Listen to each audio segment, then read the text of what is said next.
to carry the body to face the challenge and keep me in good health to be able to fulfill the dream and the aspiration of millions of our people.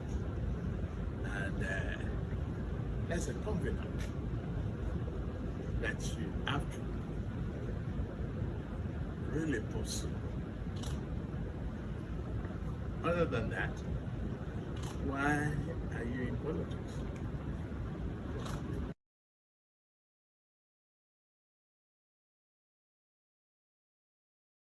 That we brought before the court. We are not saying that the question must be resolved in our favor. We brought the question here to be resolved. We have a right to have the question resolved. Like I always say, hearing belongs to me, decision belongs to the court. You understand? So, you cannot make the mistake of installing somebody unconstitutionally. It's an overthrow of the Constitution. That person, now if you read section 1, subsection 2 of the Constitution, it says, no person or group of persons shall be permitted to take control of the federal government or any part of it, take control of federation or any part of it, except in accordance with the Constitution. That section invests every Nigerian with authority to resist whoever is sworn in, contrary to the Constitution. Every Nigerian in every station of life.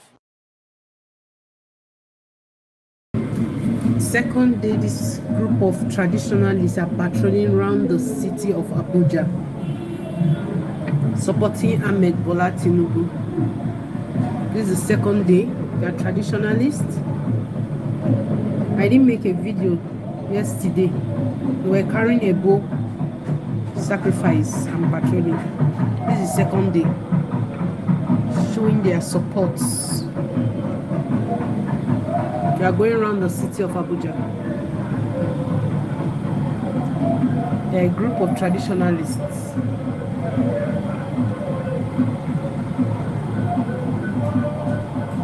We take back our country from every plan of the evil man in the mighty name of Jesus.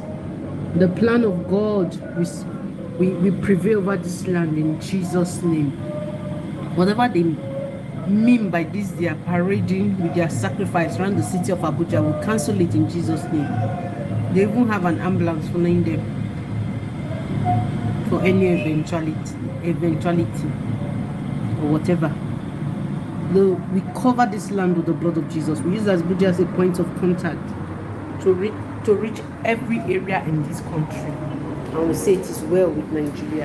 In Jesus' name, we cancel every decree of the evil man and their cohorts. In Jesus' mighty name I pray. Amen.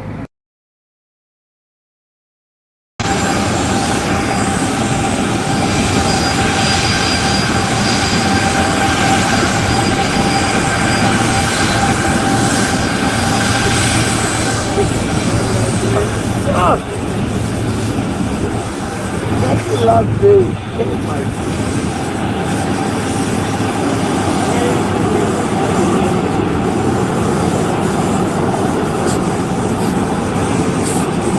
Captain.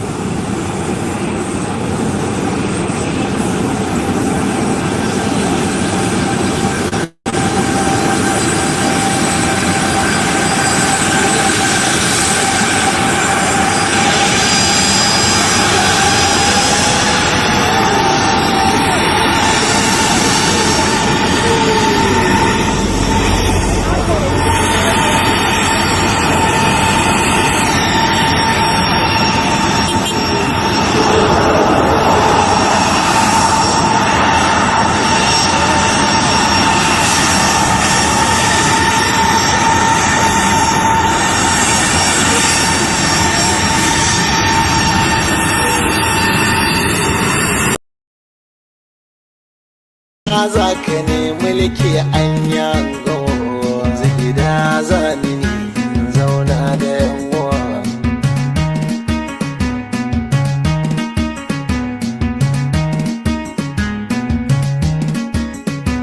Abba ina za ka ne mulki kai ka gawa.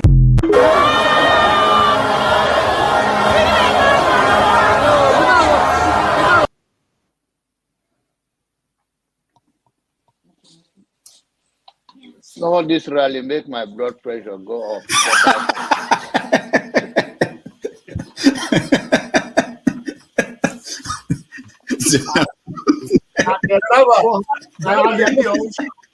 And the people who are asking a platform for him, who are supporting him.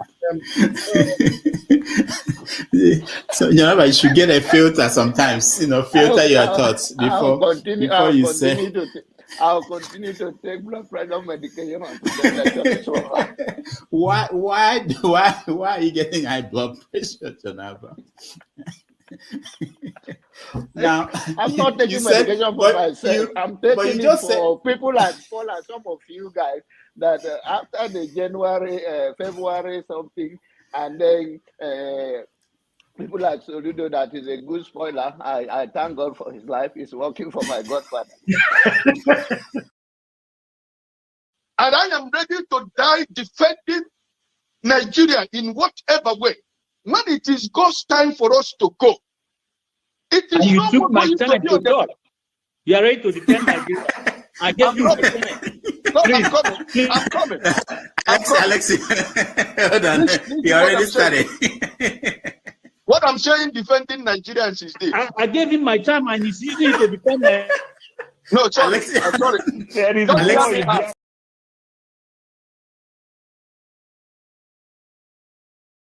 Tinubu is a criminal, yes, of course, a categorical grade 1 criminal. The only person more criminal than Tinubu in Nigeria is probably Babangida. But he's a criminal, and is he fit for purpose? Absolutely not.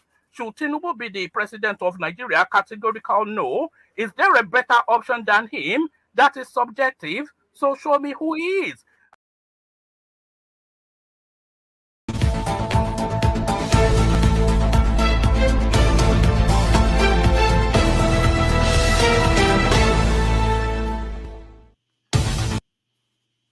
Hello, everybody. Welcome to another episode of Have Your Say 247. My name is Rudolph Okonkwo. It's Saturday, May 27, 2023. It's Children's Day in Nigeria and all over the world. I hope you guys are having a nice day. It's a wonderful Saturday here in New York City. And we welcome you to another episode, an interesting episode of the show. We are 2 days away from the inauguration of Mr. Bola Tinubu, who will be the next president of Nigeria. And today we're going to talk about it, talk about what happened and how we got here and what we are all expecting to see in the next few days. And we will welcome the people who are already in the studio joining us, and we begin the conversation. So let me welcome to the studio our regular people now, and I've been hearing about them a lot when I go out there. Ovie, welcome to the show. I'm not regular. Mama Echo, Ovie is the host of All Na Politics. Jonaba, welcome to the show. And Mama Echo is on the phone, obviously. So we have interesting topics today. Some of you who received my messages will know the topics. One of them is we know that yesterday there were people who were hoping that a miracle will happen and Tinubu will be disqualified, and that didn't happen. The Supreme Court ruled against those who were hoping that that on the 29th, there won't be inauguration of Tinubu. All right. Also, we saw the Nigerian Air. I just landed a day or 3 days before Buhari is leaving. And we want to talk about what it means. What is that? What is that plane? Is it Nigerian plane or something that was taken from Ethiopian Airlines? Interesting things are happening. Of course, Shehu Kuti was free this week, and he took off to for European tour. That's an interesting thing. Somebody who was the other day locked up, and Nigeria is wonderful. All right, we're going to talk about that and so many other topics. So I want to welcome to the show Ovia. Welcome. Assalamu alaikum, Jama. Malaikum salam. So Ovia, is there any topic that is missing from the ones I? Oh yes. This week, let me start by quoting Vladimir Lenin that says there are decades where nothing happened, and there are weeks where decades happen, and that week where decades happened was this past week. Started by Monday when when Ron DeSantis, former governor of Florida, joined Elon Musk to me officially give birth to what I call technocracy. For him to actually boycott all the mainstream media, the legacy media, and we're straight to the future. It's something that has never been done before, and it shows. Even the team went crashed down for the first 15 minutes. That's to tell you how many millions of people are just eagerly to see what tomorrow is like today. That one. Then back to Ondo State, there's a 17 years old Philip Solomon who broke the Guinness Book of Records by being the highest number of steps on one foot, beating the former holder from this country where Obidi always quotes. But by the way, he broke the Guinness World Record, so that was 70 years old from Ondo State. And of course, the May 26th that you talked about, which is the one of the important days that millions of Nigerians led their obedience, waited for their papers, but they decided to throw the case out of the court. So yes, those are the things that I think that will be that define the future for me. If I'm sure you put it that way. All right, thank you, Mama Icho. Any topic of interest to you? Yeah, Bangladesh. Sorry, somebody was correcting. The former record holder was from Bangladesh. Okay. And the Ondo boy breakout. Okay. All right, Mama Icho, is there anything that we're missing? Welcome to the show. Well, what you guys are missing are not being. Hold on. Ike, can you mute yourself, Ike? Yeah.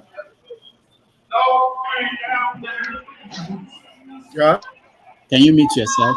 I think the noise is coming from you. Okay, no, it's not Ike, someone else. Okay, go ahead, Mama Icho. Let me see. I'll figure out who that is. Go ahead. There is something that is disturbing that they are not even talking about at all. Which is what?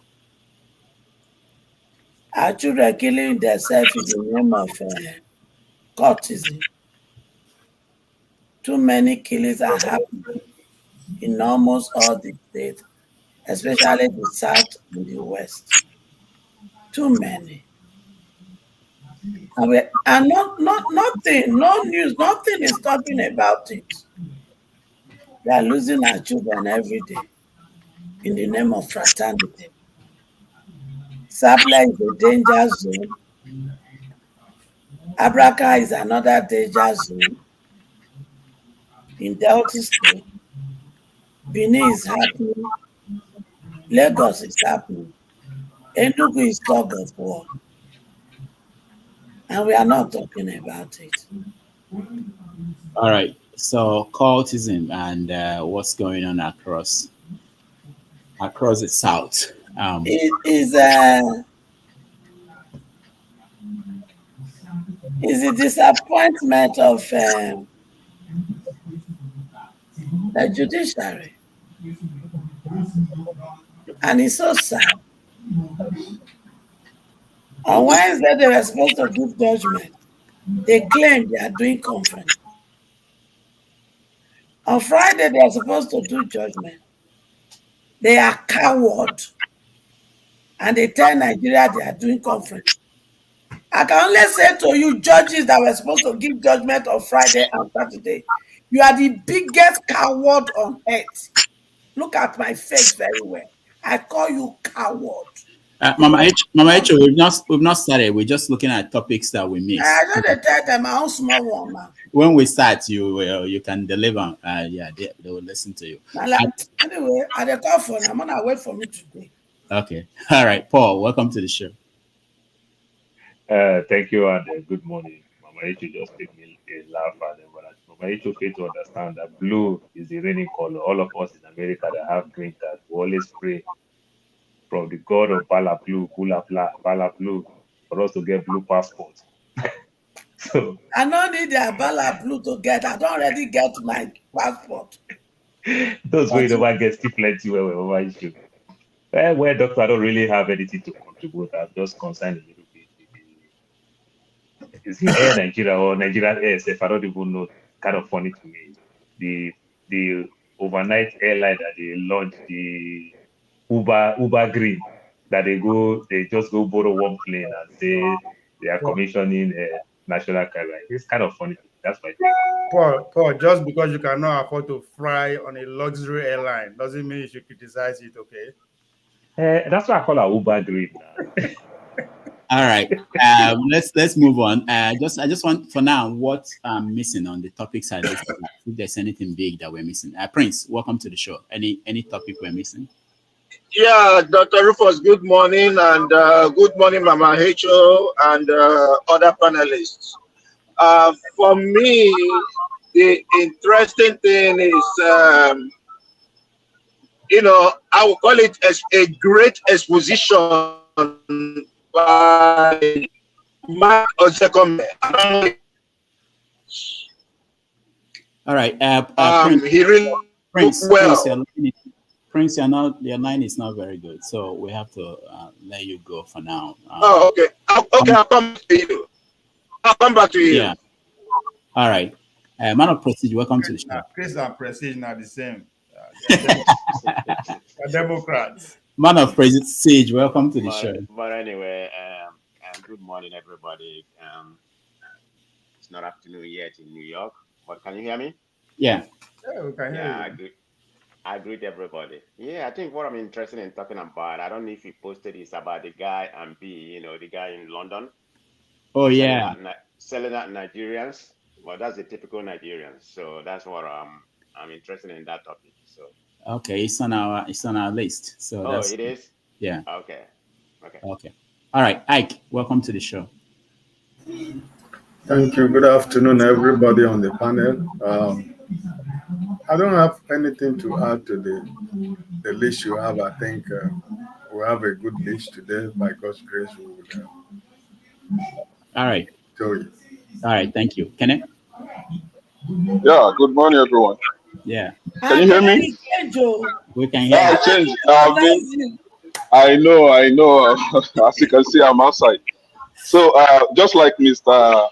Ike stated, I think you have a full list. But what actually kind of disturbed me this weekend was when I saw one stupid airline that they branded Nigerian Air, and I was quick to go to their website because they actually created a fake website. So I went to their website to try to see if I could be able to book a flight from maybe US to Nigeria.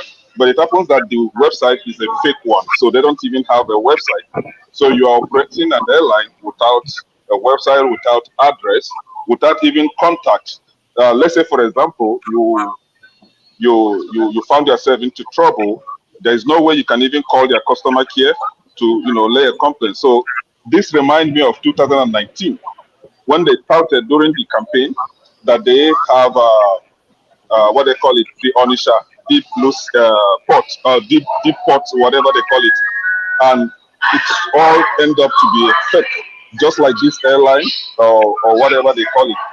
So these people,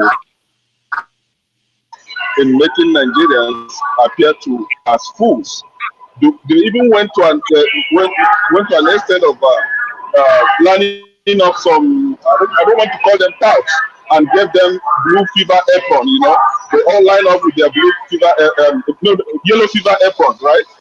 And to welcome the airline. And it happens that the airline is that of Ethiopia.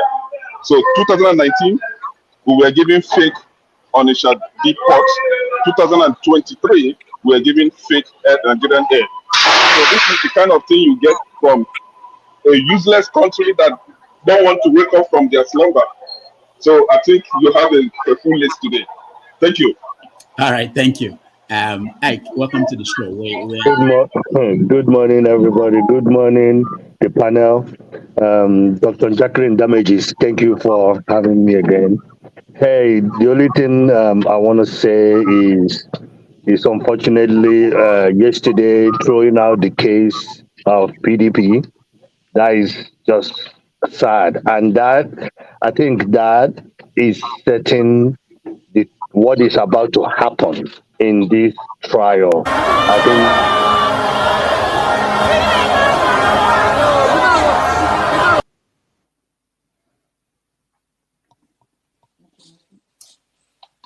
All this rally make my blood pressure go up. What happened?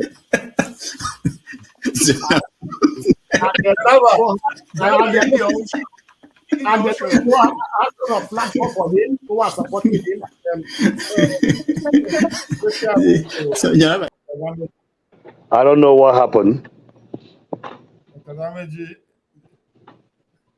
Are you explaining what happened to Peter? I don't know what happened.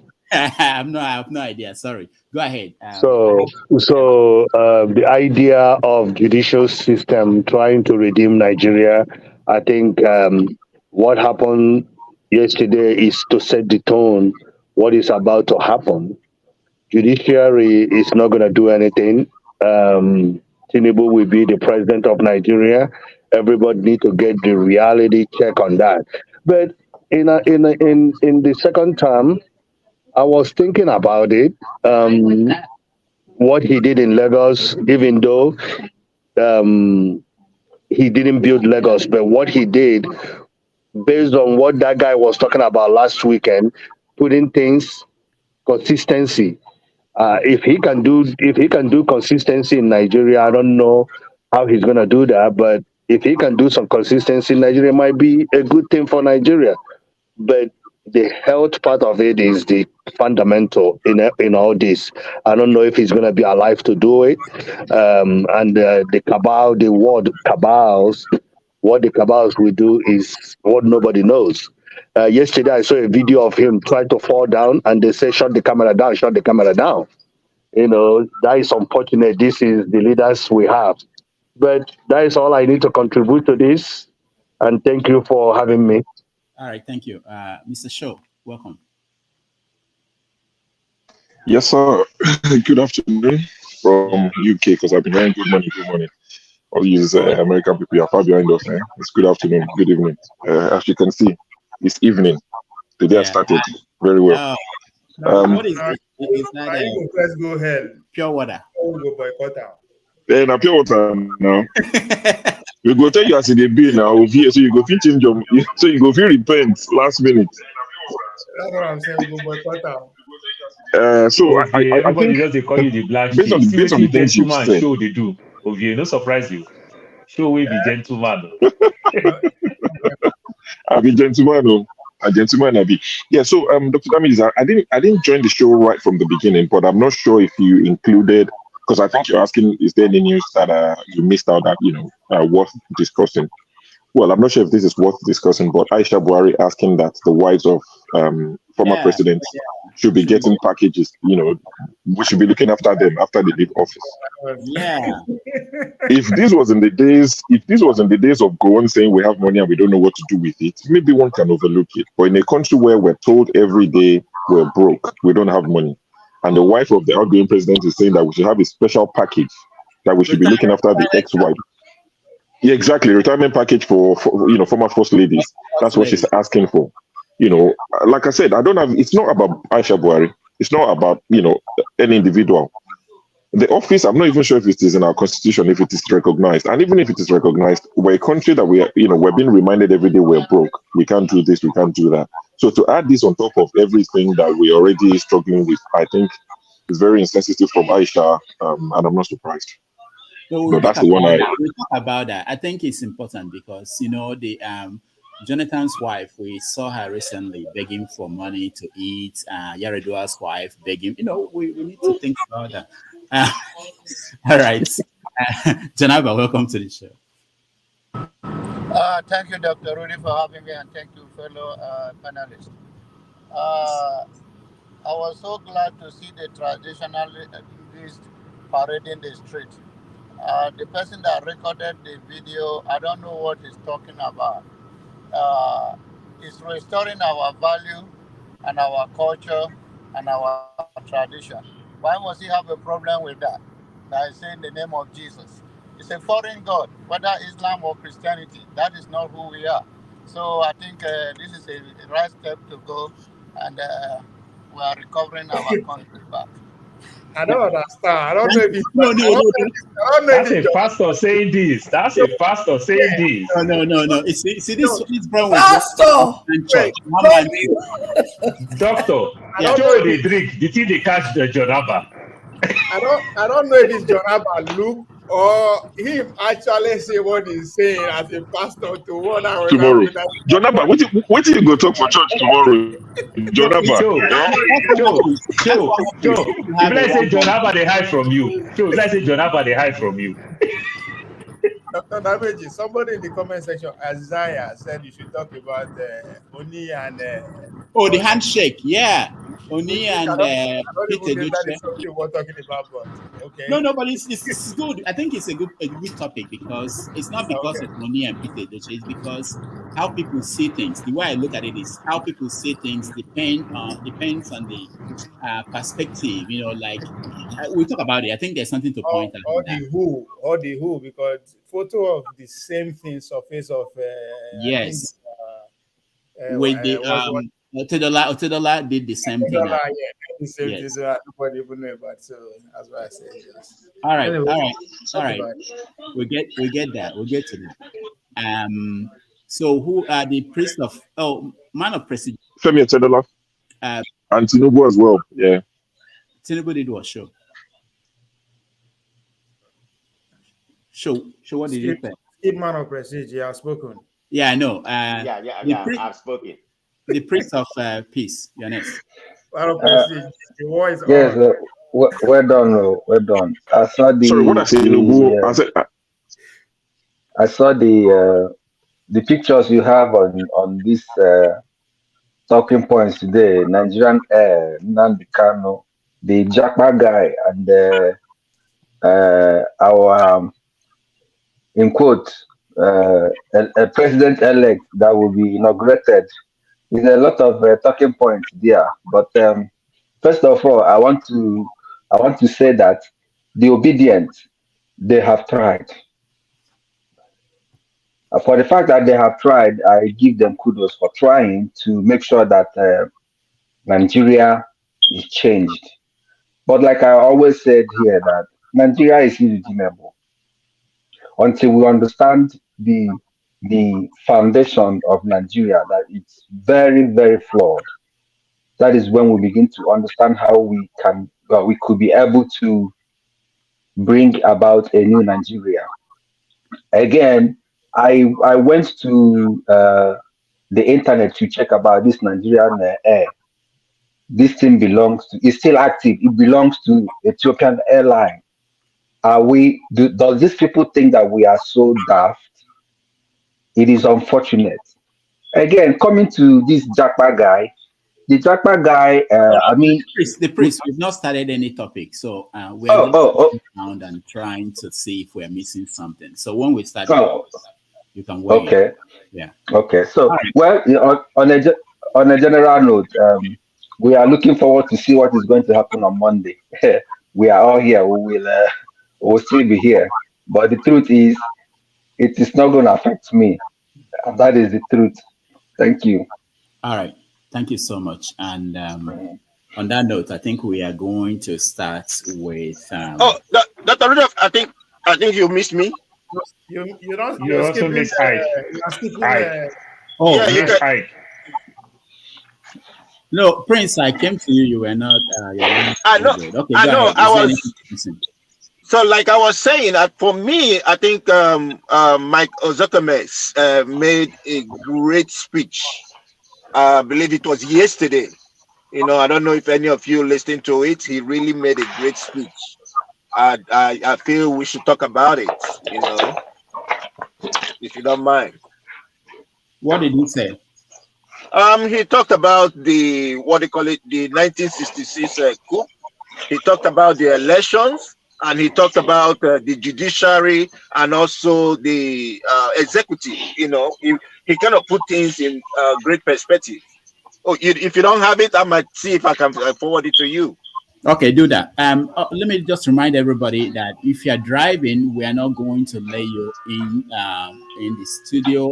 You have to probably park the car, and then we'll let you in. That's I'm packed. Okay, For me, I know you are. Janaba, are you driving? I see your vehicle is moving.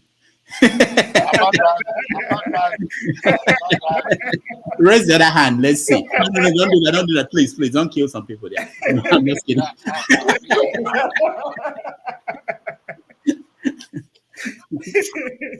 Nigerians. All right. So who did I miss again? Ike, did you say I missed anybody else? Yeah, you miss Ike. Ike. Okay, Ike, go ahead. No, I think I said something about the topics already. Okay. So you said we have not gone into discussion. So. Yeah. All right. Okay, good. So what we're going to do, like you guys know, but for those who may not know, I will let everybody weigh in on each topic, and then we let people in from there are people inside the studio at the backstage. Let them in so that they will also weigh in on the topics. So let's start with what happened yesterday.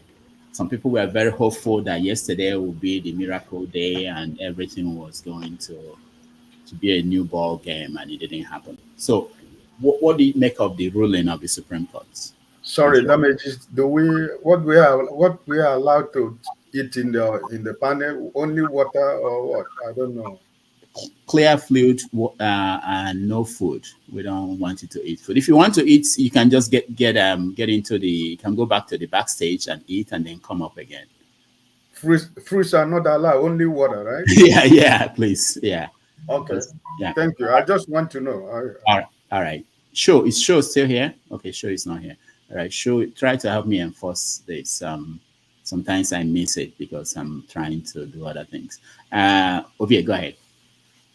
Yeah, what happened yesterday? Okay, let me start by the judgment. What the Supreme Court said that PDP don't have the right, are not in the right place to fight that kind of case. And that only goes to say, we as people, I always complain here that we pay attention to noise rather than the signals. If you want to go by that judgment, which in other words says that unless you are an APC and you contest with the president, you cannot take them to court. I remember clearly early last year, I remember I was in Georgia when that news broke that they've succeeded in saying that you cannot actually sue any of the candidates unless you participate in the process with them. Now, why am I saying we don't pay attention to things that matter is that knowing that this kind of judgment is there, and going by what happened after the primaries with Akpabio and Lawal, without even obtaining two forms, but at the same time, the school around and just nothing actually happened, no opera. We just kind of like, we see as if it's not important, right? Now, where I fought PDP is that, yes, our democracy is young, 24 years, 23 years, but they have been from day one. At this point, I expect them to have people who think outside the box, people who they pay. All they need to do is just to pay attention to all this kind of stuff. If they know that they have a case like this ahead, why did they allow the Fabio and the Lawan just go slide without? I'm not saying they can go against the Supreme Court, but the awareness should be able to actually be carried out more loudly among Nigerians before now. So the idea that now, millions of Nigerian bodies waiting for that the court, Supreme Court to disqualify Shettima, it's just something is ridiculous. I wasn't from day one as a man, this one no go fly. So, but I was surprised that a lot of people are actually hanging on that something like that is going to happen. No, it was very clear. And then last year, I think around February or March, when that law was passed, that you cannot challenge any contestants unless you contest with that person. I could be wrong, but I'm clearly sure that's when the Supreme Court actually decided on this case. All right, Mama Echo. Well, the truth is, the judges are cowards, and they have been made coward, and they decide to be kicked out of that bar because they are not serving the interests of Nigeria, and they are a big disgrace to the judiciary, and a big disgrace to our constitution, and a big disgrace to the country. A judgment that will not take you 30 minutes to pass. On Wednesday, you said you have conference. Friday again, you say you have conference. Shame on you.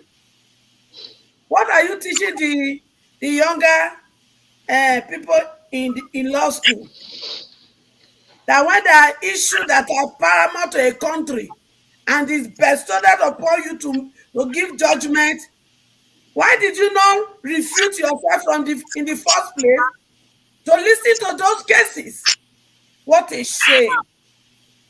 A shame to your children, a shame to your generation unborn, because history has this in record, and history will never forget this for any reason.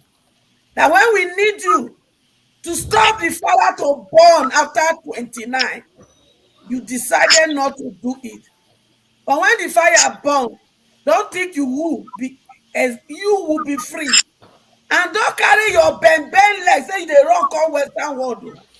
Because if we catch you for airport, you go not say Yawa go gas for your head. Coward judges. All right, thank you. You get boldness personal. Kigagati pikin. The pikin they even get for belly, if they allow to come out to sit on your field, the pikin sabi say, where did they go on? He go quench by taking a good decision. But coward people like you, when you carry a year wig for head, no wonder. You people and the people that they call SAN, when belong to the National Association of Non-Entity. But remember, when fire starts, it will consume everybody. Thank you. All right, thank you, Mama Icho. Paul, go ahead. Yeah, Doctor, the Nigerian Air, just laughable when I saw it. Some of us tried to check went to the website and we couldn't find anything there like a claim. No, Paul, Paul, hold on. We're not yet talking about that. We're talking about the ruling on Shettima and double nomination. The Supreme Court ruling on Shettima. Oh. Yeah. Oh, okay. Oh, that one, it's I think one day you already said how they were planning to grant public holiday. So they come up with all these excuses, then finally they come up with what they want to come. I'm not so surprised. I didn't even think to even spend much time to scroll my phone so much to listen about it because I kind of saw it coming. So it's not a big news for me. Just pass it by news for me. So I don't really have much to say about it. I really, really felt bad for the country that we have and the country that we wish to have. Though, like I always say, abnormal is the new normal in Nigeria. So you that happen to be the normal people, you are the people who are the troublesome people in the country. Look at Mama Ishu. She's a very troublesome woman. These are the people that cause trouble in the country. If Mama Ishu go to Nigeria, I can tell you she's an American, she will deport her back to America because she's a troublesome person. That's how Nigeria is. I like my trouble. And if you want, I will give her to you today. Yes. Now the new title when you give me today, thank you. I not pay money for her. At least your mouth You know they pay my bill, and I like my trouble. It sweet me for belle. Doctor, this is the new Nigeria. It's so bad that we even tend to debate this, to hear things like this. This is it's too glaring. At least very short precedent. We can use the Lion and Ederi, the Bayelsa State Deputy Governor, how APC lost that state to PDP. But it's so funny because of the deputy governor, not even the governor. But now we are seeing this judgment. We don't even know whether precedent, you can even use precedent to make a case in our law court anymore. Hey, it was so bad. That's my take. Thank you. All right. Thank you. Ike. Thank you again. To me, I wasn't surprised. And when you separate the emotions out of all this, until what is happening, and you remove emotions, is it not the Senate president that was double nominated and was elected again? So there's a president already. Nigeria, unfortunately, there's no law, nobody to enforce the law. The judges cannot enforce the law because all judges are indebted to their masters, whomever that is in charge of their career. But one of the things, like I said earlier, on this ruling, it's setting a precedent on what is about to come. Because what is about to come is really going to be huge, because the people that are supposed to rule on Thursday, they didn't rule because they said that they have a conference. How can you have a conference and you don't know it on your calendar that you guys have a conference on Thursday and you guys have a conference on Friday? That means on Monday, nothing is going to happen on Monday because they're going to go to the ceremony because judges will be there. So for me, I think it's a precedent of what is about to happen. And that is the reason why once this president was elected and named president-elect, I know that he's going to take a whole lot of things to unseat that president-elect. And I don't think they will unseat him because once he got swear in on Monday, he might retire all these 5 judges and put the new judges that will sit on the office. It's unfortunately Nigeria doesn't have a law. The law system in Nigeria is who pay the highest money. It's the same thing all over the world, but it's difficult to hold somebody accountable in Nigeria. So I'm not surprised. Anything that happens, I'm not surprised. All right. Thank you, Ike. Let me go to John Abba because I took him out because he was in a car moving. I'm not sure whether he was driving or not. John Abba, go ahead. We're talking about the ruling on Friday. Thank you. You have a good judgment. I was thinking that if we will be talking about Nigeria, it's like that, and you take me off while I'm not driving, then it's a long walk to freedom. But thank you. The judges are doing what they're supposed to do according to the law. It's very disturbing, and they look at us like we are stupid when we say things. The double nomination of Shettima.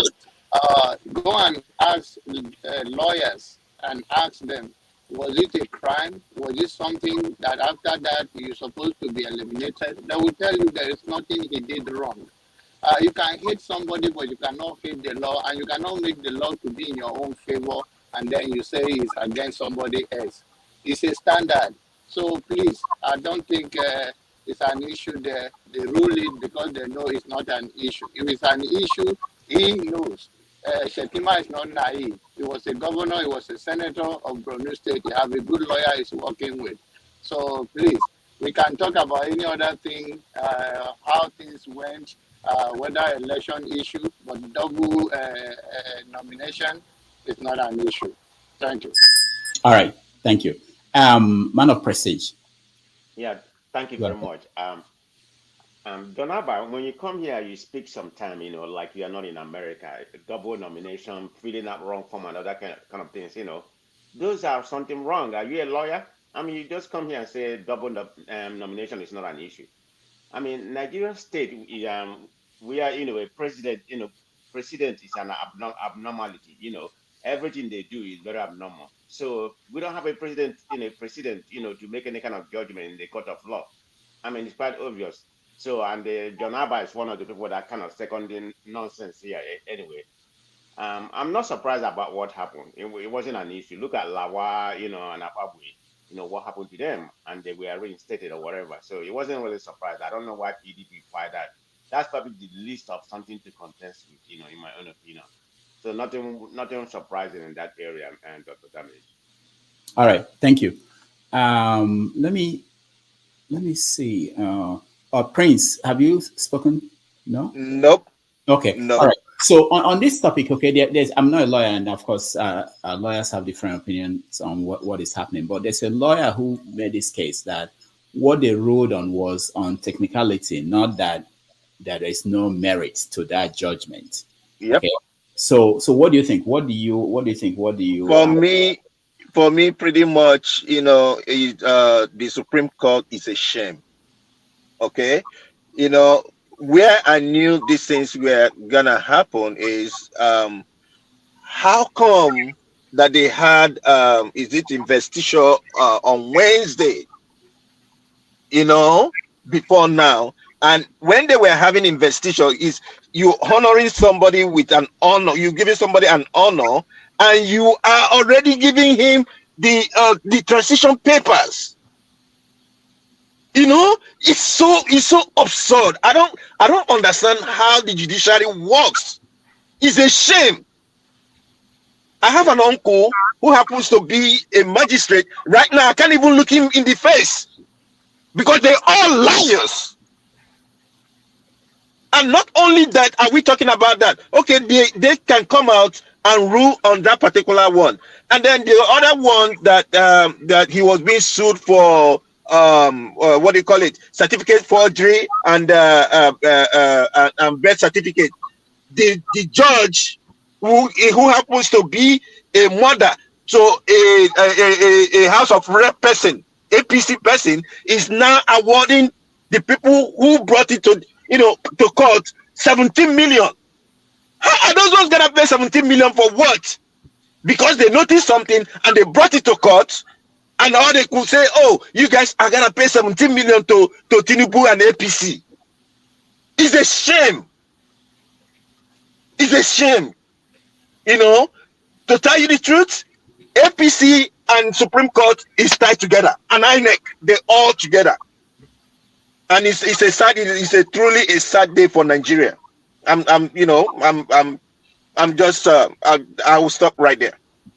All right, thank you. Dr. Emdee, you are next. Just 2 minutes. I wanted to talk about the ruling on Shettima. Let's concentrate on that. But if there's anything connected to that, you can also weigh. And after you, Ovie will help me take care of the next people while I take care of something quickly. Go ahead, Dr. Oh, it's my turn after Dr. Emdee. I had to remove it because you were on the phone speaking loud, and while you were on the screen, you should have taken yourself or muted yourself. But that's okay. Dr. Emdee, go ahead first. Yeah. Thank you, Dr. Damages. The thing is, what happened yesterday was something that I think is not surprising. So it's what is expected from the Supreme Court judges. So I believe it's what they've always thought about, and it's what they've already organized, that it will work towards this process. It will work towards this way. Let's take, for instance, So we're expecting Tinubu to be sworn in like in 2 days' time, and they are passing a judgment just yesterday. So these things are all pre-planned. They are just dealing with the minds of Nigerians.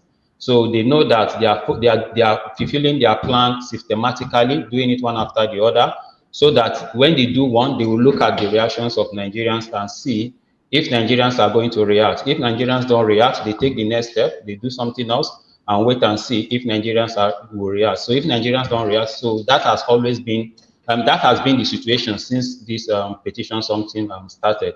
So it's nothing surprising about what happened yesterday. Is what is expected of them. So, and I don't really know much about how the law system operates in Nigeria. So if maybe the Supreme Court, they feel that that is the right thing to, and that is the best decision, it's left for them. I'm not a lawyer. I don't know about that. But what I've understood from what is going on is that all these things, they've all been pre-planned, and they are executing it one after the other. They are executing it one after the other. So it's not something new. It's what is expected of them to do. All right. Thank you, Dr. Emdee Daniels. Next is Mr. Ike. Then I'll come to you, Nathaniel. Yeah, I think for me personally, I wasn't expecting anything from the outcome of the Supreme Court already, because judging by what happened with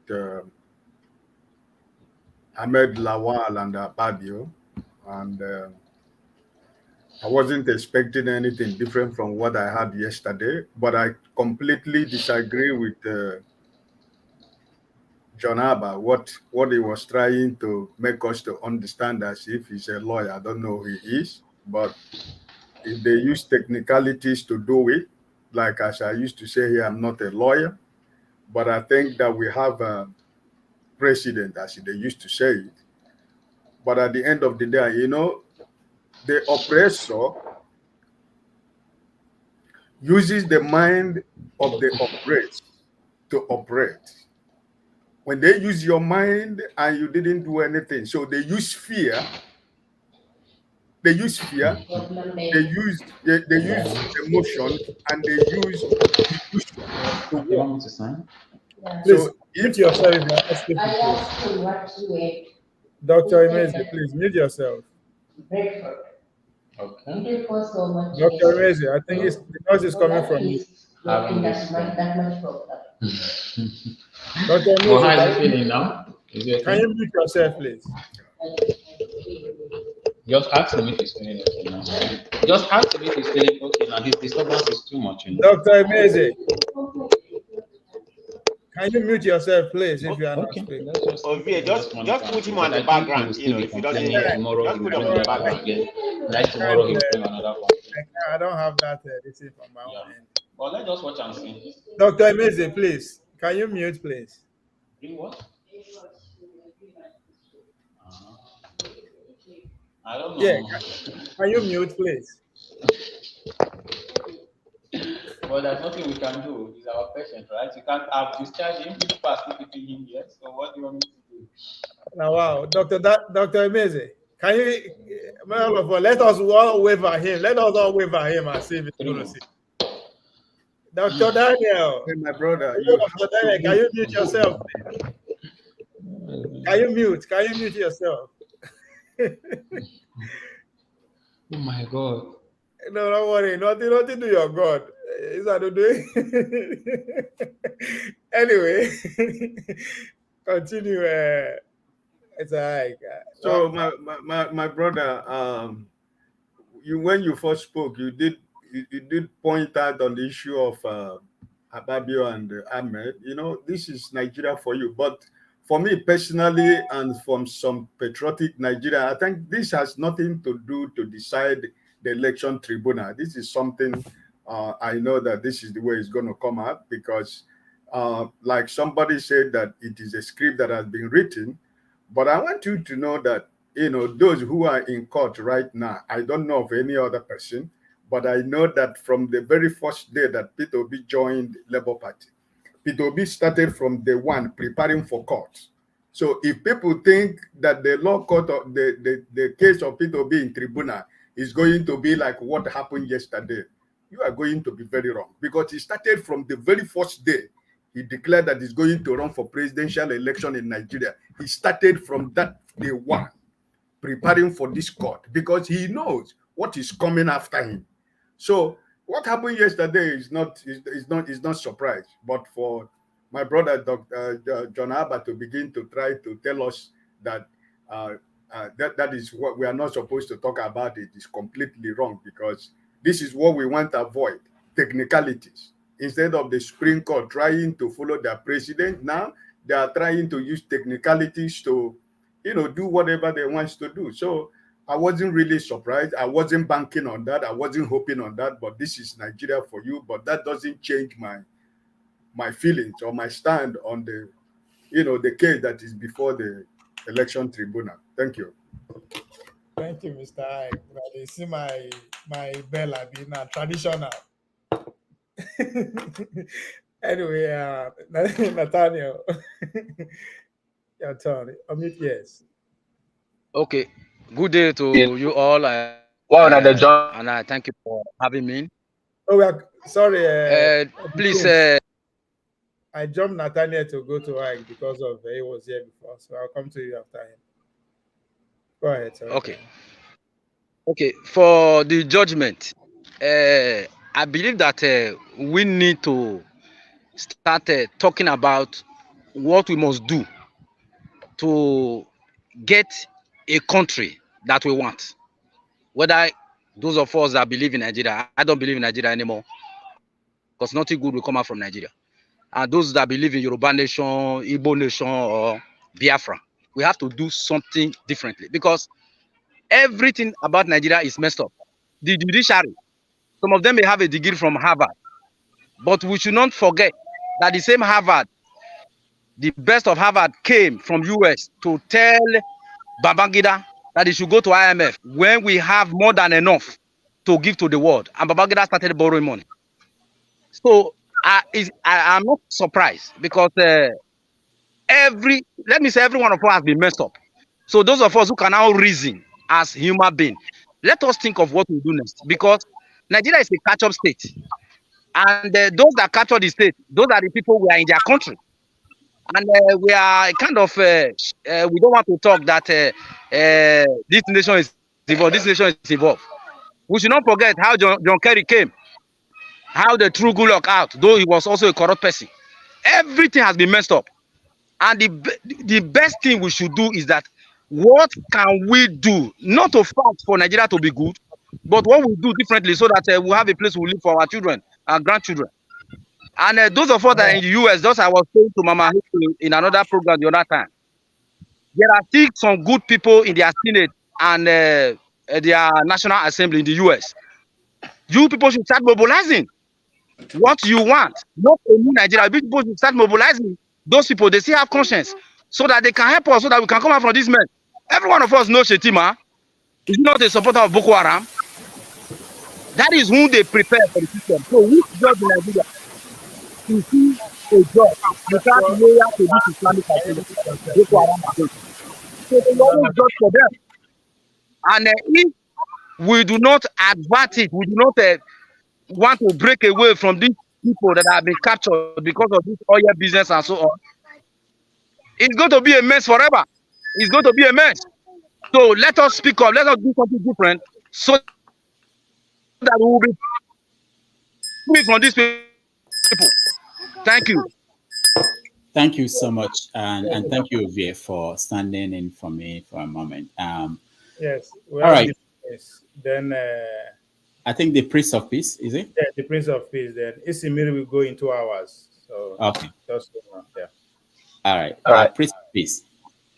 Thank you so much. Well, it seems like we are still sounding like we are surprised at the outcome of this pronouncement or the magistrate or the judge not coming to court to announce, to attend to that judicial proceedings. What I believe Nigerians should channel with is anger of indignation, pure anger of indignation, because whether you like it or not, every abnormality has become normal in Nigeria. That is number one. Number two, starting from 1999, PDP showed APC how to, capture both the judiciary, the security apparatus, everything. So it should not be a surprise to us, because what happened now, what we are seeing before our eyes, is a total and complete annihilation of the judicial system. It was bad, but now it is nothing to write home about. If we are expecting anything to come out of Peter Ob's petition, we know that he won. Everybody knows that. But if if we are expecting something to come out of it, we we are we are daydreaming. Nigerians should be daydreaming for them to think. The only thing that will make things come back, turn around 360 degrees, is anger of indignation towards this hegemony and oligarchy that is holding us down. That is the only way. So I'm not surprised. So if anybody is surprised, good luck. Thank you. All right, thank you. Similar. Hello, Dr. Damages. Hello, panelists. Hello, Mama HO, my darling sister. How you doing today? I hope you're not keeping malice with me. I got no bond for that, my love. All right. Thank you, panelists. Thank you, fans. Please like, share, and subscribe. Don't just come and watch. Be part of this community as we forge ahead for a better Nigeria, hopefully. I'm not shocked. This decision is not lurid at all to me. It's expected. In hope that Nigeria will become better. I keep hoping that we would kind of, as Nigerians, elect or choose a better leader for us, because it is us that actually, one of us or amongst us, will be corrupt to collect some money to jeopardize the democracy that we have in Nigeria.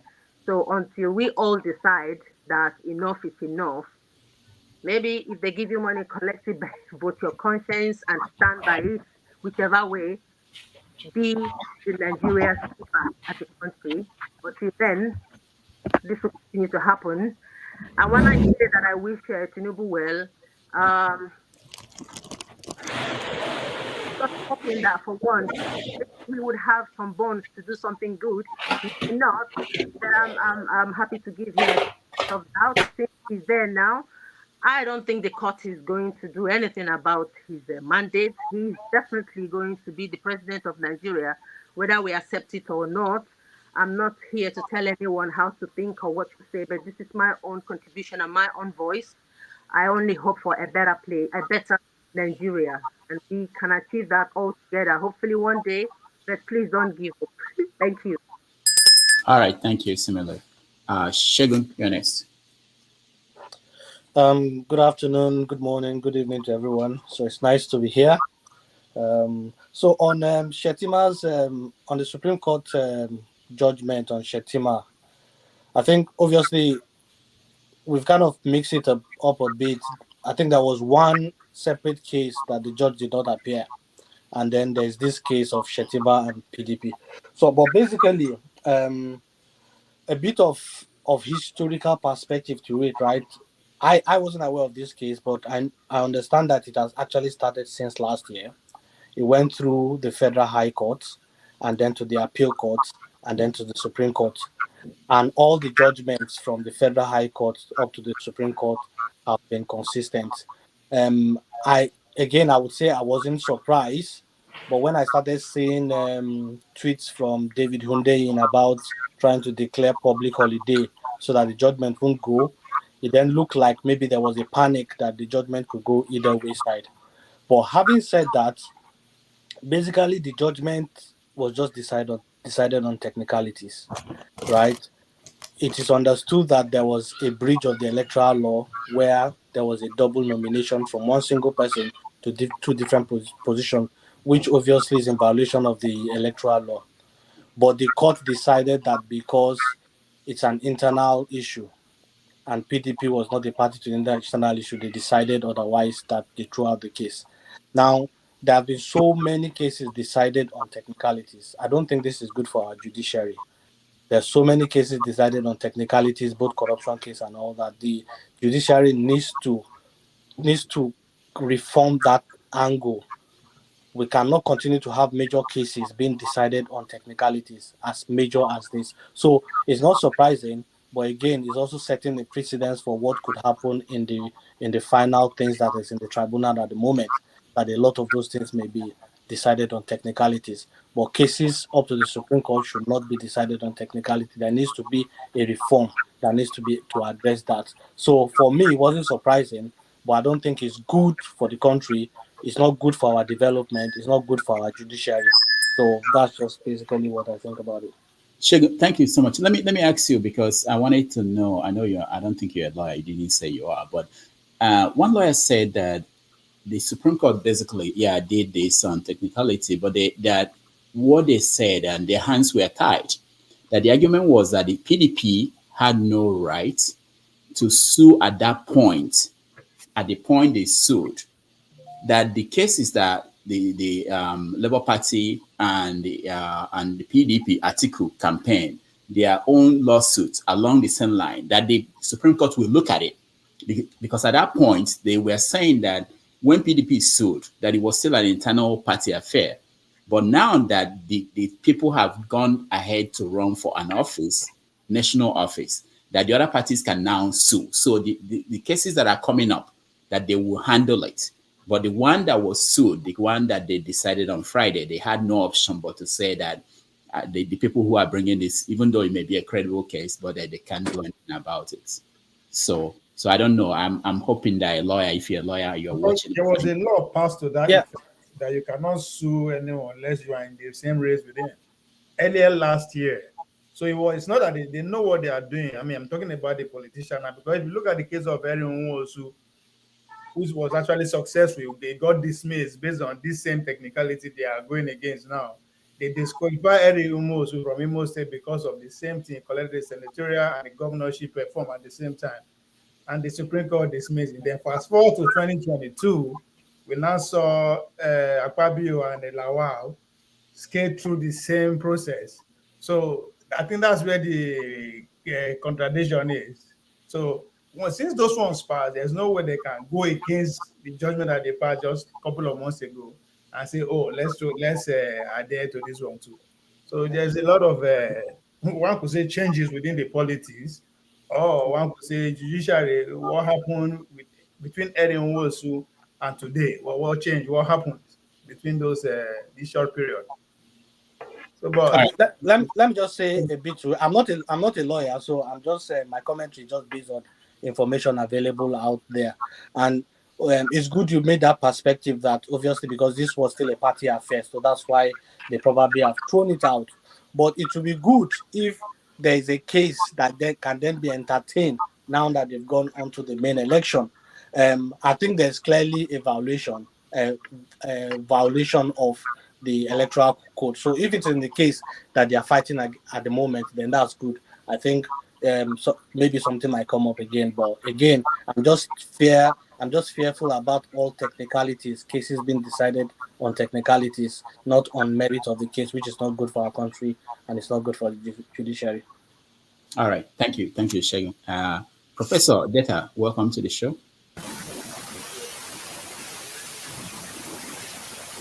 Professor, there's a lot of noise where you are. We can't hear you. We're hearing noise. All right, we have to move on. We have to go to Ndubisi. You can rejoin us again, Professor, and we'll see what's going on with you. Ndubisi, welcome to the show.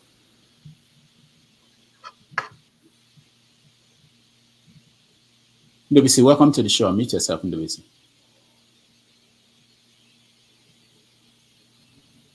Hello, can you hear me? Yeah, all right. Good morning, everyone. Nice to see you all again.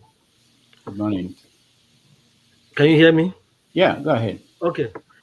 About the Supreme Court ruling, most of us here say it's expected what they did. Probably, I have two opinions on them. Probably because some of these matters will still come up in the presidential election tribunal itself.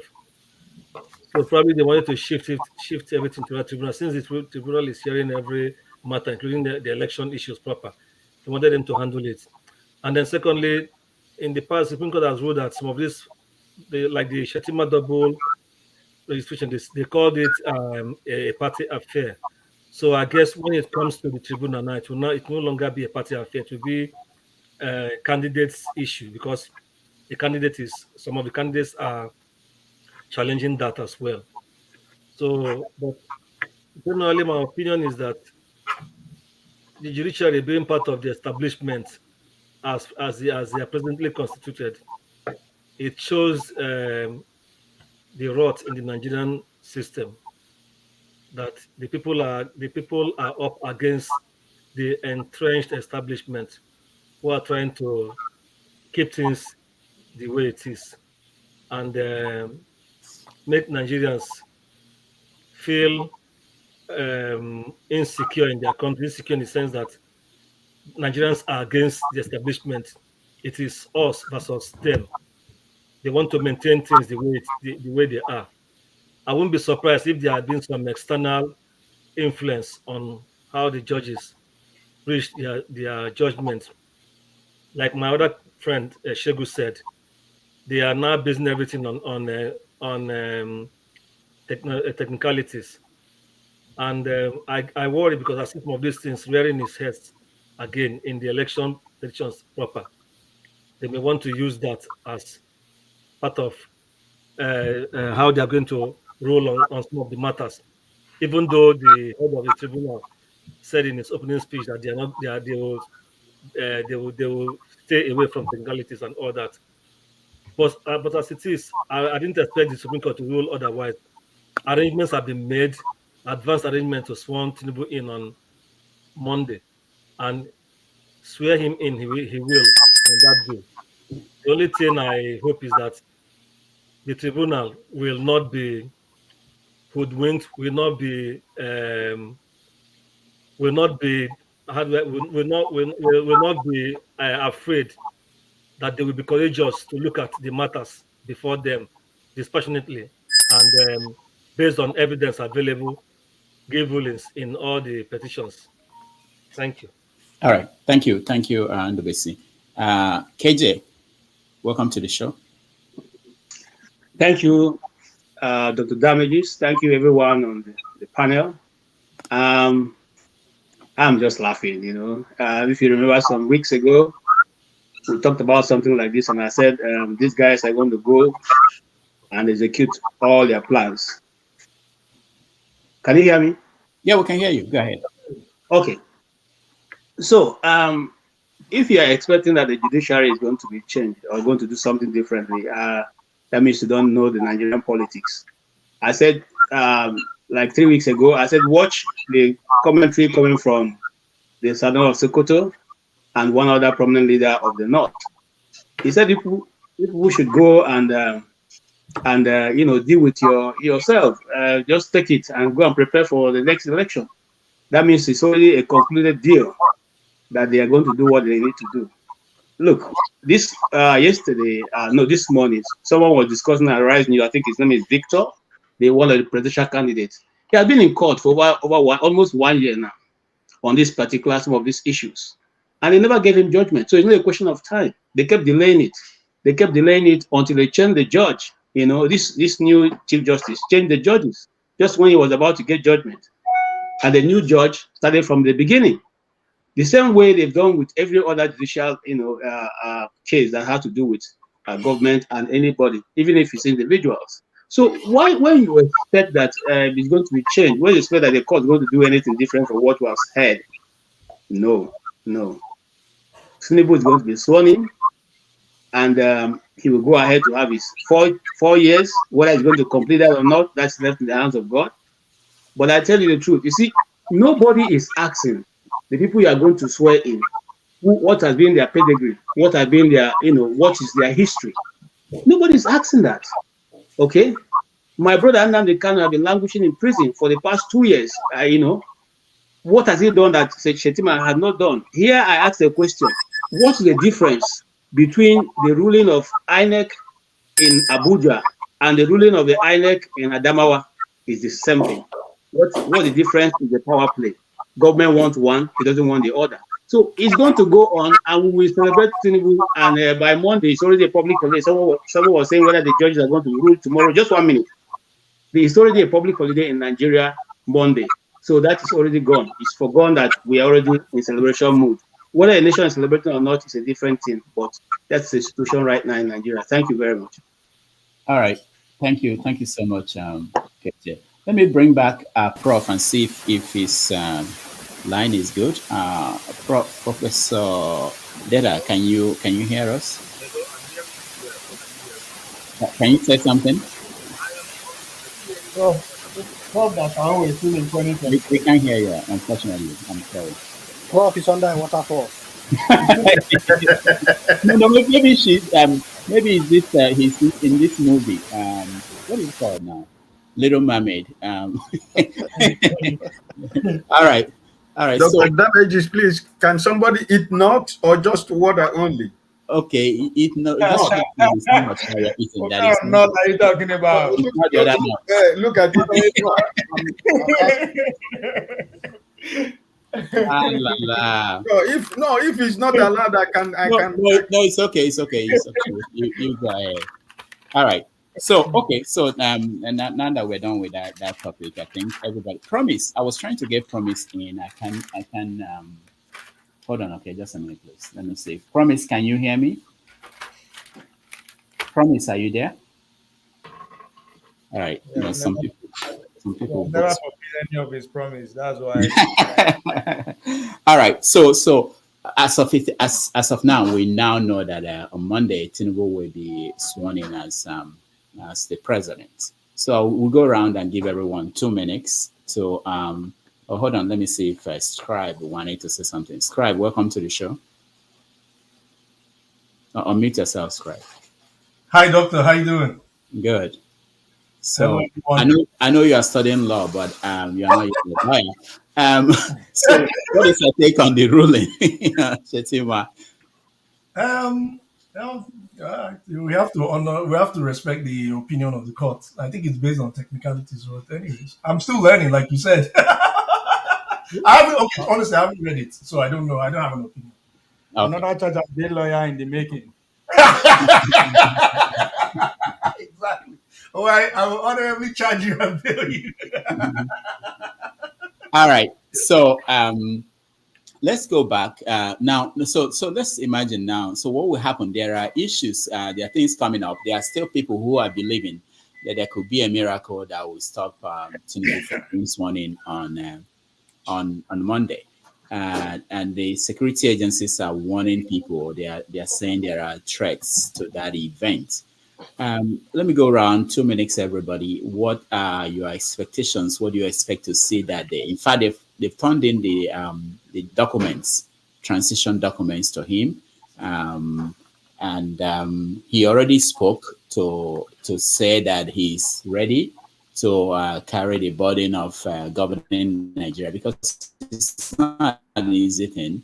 One website, I think it was BBC, mentioned the 5 major things facing the incoming president. But let's listen to Tinubu speak.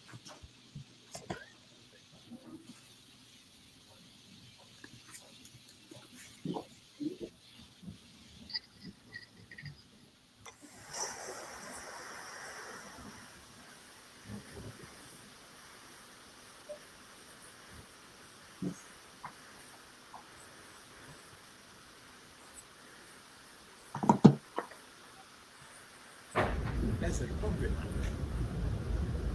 that you have to really pursue. Other than that, why are you in politics?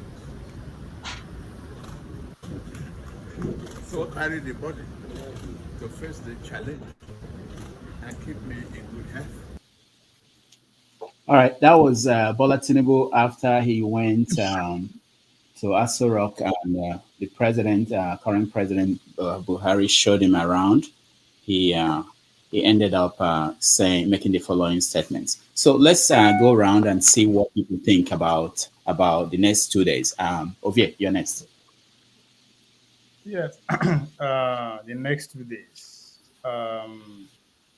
2 things here. Just as you earlier said, some people are praying for it not to hold, miracle should happen and all that. At this point, it's a battle between the traditionalists and Jesus Christ's name. Who will succeed, right? There are a lot of people calling the name of Jesus Christ for a miracle to happen, for the man not to be sworn in. While the traditional ruler, to which I belong to that family. We are very much present in Abuja already, sanctifying and purifying every nooks and cranny of Abuja. So, but again, as someone who understands the spirit of betting exchange, I pride myself as winning a silver medal for Nigeria in relays. What happened? Yes, the betting has been exchanged, has given to Bola Tinubu. Obviously, we are going to see a very fast reaction. If you pay attention to relay, there's a zone to which you receive the button. As soon as it gets into your hand, you react like a bullet. So that's what is going to happen come that 2 days from now. I expect it to be very colorful. I expect the traditional people to come and display. I'm expecting a lot of Ashobi of all kinds, a lot of Owambe. So at this point, I think it's just the spirit of celebration that we are moving from one government to another seamlessly. But all the shenanigans that is happening overnight, the Nigerian Airways, the ministry, the launching, the asking all the appointees to remain till the last minute, it still boil down to that relay, right? You give out the betting. In a way, you are expecting the person to finish good, but at the same time, deep inside, you say, "Come, if this guy do better than I did, what is going to happen to my own records and all that kind of a thing?" So it takes a very strong character to see beyond all that. So, but what I think the question we should be asking: this is not a government from one party to another like we saw in 2015. This is the same family. Say, okay, well, my papa say I don't think I have to take over, but with what they are doing, if you expect a lot of questions, are we expecting this set of ministers to continue? Because for him not to dissolve the cabinet as at yesterday, it has raised a lot of questions. Are we going to see a lot of these men that we are seeing now in Bola Tinubu's cabinet come next tomorrow? That's another question. Then what is happening? Well, are they trying to suffocate him again, not to take us to where a few people are expecting that change will come from him.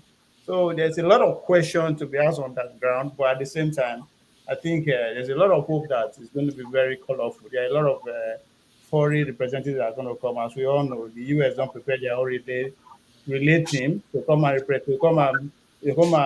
display an invitation relay now. Some presidents are already in the country. So with yesterday 26 behind Nigerians, I think for me, I'm just looking forward to how traditions and our rights are going to be in display for the whole world to see. Because whether we like it or not, everybody is watching. All right, thank you, Mama Echo. I'm not expecting anything. Are you going to watch? I said, I am not expecting anything. I said, are you going to watch? Watch you. She get choice. Watch Mother Thief. Have you watched President Select? That is against our constitution. Is that what I want to watch? The constitution says 25% of FCT. We broke the constitution. We tell the Western world that our constitution is non-entity. Is that what I want to watch? Is that what I want to watch? Is that the message I'm passing to my children? Is that the message I'm passing to my grandchildren? That you know what? The constitution of your country has no meaning.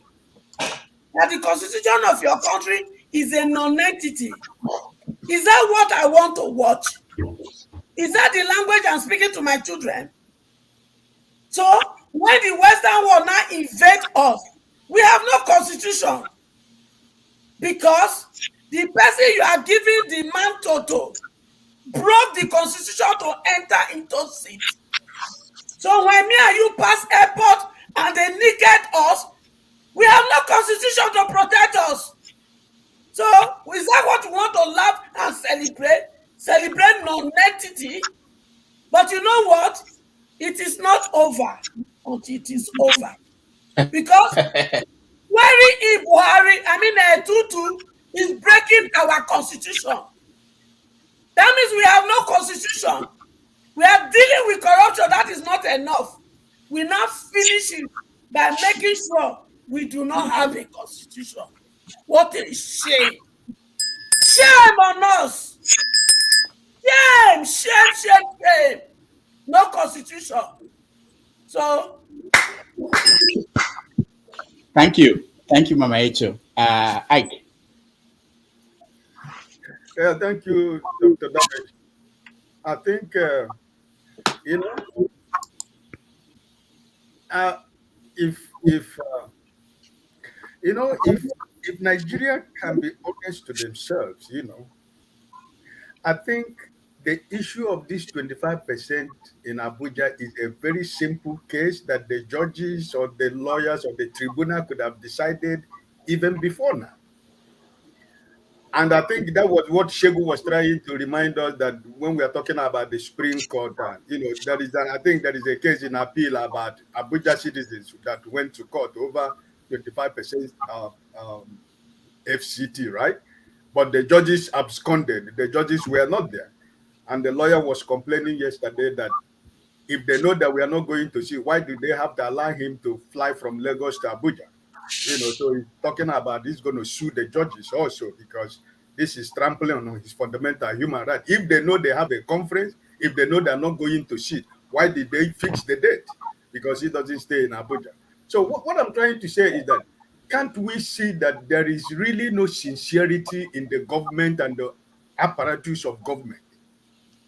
Because even the judiciary, this 25% of Abuja, I think would, if these people think that they really meant well for Nigeria, and if the government of APC and the present APC administration felt that they won this election clearly and they meant well for Nigeria, I think this Abuja case, they could have decided the 25% of Abuja. Because like Mama Echo is saying right now, I mean, every layman in the street is now thinking that this is a government of illegality, because this has been there. And I think it could have been more better for everybody that they were able to decide that.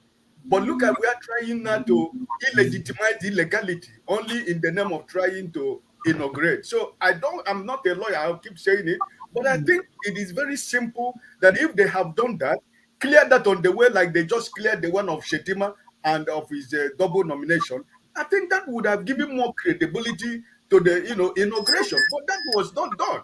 So finally, before you ring your bell, listen. On Monday, the government itself and the security apparatus is warning Nigerians: if you have no business in being at the Eagle Square, don't ever you near there. Then what is the inauguration of the president of a country if the citizens cannot appear in the place you are trying to inaugurate the president that is going to rule them, and you're giving them warning in advance? If you don't have any business around the Eagle Square, never you appear. The Inspector General of Police, the Director of DSS, the Secretary to the federal government, all the people have been warning Nigerians. So which people are they to Which people are they going to inaugurate? Who are they going to rule? Where is the democracy? Where is the democratic norms of every nation? And in this question I'm trying to drop, all these countries, including America, these foreign countries that are already in Nigeria coming to celebrate illegality, that the democratic principles and norms have been taken away from Nigerians, that they cannot go and witness the inauguration of the president that is going to rule them. Already there is a threat to every Nigerian not to go to Eagle Square. So my brother, I don't really know I don't even understand Nigeria anymore.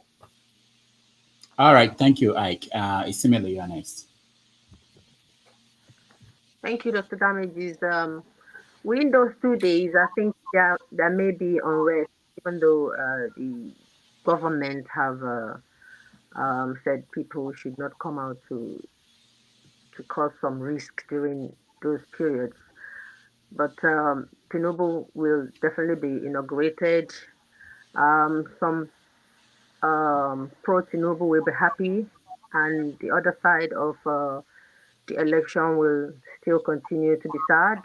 Fortunately, what the deed is done now.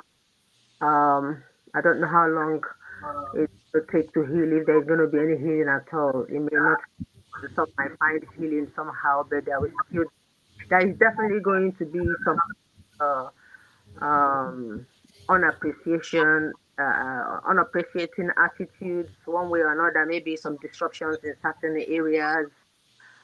Insecurity may increase with time against the government. I don't know how it's going to play out.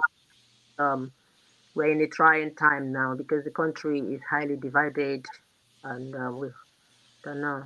And I also have a kind of thinking that could Tinubu's presidency as a Yoruba man empower some Yorubas to, remember when Buhari was president, the people from the north, not all of them, use that avenue. Is my brother in power now.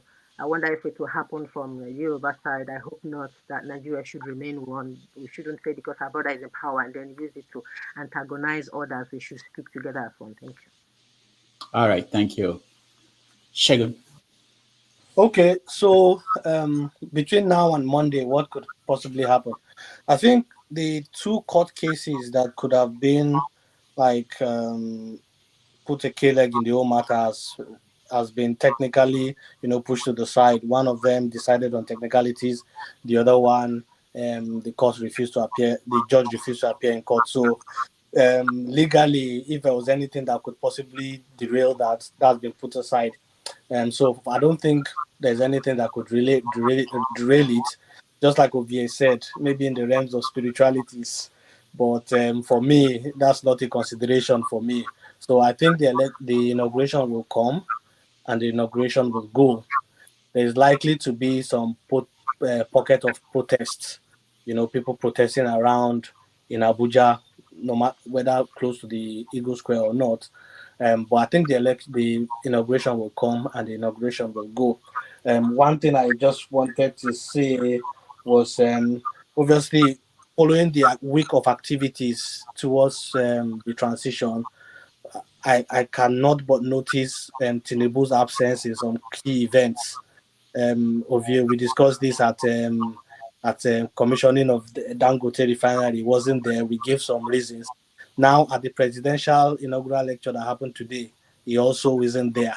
So I know we've at the risk of overflogging his health issues. For me, that's an indication of really that his health is really not too strong, which in eventually I think will influence his performance in government. So basically, just from now to 2 days, I don't see anything happening. And then just lastly, on what Isemele said about him being president, and some people feel empowered. I also suspect that there would be some bottle of people who feel that yes, our man Tinubu is there, and they could, want to rub it in people's faces and do things that are not illegal. What comes to my mind is the boys in Lagos. My own thinking is, leaders in Southwest should really be speaking to everybody. Tinubu is the president now. There's no point anybody going to start, doing the same thing that happened during Buhari's time, where people feel entitled and can go ahead and do anything. So to checkmate that, leaders in the Southwest need to be talking to everybody. Tinubu is in the presidency. Let him do his work while the tribunals is there. Once the tribunal come and go, whoever then finally remains there should just continue to govern the country. So I think it's a valid concern, really. But the way to checkmate it is that people should start speaking against anybody taking advantage of that. So basically, I will be watching the inauguration. For me, it's a Nigerian event, no matter whether the process was mad or not. But again, it's good to be part of what is good to at least witness history, whether it's a good history or bad history, so that we can use it for further discussions and further lessons in future. So that's what I would like to say. So, Dr. Damages, I will drop off at the moment and watch from the background and then join back later. Thank All you. right. Thank you, Shegun. Thank you so much. Let me just say that tomorrow on 90 Minutes Africa, we have one of Obedient's favorite children. He's Dr. Haruna Goro will join us tomorrow, and we want to hear from him on what's next for people who support P2B. And 1 hour into that, I think we are going to join. P2B is having a midi press event tomorrow, also at 5 p.m. Nigerian time. So we are going to also join that at 5. And when that is done, we continue our conversation with Dr. Haruna tomorrow. All right. So let's continue the conversation about what will happen in the next 2 days.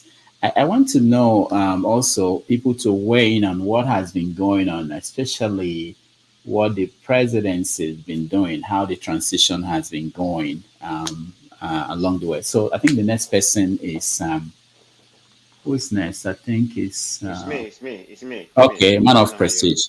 Go ahead. Thank you very much.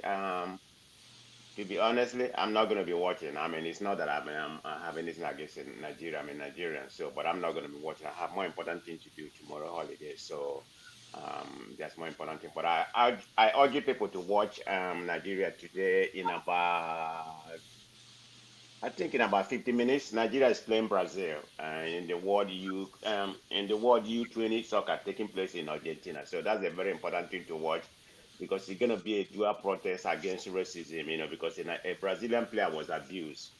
Vinicius was abused in Madrid. They abused him racially. So that should be very important. See how that transpire. It's happening today at 2 o'clock. So that's going to be a very interesting game. I'm going to be watching that, but unfortunately, I'm not going to be watching I'm not going to be watching the inauguration. I mean, be it what it may be. I'm never interested in that kind of stuff anyway, notwithstanding. But having said that, Tinubu is going to be sworn in. He's going to be Nigerian president, so we should get used to it. Whatever transpiring there, he's going to be Nigerian president. There's no doubt about it. So nothing is going to stop that. I mean, today is Saturday, Sunday, so I think that's going to be pushed aside. Whenever that's going to be ruling, of course, Tinubu is going to be president before the ruling come on. In that regard, I don't see anything changing in that space. Like Ovie properly stated, I think I've been reading some articles or whatever that most of the ministers right now is going to be recycled in Tinubu minister. That's what I heard. So I don't know how true that is. That a lot of them is going to be coming back to Tinubu. But it is whether they come or they not come. It's the same APC and PDP. So nothing is going to change in that country, in my own opinion. Nothing is changing. What is Naira today? I mean, like some people properly stated that whenever Tinubu come in, because of his ingenious or whatever, dollar is going to be, I mean, today, dollar is 760 something. So it's going up instead of trending down. So I don't really see what's going to be an indication that Nigeria is going to get better. But what I'm going to say, good luck to whoever is the president. Thank you very much. All right. Thank you. Ndubisi. Well, the next 2 days leading to his inauguration, nothing significant will happen. He will be inaugurated on that day. Everything will go well.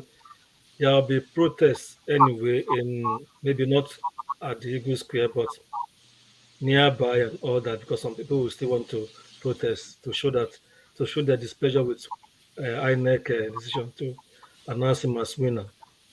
The only thing is that it is going to be a sad commentary for Nigeria. On that day, it will be another sad chapter in Nigeria's march to nationhood, that we can't get things right, that we circumvent our own rules only to favor somebody who is the choice of the establishment against Nigerians. So nothing really will happen. People, those who support Tinubu and who are members of the establishment, they want us to wave it aside and say, let's carry on. Only God knows what tomorrow will bring. But after the innovation comes the real job of taking care of the country. But a leopard never changes his spot. So I don't see any good thing coming out of his government if he's the way he is. I just hope that the tribunal, they will be courageous to do the right thing along the line. Thank you. All right, thank you. Prince. For me, is there anything I'm expecting to happen in these 2 days? Not from, certainly not from Nigeria. I think on that day I already have myself booked up with my kids. I'm gonna take them out on on some kind of outing. The only thing the people I really, my heart goes out to them are those people in Abuja. Since we have the movement of almost all the whole rogues from all corners, from Benin, from Lagos, from Port Harcourt, they've now moved to Abuja. So it will be a stealing galore, they'll be stealing people, people in pickpocketing and all that stuff. So I don't expect anything good to come out of it. Yeah, that's all. Okay. Officer AK, welcome to the show. Thank you, my brother. It's been a long time. Greetings to everybody. Good morning. I thought this was going to be 10 o'clock my time. So I'm in Central Time, so you are in. So you're like 1 hour ahead or so. But anyway, so I just want to quickly say that everybody has a right to show either their grievances or their support and joy for whoever they supported or voted for or against. And we have to remember the people in this live right now are not the only people who call themselves Nigerians. There are millions of other people who support different other people. So when we come and talk emotionally and curse this person because they support that person, let's remember you're not the only one who call yourself Nigerian. So moving forward, remember I said the last time on the show that so all this talk that we're talking, you are just marketing Tinubu more and more. I'm surprised Paul was not here today. He was a Lagos person.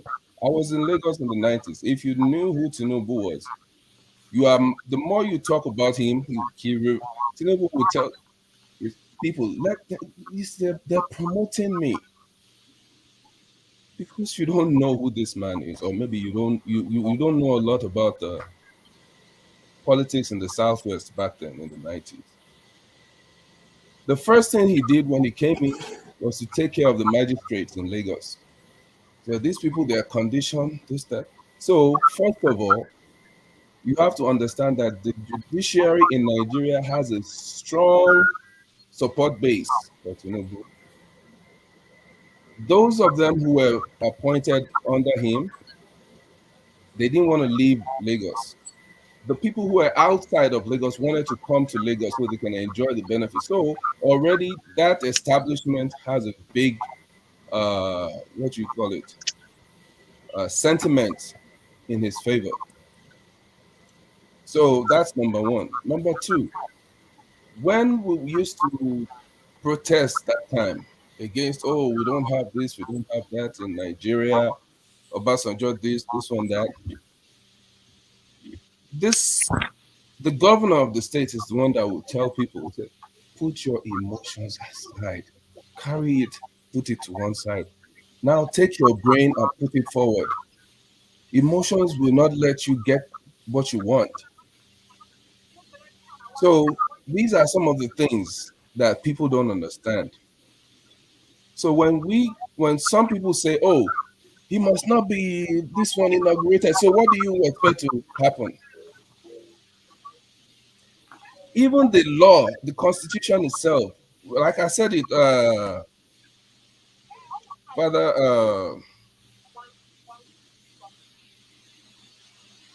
I forgot my brother's name. He's not here today.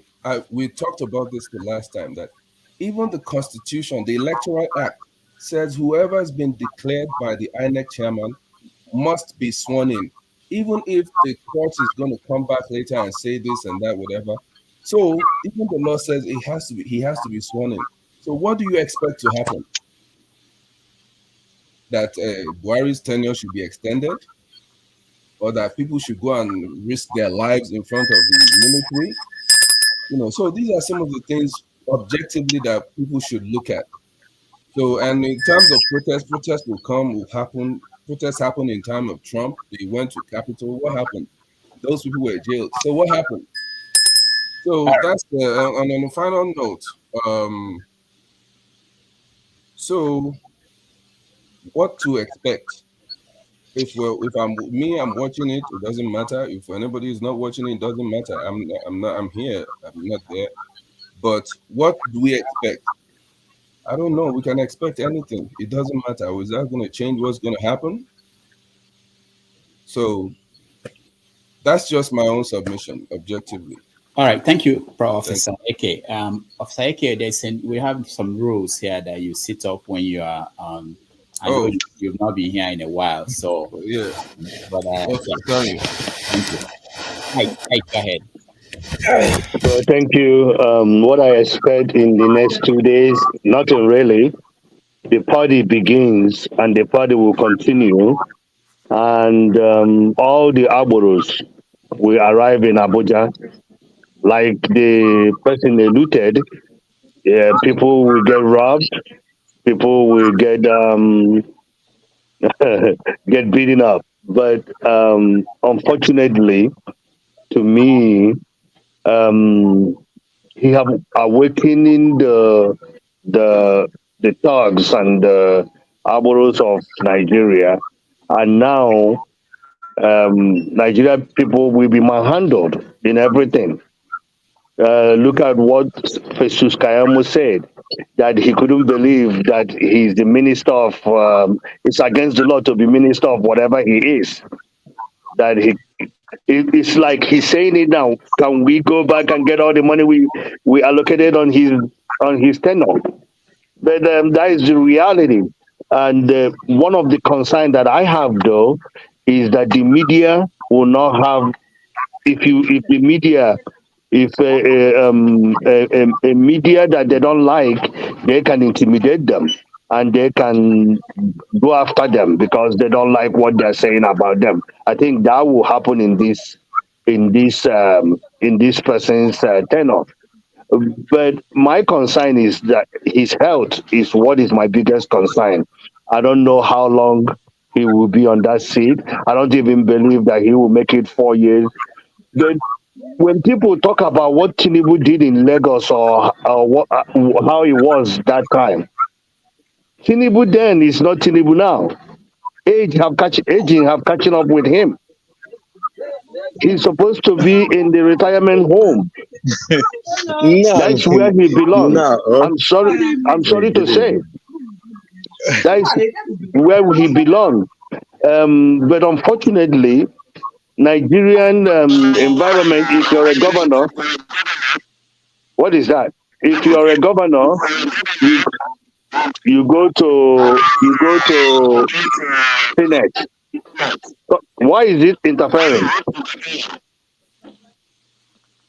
All right, Hello? Go ahead. I'm trying to figure out where it's coming from. Okay. So if you're a governor, you retire in Senate and you sit in Senate.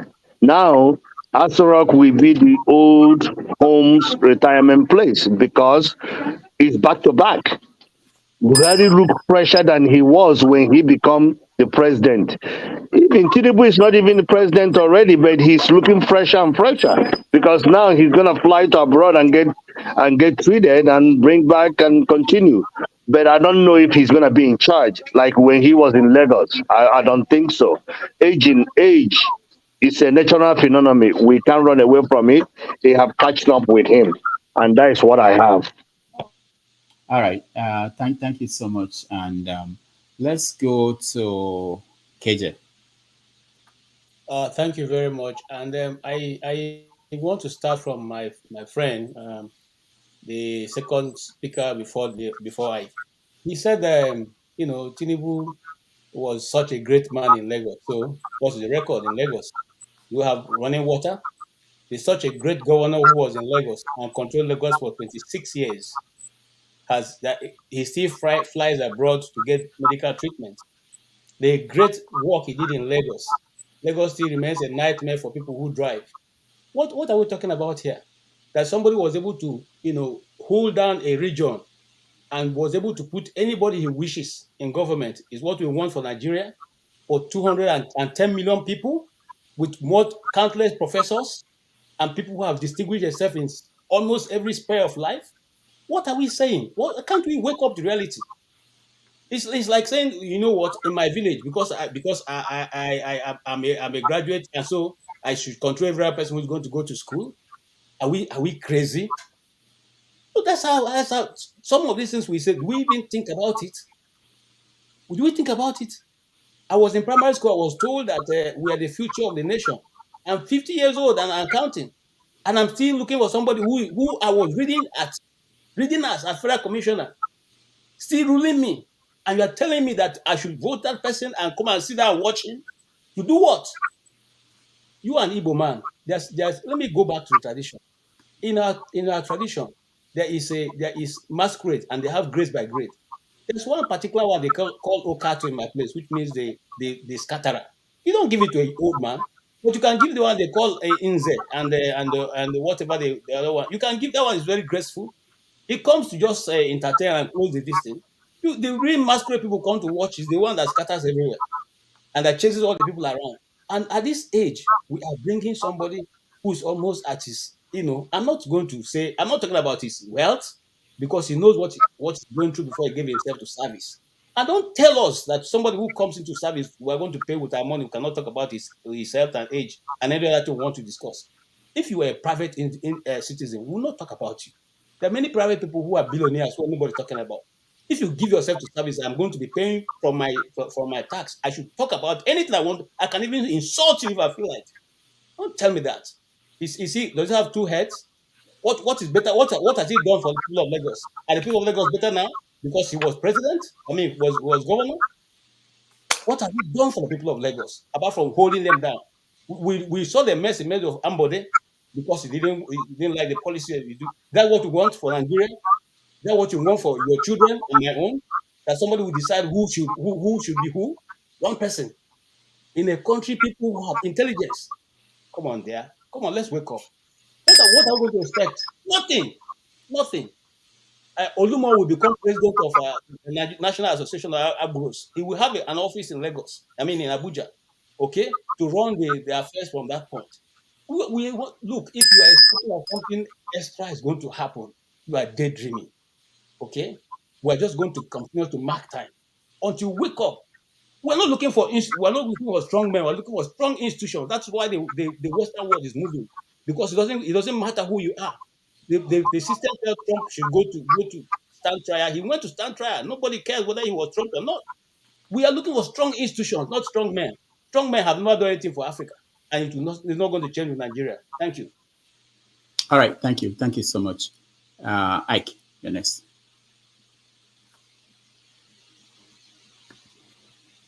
Ike, unmute yourself. Can you guys hear me? Can anybody hear me? Okay. Yes, I can hear you. Okay, maybe I cannot. Paul, go ahead. I can Yes. Okay, Paul, talk. When you finish, I can speak. Okay, Paul. Okay. Okay, thank you, sir. So somebody drove me back into this forum. I'm just listening from the background when he said, "Oh, Paul is not here." It was like funny to me because I remember when Tinubu became senator, 1992, 1993. I just get out from school. That's my first election that I voted. I just get out from high school 2 years before that time. So it was like funny to me. And this man grew to the tune of becoming the governor of Lagos. This Lagos that they're talking about, there's pipe-borne water running everywhere. We have the fire service who was active. We see fire service. We see all those things. We see how Lagos was running. I am not talking that because I live in a middle-class neighborhood, but I'm talking about local, like real local places. They have pipe-borne water in places like Ajegule. They have pipe-borne water in places like Ijora, Badia, they have pipe on water. And this man came, I give it to him. He's one of our best. He opened the second side of Lagos, what they claim that the new Lagos. But guess what? The new Lagos. Jakonde built Lagos State University last week. Did he even put a satellite campus in the Aja houses like they claim? The answer is no. We saw Bagada, Lagos State Teaching Hospital, the Diaraba. We saw Bagada. Did he put another campus in Aja? The answer is no. But this is the Tinubu that they say they built Lagos. Is there pipe-borne water running in Aja? The answer is no. The people who even went with their hard-earned money to go develop the so-called Aja today, they say they don't belong to Lagos. You understand? How many Yoruba men will buy land in their houses? There are very few. And even if they buy land, they get good discounted prices because they go from Omoluabi, from brother to brother who you know. You get a highly discounted prices. You understand? It is the non-indigens that even buy this land that open those places. Let's tell ourselves the truth. When you look at the Aja, when you look at these beautiful houses that we pride ourselves with in Lagos, it is inside the house that is fine. You cannot tell me the neighborhood is anything to write home about. You just see the man inside the house like our so-called home video, the way they act film, inside the house, not outside, no landscape, no master plan, no nothing. Then somebody said he built, somebody said he know how to pick people. This man that you are talking about, he lost relationship with Alegbeshola who worked with Buhari. This man that you are talking about, he lost relationship with Fashola who worked with Buhari. This man that you are talking about, he lost relationship with Fowler who worked with Buhari. You understand? The man only did well on where he's controlling people. He hijacked Lagos State. You understand? That is where he did well. You understand? He did well by putting people under and oppress them, take care of the whole status of assembly. This is the height of stupidity. You understand? Where did Lagos grow? Tell me anything that happened in the so-called new Lagos that he developed. Jakonde literally opened Lagos. You know, because if you don't have money to send your kids to school, they will still eat at home. So Jakonde built schools all around you so that you will not come up with the excuse that you don't have money to send your kids to school for transportation. He opened Lagos. He built local housing, Aja. He built Egbeda. He built Maitu, Central. He built and every other thing. So I don't understand. Let us challenge word by word things that he did. I can't figure anyone. I can't figure anyone. When people talk all these things, it just makes me laugh. You understand? Fashola that he give to Buhari, if you want to say he give Fashola to Buhari, did Fashola deliver? Did Aregbesola deliver? Doctor, do you know how much to do passport? Can you go online to say this is the amount if you want to renew your passport, get a new passport? You don't know. You understand? You don't even know how to pay tax. These are the people that work with him. So when they say he knows how to pick people, who did he know how to pick? If there's anybody who knows how to pick, I'll say maybe it's Festus Keyamo, who prosecuted 99 and started working for him today. That is the only person that I would say he picked very well.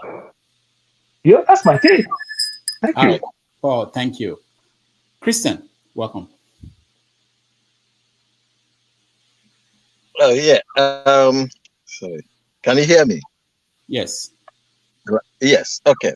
Thank you, Dr. Damages. Yeah, you asked the question, what is going to happen tomorrow or next? Nothing basically, except those who are going to be making noise will continue to make noise, and those who have captured the society will continue to plan how to consummate their success. Now, sometimes when I come here, I really am surprised as to why people are so much emotional about the last election, because no election in Nigeria has not been rigged. From the very first one conducted by the white man, the British, and they rigged it for a purpose. And that purpose has continued to be today. So when people are saying, but what surprises me actually is when people come here, intellectual people who are intelligent enough to say, oh, they want new Nigeria. Now, what is, and then those who captured Nigeria want one Nigeria. And both of you want one Nigeria. So what is the incentive are you giving, or what is the pain, or what is the reason you are going to give to the person who is already in charge to leave this Nigeria he has captured for you to capture? So unless you start doing something different, and that is where I am really surprised when people come here and say, "Oh, we want one Nigeria, we want to be, or we want a new Nigeria or something." But basically, what it is that there is an establishment on the way Nigeria should be functioning, and nobody will be able to defeat a magician in his own card. So if the next election, in fact, this election will tell you that the next election will be worse. Okay, so I'm hopeful that Tinubu's election or his presidency will continue to open our people's mind and they educate them, just like the way Buhari's election had opened a lot of people's mind and educate them. So that's what my take on it. Thank All you. right. Thank you, Christian. I was skipping the VC and Officer AK. They've weighed in on this. I'll go to Jonaba. Jonaba, you're next. Okay, so what you are expecting in this administration? That's the question, No, right? in the next 2 days, they are yet to start. In the next 2 days.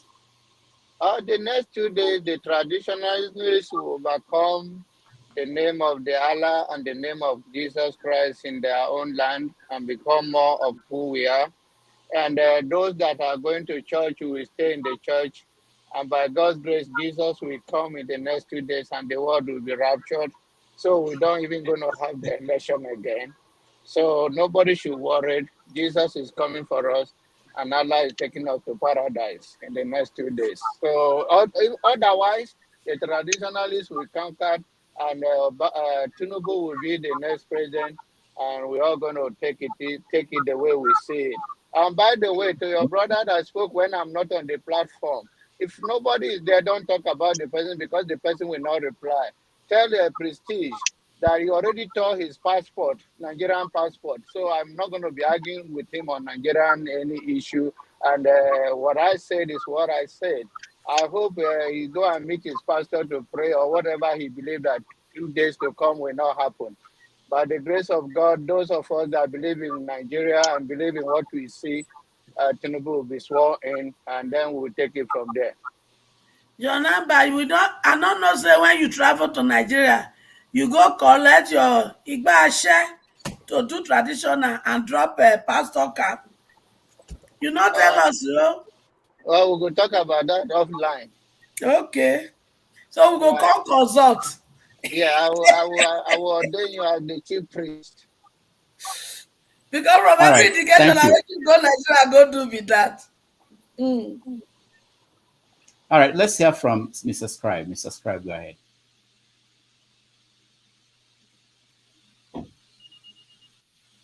Mr. Scribe? So, yeah, I'm here. Sorry, I'm multitasking.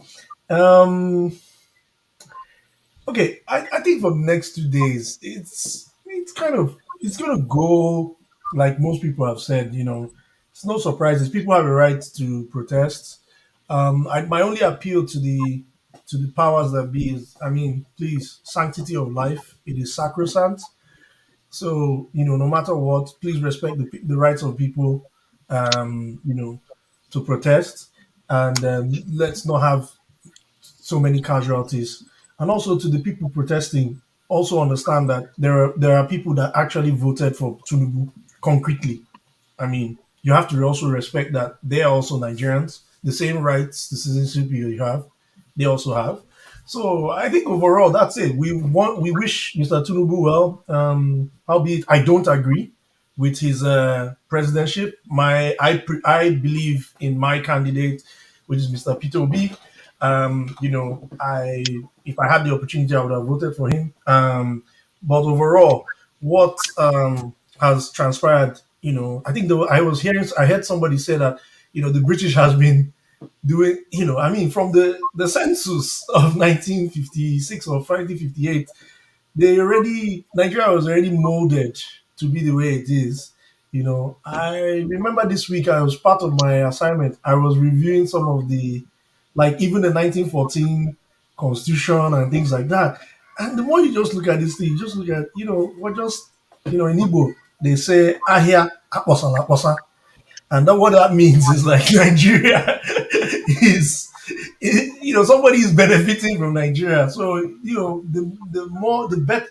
The more we can kind of look at things from an aspect of continually requesting for our citizenship rights. Aluta continua, Victoria Seta. That's all I have to say.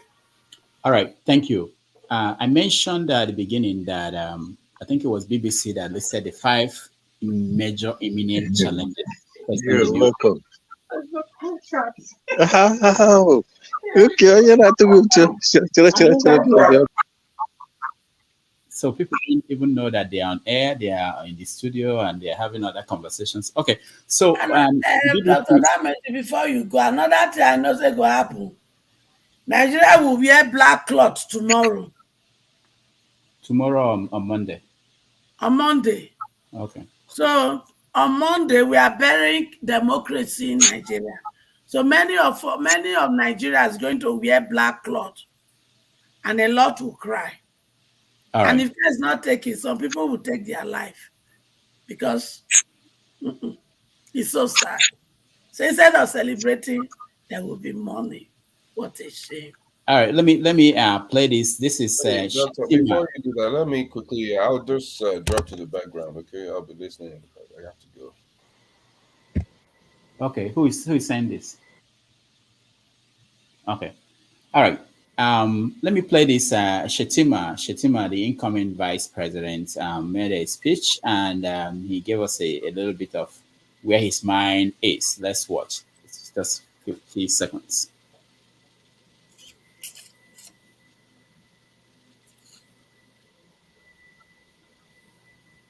Administration. I deliberately picked an Igbo man, a Catholic, to be my chief security officer. Stand up for recognition, please.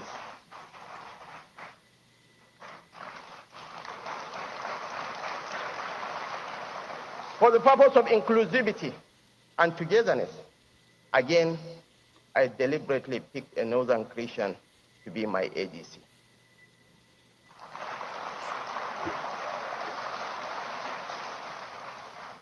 So the so-called founder of Boko Haram is going to be protected by...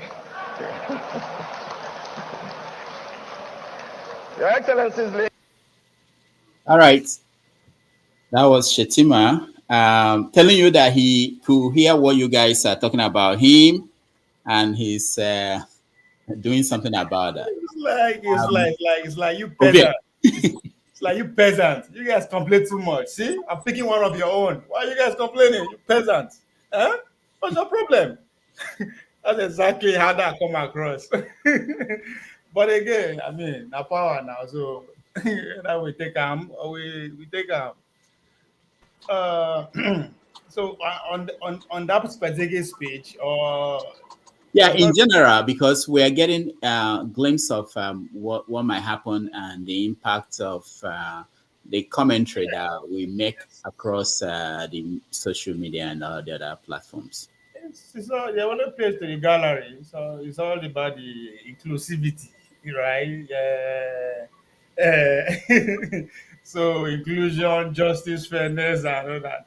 If you remember what who said it? Is it Tambawa that said, "Let's win first. When we win, then we start distributing offices." If you remember, leading towards the is that immediately after the primaries or before the primaries, they say something like that. And I mean, they are just staying true to their words. This was their promise. They are distributing office, and the man from Inugu should be celebrating. You have one of your son as a chief security officer. So I mean, it's something what stand up for recognition. It's like, you see, okay, as somebody who live in Georgia, right? Georgia remind me of so many this like remind me of during slavery time when master go come. You too stubborn. Come here. They all make him an example in front of everybody, so everybody could come. So that's exactly what is happening here. Be one of their own. Doesn't matter what office is, right? Now one office. This is at federal level. To be happy, that's it. And that guy, yeah, family is on done better. And in Nigeria, done better. So I don't know why we're complaining. So that's exactly this like KJ did laugh. That's exactly what I'm seeing there. So We asked for it, we are getting it. We should be grateful. Come on now. All right, Isemele, go ahead. 1 minute intervention. Mr. Shettima, Professor Shettima, that is absolutely disrespectful. You don't have to fool us and tell us you're going to appoint Igbo, you're going to appoint Christian. We want you to do it not by your speaking, we want your action. If you come across this platform or someone shows you about this platform, please listen to the voices of Nigerians, regardless where they come from. I'm sure amongst your Fulanis, some are suffering, some of the Amajiris, listen to them, the Christians, the Muslims, the localists, the Yorubas, the Ijos, the Shekiris, the Igbos. Everyone should be included, and make sure you give them good positioning, not the ones that will go and be cleaning toilets, and you give better position to people who do anything. You need to be fair. So don't fool us, please. We don't believe that. Listen to us. Yeah? Thank you. KJ. Rudolph, since he big Catholic, he will Just 1 minute. 1 minute. Prayers at the opening ceremony, at the inauguration. Naboski will be there. You know what he has done is not new. Remember that when Buhari was taking over, he told us that his cook is Igbo. I've been his cook for long, and he's a Christian. So this is just like he said this is just aesthetics for the camera. Okay, it doesn't mean nothing. It doesn't mean nothing, and people they misread what we are standing for. We're not standing that Tinubu and Shettima should not govern Nigeria. We're saying that if he had won us clear and square, nobody will be saying this. If the INEC chairman had, when reading out his result, waited for all the results to be collected, and people made their inputs, okay, we wouldn't be having this challenge. If he had done what he said on BBC and everywhere, even in Chatham House, where he said the beavers are the game changers, and as they have introduced this now, there will be no longer need for anybody to try to read because everything will be done on real time. If he had done all that, I'm sure that whoever is obedient, I'm not obedient, but I stand for justice and equity, fairness in every situation. If that had been done, I'm telling you, nobody will be complaining. But people are making a mistake. The man who is coming to start governing Nigeria on Monday, 68% or about 60% of Nigerians disapprove of him, who voted against him, of the vote cast. Okay? In other words, you're already starting from a very minority angle. Okay? And then this charlatan is telling us that because he has appointed Christians and Igbo. So what? Okay? Are we after the tribe? Nobody is saying Northerners are bad. Certain people have hijacked Nigeria. That's what we are saying. And Christians made it very clear. We're not looking for this thing. You cannot hijack the system and you're trying to now give us biscuits and cabin biscuits and they say, are you not eating? Maybe biscuit to the given now. It's not what we are looking for. Let the system run properly. Put things in place. Whoever comes, and I said this thing the last time, I said the Igbo worldview is Ebe Boru, Ugwe Boru. Let the kite perch. Let the Igbo also perch. Don't say because you are big, you have everything should be done your own way. No, we're also campaigning for the minority tribe, the little ones who don't have more than let's say 100 persons in Nigeria. They are also Nigerians. If you want Nigeria to stand, let's be Nigeria. If you don't want Nigeria to stand, divide it. Me, I'm for division. I have never hidden this thing. I'm for division. It's not working. Thank you. Ovie, let me come back to you. There's something I want to help us understand. Remind us again, when Tinubu picked Shettima, what was the argument then? Was it that he was competent and that was the world matters, not because of his religion? What was the argument that they made? Yes, the whole thing was that the Muslim ticket, that Tinubu is ignoring the Christian and all that kind of stuff. So he came out to say he picked him because of competence, not necessarily because of the okay, I just want to make sure that I remembered correctly. Yeah, so why wouldn't he say that I picked my chief security? What is it? Chief security officer because he's competent. And a PA. Yeah, because he's competent, and I picked my ADC because he's competent, irrespective of why did he say I picked him because because that's what I think that's the question we need to frequently ask ourselves. what to us? Is it our religion, our ethnicity? Because we seem to blow more, we seem to get more angry when those things are attacked.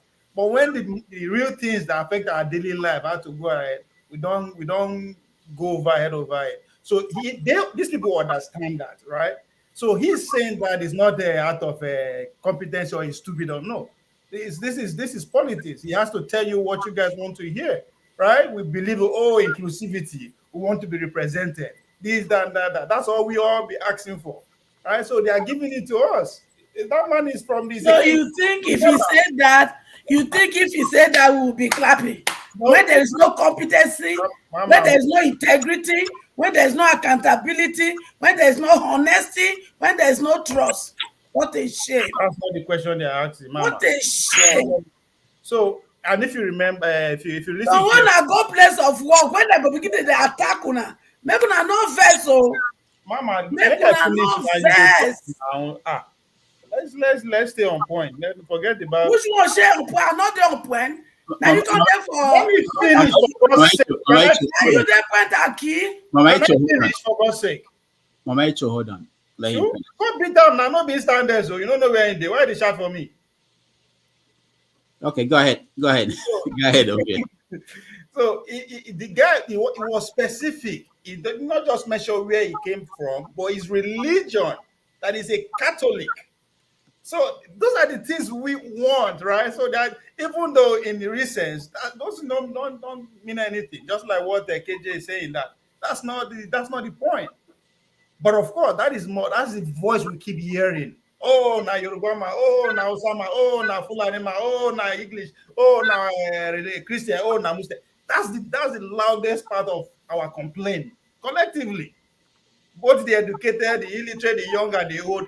Anytime somebody come attack that aspect of us, we are ready to go crazy. But somebody go carry our budget money, go and go build that for Dubai. Me and you get road to work again. It doesn't matter. Now who do and I matter? Oh, now that's why. Now, so that's exactly what they are giving us. Yes, Rudolph, we are going to see more of this in this administration. Now that's what we want. We all want to be included. I want my own person, my tribe, or sort of person to be in the government. Doesn't matter if it's a cleaner or if it's it doesn't matter. It's serving. My brother did that. Right? My brother did serve as well. My Yoruba, my tribal person, 9 days, this office.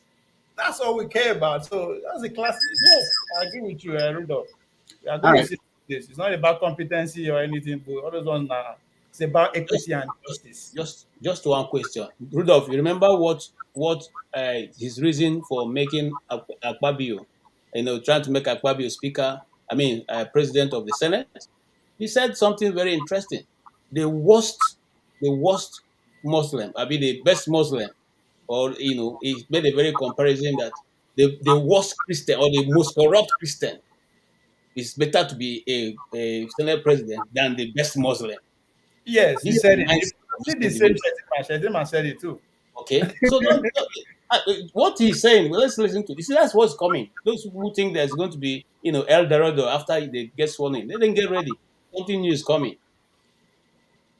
All right, thank you. Let me go to Isimile and then Maraecho, then we'll go around. Mr. Scribe. Maraecho don't talk finish. They are spoken now. Yeah. They are spoken. Isimile, go ahead. Oh, you said you already spoke. I'm using for Mama if she wants to speak. Oh, Mr. Scribe, go ahead. Okay, I can go ahead. I thought you were going clockwise. No, why did they jump me now? Hold on, Mr. Scribe, go ahead. Okay, thank you very much. I just wanted to add, I don't know anybody who followed the Vinicius thing this week, and Shettima's speech is so similar to the speech by the president of La Liga as regards to this issue.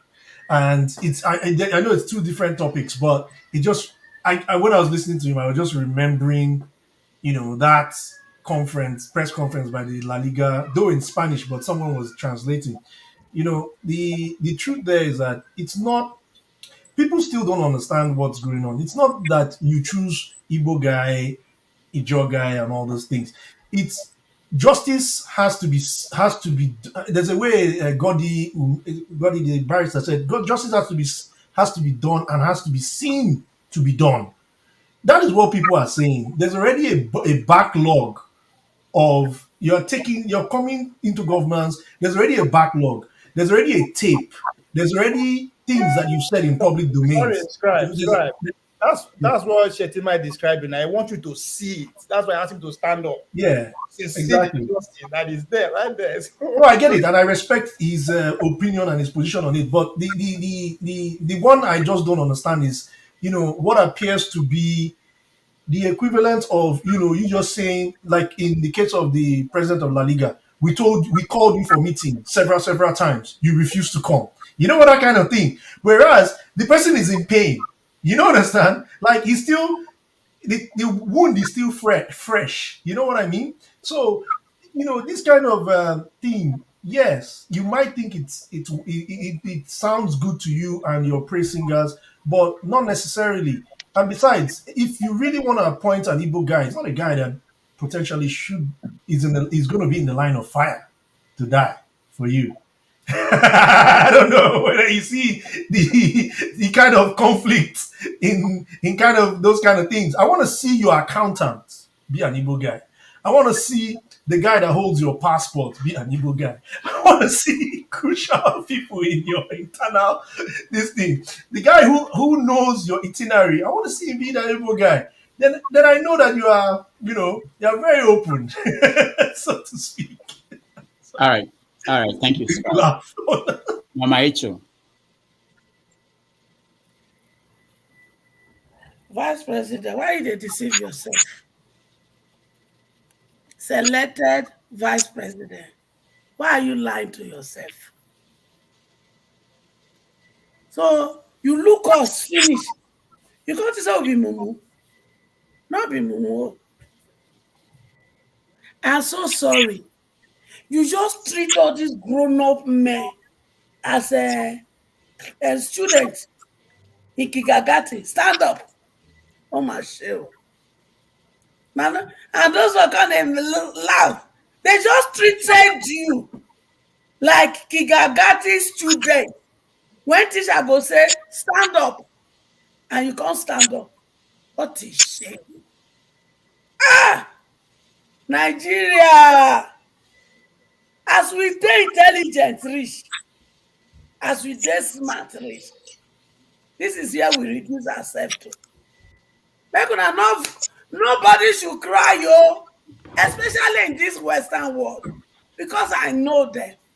They will use all this against us. So make we buckle your bed when they treat you anyhow for your place of work, anyhow for store. Because when you go grocery store, they go treat you. So make nobody vex.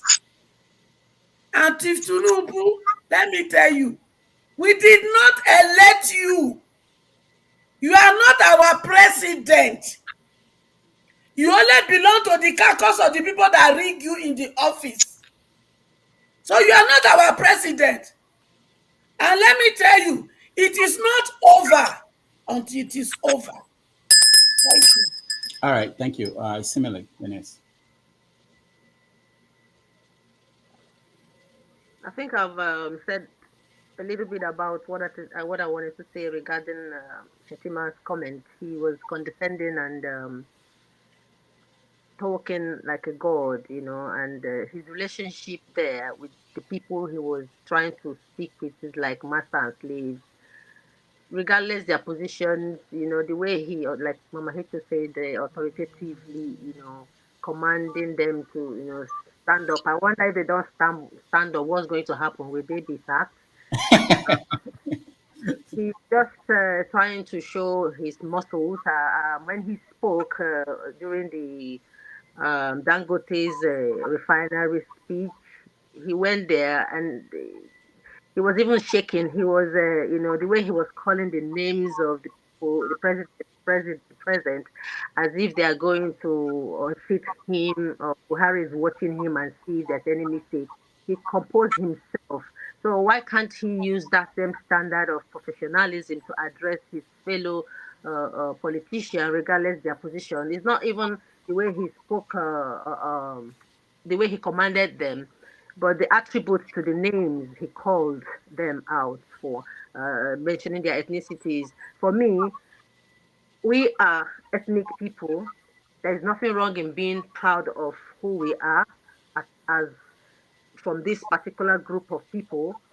And why I keep saying that people should, ethnicities are important as well.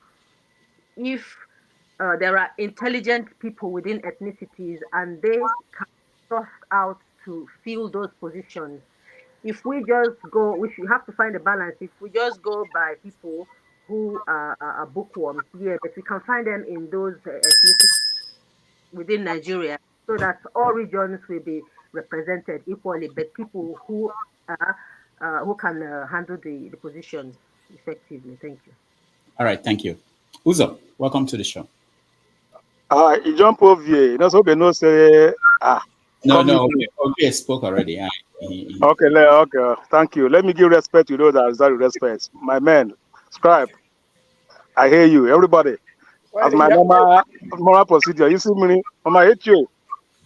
I come out cap. You just wake up and say, "What you have me this morning?" I come out cap for everybody. Yeah, my point is this. Uzo, 30 minutes is 30 seconds on, but go ahead. Yeah, because as I told you, it doesn't matter. If I take my 3 minutes to greet, it's okay for me. So my point is this: we are not even observing what is going on in Nigeria. Nigeria is like I would say like first of all, when we started this program, one man totally removed that video where he was saying Tinubu is a criminal, is a thief. I know he may have called it to remove that video. You know, whatever is online will remain online forever. And he played earlier on when he was saying Tinubu is a criminal. He's not worthy to be a Nigerian president. But today he says he's the best person for the presidency. So that is whatever we say in life, we should remember that tomorrow he may come back to haunt us. I know by now he'll be regretting not saying those words. By now he will not saying those words. So we'll be careful what we said. That's a lesson learned. I heard that. I was like, this guy will be like calling the analysts. Can you delete this FSU? The man will say, no, it's already gone online. I can't delete it anymore. But no matter what I said there is, what I'm going to say is about what's going on. We all take our faith, actually. Tinubu and Shettima will become the president and vice president of Nigeria. As all of us struggle for me to go in there, but it didn't work. Now, there's nothing we can do about it. We can only pray Nigeria to be better. But I assure you that what Buhari is living for Tinubu is something, it's going to be a war. Just like the Air Nigeria that have no website, that it doesn't even fly.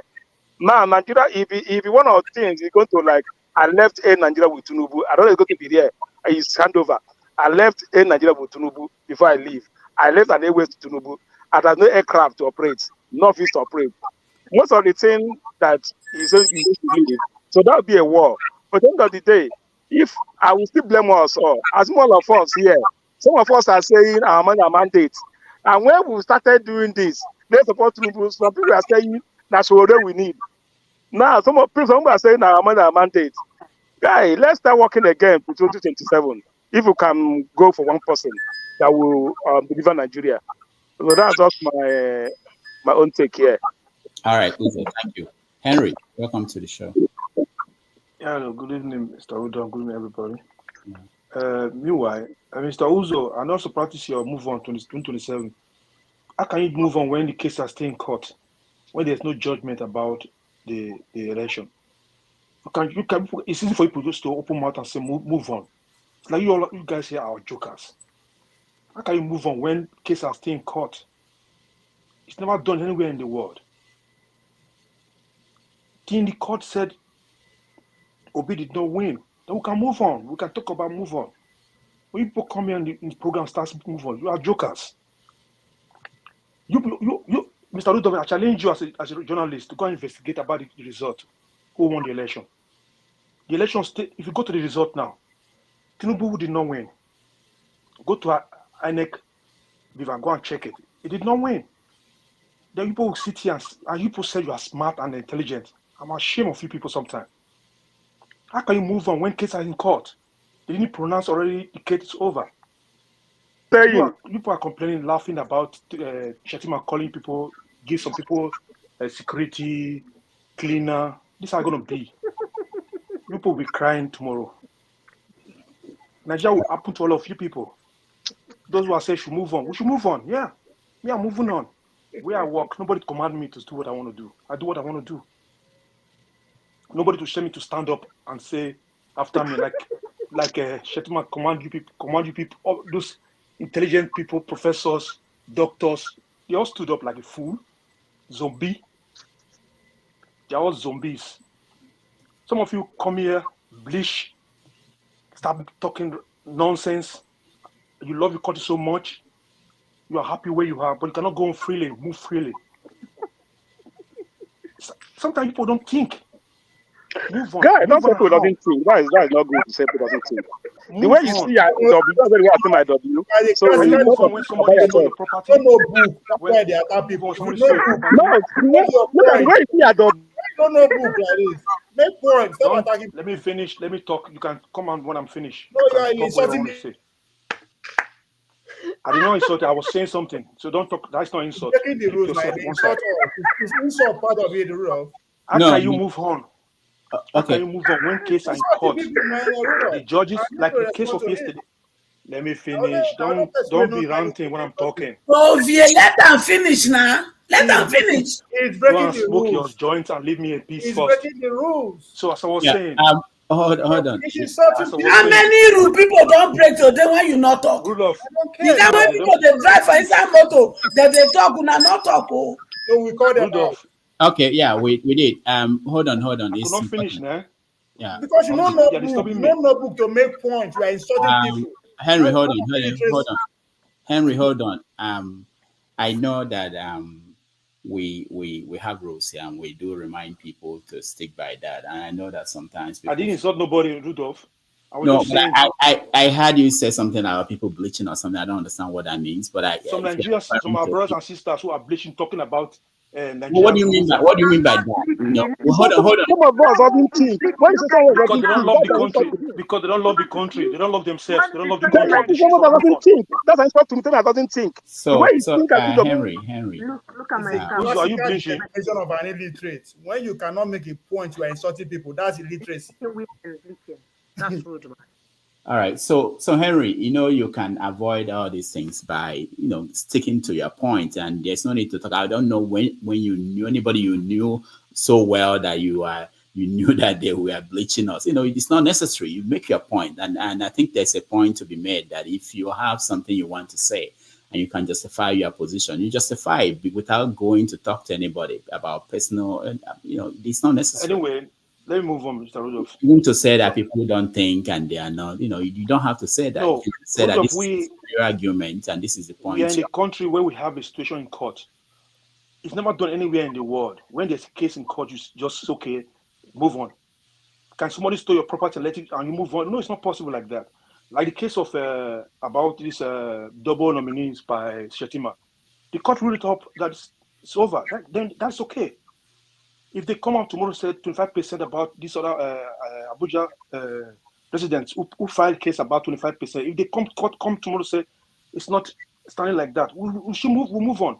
If they come, they find out, they bring a proof that Obi did not win election, then we can move on. But not when the case are in court, people will say let's move on. It's not done anywhere in the world. It's never done anywhere in the world. All right, Henry, thank you. The point is, Henry, before I go to Shegun, the point is that everybody has the right to come here and say what they want to say. If they are thinking it's okay, move on, they should be able to say that.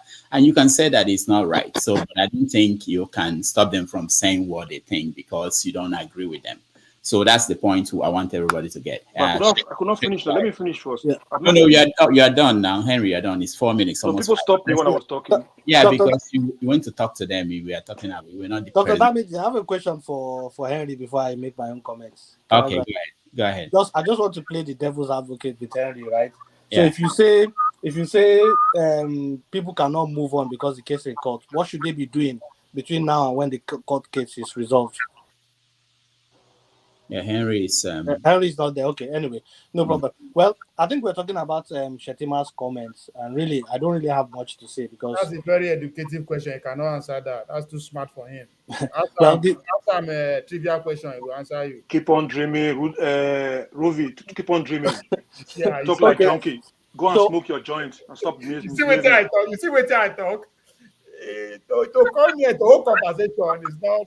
Okay, so let me just say on Shettima's comments about the guy. First thing is, I mean, the people working with him, if he tells them to stand up, what do you expect them to do? It's their boss that they will stand up, so it's not their own fault. But these are politicians, right? And they sometimes they get the pulse of what is happening, and they will try to play politics where they can. What Shettima just did is just to tell you, if you say we're marginalizing some people, see and see and see. So for me, it's what a politician would do at all points. I really don't have any comments regarding what he's done. Thank you. all right. Thank you, Eddie. You've been very patient, and I know you came in. Welcome to the show. Good evening, everybody. Good evening, Doctor. So jumping on first of all, let me ask, Doctor. I hope you have this show on Monday morning or so during the Yeah, inauguration. we're working on it. It just came to me, by I forgot that day is Monday. Yeah, Yeah, but because my reason for asking is, I believe people are still believing that miracle will happen. Miracle no dey tire Jesus. So on Monday, you should air this show. So while the show is going on alongside the inauguration, and people will still be saying miracle will happen on the 11th hour. You know, so I want. before they bring out the Quran, that the miracle will happen. Yeah, because I know we have believers. So please don't just let. And if it's not on TV, some people may not believe it happened. Yeah, exactly. Like the moon landing, you know. And send the crack reporters should be on ground, you know, so we'll get breaking news. And on the more serious note, that for me, Shettima calling out that guy, his appointees. I don't think he started working with them just recently. Those guys, he's been working with them for a long time. So but the thing is, if he's calling them out to say, I've got a Christian Igbo man, like somebody said before, that guy is on the he's now on the firing line. Like Mr. Scribe said, he's now on the firing line. Not just him, his family. You know, whichever village his family resides, he will be a target for you know who. And but these are things we're not supposed to be discussing. If you're a Christian, if you're a Muslim, I don't need to carry an Ijebu man to be my maid or my aide.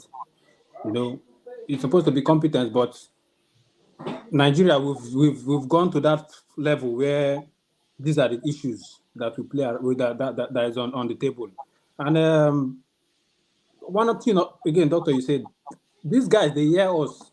The world has moved on so far that social media, whatever you say now, whatever we are saying, like you said, you people say the founder of Boko Haram. On a normal 20 years ago, he wouldn't have even cared, but now he knows that you guys are saying he's the founder of Boko Haram. So these guys, they hear us, so you should keep making the noise, and I'm sure they have their own babalawos or what that will be countering whatever prayers you are praying that they won't inaugurate blah blah blue on May 29. But yeah, we'll see. All right, Eddie, thank you so much. I'll come to forefathers, but before then, let me catch open-minded, because each time I try to get to him, he disappears. Open-minded, welcome to the show. Good day, everyone. Hi, how are you? I'm fine, thank you. Very interesting conversation. All right, so we've been having some conversations here. Where do you can weigh in from any side? Go ahead. I just want to weigh from 2 days before inauguration and Shettima's speech. Yeah, go ahead. Yeah, even though I'm an obedient, but I will not be delusional and wishing that on Monday will not come to pass, or there will be one kind of magic that will make Tinubu not to be inaugurated on Monday. And then I will be lying to myself and having a false hope.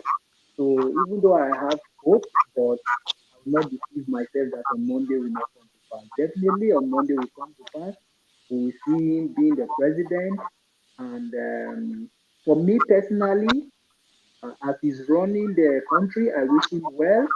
I wish him good memory if he has one to run the country very well as the president. Why? The case is still in the tribunal. We await what comes. The tribunal, if it goes the way of Obi, we thank God. But if it does not go the way of Obi, we prepare very strong for 2027. That is my take because, as we all know, obviously, Aisha have handed over the things she has as the first lady to Remi Tinubu, and the vice president is showing Shettima every other place in the villa. The president is doing the same. So there is a lot of handover. So which is the more we are wishing that it will not come to pass, everything is going so fast. Then on Monday we will witness history, which is normal according to the constitution. I heard my brother, what was his name? Oh, I forgot this. My brother that said the process should wait. The constitution does not have any provision for that for the process to wait. When the 29 comes, nobody waits. There will be a new president. Because if you say the process should wait, what do you want Buhari to remain there after May 20, or you want a military government, an military government? Because presently now there is no Senate president to take over. So what will the country be doing by then? The country will be in complete mess. So we allow the constitution to take its place, which is the inauguration on Monday, and that is it for that.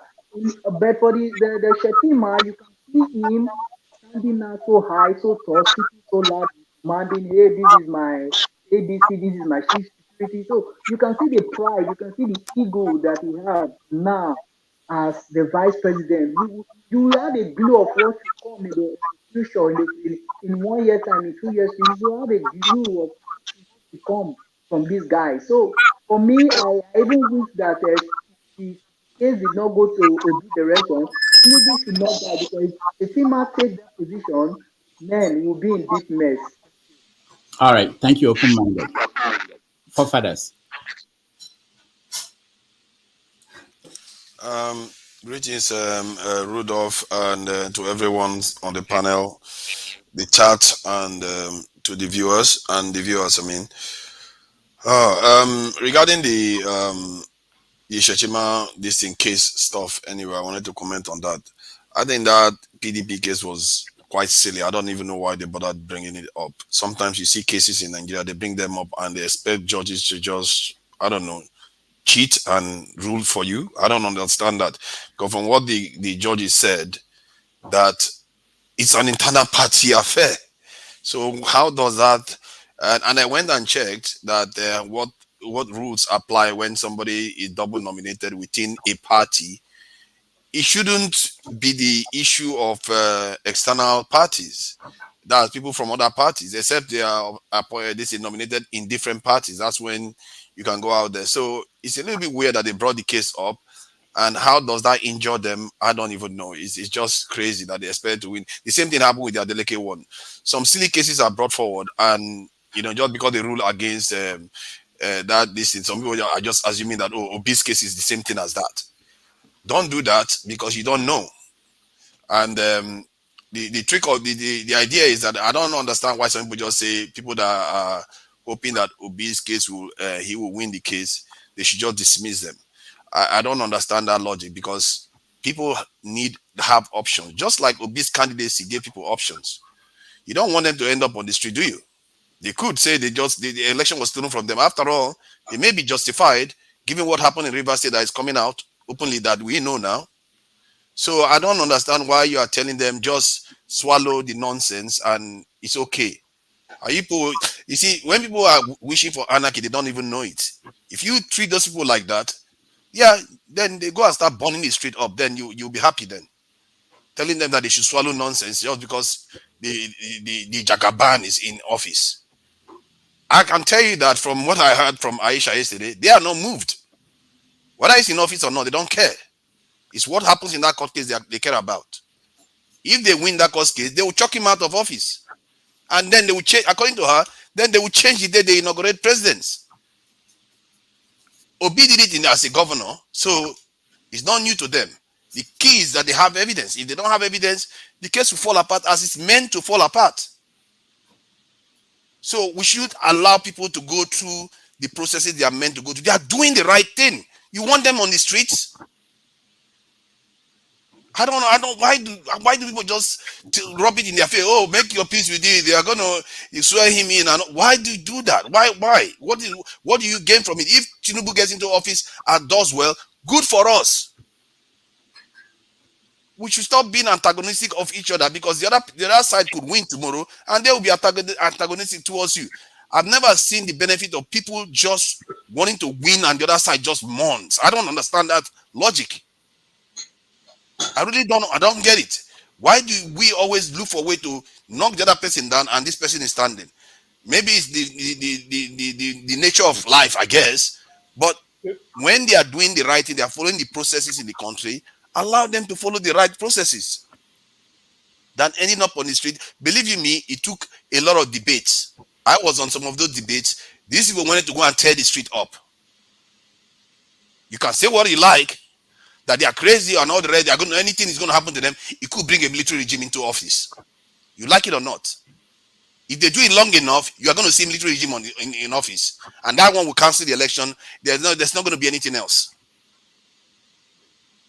Stop antagonizing people that are just doing the right thing. They are not attacking anybody. Stop mocking obedience, for crying out loud.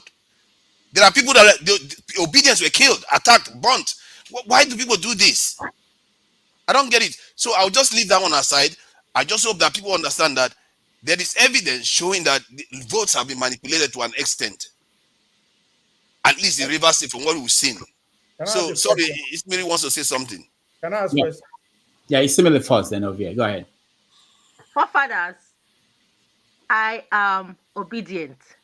I've said it before. I'm 50% obedient and 50% with my brain, so that I can survive the oppression and depression, because everyone manage pain differently. This is the way I manage mine, and my voice is unique and must be heard. I am not saying I'm speaking now. I'm not saying people obedience should not mourn. This is how. When things happen to me that is not what I want, I accept it, and then I check the damages and see a way forward. That is me. I'm not going to tell people how to move on. So as I support Obi, I want a better Nigeria. But remember, before the election, I said Tinubu is walking like a president and acting like a president. People should have been there. I don't know what happened, but he wants it. Maybe the more he's got it, nobody is mocking the obedience. Who is going to take that from Tinubu now? We should be realistic. Should they go out there and lose their lives? I don't know. They make that decision. But for me, I know what I want, and I know how to heal best for myself. That's my voice. Thank you. See, I accept that it's one thing for you to want to heal yourself and say, okay, because even I am not like my focus on this about the affairs of Nigeria is not based on one person. So I understand if you say, okay, it's an inevitable stuff. I just want to make peace with the situation. If it changes, fine. You can do that. But the idea of some people rubbishing the ones that have hope in the court case or stuff like that is not fair on them, because they are doing the right thing. Who are the people that are rubbishing them? You heard about what Eddie was saying about they are expecting some kind of miracle, and other people are saying this type of stuff. I've heard quite a few of it. Uzo, the same thing. I wasn't rubbishing them. The point is that Obi is not the only candidate in the election. There is Tinubu, there is Atiku, there is Sowore. So what makes you think that if the court nullifies the election, Obi will be declared? What about Atiku? What about Sowore? So what are you talking about? See, the point is, if they feel they've been cheated, and if you go by River State number, we are talking about a large size. We are talking about here. We are talking about flipping a result on his head and add some on top of it, kind of cheating. if that has happened, see, this is Tinubu has done this before. I think Osibajo was testifying to this in a video before. They've done what P2B is doing now, so it's not like new to them. They have done it. So why don't you just allow the side you claim to support to an extent finish their own process? Yeah, The I case think is it's in court, but people are saying the country should stop, to stand still for Obi should be declared winner. How is that possible? No. That's not going to In happen. I don't. reality, the country has to move forward. So what's the mocking about obedience? Or I don't get. No, I don't think anybody is saying that that they should stop the country. I don't know anybody that I've been on the channel with obedience there. If Aisha didn't say that, he said, let them swear him in. It doesn't matter. All right. They don't care. All right. The Obi campaign don't care about that. So the important thing is they win their case. If they don't win their case, then they will have to strategize for the next 4 years. So, and personally, I actually think that Obi is quite lucky that he's in Labour Party, because Labour Party does have instruments on the ground, which is the labor unions and all the other stuff that they are supposed to be allied with by default because of the nature of Labour Party. Like in the UK now, Labour Party is linked to the unions. And if you do that, and P2B is heading that party, they could help shape the landscape in the next 4 years, even before the next election. So people are already, concluding that, Tinubu is going to win the next this election. I don't know how people do that, but you're allowed to think whatever you like. Everybody's allowed to do that. But I just believe that we have to at least show some decorum in terms of the way we treat each other. Yes, some obedience go overboard. It's true. They even have a go at me for being a little bit on the middle ground. But there's no need to be insulted them, because they could go on the street. They could. All right, forefathers, thank you. Okay, go ahead. Forefathers, this your selected outreach is becoming more of a trademark to you. So you are getting agitated, you are getting angry. The verse says that they mock the obedience. All right? I'm just wondering. I'm not happy about it. Hold on, where you did? Where would they blah blah blah blah all this? Which part of the world you did? I was here. And I pay back time now. So why you? No. This one is different. You are mocking people that are following the law. Political jargon. See. They are calling people that.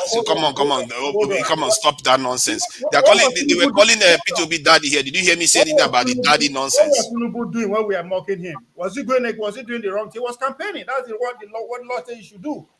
Yes, but see. Hold on. Personal attack is something different from a process that is being followed. That you yourself use the word they call P2B. Hold on. Let me just say something. Can you let me talk? Can you let me talk? Let me finish. They call P2B daddy here. Did you hear me complain about that? Can I finish the question so you can answer? They called P2B daddy here. Did you hear me complain about that? Okay, since you don't want to yes, answer daddy. Go ahead. No, but he's not answering that question. But he's saying that I'm talking about that is the same level. When somebody's being mocked as a politician, it's a different thing from mocking people that are following the rule for in a sensitive process, for that matter. This is a very, very sensitive process that could cause serious problems on the street. That's a very big difference. Can't you tell the difference? You are not listening to yourself. When we were mocking, all of us were mocking Tinubu. Was he doing anything wrong? I think something is wrong with your the way you look at things. Hold on. I don't know how this guy looks. How can you compare personal insults to people following processes in a sensitive election? I don't know. I can't help you. Go ahead. Help yourself. Obi is in court to challenge the process. It's a continuation. You can't just demarcate it and say, "Oh, this one don't stall. Let's continue from here." No. When the day you started mocking somebody, regardless of what level, be prepared to receive equal measure. It is not over here. We are seeing the election period, right? We see election move. We are in court. It's not over. So don't just get angry because they are mocking. No, they are not hungry. If you are not obedient enough, somebody will tell you this is equal measure. But it's time different, right? More is still going to come after the judgment, whether I like it or not. More is still going to come. Thank you, Ovie. Thank you, forefathers. Austin, welcome to the show. Thank you, Dr. Damages. Thank you, everyone. I'm glad I'm here, and I've heard you and I've listened to you. But beloved, I have a problem. The problem I have is that we have refused to grow and to be sensitive and to make comments that are below expectation. Do you know the implication when you say move on, when you have a case in the court? The implication is that our judiciary matters nothing. That is the implication. You can't say it in the Western world. Somebody is in court and you're telling the person you have no case with me. No. Look at how much this company paid somebody, how many millions of dollars, because he was threatening to take them to court, and they said, let's settle out of court. But APC and the supporters of BAT are celebrating that they are moving on. It's okay that the judiciary have kept Nigeria the way it is, but imagine what it means for any international company to move into Nigeria with the kind of judiciary you have. And I so much love the verdict that was given yesterday, where the judiciary was saying the opposition party are terrorizing them. So they are part of the ruling party. That's what judiciary told us. One of the Supreme Court judge said yesterday, the opposition party are threatening us in social media. That means they are part of the ruling party. It's a difficult position, but we don't know the implication of the terms we choose when we speak in public. And I love the way we are going. It's okay to move on, but I am not moving on because I believe that I was cheated. I invested my money. I bought a ticket. I left my job for 1 month to be in Nigeria for this election, and I saw what happened. Just give us what will happen, and we'll be okay. It's okay to say Obi didn't win. It's okay to say local standing. When we say local standing, but APC should be more worried now because PDP was not in position of judging that case or intermediately in that case when they did, but now they have, because elections are over, so they have a statutory and legal position to go for that case now. So Obi's position on double nomination is not yet over because Obi contested the election and he has the local standing now to judge that case. So what we know is that we mess up the law. And why do we mess up the law? You don't blame those of us that are not lawyers. You blame the judiciary because they keep coming up with conflicting judges. And I was asking somebody a few days ago, if the law is so difficult to understand, why do you expect everybody to obey it? Since I don't know the interpretation, why do you expect me to obey the law? Because every moment you keep telling us that is not the implication, and you want me to keep to those laws when you don't make them simple for me to understand. So I am not moving on. If we are moving on with the state of things in Nigeria, I am not. Because if I move on, I will forget Nigeria and find a way of bringing my family. But the problem we have in bringing our family, in the next 20 years, most of us will not have a place we call ancestral home, because every member of your family will leave and nobody will go back. Imagine how many of your children will go back to Nigeria, and the leadership is not seeing it as a point of duty.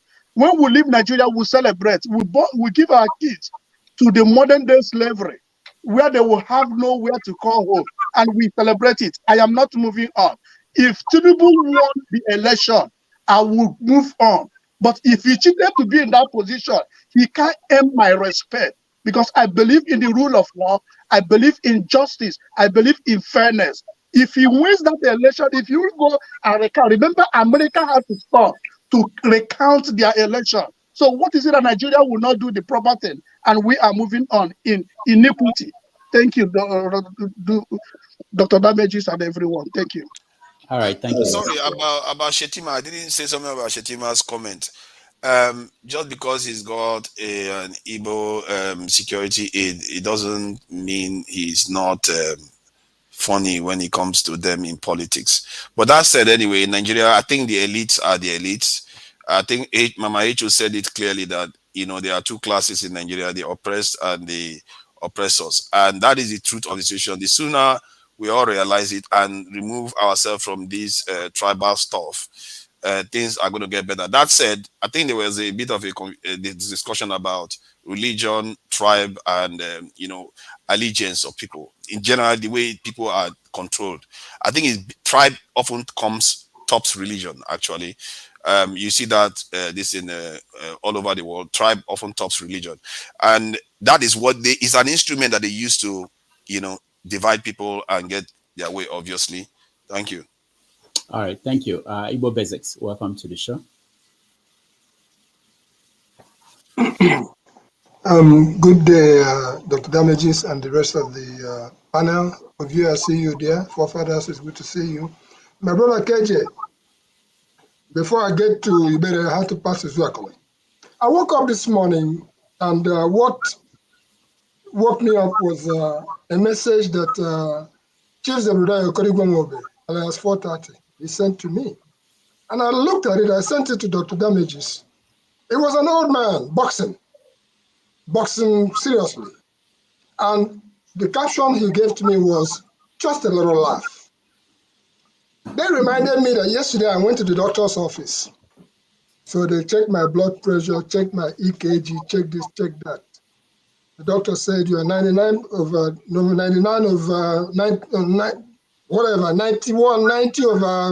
51 over, you are good. I said, what do you mean by I'm good? So he who wears the shoe knows where it reaches. I'm going to go directly to the issue of what's going on in Nigeria now. We dey hear the talk. We know say if Babangida institutionalized 419 in Nigeria, Tinubu will vulturize Nigeria. In other words, what we are facing now is the vulturization of Nigeria. When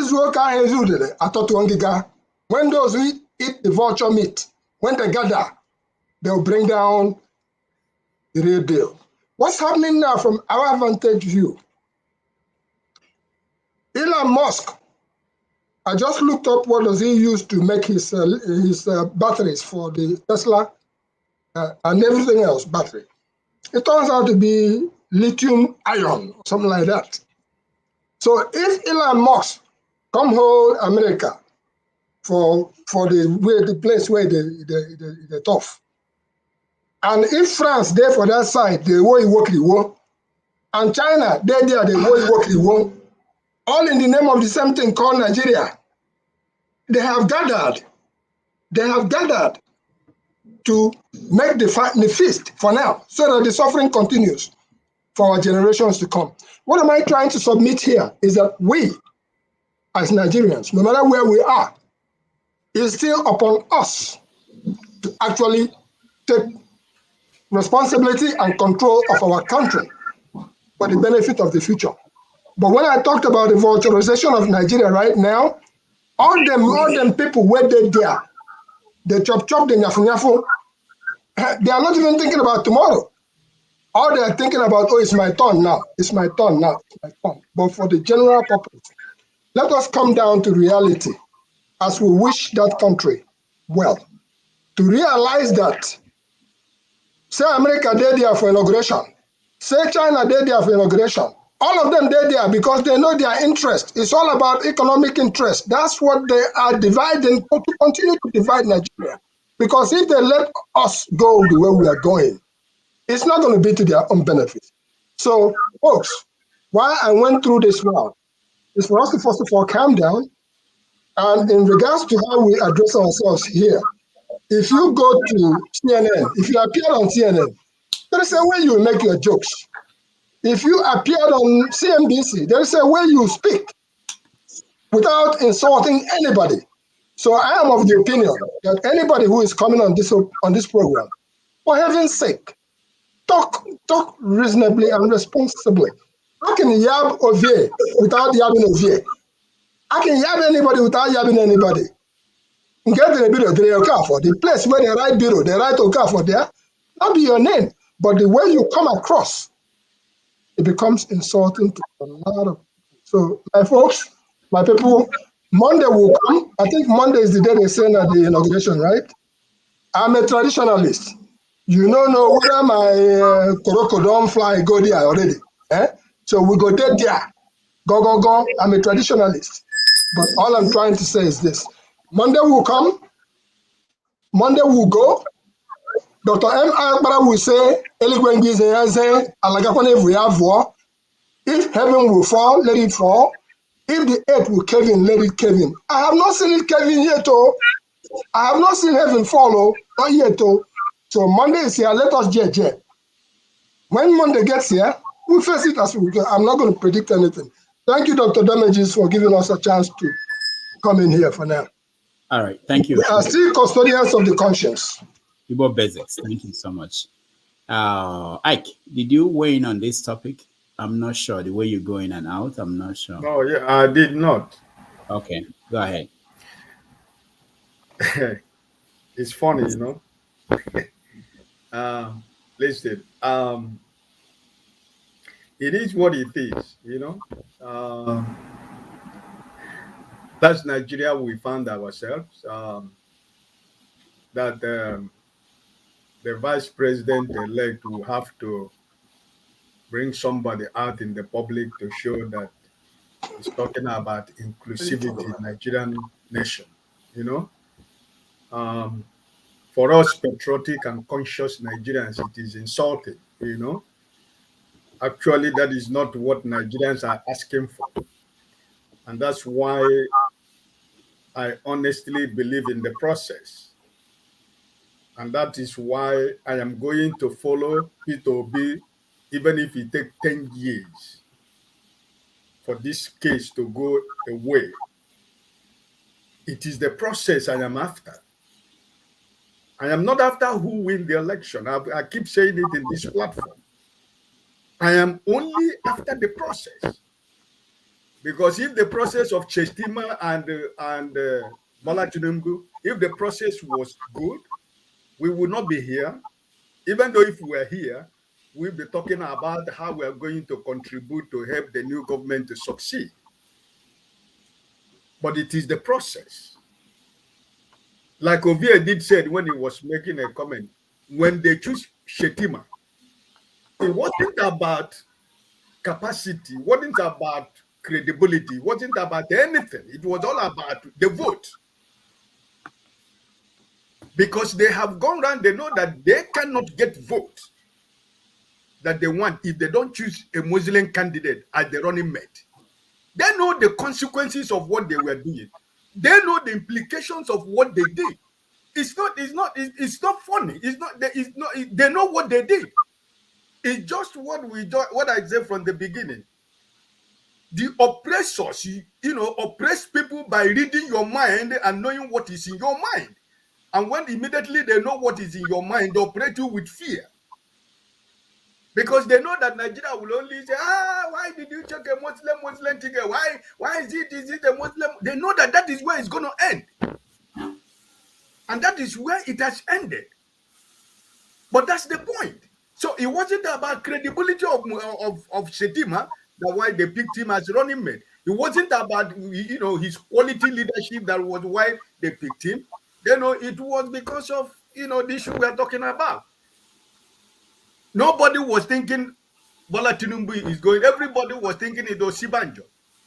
But you see the way they pushed him away from the side. And Jagaban emerged. Pastor Emiloko. And once he said Emiloko, everybody disappeared. So this is what we are saying. Dr. Rudolph, if you read in the comment section, somebody was saying, I don't know how true it is. I read it a long time when it was said in the comment section that this particular guy they're talking about is from Kano, but he was grown and raised in Enugu State. That is not an Igbo man. I don't know how true it is. I read it in one of the comment section why this program was going on. Somebody was saying that I know this man very well. He is not an Igbo man. He's from Kano, but he was born and raised in Enugu State.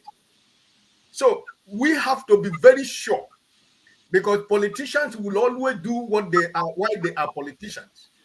So we have to seriously verify that if it is true, because I'm not saying it's true. So listen, if the election of this 2020, if Mahmoud has done what he was supposed to do, I don't think any of us will be here hitting our heads on the floor. Every promise that was made was broken. Every institution that was established by this election was established for the interest of the class of few people. It is a script that has been written. But what the new Nigerians decided to do this time was to take the bull by the horn. And somebody was saying, I keep saying it here,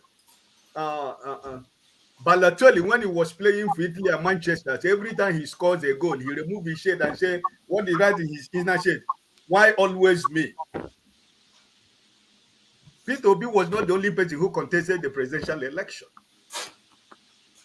We have so many of them. But why is everybody? Why is it that everybody is after him? If that man has not shaken the foundation of Nigerian political scene, why is it that if Rudolph and his friend go to the beer parlor and break a bottle of beer, they say it is Peter Obi? If something happens in Enugu State or somewhere else, they say it is Peter Obi. If something happens in Kwara State, they say it is Peter Obi. Why is it is Peter Obi? He wasn't the only person who contested the election. He has not caused any problem. They told him to go to court, and he has gone to court. And he said he's not challenging the man who won the election, but he's challenging the process. The process. And if somebody tells you that he's challenging the process, that means that when the process is right, if that person that was declared the president is the right person, that person will be able to bring his own contribution to see that the government works. But you cannot answer excellency in the foundation of illegitimacy and illegality. So that's the point.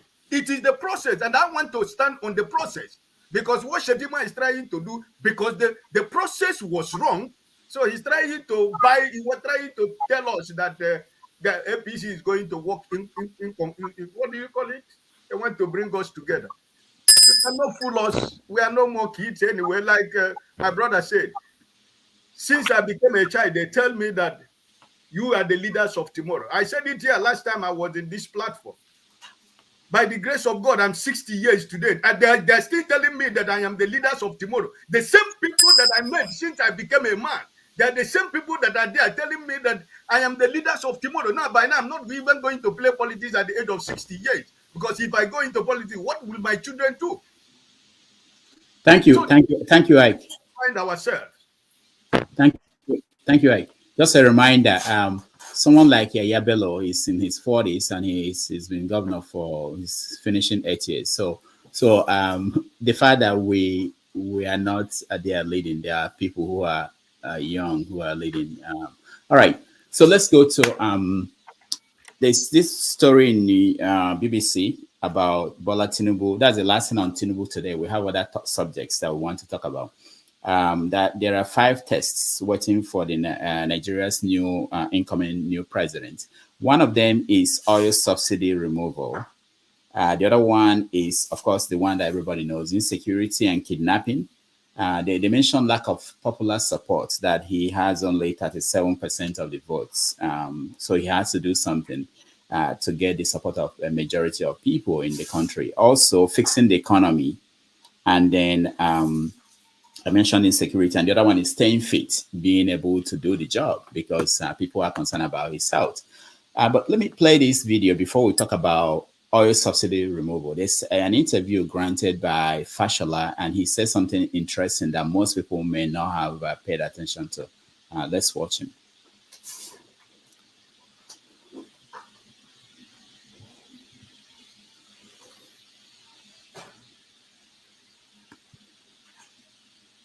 I'm sorry, my computers are so slow. I'm not sure what's okay.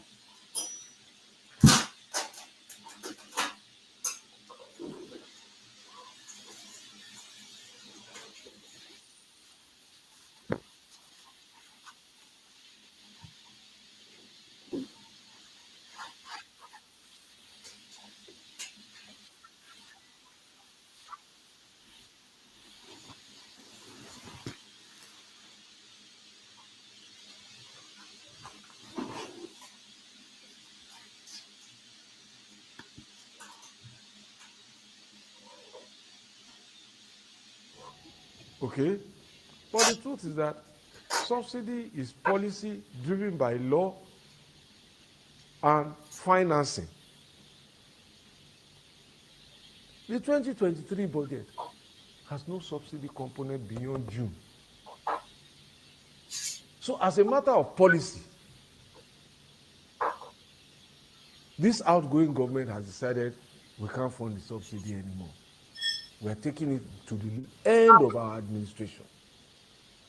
As a matter of law, the Nigerian people have passed a law to end subsidy in June. That's my own perspective. Because it was made by the National Assembly, both chambers. Before then, the Nigerian people had passed the Petroleum Industry Act to say this thing must end. In my view, there's no subsidy to remove. It's been removed. A sunset date has been set for it by law. What remains for the new administration, in my view, is how to manage the impact and what it will do with the possible savings that come from not paying for it. Of course, it's another matter for the Nigerian people to tell all their representatives to go back and say we want it back. And it comes at a cost.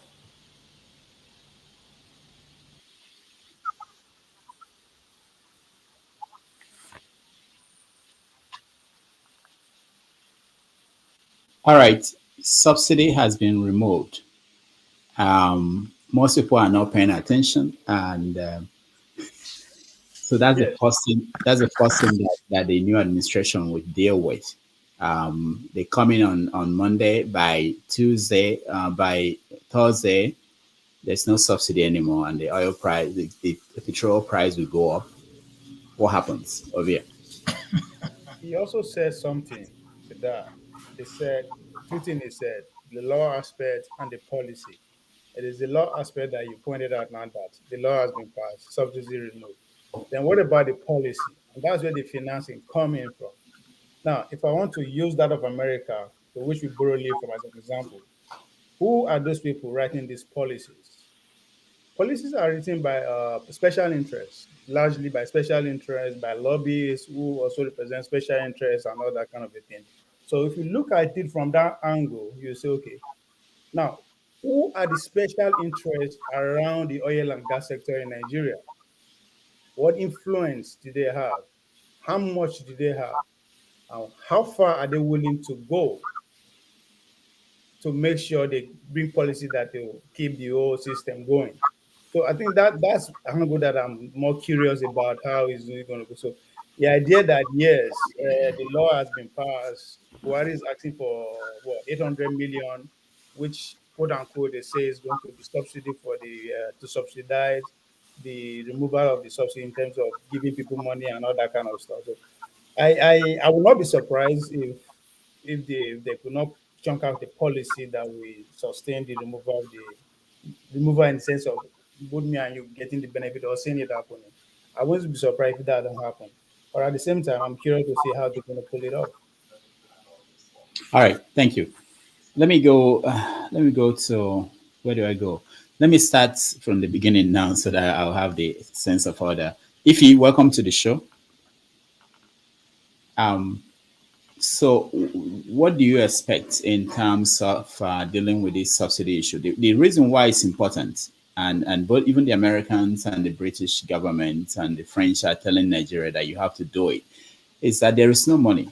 The country has no money to pay people in June. It's not that they want to do it. There's no money. Okay, so what will happen, especially with a government that is not popular, with the state of the country today? How will they pull it off? Telling people you wake up sometime in June that the petrol price is now double what it is. What will happen?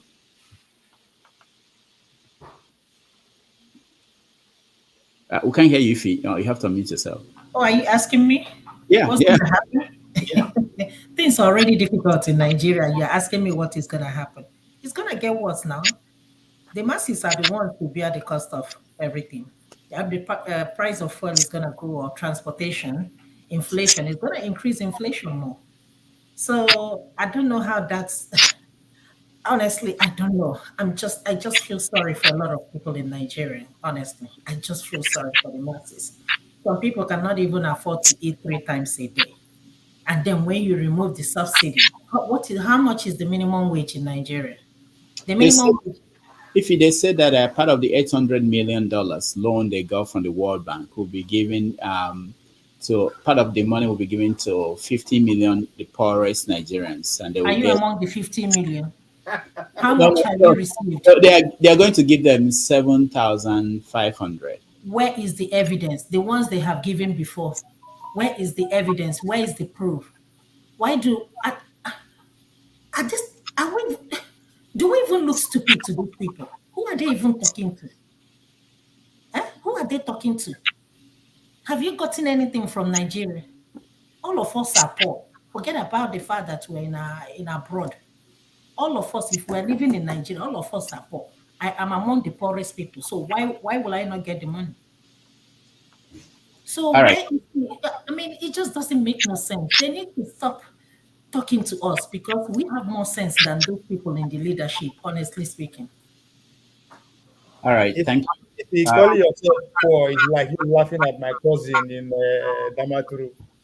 But Ovie, forget about the fact that we are living in abroad, but you know where I'm coming from.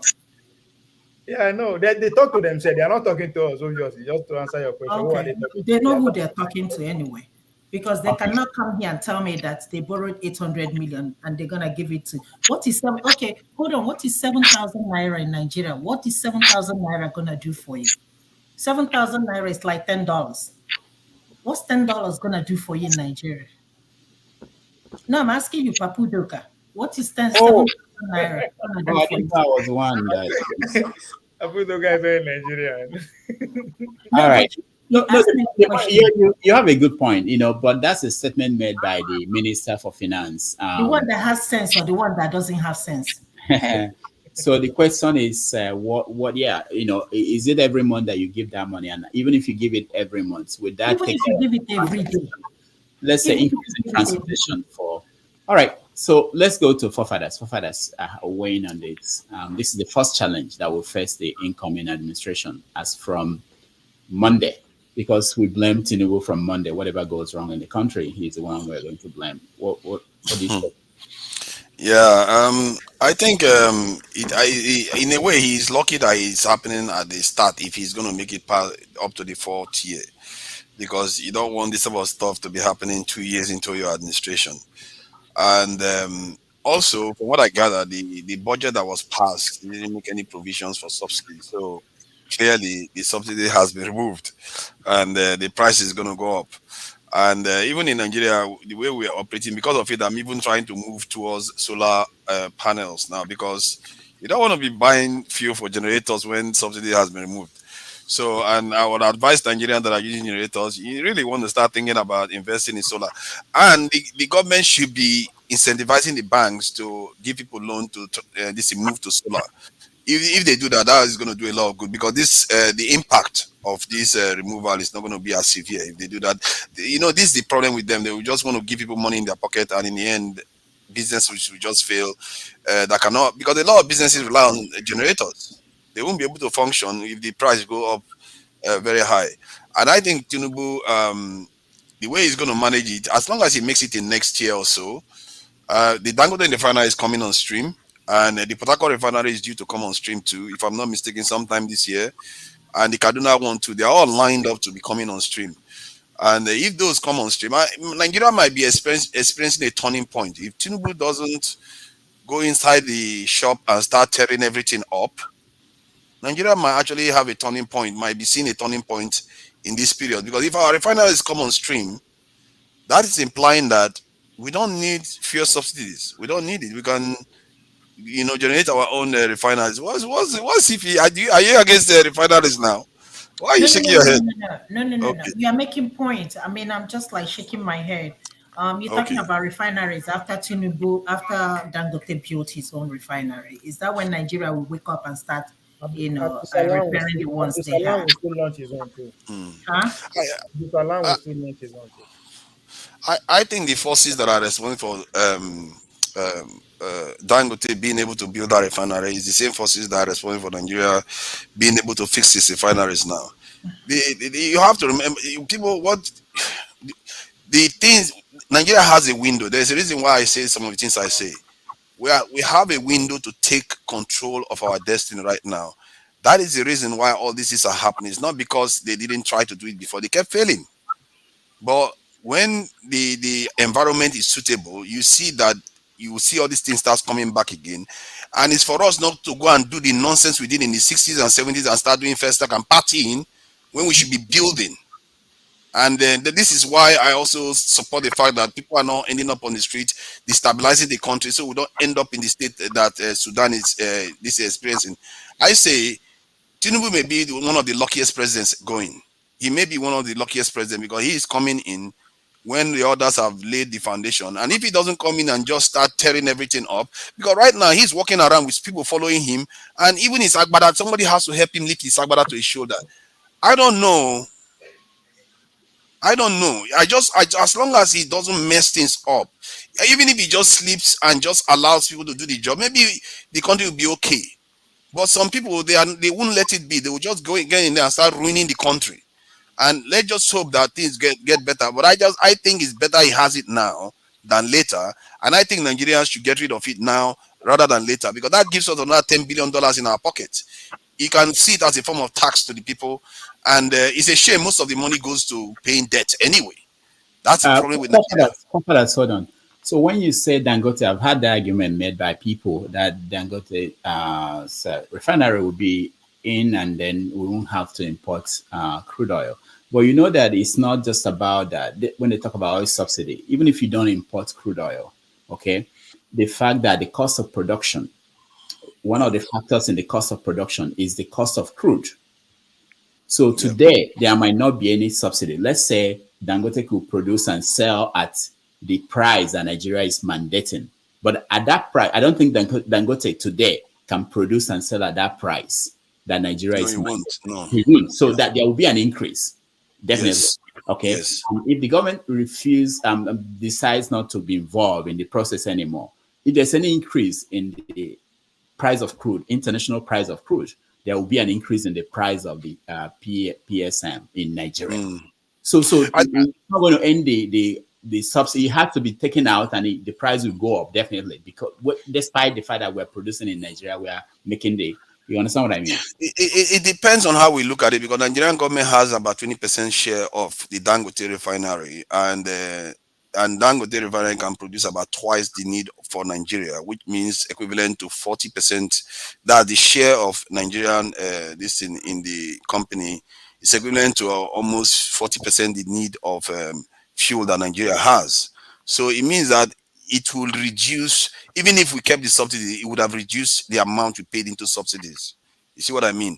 And then when you if you take that into account, then you bring the Okrika, this in the Port Harcourt refinery into account, that the River State one, you bring the Kaduna one online, you can see that the money Nigeria has to spend for petrol, the way we used to do before, will disappear.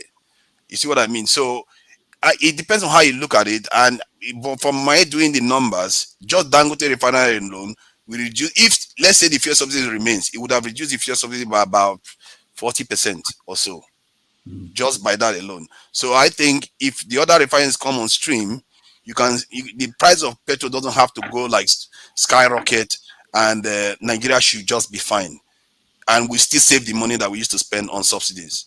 You see what I mean? So that's why I think that Nigeria may be seeing a turning point if these people don't steal and rob us dry. And this is why I keep calling for transparency. We have to be demanding to see what they are doing with our money. Because if you let them do these things where somebody will just buy oil, and let's say we give Dangote, Nigeria government is going to be giving Dangote crude oil. We don't know whether Dangote is going to be paying us back, because at the rate they do the things now, they can just give. I learned that they gave somebody $1.4 billion worth of crude oil, and the person didn't pay Nigeria because the NNPC chair is in bed with them. So that kind of stuff, we don't need this sort of stuff happening. We have to be checking them regularly. And this is the job of the unions and the people in politics, the obedience, the Labour Party. We have to be checking them so that we don't squander this opportunity. This is an opportunity Nigeria is experiencing now, and it can close. In the next 20 years, it doesn't necessarily mean it will remain like that. We were here once. Thank you. Thank you, forefathers. Mr. Scribe, There's something that Alexander wrote about honeymoon. Is there no honeymoon in Nigerian politics? Alexander, who's Alexander? Dr. Alexander. Yeah, Gomez. yeah. So the point is Oh, that okay. I didn't read it. Sorry. yeah, honeymoon. Is Tinubu going to get any honeymoon period? Oh no. It's not going to be Is it blamed PCP? forever. No, there's no honeymoon. He has to. Well, maybe the honeymoon before June, according to Fashola. But the subsidy thing is a good thing in a way because 7 trillion naira is going to go into the government coffers, reduces government expenditure by servicing that subsidy, whatever. And then I think from a fiscal angle, I was reading this thing during the week. I'm just trying to recall what that article was saying.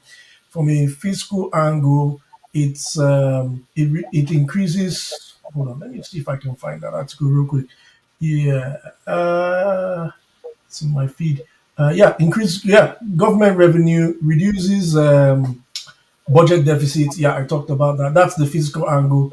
Then the macroeconomic angle is, the fuel prices will then be market driven, right? So the removal of the subsidies will then allow competition, just like it is in North America, at least as I've noticed, right? Where the market is determining how the market cartels, will they determine the price of fuel. Then it might have a short term. There might be some short term inflation from a macroeconomic standpoint. The fuel prices will increase, blah blah blah, removal. But from a microeconomic standpoint, is where there is trouble because the man on the streets is going to be impacted. So the article was talking about impact on consumer prices and things like that. That is where there's going to be trouble. So where people will start feeling the pinch, and people won't be happy. People will possibly hit the streets. But there's something I think the government can do. You've given Dangote the rights to refine oil. Hopefully this doesn't go overboard. But don't be surprised. The article is speculating that people might actually, things might get so bad that people might actually start their own local refineries. Fuel will be so expensive that it will be cheaper for you to just go and steal fuel and refine it yourself. So they've been destroying those kind of refineries, those small they call it I forgot what they call it, but they don't let you do that. Well, I don't know, but that's the speculation. It's speculation, right? It may not happen, right? So it's only looking at if the prices go to a point. I mean, Nigeria is in fever pitch. The things are really expensive. People are really, really suffering, and so if it goes further, like ×2 of what it is right now, it might actually you might start seeing people being innovative. I think Forefather was talking about solar panels and things like that. It might actually be cheaper to then, install solar panel. We're blessed with so much, especially in the northern part. We're blessed with so much sun, right? So that's what I think this article is talking about, like how it will affect, it will affect the man on the street, and they would have to, resort to alternatives. They'll become, they'll have to think of creative ways. I think the final point is changes in consumer patterns. High fuel increase may encourage consumers to adopt more fuel efficient. Yeah, I already talked about that. So that's basically that's the way I see it. I think this article touches it to I would say, a very large extent, and it's going to be tough. If you have, another thing is if you trade Nigerian naira to the dollar, you already know what to do. That's all I'll say. Because they're already giving you an expo. You know what's going to happen in June. You're going to make money. Thank you. Similar. Okay, I'm just going to speak briefly on it. The way the economy of Nigeria is right now, a lot of money. What happened to your line? It's not where you connection with me. Yeah. Can you hear me now? Is it better? Can you hear me? Hello. No, it's still not good. I'll come back. Okay. Ovie. Yeah, about the subsidy, right? Yeah. I think I'm the first person to talk. I was the first person to actually. Oh, you ready for? Oh, yeah, that's true. I forgot. Yeah. I'm getting. Oh, there's so many things going on. Thank you so much. Igbo Basics. Okay. Earlier on, I talked about the lithium. You're talking about subsidy. What I see here is that a lot of us have heard about austerity measure. If you haven't had it, austerity measure was around, and Andrew checked out from Nigeria. That was a popular commercial. And we've had a Jokute still. Was it one made Andrew to leave? This was the austerity measure. I didn't know that. The austerity measure was a part of why Andrew checked out. And many more followed. Was that the time you left? The time I left was after the Export Promotion Council. That's after 9 years on the ground. Okay. And seeing that it was a circle going round and round and round. We came with the American mentality of trying to help. We must help, do things the right way. And they taught us that in Nigeria there are a couple of ways, and it's still happening up to tomorrow, up to today at least. All right. It's either you join them or you exit. But if you want to change them, you have another thing coming. Okay, are you talking about Nexim, the days of Nexim? Or? You could call it anything. I'm talking about in the 80s. In the 80s, and Andrew was checking out. I was talking about the Ajokute steel rolling mill. We've had that. We've had the agricultural revolution. And the austerity measure that we talked about. What am I talking about is that in terms of subsidy, that is what we're talking about. The masses are going to feel really the real brunt of the whole thing. And as of what Tinubu would do, let us not forget that the man Tinubu had on Monday, he would have fulfilled his life ambition, which is just to become president of Nigeria, even for one moment. After he has done that, all this other grammar where they speak, the man is delegator in chief. He has already started delegating. He talked about it in Chatham House. How he would delegate to Air, delegate to whoever. He could tell you, say that will not be my own wahala. I have become president already. Why am I making this statement? Is that when you're talking about, when I said something about lithium, when I talked about Elon Musk and Tesla, when I talked about the fact that the world has moved on to, or is moving on to the new energy. Oil industry will never go away. Don't forget that we used to have coal in Quantum, which is why Enugu became one of the coal capitals of Nigeria. Now we're talking about lithium. The man Buhari was too smart. Let me put it this way. He refused to sign some things to the international community. But the man Tinubu told us he was going to seek for investors. I wish we forget so quick. That was about a couple of weeks ago or thereabout. He went to look for investors to come and invest. Are we sure that he has not signed over the lithium reserve of Nigeria to the forces that so much want it? How are we so sure? Of course, that is a question for Tinubu to answer. Why I laid out on the table is that remove subsidy, get money from lithium, equalize, and the masses will not suffer. But if we continue to deceive ourselves that there is going to be magic made, when all their hands are in the cookie jar right now, it is their turn to chopulate chop. We have another thing coming. I beg, let us continue to pray for Nigeria. If that prayer on Monday, we'll see what happens. After that, let's not think that magic is going to happen. The man would have fulfilled his life ambition. If he died the next day, he doesn't care. He would have fulfilled his life ambition. Blame it on his followers. Blame it on his people he has delegated, as he has already been delegating. What are we talking about? The man would rule from delegation, from the point of delegation. So our prayer is we Nigerians have to really, we have to systematically, I have not talked about Peter Obi. Peter Obi came and he talked about he was going to convert the whole of North into an agricultural revolution. Did the international community agree with him? So that we can now begin to export grains. Go and look at all the signatures that have been signed by different countries, particularly African countries. And then you see the repercussion of what we are going through. When those international communities, who it is their own place to continue to put us where we are. That's why I talked about virtualization of Nigeria.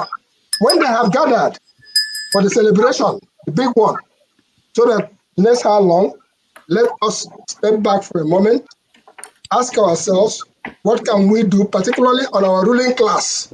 Because they are not listening. What can we do so that Nigeria become what it should be? I rest my case for now. All right, thank you. Listen. So what do you think? What do you think is a way? Because the government, they are actually struggling to find a way to make sure they reduce the impact of this crude oil subsidy removal on poor people. What do you think is the best way to do that? Well, there is always economic argument for subsidies in every nation. You know, for instance, in Nigeria, people can make the argument that we produce oil, therefore we shouldn't be buying it very expensive. But unfortunately, that's not the argument or the kind of argument that we do have in Nigeria.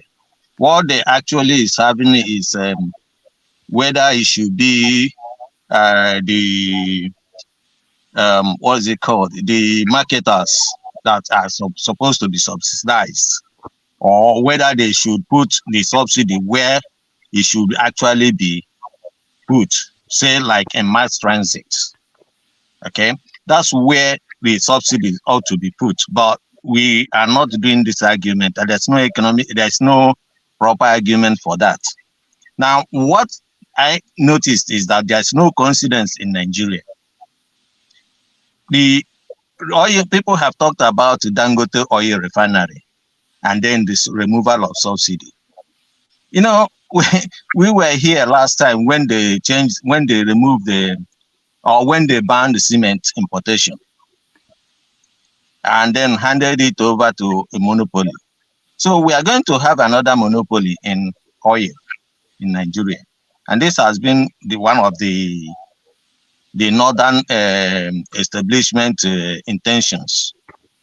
But beyond that, you know, I don't see much Tinubu could do in this, you know, for one, unless he has this policy trying to subsidize the mass transit, which will help the people. But if he is going to talk about removing of, subsidy removal, well, obviously they are not going to pay. There's like, what's this man, the minister said, that they have removed the subsidy and then the policy is for Tinubu to now make. So, yes, they have made the law to remove the subsidy, but the policy is for the Tinubu to make, either to continue subsidizing the mass transit, where the subsidy ought to be, or to move it to monopoly, which is allowing Dangote to run the show. That's what my take. So it's their choice. All right, Ike. But let me say something. There's this the last speaker, you know, said something about Obi, you know, turning the north, you know, into agricultural destiny. And people haven't actually said, how can you do that when the land are invested in the governors and not in the president? And if the governors said they wouldn't do anything about it, so what would happen? And then, you know, you remember Amajiri schools built by Jonathan. Many of them are in the distance. So we shouldn't be taking this, having this hope of new Nigeria, you know, because I keep on saying it. The only problem we can see here is that we are fighting the wrong battle, or we are spending our energy going the wrong way, you know, because we want to see somebody that is saying the same story that we want to hear, you know. But unfortunately, that is not the case. Okay, All right. I'll let him. All right. Thank you. Ike, oil subsidy removal. What Christian was saying is what we hear from the minister and other people in government. They will subsidize mass transit, but that's not the only issue that will come up. One of the issues is that people who are selling tomatoes and beans in the market, they have to pay for transportation of their goods. They are not going to use mass transit to move their goods. And if they have to pay more, they have to increase the prices of their products. And that's where the problem starts. Once that is done, landlords will increase the prices of the rent, and then on and on you go. And that 7,000 you are giving to the poorest of the poor won't be able to do anything for them. And then what happens? Hi, my brother, one of my friends, he used to say, I beg, make the enter house. You know, you said by June, we don't have money to pay salary. And they are talking about $800 million for removing subsidy. And Buhari is demanding about 1.something billion, or 8.something billion. He has about 2 days to go. The members of the House of Representatives are going to share 300 billion naira. They are fighting over there. The people that are going to be leaders in the House of Assembly and the Senate, they are distributing millions of dollars, you know, buying people. And we're saying we don't have money to pay. You know, we're just deceiving ourselves here. It's a Nigeria doesn't have money.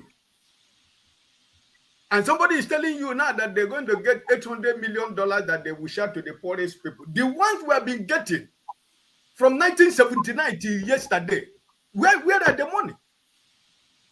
Nigerians have been buried already.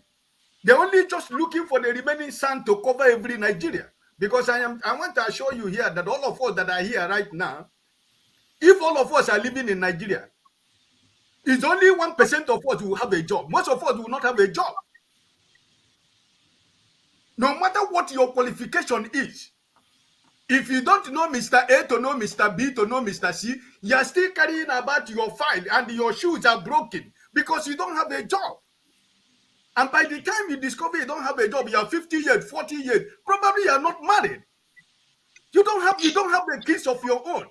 You don't have even a house where you are living. Maybe you are still living in your parents' house. This is the country we have found ourselves. Like my sister said here, because we are here, like somebody is saying, like when you call $7,500, $7,500 naira is like it's big. When you change it to dollar, it's $10. How much is $10? What are you going to buy with $10? Even where we live right now, what is $10? When you go and buy Kentucky, it's about $7.50. So listen, it's all these politicians, they should enter house. Nigeria have money. Well, Peter have said that it is a criminality. He said that those people they call illegal oil producers, illegal whatever, give them license, let them produce that oil. Let's have it everywhere. Those people that are calling that they are illegal, they are oil bunkers, this and that. He said that if there is oil stealing, it's the people in government. Because the ship that comes in is the government. The people that sell the oil, they are the government. Now, if you say that illegal oil minings and the rest of them, say give them license, let them be licensed, so that we have oil everywhere.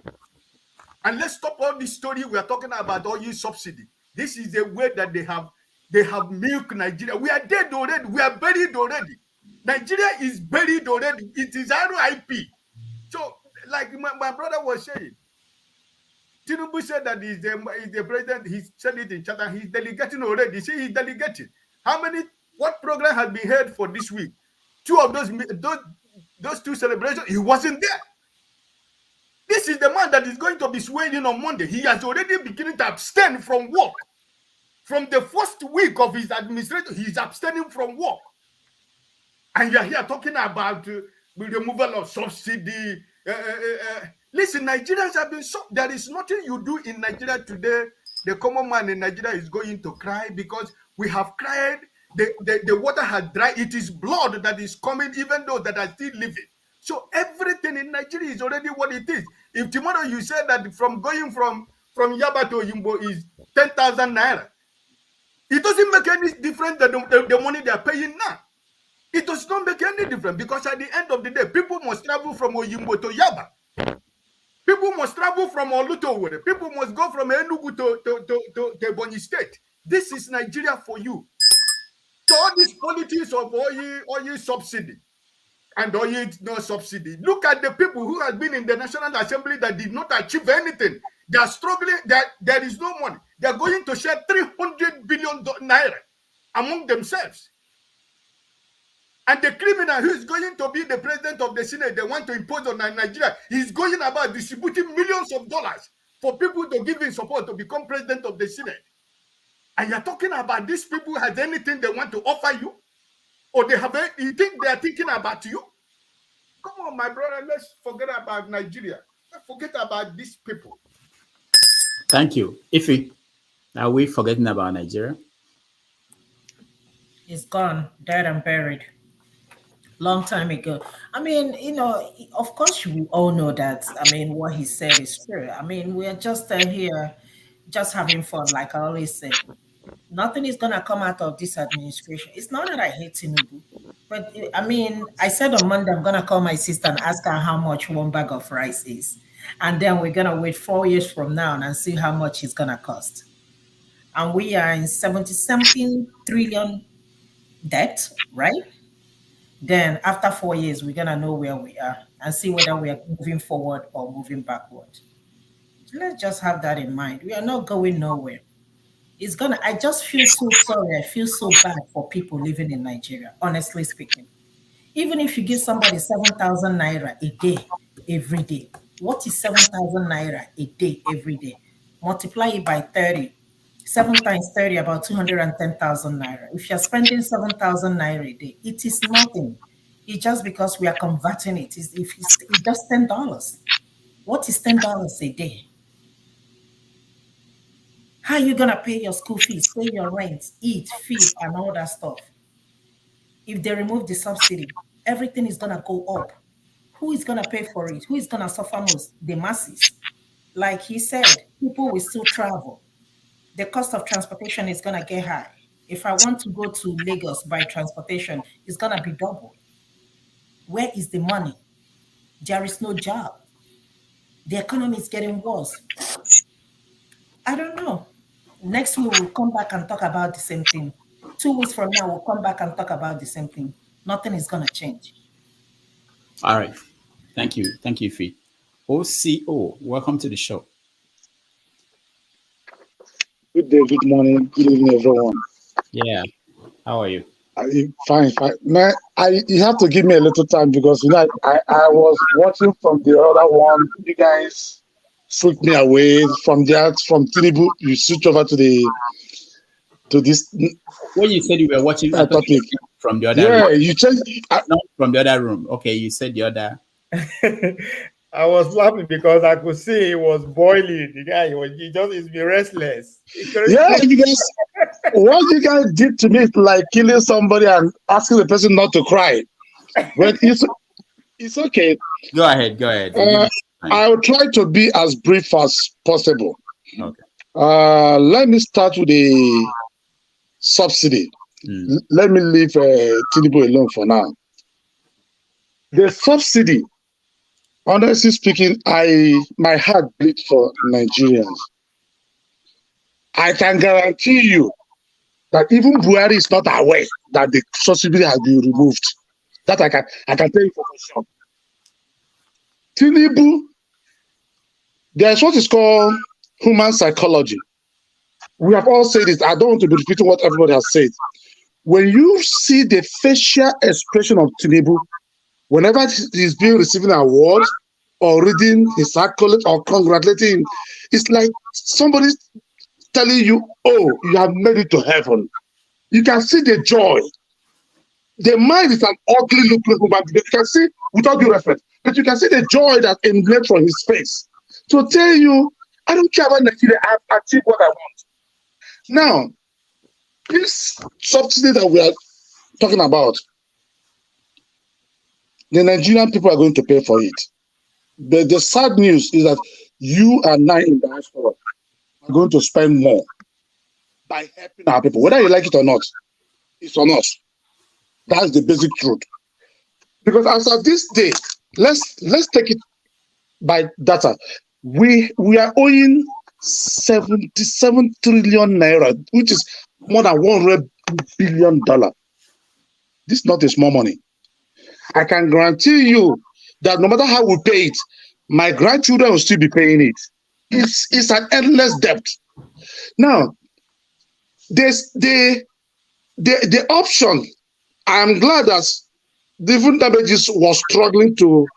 He couldn't even articulate the option they are giving to, which means that the vision is not even clear to damages himself, because the damages could not even articulate his point where these things will be. It's like robbing Peter to pay Paul. That option is not going to work. And trust me, there is something P2B always said, and I want to rephrase it now. P2B said that we are playing with fire. People tend to listen to his accent. They don't listen to the wisdom in the things he's saying. He said the Nigerian people are frustrated, especially the youth, that a time will come when you drive in the street of Nigerians, that this young Nigeria will start killing and lynching them. It's not going to be a case of robbery. It's a case of eating, because people will be eating their fellow human beings. Nigeria is getting to that point. People who are passing so much pressure, in my opinion, removing that subsidy now is going to worsen the whole situation. Because Nigeria is working on auto cruise. Now, how do you want to remove a subsidy without making a proper, feasible option for the people? And I was so angry when somebody was saying that Obi was talking about how he will cultivate the north, how he will bring agriculture without telling us how. Meaning that you are one of that people that are biased about Obi, with all due respect, because you don't listen to the man. I have been opportunity. I had the opportunity of going to Brazil. I have had the opportunity of going to India, and I have seen mechanized agriculture. Mechanized agriculture does not take anything to put in place. I don't know about you. In my village, we have so much mango trees. The mango go all the year round. Nobody care about it. It's not that nobody care about it. The government should have equally participated in all those things that we don't care about. And Dati is from the north. Dati has already said, if you can vote my government, if we can come to power, I will speak to my people to the where they understand. Remember what Obi said. Obi said that whenever allocation is being distributed in Abuja, the problem is not in the distribution, it's the making sure that the right people get the money. From Abuja to the state, that money is being not given to the right people. And that is where the problem starts, because from the Abuja, they start stealing and siphoning the money. By the time you get to the state, there is no production. But on paper, Nigeria is doing well on agriculture. They used to say they will implement it. That is on one side. So, on Tinubu, my brother Igbo business has already said it all. Tinubu has achieved his life ambition. There's nothing Tinubu is going to do that is new. The time I knew that we were in trouble, I have people in Nigeria, a friend of mine, he earns about 300,000 naira a month. And he is telling me he's still one of the ruling class in Lagos where he's staying, that he can make it up to 350. And when I calculated it to dollar, I said, oh boy, you are barely making less than $500 a month. Is that what you are saying you are living big? He said, hey, don't say that too. That is a lot of money back home, and I understand. But when we have subjected our people to that level, the population is overwhelmingly increasing, and it's a total shambles. So, in my submission, I will say that Tinubu first 100 days in office, Nigerians are going to pay for it. Nigerians are going to, whether you vote for Tinubu or you don't vote for Tinubu, the country is gone. I will say this. If you are here listening to me, take your time. If you have never done it, go and do it. It will make you not to have high blood pressure about Nigeria. Read this book, Animal Farm. Read it very well. When you finish reading it, read Ali and the 40 Thieves. These two books, I don't know whether the writer had Nigeria in mind when he was writing it. Just feel free to read it. And let me be honest with you. The end of the thing that happened in that book will definitely come to pass in Nigeria. That is not a prophecy. It will definitely, because everything that happened in that book is played out in Nigeria, from chapter 1 to the end. Ali and the 40 Thieves, and equally read the last book I just mentioned. Thank you. Is it Ali Baba and the 40 Thieves or Ali and the 40 Thieves? Ali and the 40 Thieves and Animal Farm. It's two books that I just mentioned. I have read those books 5 good times. Every character in Nigeria is in that book. Go and read it. All right, thank you. Similar. Okay. This in November 2021, when the federal government decided that they are going to remove Sorry, Simiri. It's Alibaba and the 40 Thieves, not Ali and the 40 Thieves. Alibaba, yeah, Alibaba. Alibaba, our Rastafarian here, but yeah. Okay. Yeah, I'm just joking with you, okay? Yeah. Don't take it personal. So if the federal I love you too. Bob Marley was only 30. Bob Marley was only 36 when he left, but we are still talking about him up to tomorrow. So Ovie handed the baton to somebody who ran the silver race, and Ovie got the silver. I would drink on that the day I see you, Ovie. I got gold myself. Hallelujah. Nigeria. Yes. I'll be looking for you so we can share. Thank you. In the past. Like I said, in November 2021, the Nigerian government boldly announced that they were going to remove subsidy and replace it with 5,000 naira kind of transport money for poor Nigerians. Who are poor Nigerians? The ordinary Nigerians that they have actually kept in poverty, to be used as a political ballot during the political times, like they kept all the baggages during the COVID-19 kind of palliative stuff. Even when we had subsidies, the companies in between are the one enjoying it and still decided to increase and not to sell the fuel to ordinary citizens in good amount of money, so they will still have money in their pockets. They ripped off the citizens, they hoard the fuel. I remember someone that I know died during this fuel scarcity, being on the queue for a very long time. He had a heart attack and died, unfortunately. So that's the result of giving us fuel subsidy, but as well not actually giving the masses that need it the fuel subsidy. Now they remove it.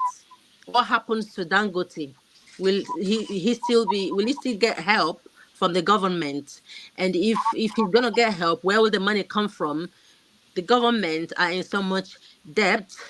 How are they going to fund for the affairs of the country?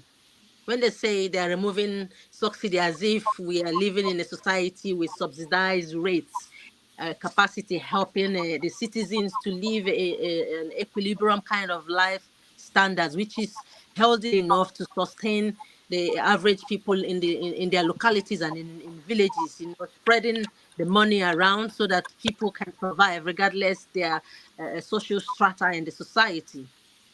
This for me is rubbish. We never have our oils or things subsidized. We are living in debt, and I don't know what's going to happen. If the future, let's see what happens. Thank you. All right, thank you. KJ. Thank you so much. Thank you for everybody who has contributed so far. I want to start with an Igbo proverb that says that the frowning of the he-goat does not stop you from taking it to the market. So some people are making comments and say we should not, be analyzing, probably giving some critique concerning the government that is coming.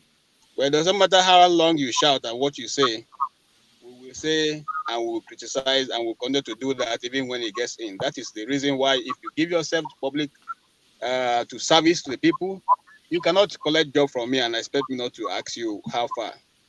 All right, having said that, I just wonder a bit, how come is, the minister that's only the one who has been able to identify that subsidy has been removed?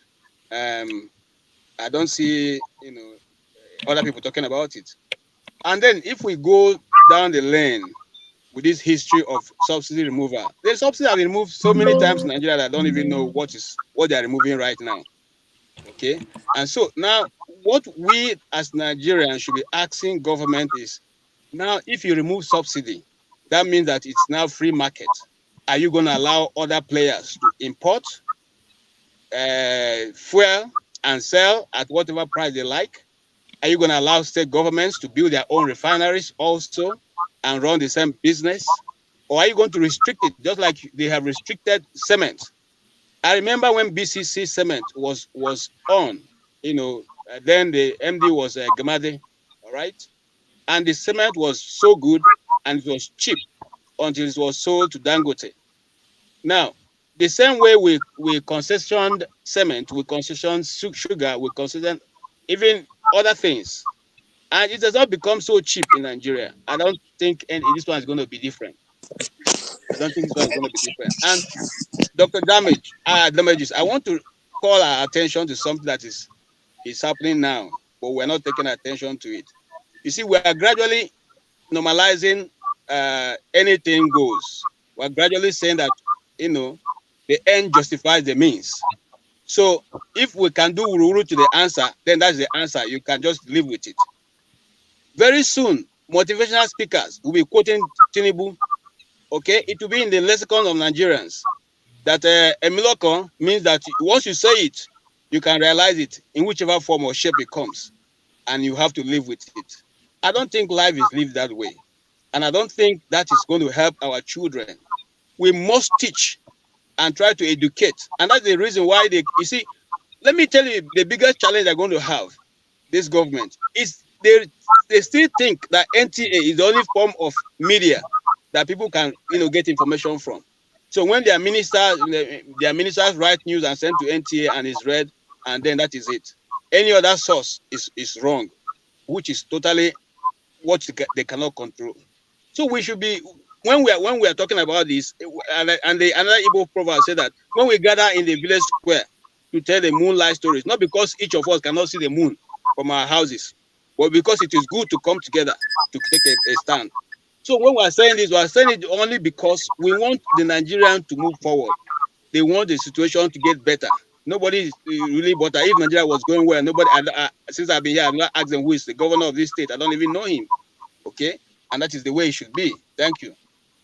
All right, thank you. KJ, just to make a slight correction, you were saying that okay.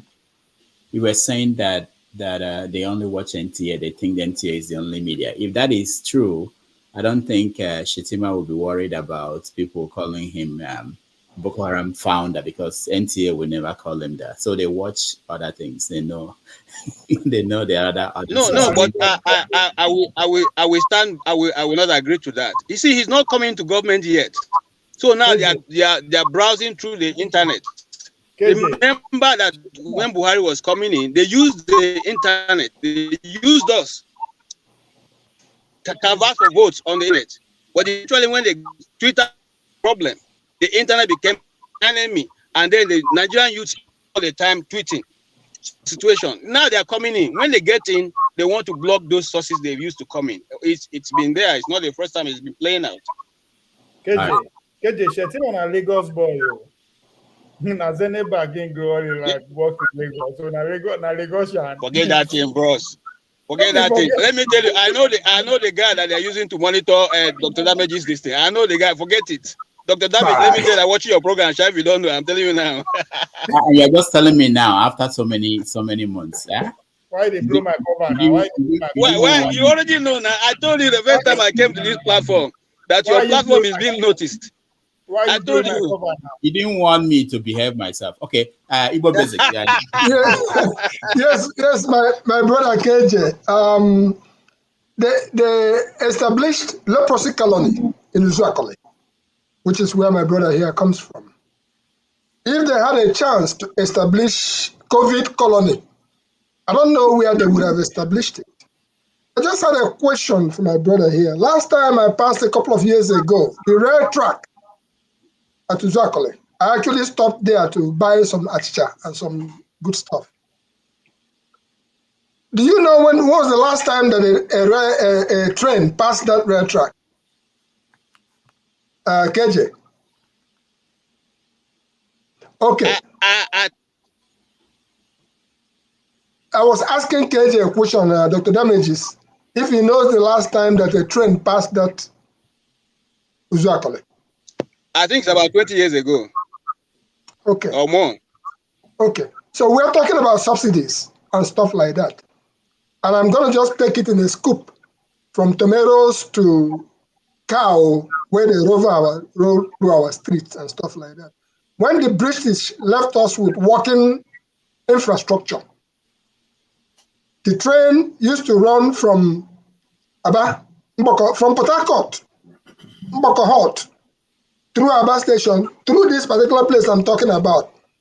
An uncle of mine lived in Haimufu, and he has to walk 12 miles from Ibere to Uzuakole. And every time he gets up, all he says is, I go. And once he says, I go, he's going to Uzuakole to catch a train so that he can go to Haimufu, etc., etc. All ties back into the subsidy and stuff like that, the mass transit that we're saying that things are going to happen. The government is not serious yet, because if they provide us at least that rail line that some of us enjoyed, the first time I traveled to the north, I went by train. The first time I went to Haimufu, I went by train. If they provide that rail line, truly, all these things we are talking about, there will be less people traveling by road. Over here in America, for instance, people travel from here to everywhere their rail lines walk every day. The problem we're having in Nigeria is that the vultures have gathered again. The vultures that gathered, they have come to do what? To deliver equipment today for the inauguration. And right after the inauguration, they will cut away all those equipment and deliver it to another place. That is what is happening until the political class. You're talking about subsidy, and you're talking about Nigeria $800 million. Are you trying to say to me there's nobody in Nigeria that has $800 million? And I go back to all UK, Ajus Okalo, who at some point when Nigeria said that we are going to borrow money from IMF, and he came out and challenged the Nigerians. That's before he became whatever you think of him now. He challenged them to say, if we, as Nigerians, the rich ones, can bring out money, we don't need to go to the international IMF to go and borrow money, because we'll be paying for the rest of our lives. So my question is that those who so-called have money, those who have taken our money to Saudi Arabia, the United States, and bought houses they are not living in, the UK, including Buhari and the rest of them, why don't you repatriate some of this money so that we don't have to go and continue borrowing? That is my submission to the Nigerian ruling class. It's time to bring back our money. All right. Thank you. Thank you so much. Man of prestige. Yeah, thank you very much. Can you hear me? Yeah. Yeah. I think this is a very complex situation when it comes to Nigeria issue. A lot of us are missing the main point. Okay, the purpose of this fuel subsidy is not to alleviate, the the economical problem facing Nigeria, like particularly when it comes to the, when it comes to the fuel. How do we utilize fuel in Nigeria? Is it not through transportation? Is it not through ordinary people driving everyday car? Not only that, people use gas for daily life in Nigeria. We don't have electricity. So we're talking about removing this fuel subsidy. People are just looking at the impact for maybe transportation purpose. We're not looking at different angle. So how are they going to be able to subsidize those people if they remove this, if they remove this fuel subsidy? Tell me how much they're going to be able to. Are they going to borrow money to subsidize those? I mean, look at where we are right now. We're already on a high inflation. That's going to increase the inflation to begin with. I mean, it needs to be removed. But Nigeria government, they don't have the capacity to know how to resolve this issue, So it's going to be a problem, in my own opinion. But is it the right thing to do? Probably not. But I don't see this present government doing it, because I've not heard it from any spectrum except Fashola came here and speak about it. Has anybody heard it from anywhere? And I don't think they're going to remove it, because they already said it like about 2 months ago. They have no intention of removing it. So I don't know where he's getting this. Maybe I'm wrong, but if anybody have heard any of the government said it, except Fashola that came on TV and made that commentary. So I don't know how they're going to remove it, in my own opinion. It's going to be a problem in that Nigeria, because Nigeria is in a precarious situation, in my own opinion. Man of prestige, if I may intervene, they printed Naira. They printed new Naira, right? And they immediately adjusted when the people started what they know how to do, which ATM became something that you go to and then you burn it down, right? Right. We're waiting for subsidy removal. All right. Thank you. Igbo Basics. But no, let me finish. Talk about the budget. Okay. They're trying to say they're going to borrow about 3.something trillion, in order to subsidize some, for this removing of fuel subsidy. I mean, where's that going to come from? That's going to be part of the budget. I mean, we're already behind when it comes to budget. Is that another money they're going to borrow? Even I thought they borrow money, I don't see anything how it's going to resolve this, because people is still going to be stealing oil and everything. This is a very complex situation. So we see what happens. I don't know how that's going to help Nigeria, but I don't see them removing it, in my own opinion. All right, thank you. It's a good point, whether it will actually happen or not, because I know that at the beginning of the year, the outgoing government said there was no subsidy. But when they tried to do that, they found out that it would be very difficult to do in an election period. So they suspended it again. So it's up to Tinubu to decide once he's sworn in what to do about that. But as far as the budget is concerned, it's not there. All right, Ike, go ahead. Ike.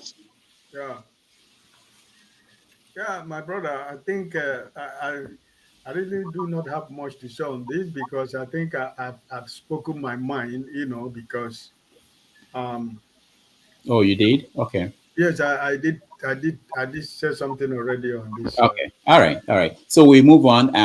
The other story that I want us to look into is something that I think is similar. It's something that happened out of United Kingdom earlier in the week. So there is this Nigerian blogger. No, I think it's YouTuber. Let's watch him. You're talking about Emdee, right? Emdee. Yeah, let's watch.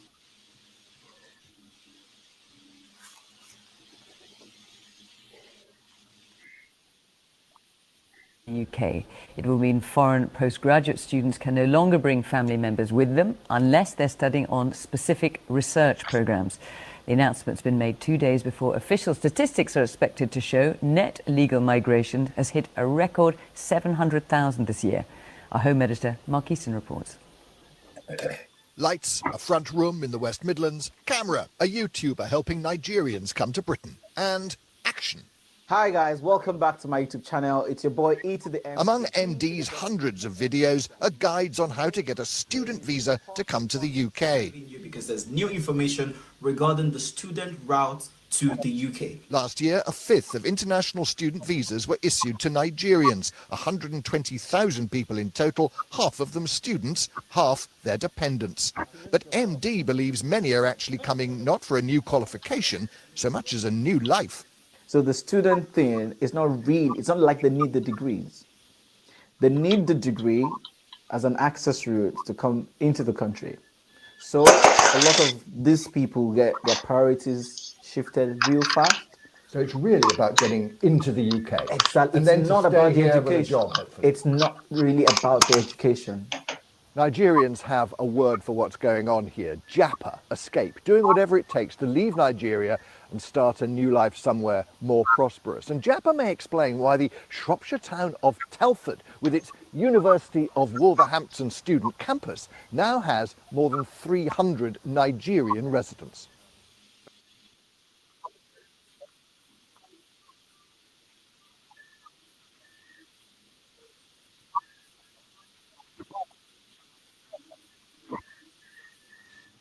All right. So he has become the number one enemy of Nigerians.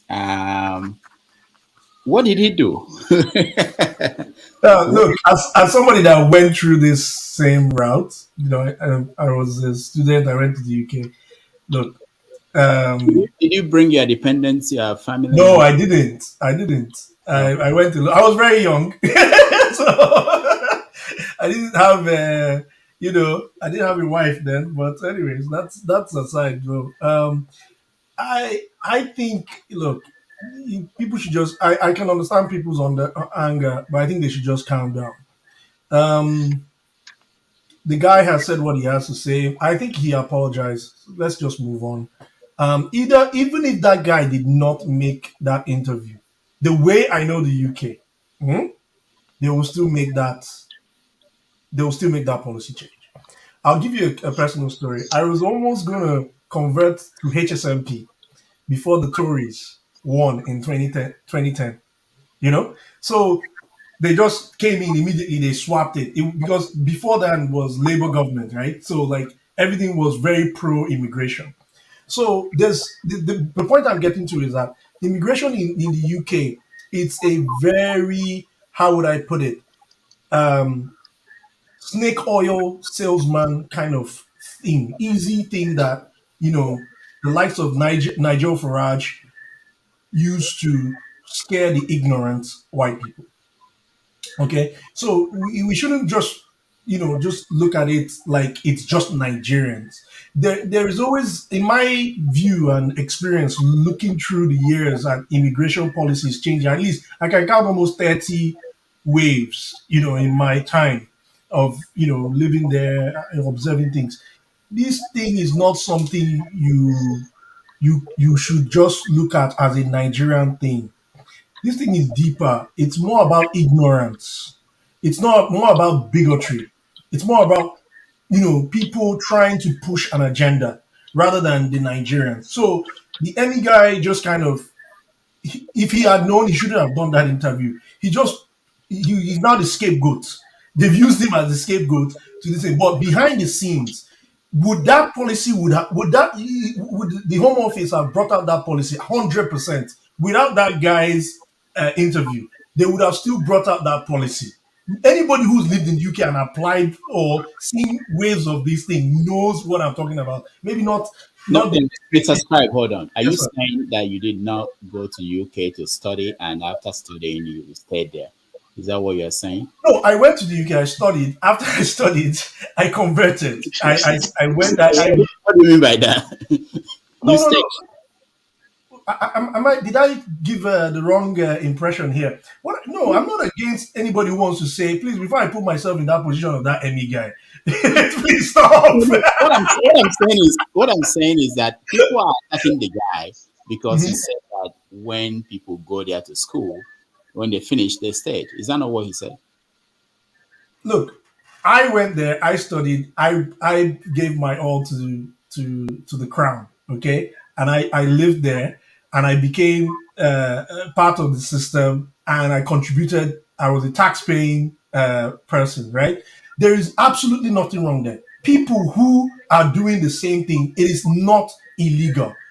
There is a legal route to citizenship, and they've gone there to explore those routes, right? There's Why are nothing people wrong. attacking the guy? That's the question. That's what I'm saying. I'm now sort of like saying, look, whether that guy made that interview or not, if you look at the the news and everything that the build up to this period, it was already inevitable that that something like that was going to come in. All right. So that's what I'm saying, that that the guy just kind of he doesn't have there's something I want to, I don't know how to say it, but when you live in the UK, there are two sets of immigrants. There are the scaremongers and then the very positive types. So when you are among scaremongers, you may not kind of see things very well. But when you are when you surround yourself with certain types of ways of looking at things, you may look at things slightly differently. All right. That's right. My position, I hope I'm not, please don't, I'm not supporting anybody. We're moving away from you. We are gone. I'm one of you. We are gone. You are not any good. Isimile, I'll come back to you, Ovie. Let me hear from Isimile. I'll come back to you. I want people who live in the UK first to tell us something we don't know. Isimile, go ahead. Because we don't understand what you people are doing over there. Although I'm not an immigration lawyer. The guy was not. I know, this is my own voice now. He spoke for himself and he went through what he's going through now. So this is my own voice. I'm not an immigration lawyer, although I've passed through the immigration system. It's not really easy to live here as a foreigner, but it's better to be legal in this country to make life easier for yourself, particularly here in the UK. I don't know about America. And any law that is passed here has to go through parliament and debated rigorously. It takes weeks, months before the law is being passed. It has to go through stages. The Brits don't just jump into laws because of what anyone says here and there. There will definitely be in the House of Commons and where they debate, there are always oppositions on the other side for immigration, and there's always against immigration until they strike a balance and make a valid decision for the success and protection of their country. I believe in a positive immigration in any country, and I believe that migrants should positively contribute to wherever they live and treat it like home as if it's theirs, and not to break the law or the rule. As for the guy, I can't say anything about him, but this is my own stand now. Thank you. All right. Ovie, so this guy makes money from helping people come to the UK. And then he went to BBC and told them, oh, well, these people don't actually come here to school. These people come here to stay.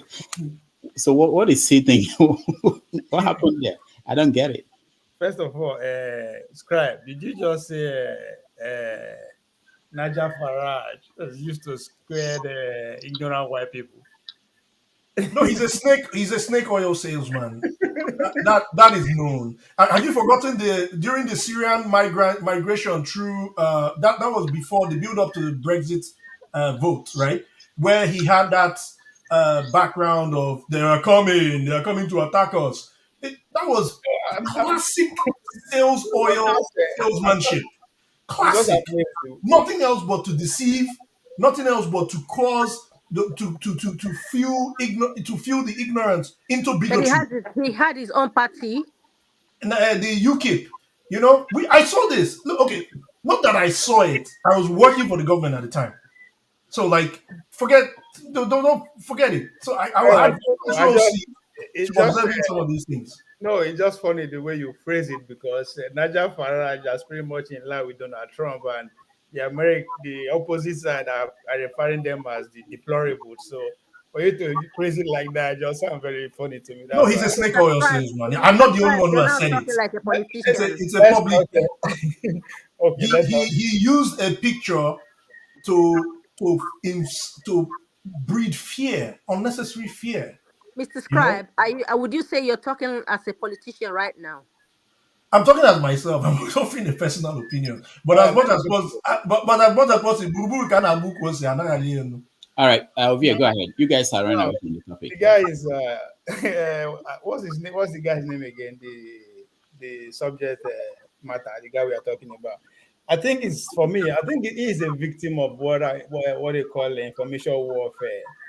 Right? It's ridiculous. I agree with Mr. Scribe that. I mean, it's ridiculous to even think based on one person interview. I don't care who that person is. That these people, these Oyibo people, America or Britain, whatever, that we have to make it pass a law based on one person interview. It's ridiculous to me. So that's why I say it's the victim of information warfare. They succeeded in channeling. Just imagine without the guy in the middle of all these things. Nigeria for done the hammer, their consulate, and every other person. They will be having it hot.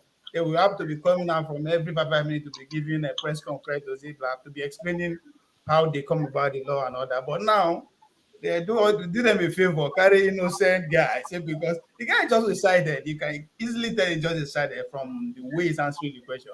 Somebody, I mean, I won't say all of us, but a chunk of us will actually fall for that trap too. You know, a new guy will just come as a YouTuber and all that. Boom, BBC comes. I mean, you will see, you are not careful, you will say anything that you don't even know you are saying. So it's just a victim. The guy did not see anything wrong. It's not because of him they enacted that law. Those guys don't care. They don't do their way just because of how we feel open. No. They do whatever they want to do at any time. But you people know they lie. We are going to Iraq to finish Iraq. Were they not Iraq? They go tell you what they want to do. It doesn't matter what you think. In as far as in their own interest. Forget about you. So that guy now is innocent. Of your life is not about color, man. Hold on, let's watch a little bit of the reactions.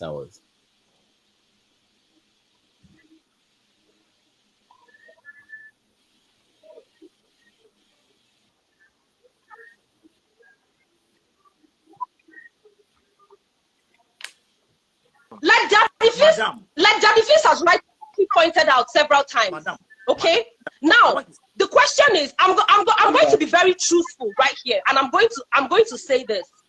Did the UK government already know about certain things and reasons that Nigerians are choosing to migrate? Absolutely, yes, they did. Of course they do. Absolutely, yes, they did. However, did they need one of us to confirm this information? Yes, they did. Now, listen to this, John.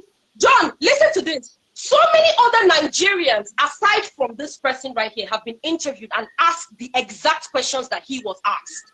Why are Nigerians migrating in large numbers? Some of the responses have been, oh, Nigerians are family-oriented, we have large families and we all want to come in together, we need support. It doesn't matter if they are lying. There is a sense of patriotism. There is a sense of patriotism. You do not go out on national television and admit to our slave masters that do you understand? Do you understand that? Oh my goodness. Please, can you moderate, please? Sorry, Rudolph. Sorry. I kind of. All right. Sorry, Rudolph. One thing. Just although just wanted that the guy say that I kind of disagree with where he was saying that Nigerian don't need a 15,000 pounds degree. What they need it for? That was like, nigga, excuse my foreign language. Who are you to tell anybody what kind of degree he or she need and how much is it going to cost that person? So that's why I kind of like say, okay, that's why I say this guy not just he's just too excited in front of All right. So that was the kind of reaction I was expecting from you guys, but everybody was just being No. I have to bring the guy here. In fact, we try to get him today. Majority of damages. You should have filtered. A majority of people here have their stay already. Yeah, go ahead. Okay, so Scribe, thank you for thank you, Scribe. You got the real terminology I was looking for, a scapegoat. But to be candid with you, for you to say that that policy would have still go on without that interview, yeah, but he's a suspect at a point. Do you know why I say so?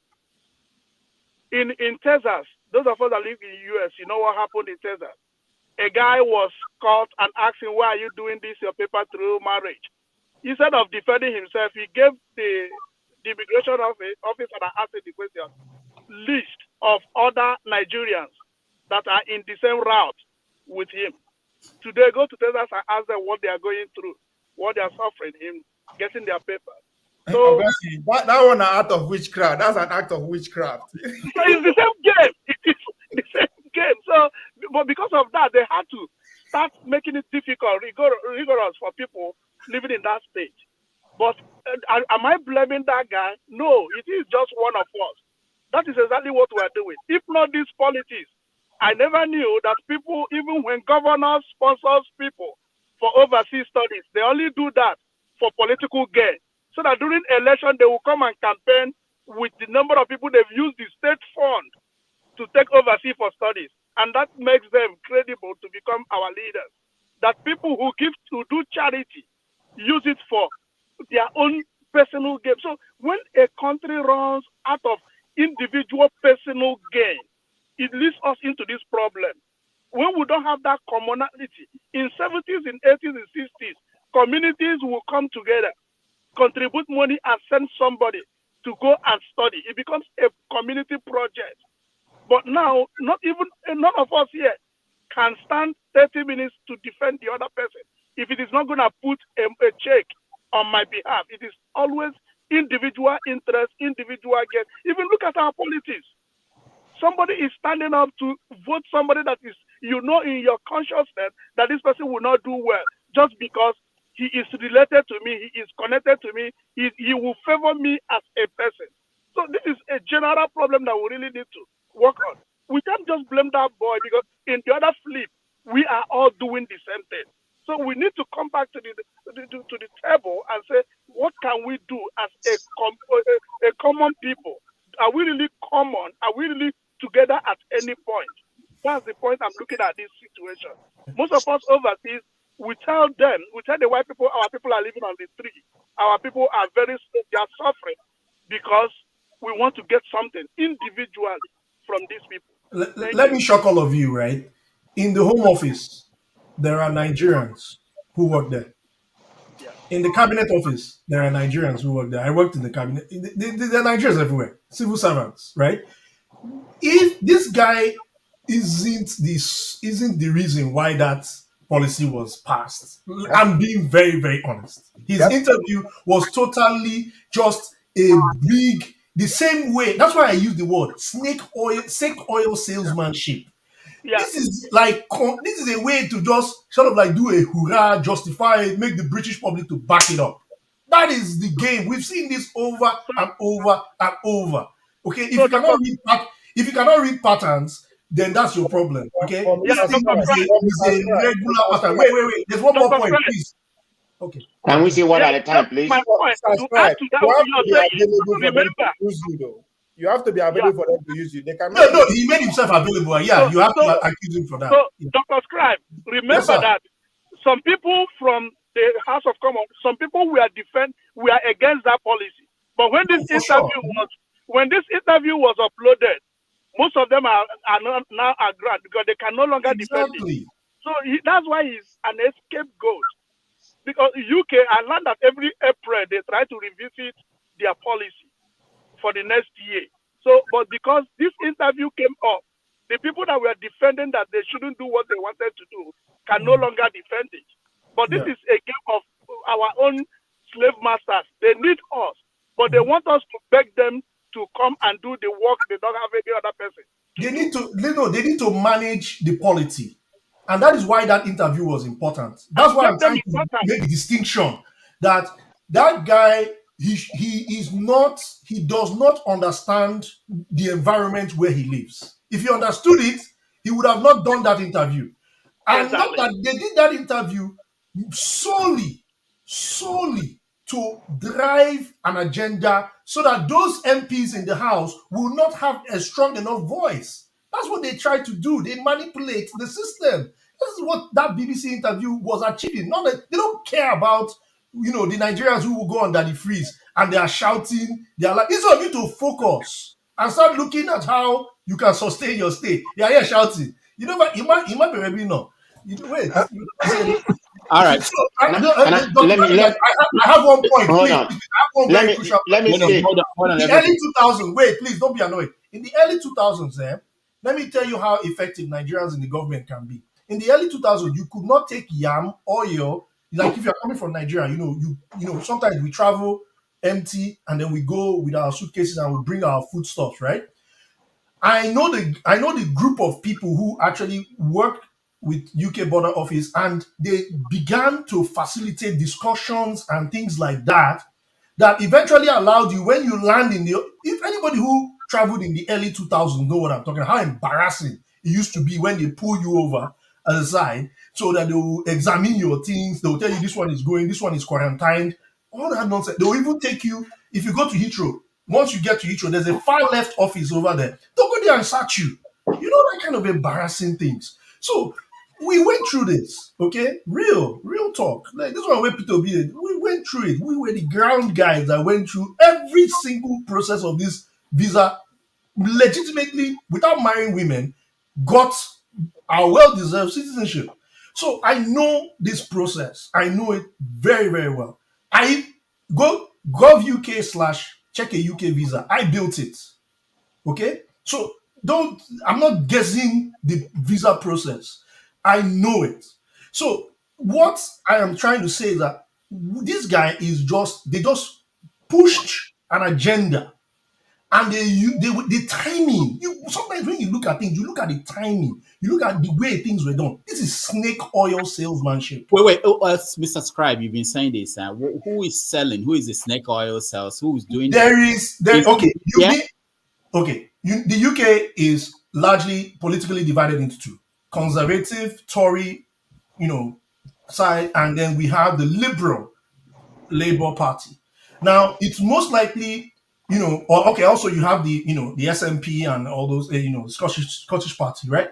It's most likely that the ones who will be more sympathetic to that will be against or vote against this law that is, against Nigeria will be the left.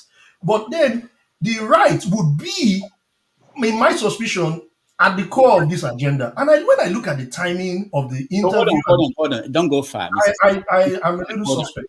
Are you saying that the far right went to BBC and said, "Give us"? I'm not saying. I'm alleging. I'm speculating based on precedents. Are you saying that's what happened? Give us a reporter that we go out there and find a Nigerian. Not necessarily. That we now say something that we are going to use to justify what we are. No, I wouldn't put it that way. I would say, like, how would I put this? Over the years, I've seen patterns, and that is based on it's somewhat feeling. I know when they do certain things, I just look at it, I laugh, because I know what the underground game is. The underground game is not necessarily, the underground game is to try and suppress any kind of, this thing is, what they are doing, morally is wrong. They know it. What they are doing is morally wrong. So politics. Morally. Remember, my word, morally wrong. What they did by picking on Nigerians and telling them that they cannot bring in this thing is morally wrong. But now, agitations, the ignorant whites in the hinterlands are beginning to say, oh, where are all these people coming around? Why are my rent? Why is the rent? Have you checked the rent in the UK? Why is my rent? People are asking these questions and they are beginning to relate it. They're not stupid. They're beginning to relate it to migration. So in order to do these things, there has to be some kind of social media drive in order to make people say, I feel good. Dr. Damages, your original question was, why is this guy so hated? Yeah. In one word, the guy exposed the Appian Way. Appian Way has been in existence from Tanimo River. Having said that, let's not kid ourselves. During slavery, there was the Underground Railroad through which people passed to safety. We seem to be forgetting what is the root cause of all these things. Somebody was discussing how they used to send some people off. When you are going village, will gather and send you off. When I went to the US, it was celebrated that I was going to the US. Right? So my brother, they saw me off, took me up to the airport, and I left to a place I've never been before. Having said all that, there is things going on between governments. During Shagari's regime, there were a bunch of people, amnesty was being offered in the United States. A bunch of Nigerians, brain drain and all these things are interconnected. Some Nigerians left, went back home after they finished studying. Their parents had money. Some of them placed orders for goods, so they couldn't come back. Government will not tell you when they swap some kind of agreement to block. If you go back and check, Nigerians were not allowed to leave again during that period of time. And a lot of people were victims to that. So let's not kid ourselves. Blame the young man or not blame him. He just exposed the Apiam way. These things will continue. We are in the United States, and you are seeing the southern borders. Right now, with people marching down, if they have a chance, they will stumble the place down. There are barbed wires all over the place for people not to come across. It's immigration issues. And being immigration issues, all I'm saying is that Nigeria, because of the way Nigeria has made our home, nobody wants to come here and stay. If Nigeria was good, believe me, we'll be back in Nigeria enjoying the good sun, the good mango, the good angara, the good everything else that comes from that land. But because our politicians have so stumbled the place, stolen the place blind, and that is why everybody wants to leave, because things are not working in Nigeria. Thank you. Let's make it better. Man of Prestige. Thank you very much. I'm going to come from a different angle. This guy is what I call a know-nothing or a bonehead. You're looking at him, and this guy was a police officer in Nigeria. I don't know if you have seen the picture. So he's not somebody that just came out of college, maybe about 20 or 18 or 19. No, I mean, I don't know how old he is, 30 or whatever.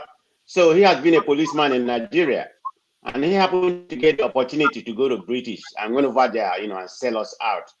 If you understand, he hasn't been there up to a year. Go and look at what happened. He hasn't been there up to a year. If an Indian man is not going to do this, we're not the highest immigrant. Anybody from British can come here and correct me. But from the data I had, we don't have the highest statistics in British. Probably the people from India and other Asian countries have this. But this guy went over there and sold us out. Having said that, I think a lot of people from electricity or whatever, electricity hasn't spoken. Some of the people in British has already said it.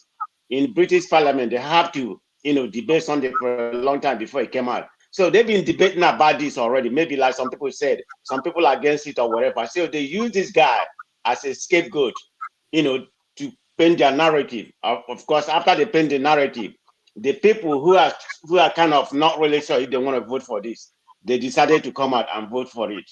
So this is what happened. This is some of typical Nigerian people were saying. This is why I came to this channel the other day. I spoke about some people here saying that what's his name? Trump is a good person or whatever. Trump is the people who don't want people from Nigeria to come here, and other kind of things. I spoke against it. But people like Ovi and some other people say, no, he's doing the right thing. We're supposed to support our people, whether they come here illegal or illegal. But, because of what's going on in Nigeria, they come here to survive.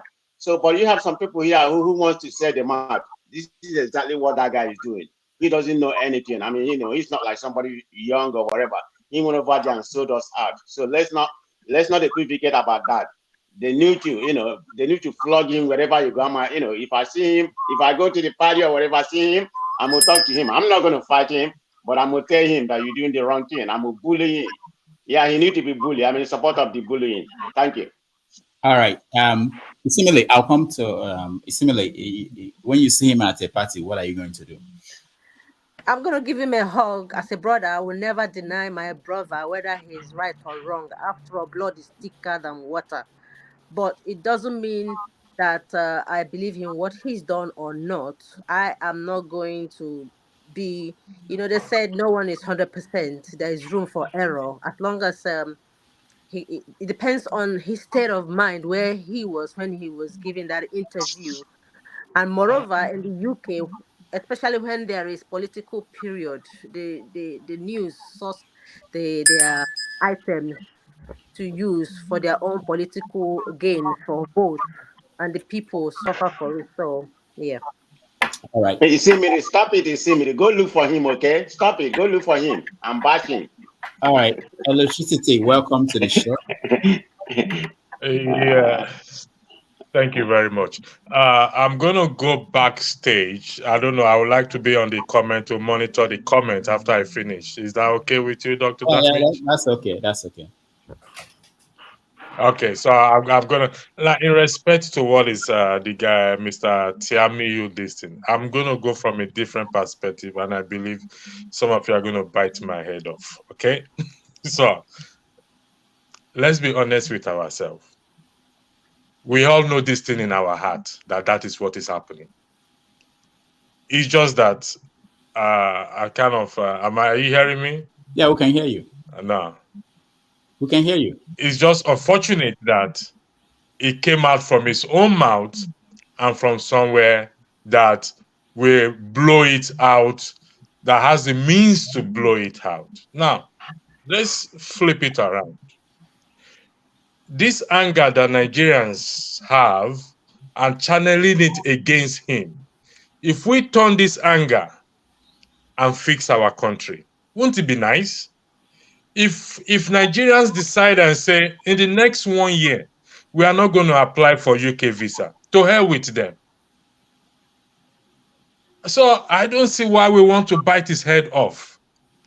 He made an apology. I watched the apology. As far as I'm concerned, the apology is worse than him giving that first interview. If we pick this energy and channel it to the right place and fix our country, if Nigerians decide not to apply for UK visa for the next 1 year, write it down today. Except by miracle, that embassy will close down. Don't forget, the embassy, the airline, they all work together.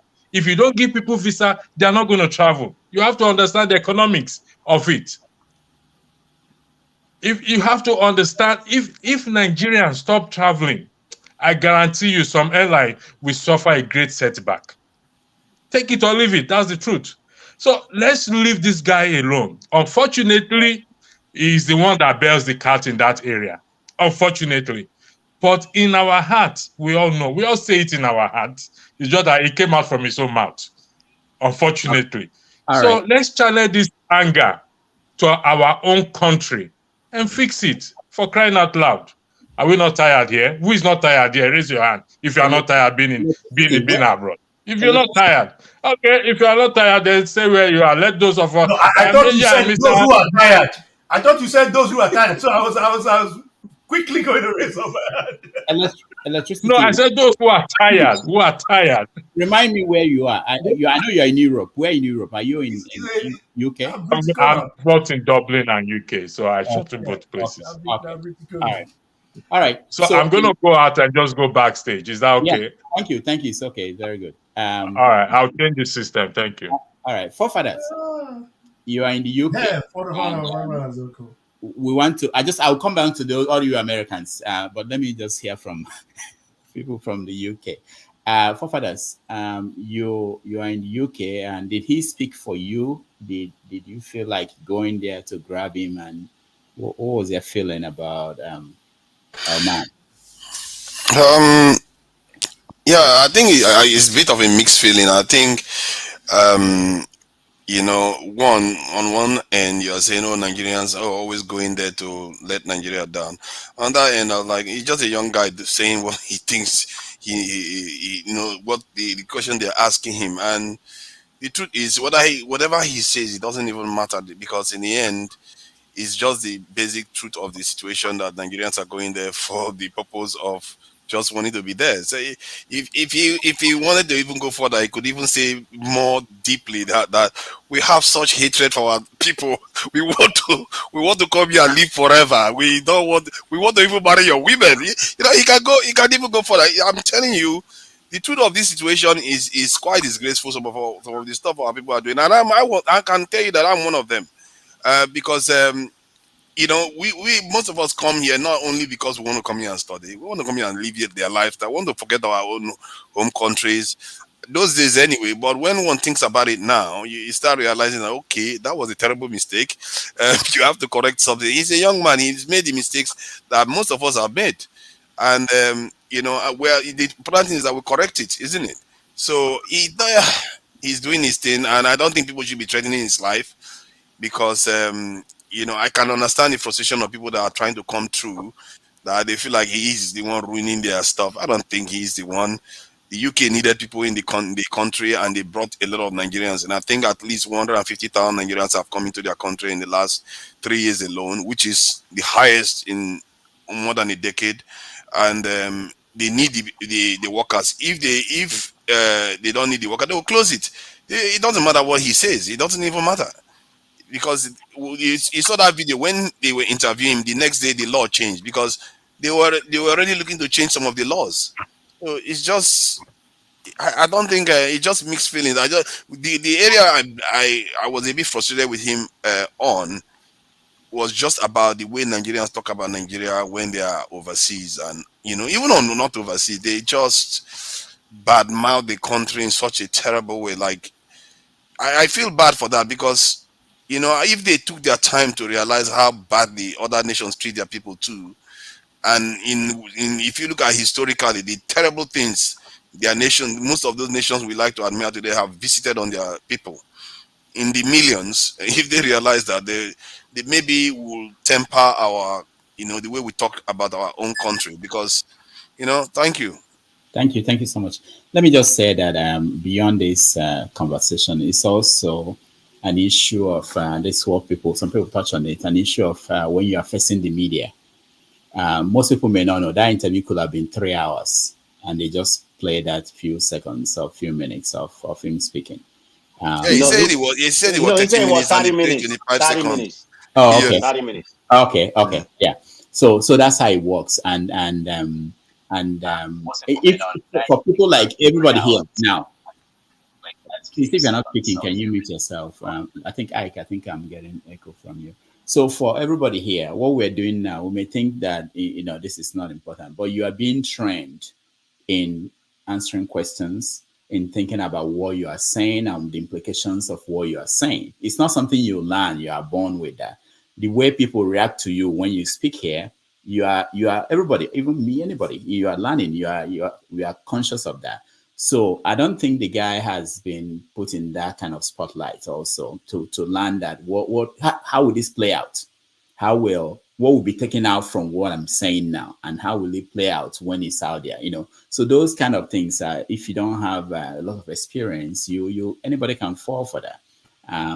And Doctor, you recall when I started joining there, I wasn't very willing to join and continue doing it. But when I started noticing that, when I started going back, watching what I said, looking at the comments, I began to see that I can iteratively actually improve some of the ways that I say things. So I would say that it's one of the main motivations of coming on here, because by coming on here, saying things, in your shell, it's one thing. When you come out and other people are challenging it and you're seeing how people are reacting to it, it forces you to reflect. It forces you to look at things. And then also listening to other people, you kind of have, you can filter some of the things that, you would naturally emotionally say.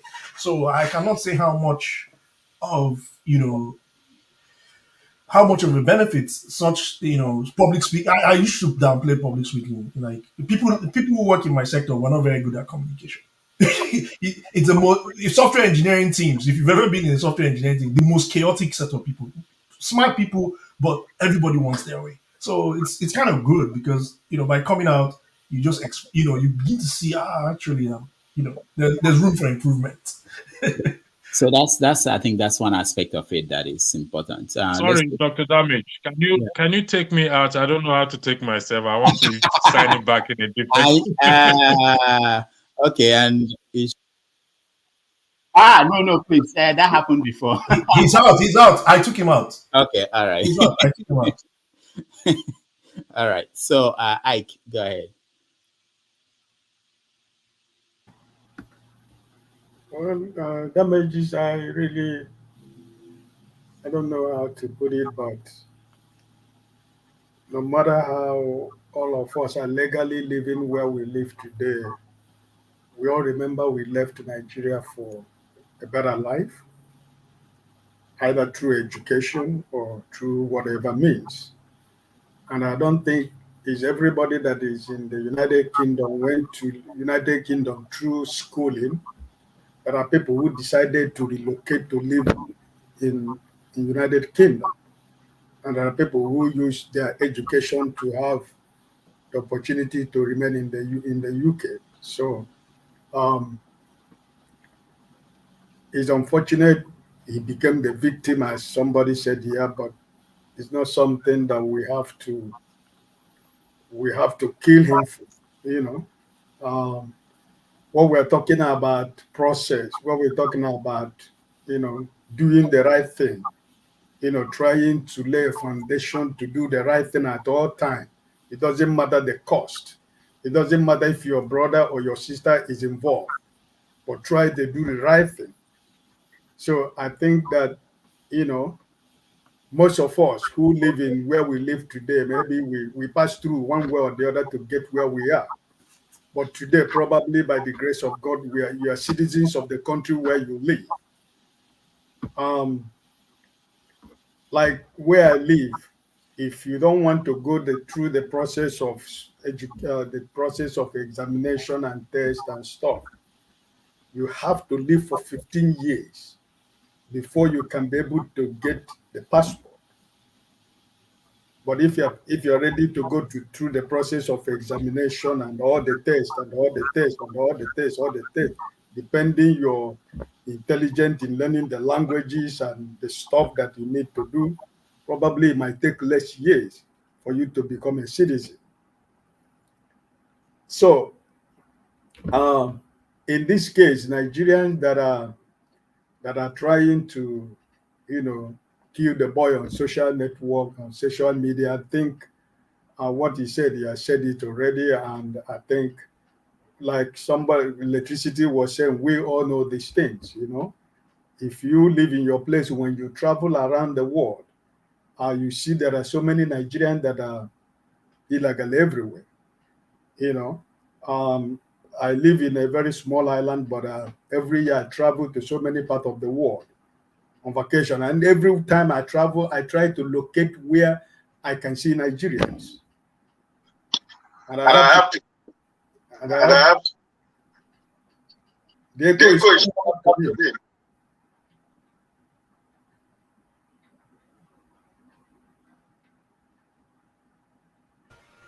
Can I speak? Okay, you can carry on. Yes, sir. Okay. So whenever you go, you meet Nigerians that are illegal or stranded in Europe, you try to listen to their story. You will discover that it is we Nigerians ourselves that put most of them in the situation they find themselves. Because they were lied to. And most of them are forced to sell everything they have in Nigeria. Who lied to them? The people that make them go to wherever they are. Who are the people that made them go? The agents you have in Nigeria, the agents. No. You have to wait. Wait. Stop. There are personal responsibilities. Yeah, I know. I don't know how you left. I don't know how anybody here left there in Nigeria. But you have a responsibility to make your own research and know where you're going to. And exactly. That's my point. I know. That is the fault of some agents. I do understand what you're saying. I know. It's not everybody that is that for that victim. That's what I said from the beginning. A lot of us travel through the normal process of traveling. Legally, you travel, and everything you did it accordingly. But there are a lot of Nigerians, just like what we are saying here. A lot of people leave Nigeria for a better life. It's some of Nigerians who didn't live in with their good eyes, living in Nigeria. But it's because of situation, and they are told anything they believe. Look at when the process of going through the desert and the sea and whatever. How many we lose every day, every week, every month? Nigerians that are dying in the high sea in the process of trying to leave our country. So, it is what it is. It has happened, and I think that it's not just because of what he said. I think, like you said, those who live in the US, in London know that in the month of April, politicians, they talk about immigration or they review their immigration laws. So I think he ended up becoming a victim that everybody now is turning against the guy. So I think we don't need to be killing. We only need to try to bring him back, and he has apologized.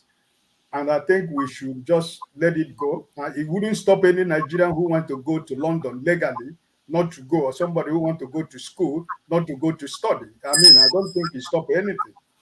You know. All right. Thank you. Thank you so much. Janaba, welcome. Thank you for having me once again. I want to go back a little bit, if you give me time, about the to talk about this subsidy of a thing. Do you want me to talk about that before I come to this quick? Are you in the oil industry? Do you know something we don't know? The subsidy is defined only by the people that are in the oil industry, or is it subsidy? Go ahead. Now, when we talk about that subsidy, and where people are, of course, I believe in freedom of speech. Everybody should express themselves. But subsidies, that whether they remove it for whatever they remove it, but in Nigeria, I have been advocate of removing the subsidy for a while, because it's not serving ordinary Nigerians anything. It's still the crook people who say they are doing this and they are paying this. So people do subsidy all over the world, even America. But is that the system here is good enough to hold people accountable if there is any kind of dubious or any kind of corruption. But in Nigeria, it's the elite that take the money and keep it to themselves. So oil subsidy is a talk, it's a paperwork. It does not benefit ordinary Nigeria. Say you are subsidizing for oil to reduce the price of the oil in a filling station, as they call it in Nigeria. So if they can find a way where the money can go to Nigerian citizens directly, it is better, even much better than any oil subsidy that they are crafting for. So that is all about that. Hold on. Okay, you just said, I thought you were going to say something we've not had before. But the people against oil subsidy are the ordinary people, the poor people we are talking about. Because they don't know how it works. They all of them that they believe that thing reduce the price of the oil in the filling station, and if they do not have that, then it will be more expensive. That is what they told them.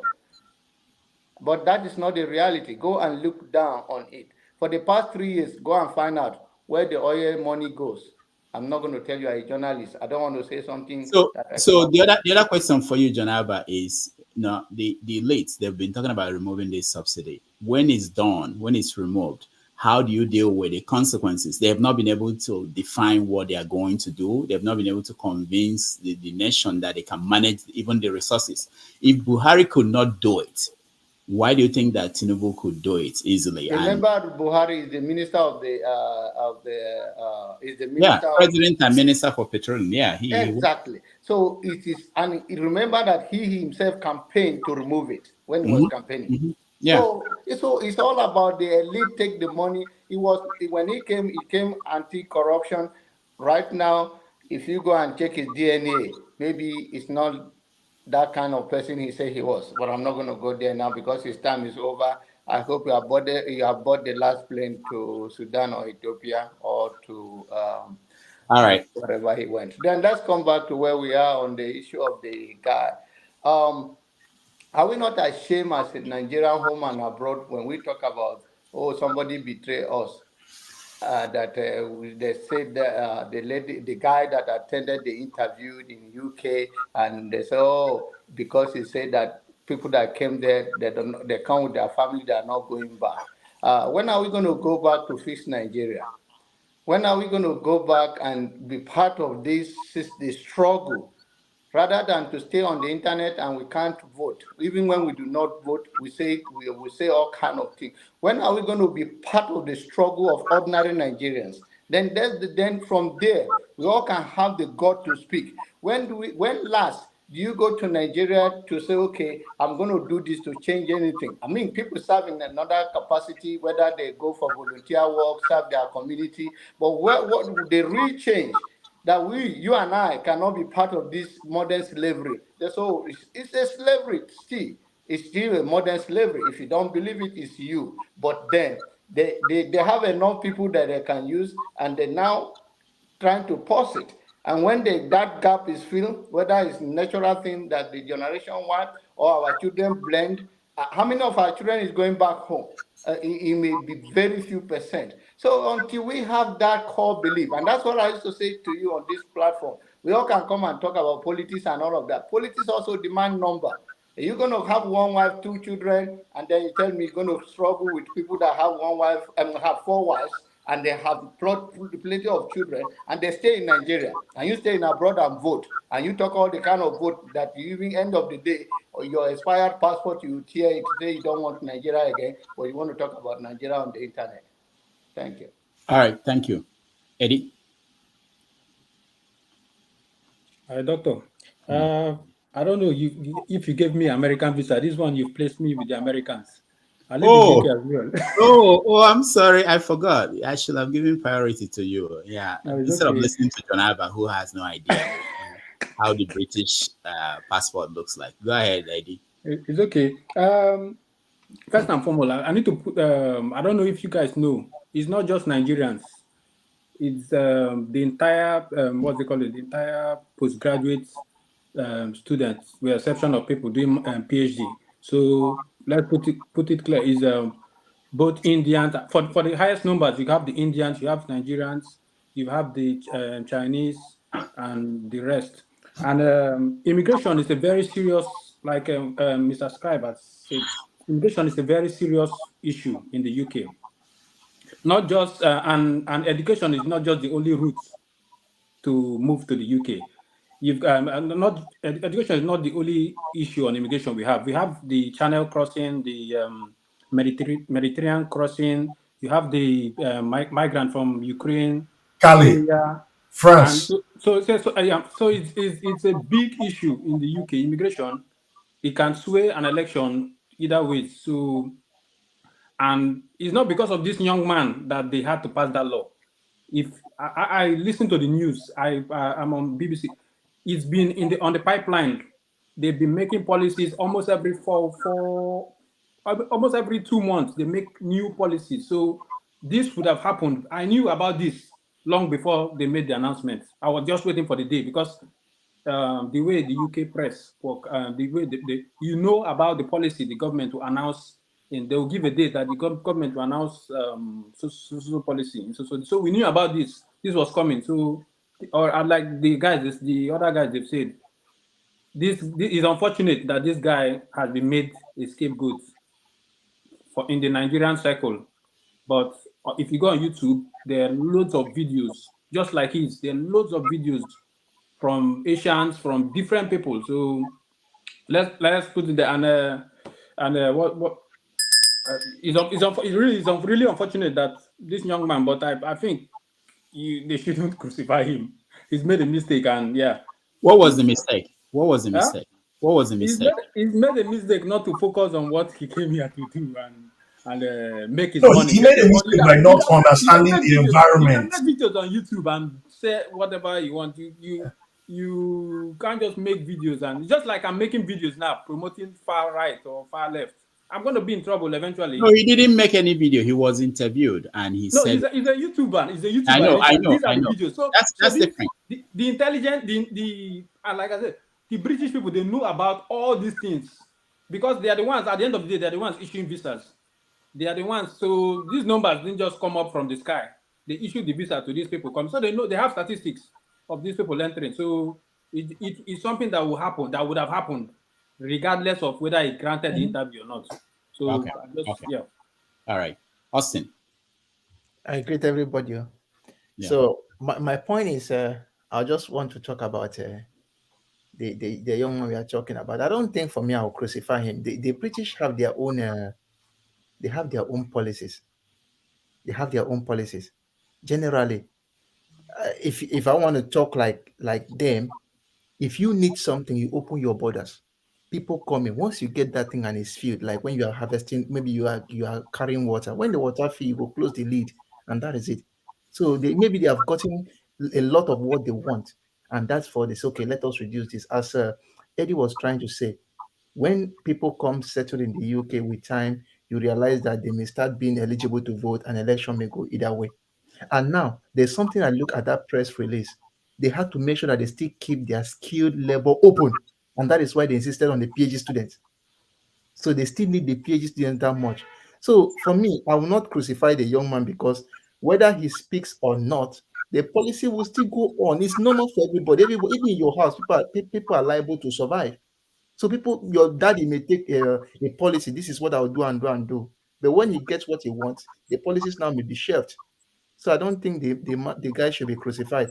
If you say, okay, you want to flog him, the only thing you can say is that you don't.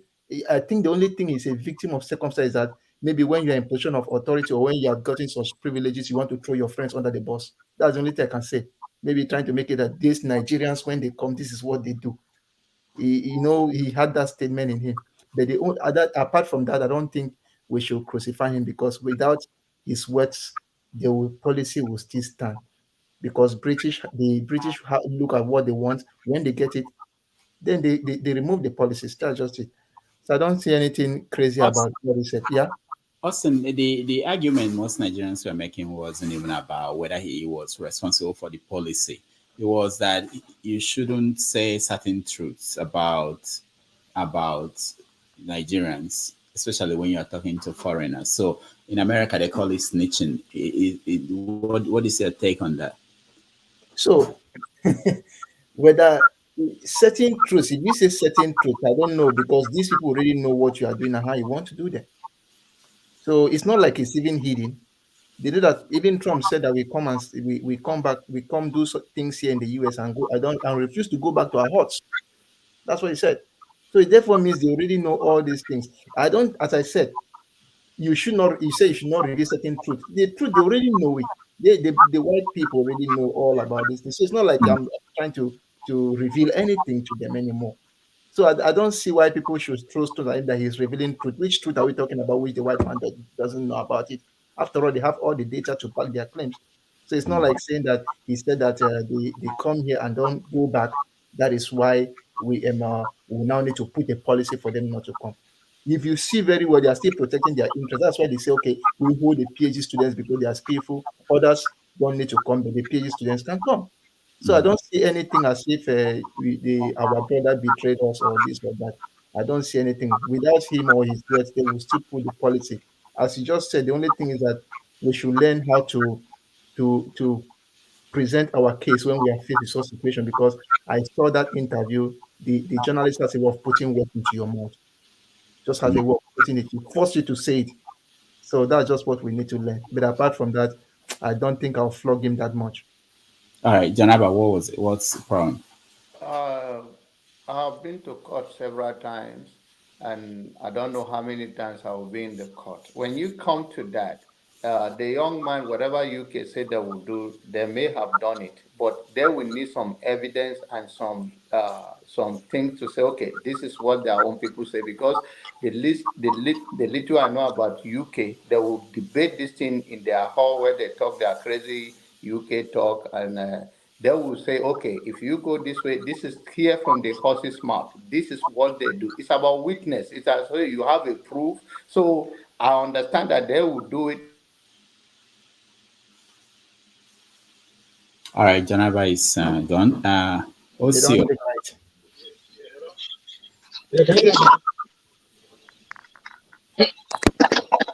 Janaba, go and put better internet on your house. Which kind of internet is that? On a lighter note, let me say something so we can use our attention. You know, I always have problem with the Igbo people. Our people were not ready for slavery. They came and pack us with the ship. Now our people are ready. After so many years, our people are ready to come to their town. They refuse to grant us access. No, they open that borders. Our people will come in because when we are not ready, they force us to come to their land. That's a new idea. I've never heard this before. Yes. So you are saying that since they forced us, our people were doing well in Africa, very contented, catching their cruise. They forced them to their land. Now, after so many years, our people said, "Oh, we are ready to come to their country," and they are still blocking the border. They open that border. We are ready to come. I thought they will bring more sheep to come and take more of our people. That's on a lighter note. But what I wanted to say that, like forefather said, it was a setup on the guy. The guy fought for it. And to be honest with you, you and I, we can equally fall on the kind of stuff the guy said. And that makes it equally pointed it out that is for you to know the things you say. But for me, what they did to that guy is not fair. I listened to the whole interview. They did like cut and paste. They paste where, like I call it the catchy moment. And Janaba like said they want to use it as an evidence. Because in the court of law, they are not going to hear the whole interview. So that statement was so important to them. And that's the main joke for the interview. We Nigerians, I will be hypocritical to condemn the guy. My conscience, no. Trust me, I'm with that guy. 100%. You may hate me for that. What that guy said is the reality. If you do not want that guy to say it, and which Tinubu will do, they will ban social media. And Tinubu is coming in. But that's the reason you can stop people from speaking their mind, saying it the way it is. The guy said the truth. Just that he said it came out of his mouth. What he said is what you and I know is the truth. In fact, Canada is watching. The next destination now is Canada. They are going to do the same thing. As soon as they have our best, they'll block it. There is a city in Canada. I have forgotten the name of that country. I knew people that went to that place. They were begging immigrants, if you finish your master, when you settle there, they will pay almost like 25,000 Canadian dollars. Nigerians trooping in that place. And they have gotten the number they want. They stop paying that amount of money to Nigeria because they need people. The land is vast. They have more land than United States. So they need to fill up their country. And human economy is something you cannot buy anywhere. And we're giving it to the Western world free of charge. It's not that they don't. Anybody, watch all the people that comes out of Nigeria. No Itiboribo can succeed in embassy. They always take the best of all. And that's why when we come here, we are saying, I don't blame them. They come and take the best. But for me to come out to condemn our brother for saying it, I will not do that. No, I'm getting somewhere. What we are doing, if we are getting angry over what the guy is saying, then we should only get angry about the Fulanis invading Nigerians. But every day will come to condemn them. Oh, they are coming from the north, all over, they are taking over Nigeria. And yes, they are saying we are taking over Britain, we are getting angry. But we are the same people saying that the Fulani are taking over the whole lot of Nigeria. Now, somebody is saying Buhari is not even in Nigeria, he has gone back to his country. So meaning that we are being hypocritical. If we decided to condemn the guy, then we shouldn't be complaining over what is happening at home as well. Because we know that the reality is what the guy said is the truth. That nobody wants to say it. And I like him he said like what Trump does. Trump will always say it, the content of every white individual, whether Democrat or Republican, they don't want to say it. But he'll be saying it and they'll be nodding their head. And that is what the guy just said. Just that we didn't like the test of that truth. I will say, let's turn our anger to those that send us to economic exile to Europe, not to that very guy. Thank you. Sorry, can I just ask something quickly about sorry, there's this thing making noise. Yeah, it's regarding the amount of Nigerians that are traveling to these countries.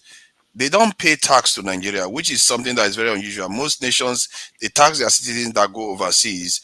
So that, to take care of that, there is this thing that they call tax treaty that nations sign. So we don't know how much Nigeria is getting for the people that are traveling overseas, and nobody has ever bothered to ask the government because Nigeria does have a tax treaty with the UK, but we don't know what conditions what that involves. We're talking about 100,000 Nigerians that have moved overseas. In other words, they are all working for the UK, not getting any benefits in the UK, but they are not paying tax to the Nigerian state. And the same thing in America and Canada and all those other countries. There's a lot of money involved in all these things, but nobody is chasing them up.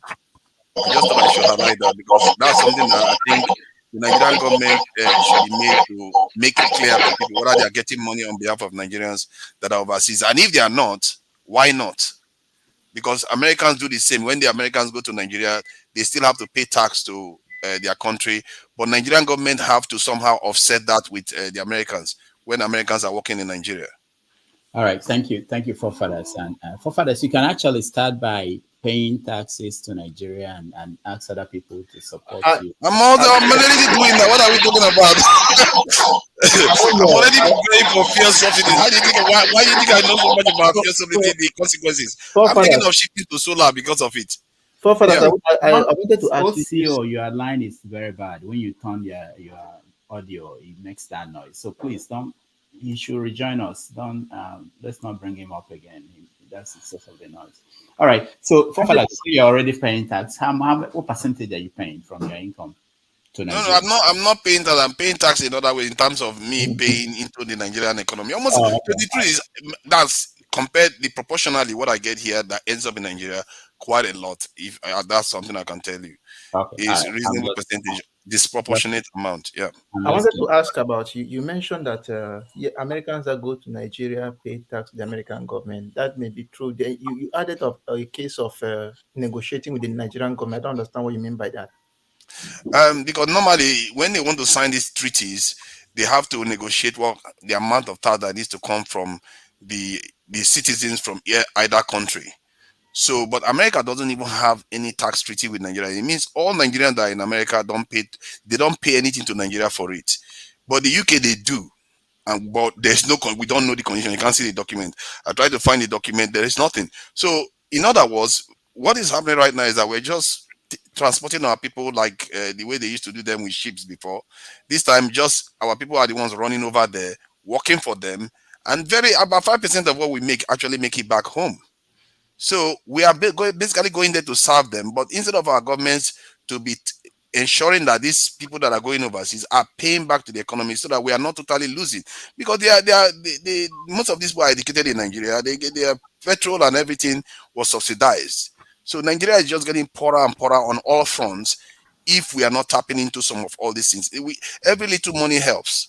Okay, the point is that I wanted you. I think you clarified the point. I don't think Nigeria has a tax treaty with the United States, because the times we fight taxes, I noticed that Nigeria doesn't have any tax treaty with the United States, at least for now.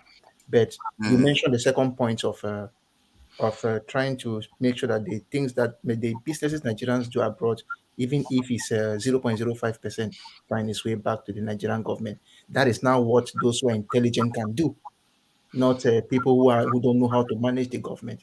Because I was thinking of like what you just said is, even if it's 0.05% goes back to Nigeria, it will be a large sum of money. Besides that, there are other things that people have learned that they can still repatriate funds back to Nigeria for, but the policies are not there. That's why I keep on saying that for the country to develop and make progress, most of the time it's not like Buhari will say that I have given order that the economy should stand erect and expect the economy to stand. No, it is policies they will take that will make things to be okay. All right, let me before we continue, Femi, I'm coming to you. Femi should be next, but let me play this because there's someone who answered that question, a similar question in a different way. Let's listen in.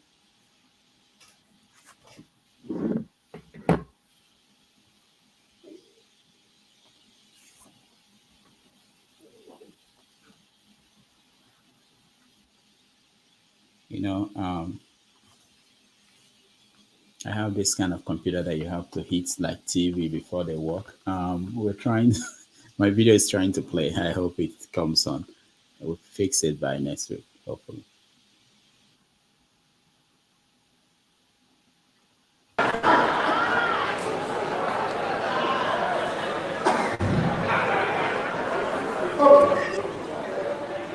Let's see. JAPA. We can go, and I can't do that for you. Wait, please, so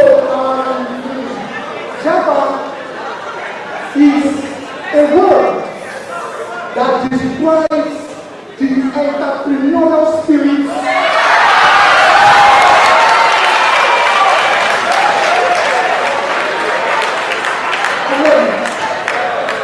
JAPA is a word that describes the entrepreneurial spirit of Nigerians.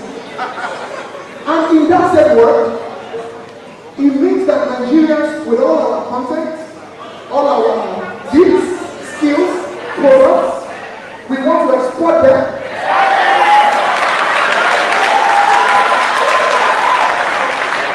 Including exporting ourselves.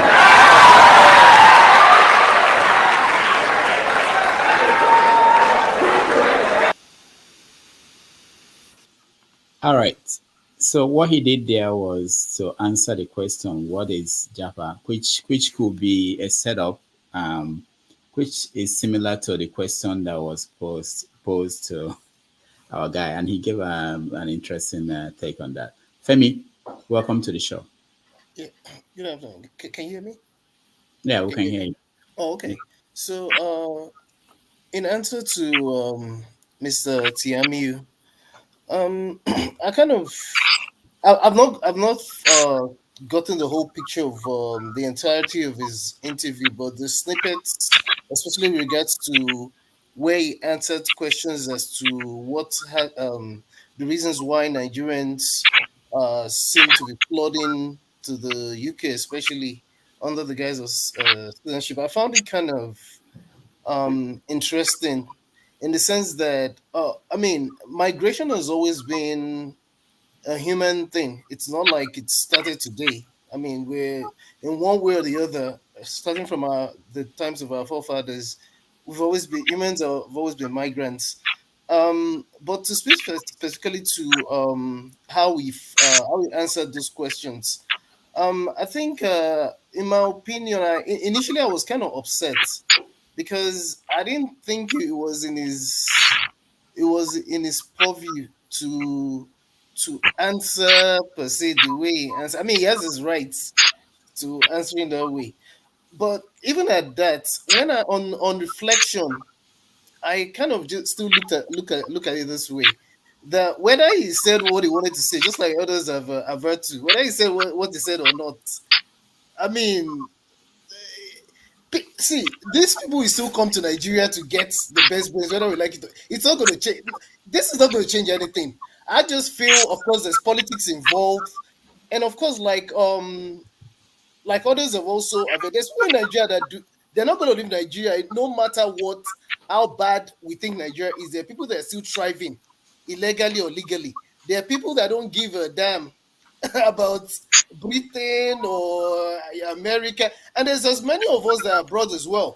That really, if we had if we that really want to go back home, so it's not like the abroad in quotes is that special. I mean, if Nigeria were to be where we're supposed to be, by the way, maybe these other countries will have their own people going to our embassies and queuing the way we are queuing. So it's really not their fault, and I don't really blame the guy because you've said it, Doctor. He probably could have answered just the way the guy that spoke to the JAPA thing answered, you know. And I can understand why people are angry because, I mean, like you said, Nigeria, people are not smiling right now. So we can say all we want to say right now. There's people that they're not smiling at all. Things are bad, things are bad. So I'll just keep it that way. All right, thank you. KJ, while you answer this, I want you to look at it a different way also. When Trump called African countries shithole countries, we had issues with that. When the other guy said Nigeria is a fantastically corrupt country, we had issues with that. When Buhari said Nigeria was a lazy youth, we had issues with that. So is this a continuation? What happens? There's this idea that American presidents should not go abroad and criticize America. In America, people take issues with that. Is that what's going on here? Yeah, I will agree with you totally. My late father used to say something. If your son has bad character and you go to the village square to announce it, will you be surprised if somebody in the market accuses him of being a thief? No. First of all, you correct your son or your child in your house. okay? And it's not for you as a father to go to the village square and say that your child has a bad character, okay? No, the question we should be asking ourselves, and I've heard so many opinions, even though I was behind, is this: why have the Indians not told Britain their mission in England? But we know that they almost have 10 people staying in one flat. Why have the Chinese not told the Americans their mission in America? But we know that they turn themselves over and over, getting themselves into this place. Why have the Middle Easterners not told us why they are building up Dubai and now Saudi Arabia trying to make the same construction that that was in in Dubai? Why should it always be us who will now tell everybody what our mission is? How many of such people tell us their mission in Africa? How many? Very few of them. So I'm looking at it from a different point of view. We should have something that is, I'm a Christian, and the Bible says something very interesting. It said the children of this world are more intelligent than those of us who are Christians. What's the reason? Because sometimes we are easy to tell you, just go out and blow everything that's in our mind. And let me tell you one thing that I learned from a Muslim friend of mine. And I'm not saying this because I have any issue about them. He said, but it's difficult for you to be able to determine for them when they're angry, because they've been taught to keep a straight face, whether you like it or not. You can be blowing up, you can be somersaulting, you're just there and you keep a straight face. This is what they've been taught. And I only got to know this because of the level of my relationship with this individual. Now, what am I trying to say in essence? We must not be always willing to say everything. Just throw it out. Look at what's happening in the big camp. Okay, they sometimes they have meetings and somebody just comes to the social media and types everything in. This is what I'm going to do. This is what I'm going to do. It doesn't make sense. Okay, the guy, and somebody say we shouldn't blame the guy. Why shouldn't we blame the guy? Is the only person at Jakarta before? If you look, a time came, the people of Israel asked Jesus. So tell us about the Father. He said, I have been telling you about the one that is on earth. You have not accepted it. What about the one that is in heaven? You have not seen. Why should I tell you about it? You first of all deal with this one. So there's always, just like the last clip you played, there's always a better way to answer the question without giving out everything. Okay? Because they also coming to us with their own agenda and they don't tell us. A friend of mine once told me that whenever they come back from our side, they debrief them. I'm sure that Dr. Rudolph, you know that. They call them for debriefing, especially those of them who have gone to specific places. They go and give debriefing. How many times do we call Nigerians to go and debrief? Government call you, travel to an important country and they call you and say, oh boy, tell us what you saw. Tell us this, tell us that. How many? We're just everywhere. There's no national strategy on how to get where we're going. But these other places have all, they have national strategy on where they're going. And that's why one person coming into England, who is an Indian, can get more than 10 people living in one flat, and they're all living happily until they resettle everybody. We don't have that kind of state system. That's what I'll say for now. Thanks. All right, thank you. Electricity, I'll skip Ike for now. Go ahead. I just need a bit of clarification from Mr. KJ. Mr. KJ, in respect to your argument, are you suggesting that in respect to the Indians and the Chinese, are you suggesting that it's a national thing for them to, or it's an individual? I'm a little bit confused. I need to know where you are coming from, please. Okay. I need clarification. Thank you. There's unwritten ethos, a character of people, the behavior in the community. Okay, there's certain things that the community that is done in the community. I'll give an example. I lived in Tivland for so long. There are some Tiv traditional customs, and I will not say it here, that you cannot read and you cannot hear except you have lived in Tivland and have come across that custom. Are you talking about when they give you their wives for? No, that one is not even true. But that is one of it. I'm just playing. I don't know what you are talking about. But just that you can say anything. You don't have to. No, that's not it. there's a deep tradition I will not want to reveal here. If there's any team man here, if he feels like revealing Where it, is John Abba when you need him? Huh? No, John Abba is not team. John Abba is I know he's Udoma. probably it's Doma. Now, that tradition is not written that nobody should reveal it. But they don't reveal it to you. But it's still happening even to today. It's not about killing anybody, so that I don't think that they're killing people and eating their meat. No. Okay. So what I'm saying is that a people who are conscious of where they're going, let's dial back a little bit. At the end of the war and the Japanese, after the Hiroshima event, and they decided to say, okay, we're going to go for this technology and get it at all costs. Did they hold a national meeting? No, everybody just knew what to do. And today, half of the world is depending on their technology. Half of the world. I mean, if not everybody. Okay, so when we take this flight to England, everywhere, we're not going there because we love the place. Come on, I love my village better. Okay, but I'm here because I need to get quality something for my son and myself and my family, and then move on. That's what I'm saying. We mustn't come out to reveal everything, because when they come to us, they don't also reveal everything. They don't reveal everything. Thank you for the clarification. See, this guy is an individual. Let's even argue that he made a mistake, which I don't agree with. He has come out to apologize. Let's just argue that he made a mistake. But now I will not throw certain questions back to you, the way you put questions on the floor. Why haven't we looked at our constitution as citizens and invoked section 68, section 110 of the constitution? Why haven't we taken our legislator to start to invoke the section that says the act of gross misconduct of president, vice president, of the senators, legislators? Why haven't we start to do that as citizens of our country? Can you please weigh in on that question for me, please? If you can answer it, section 68 and section 110, because we are trained questions now. Thank you very much.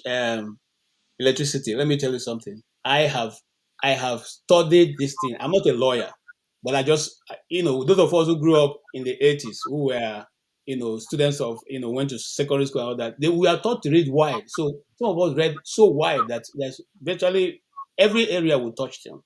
Now, we discovered that the reason why they will not do those things and why those things are not called up is because certain people are writing the constitution to suit them. To suit them. When Obasanjo was taking office in 1999, according to then Minister of Information, John Wodo, he said that they didn't have any clean constitution to even swear him in. It was paper they put together. Okay? It was paper they put together to give them to be sworn in. So in other words, why he said that, he was saying that so some people, individuals, sat down and wrote the constitution the way that it suits them and gave it to them, okay, which we are still having today. Why am I saying that? I'm saying that to say that is why certain elements will not allow us to discuss these things. The session you are talking is there, okay? For instance, I give another example that you can equally go and look at. The constitution does not mention Christianity anywhere or church. But other religions, I mean, like Muslims and mosques was mentioned, in several places. The question now be, how would that be? How did that come to be? Okay? So, and then we are saying now, let us sit down in the National Assembly, or let us sit down in a conference and discuss these things, and you are saying no. The Nigeria, it's sacrosanct. You can't go there. That's the question. So if you ask me, I'll ask you back. Why have the government not accepted those things? Why have they also not given the... Sorry, are you saying, I just want to clarify. You said something about the constitution mentioning Islam but not Christianity. Is that accurate? Yes. Go check. Can anyone confirm can that? You refer, can you, the question I want to ask is, are you familiar with the Constitution? Sir, have you read, Christianity or church, go check. Sir, you've read it. Can you refer us to it, please? I have just said what I said now. Hey, take it. Yeah, but you need to refer us to it. You need to refer us to it. That's what I'm saying. I don't have a particular page, but you see, Google is right at your front there. You can. Okay, Mr. Skype. The section of I'm looking for it. Yeah, but I wanted to say that the section of the Constitution in the letter of the Constitution, the Constitution is supposed to be a secular Constitution. That's what I wanted to say. I'll look for it. If there is any mention of okay. The Constitution said, and I'm sorry, I'll take it right now that I'm lying. KJ is lying until you. No. Nobody's saying. Hold on, sir. Don't be in a hurry. Now, Even if you go to that same constitution, you find out that the Grand Alkali is lifted to the same level with the Chief Judge of Nigeria, and you have the same the same Islamic law coming to the same level with your Supreme Court. Am I right? Check it. So, in other Sir, words, what are we really practicing? Are we practicing the secular? Are we secular and we still have a Grand Kali, or are we do we? So, how do you place it? okay. Thank you. Dan, you want to respond to that question? Oh, well, if you can. The Constitution is a book that is used to govern a nation. Okay, now it's subject to amendment. Okay, and for us to get certain things amended in the Constitution, we have legislators that represent us in our constituencies. Now, it is not by running away from it. Let me come to your side to say certain things were written in the Constitution that suit certain people. But at the end of the day, the larger part of the Constitution affects you and I. So if we want to get these things fixed, it is not by running away from it. We have to amend it. There is no constitution in this world that is perfect. Ask anybody, even the country where you are, they look at it at every time and they keep amending where it is necessary to be amended. You've highlighted some part in that constitution that you think is not right and should be amended. My question to you is, what effort have you personally put to see to that section that section is amended? We are here condemning one man who went to the British district to speak, and yet we have a problem right in front of us that we are not addressing, that are affecting us, that are making millions to leave the country and making millions of our children not to go back to that country. Why don't we fix it? Mr. Electricity,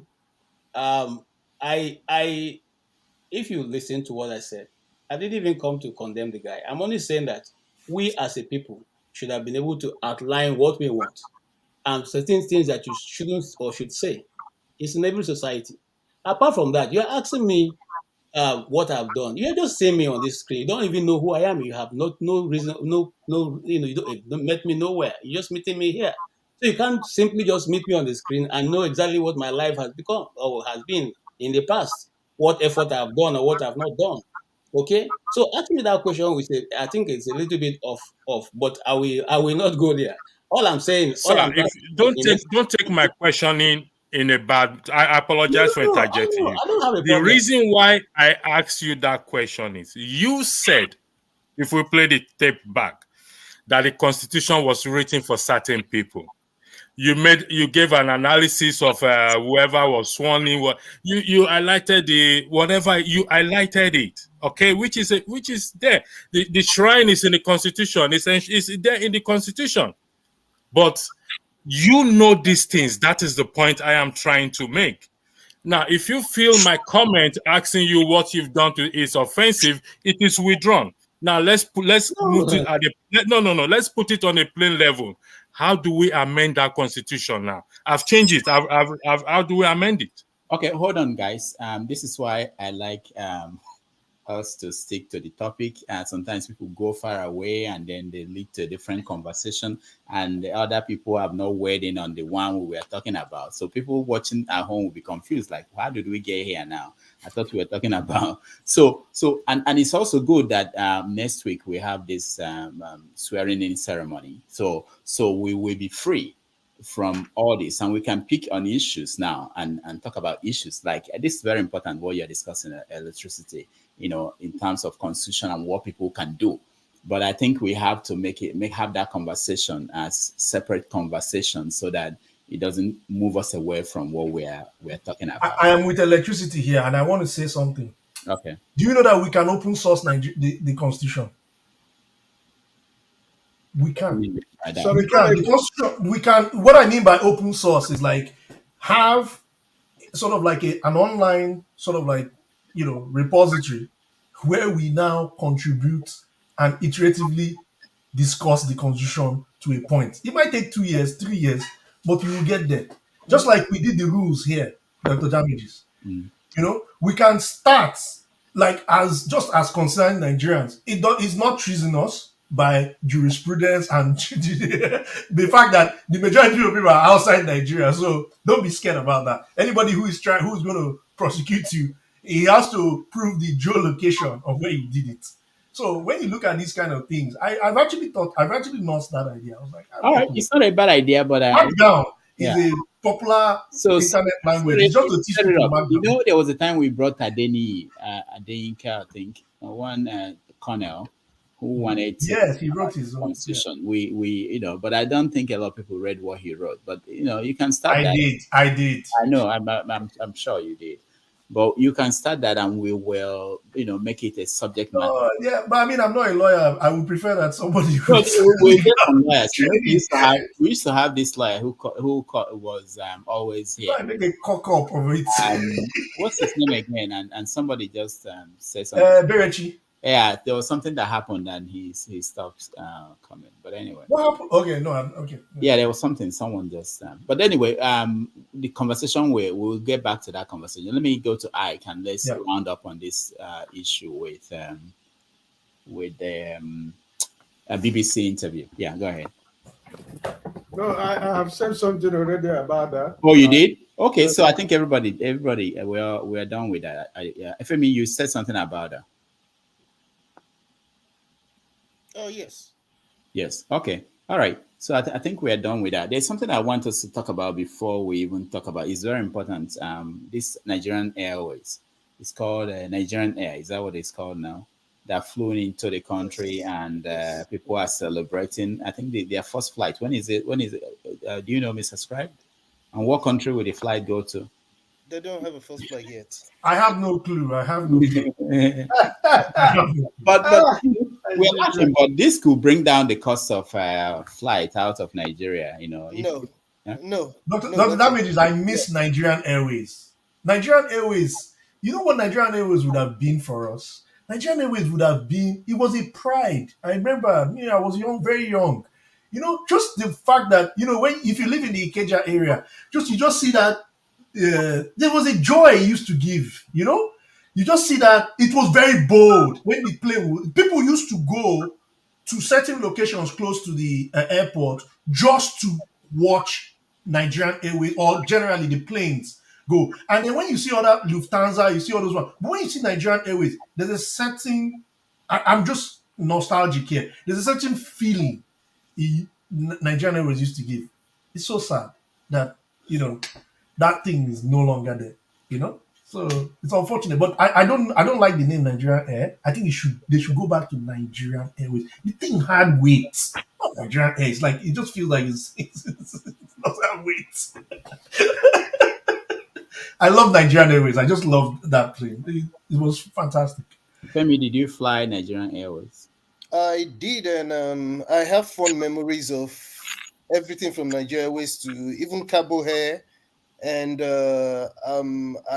my flying went as far as the C-130 Hercules, the Nigerian Air Force carrier aircraft, because I went to an Air Force school. So that's one of the reasons why I had so much. I had so much longing to want to be an Air Force pilot. But of course, Nigeria happens to all of us, and it happened to me as well. But with respect to the fact that it's flying, I mean, I'm sure you've been following the drama of how Sirika has been trying to make sure that this thing comes to pass. Because remember, it's been years now, probably going to more than 4 years, that he's been talking about the fact that Nigeria is going to come into being and fly. And she's been trying everything from trying to get the South African Airways involved, before finally Ethiopian Airways became a willing partner. And of course, it's really funny. It's really, really funny but sad when you realize the fact that Ethiopian Airways, I think they have about 41 or 46% share in the current Nigerian Airways. And they're the ones that actually donated the plane, if you will, or maybe they leased it. That particular plane that flew to Abuja, to us. And just because it kept hammering on the fact that Nigeria Airways is gonna fly, it's not flying nowhere right now, because all they've done is fly it into Abuja, they still have to go through in courts, getting approved by the Nigerian Civil Aviation Authority and some testing, and then it's still suggesting on behalf of the incoming administration to start with the Abuja-Lagos routes. One plane leaves from Nigeria Airways, and there's still the backlog of court injunctions that has to do with workers from as far back as Nigeria Airways. I remember the way it got liquidated, and not only was Nigeria Airways liquidated at the time, you know, it started with Nigeria. I don't know if you remember National Freight as well, Dr. Damages. No. It started with, that was the precursor to the current to just before remember you never had Dangote trailers. You used to have, what you had then was National Freight, because my father was actually the chief claims officer for National Freight. And then for some reason it looked like when you now transition to National Shipping Line, I know I'm trying to divert from the conversation, but it's all connected. National Shipping Line as well, just as you had Nigeria Airways, they had about 20-something ships at the time. But just as we ruined Nigeria Airways, ruined the refineries, they also ruined National Freight and the railways. And of course, you still have a lot of court cases with respect to the workers of Nigeria Airways that have not settled. That's on one hand. The liquidation process, which we don't even know, it never finished. And then you still have other people that have taken them to court. I mean, there's all kind of, it's scandalous that in the same country that you have the judiciary, you have the Senate, you have the ruling class. At the same time, we claim to want to follow the rule of law, but we're also breaking the laws. There's court injunctions that ordinarily should have stopped even this Nigeria Air from being a thing. But the guy kept saying, no, it's going to fly, it's going to fly. And of course, trust Nigeria. They brought lease aircraft to Abuja. And you know why they have to do that? Because they've been spending money. And when there's an audit, you have to explain what did you do with this money? Oh, I'm sorry, one more thing. Remember remember the unveiling? Was it like 2 years ago? Yes. They had a website that I don't know how much till tomorrow. That is what they told us, but we know better. But all na politics, nothing like Nigerian Air. All those in na politics. We are just wasting our saliva here. There is nothing like plane. We don't have any plane. We have nothing. We have this in our politics, Mr. Femi. Okay, we all know this. You said everything that I wanted to say because I lived in Lagos. While all these things are going from Nigerian Shipping Line to air freight to all this crazy stuff we are talking about here right now, we know. So all this, they go and bring Ethiopian Airlines, they go and borrow flight, give them 45% share, and now they fly into Abuja. And now they are telling you tomorrow, maybe Tinubu on Monday will enter the Nigerian Airways. They fly from Tongrad, Egu Square. They say we have a plane. My brother, let us enter house. We don't have any, this is our politics. Electricity. Let me ask you, because Otedola said in one interview I saw this week that the government has no business involved in businesses, that they should just leave it for private sector. Why is the government insisting on having an airline? Go ahead. Yes, actually, in my earlier broadcast, this issue came up. I had my broadcast earlier. To a large extent, government don't have. What the government role is to put policy in place for checks and balance, to guide certain things so that everyone behaves responsible. Now, government may have certain percentage in it, but the most important thing is putting policies in place, checks and balance, where everyone is accountable. That is a major role of government. Now, but if government needs to have business, if they need to run something, then so be it. That means they have the capacity to run it. But regulation is that is left for government to do in most cases, to have a balanced society, so that nobody is cheated out of business, or the small person is not cheated out. So we experience this if you have a complaint or a consumer complaint, you go to about something you buy, you go to the consumer section, which is the government. They put these regulations there. If you go to the somebody's mic is on. If you have issues with the airline, you know where you take the matter to. There are regulations everywhere. In Europe now, if your flight is delayed by 3 hours, you get a compensation. If your train is delayed by 30 minutes, you get the government is there to regulate. Okay, that is my own take in that respect. Can I interject to just further push you or to reflect a little bit more? Everything that you've said, don't you think it's a matter of ideology and governance structure? Because in a state like China, government doesn't only do regulation; they also run. Of course, like I said, government can run if they have the capacity or but regulation is very, very, very important, because if there's no regulation there, forefathers can own something. I'm a small person around there. Forefather will push my head down because there is no regulation. If your regulation is very, very important. Now, I wanted to say something. Types of regulations. Can you reflect? Can you go deep into the types of regulations? You're very specific. For example, now let's look at the customs in Nigeria. Now, people ship things in and everything in. There's custom charges. There's everything. Now, this is regulated by the government. Yes, you bring your things in and everything, but we know for sure that even though they are there, nobody is policing it. Everybody, you send something in, as far as you can bribe somebody, your goods will come out. That is, all these policies are there to safeguard revenue in the country. In Western world, they thrive on their revenue to the extent of 1 cent.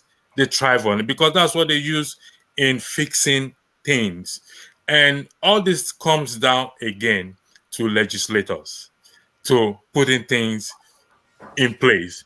And if we don't put these things in place, it will keep getting bad and getting bad. And what I wanted to say before you ask the question is, when I was scrolling through the comment section, someone asked a question that I don't know if we miss it.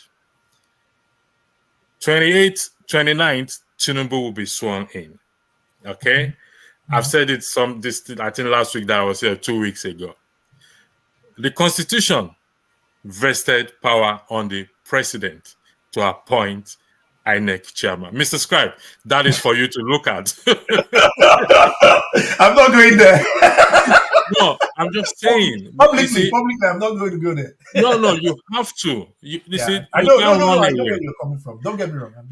So we need to address this matter. The more I say this, and I'll say it on record, take it to the market. Not until we citizens, I'm very optimistic. I believe in God. I believe in miracle. I have experienced it. But like I keep saying, miracle, God don't operate where people practice stupidity. You will never see it in the Bible. Absolutely. Nowhere. So until we start to address this issue of constitution and hold our legislators under checks and balances. Take it to the market, balances, checks and balances, nothing is going to work. It's not a prophet of doom. It's not a prophecy of doom. I've always been of the opinion that even with a Tinubu in power, I mean, this sounds crazy, but exactly what you're saying, even with a Tinubu in power, if the citizenry is able to track assiduously, I know this is near impossible in a country like Nigeria that is very easy to distract. But imagine an ideal situation where, yes, we have a bad government, but citizens, they have public galleries in these legislative houses, right? You live in the UK, like if something is very, very important to like disabled people, the whole public gallery will be filled with disabled people. You will go there and you make your voice heard. Don't go to the judiciary. Don't go to the judiciary. You're wasting your time. Go to the legislature. Go to the chambers. Go there and protest. and not necessarily protest, just exercise your citizenship rights. And Okay, that way, people, sorry, I think it's like you guys have left Nigeria for too long. I'm telling you. Yeah. You have left Nigeria for too long. Because if you decide to, even you as able now as you can walk by your feet, with your legs, you want to go and protest in National Assembly, how do you even get in? Because they Sir, you see, no. When people went out, don't say. The other time. Listen. I'll tell you what is happening right now. I'll tell you what's happening right now. The other, not too long ago, some women wanted to go and protest in National Assembly. The police won't even let them cross the gates, because that is the system that is there. And and when I say this, it's not that I'm trying to criticize, but that is how the system has been built. Okay, you can criticize from your room, it's okay. You can talk to your neighbor at where the newspapers are gathered. You all can gather there and make the noise you want. It's okay, as long as when you finish, you go to your room and soak your garri and drink. But the moment you want to cross to the 3-arm zone where you want to go and protest, then you now have a formidable force waiting for you. Just like they've told you tomorrow on Monday, do not go near the 3-arm zone. If KG, you go, can I give you a historical perspective to where Mr. where Scribe, we are coming from? Mr. Scribe, let me interject. Okay, go ahead. I'll go after. I need to leave, please. It is unfortunate, sir, respectfully, that we are putting on the same kind of a shirt here. And we're on this, but it's too far away for me to reach. and we're on the opposite end of this. And we're on the opposite end. Opportunity to sneak up there and get one of our and we're at the opposite of each other's throat here. But you see, there is a statement that says we are well able to overcome. That is our motto in the group that I form. We are well able to overcome. Okay? There is a protest that can take place in what? In the arms, in the chamber. There's also what Section 68 and Section 110 also highlighted. But the truth of the matter is, not until we start it, we will not achieve it. I think you have made quite a lot of powerful points today. I don't know what you had. You did regarding the idea of amending the constitution. There was 44 amendments in just one page that I read about the amendments that happened in Nigeria last year. We amend the constitution all the time. Even these exclusive lists, it required amendment of the constitution that allowed states to take control of power generation and whatever involves in power. So that's a very, very powerful point you're making. And you're talking about participation and protests and ensuring that people do stuff. See, KJ, you can't just disagree with stuff just because there are obstacles today. Nigerians have not really been organized. If we're organized and pursue specific goals, one at a time, they will succeed. And I understand your frustration that maybe things are not, have not been going very well for Nigerians in terms of seeking change. But it can be done, especially with the help of the diaspora. You can organize yourselves to succeed. And for me, where I differ a little bit from electricity is that it tends to focus mostly on protests and stuff like that. But I think there are many ways you can go through protests. You can go through direct contact, lobbying this thing. Protest. You can even use, like, you don't have to go to the House of Assembly. You can stalk them at their house, their churches, everywhere they go. You can be a nuisance and really make sure that they know that you are there to stay. You can liaise with the military, you can liaise with any organization that they are involved in, whatever stuff you're dealing with. You can work with all the groups to pressure them so that they know that this stuff is paramount and very important to Nigerians. Hold on, everybody. I want to welcome Show. Before you go, electricity, I want to say this. And forefathers also said something, said you can. He was talking to KJ, you can do this. I think the language is that we can, or I will, what you can do. This is not a job for one person. If you check the Western society where we live, there are so many non-governmental organizations that are involved in all the changes you see. I've gone to Albany, which is the capital of New York State, to lobby with a group. And I've seen how they do it. If you go there, you see so many groups will be there and pushing for their own agenda. It's not going to be easy. So, like KJ is saying, but you have to start it and you have to sustain it. And if you sustain it, that's how you make change. But it has to be everybody. There's enough room for everybody to form an organization, whatever you believe in, and push the agenda. And that's how you make change. All right. I know you want to leave electricity, I think. Yes, I have to leave. Just a bit of pushback to what forefather said. Section 68 and Section 110 that we campaign on has got nothing to do with protest. I recognize protest, but Section 68 and Section 110 got nothing to do with protest. I'll give you an example. We've elected Rudolph to go and represent us in the House. If Rudolph falls below or is after his own selfish interest, then we can now invoke Section 68 and Section 110. We are well able to do it. I yield the floor. Thank you for having me. Sorry, can I ask a question regarding when you say Section 68? Are you talking about from your organization or from somewhere? No. It's for the citizen, the constituency, not organization. We are pushing that message of Section 68 and Section 110. We are creating an awareness for citizens to understand that we have the power. Are you saying? Yeah, that is the recall. We have the power. It has never been tested. It was only tested once, and that was on Dino Melaye. But they used it to settle scores, and it failed because Dino Melaye said INEC went to get names of people that were already dead. So that's that it was from his constituency, and that was why it failed. That tells you that they know the power. The people who are the chamber. But it does have multiple stages, though. You have to go through about 2 to 3 stages to remove one person. We have to start from somewhere. That has been tried. It has been tried before. I'm trying to remember the guy's name. But the same system in the National Assembly frustrated it. They frustrated it.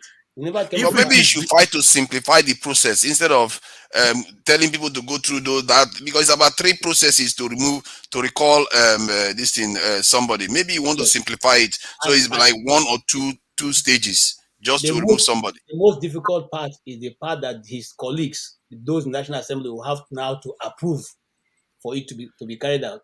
But if you have a way, no. It's not like that in the Constitution. Now, okay. Mr. Scribe, can you highlight that Constitution again? Oh, you mean the section what? Section 68 first. Okay. Let me find it. Okay. Oh yeah. Okay. I still have it on my tab. And KJ, by the way, the Constitution did mention Christianity and Islam. Mr.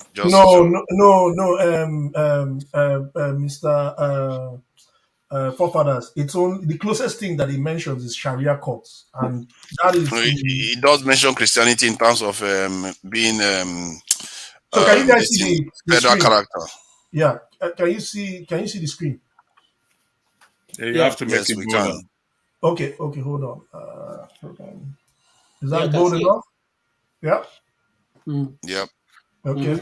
Yeah. So you can direct me now so that I can get to the section or the section. Now, if you are in Section 68, if you now scroll down to go to there are different sections. Go to 3, Section 68, 2.3, subsection 2.3. 2.3. Yes. 68 subsection. This is it now. Subsection 2. Yes. 2, so 3. If a member of the Senate or of the House of Representatives shall be deemed to be absent without just cause from a meeting. No, I don't think this is what you want. No, that. Okay, go to section 110. That is more explainable. That is more. Section 110. That is more. 110. Okay. Huh? Yeah. Just start from. May be recalled. A member of the House of Assembly may be recalled as such a member if there is presented to the chairman of the Independent National Electoral Commission a petition in that behalf signed by more than one half of the persons registered to vote in that member's constituency, alleging their loss of confidence in that member.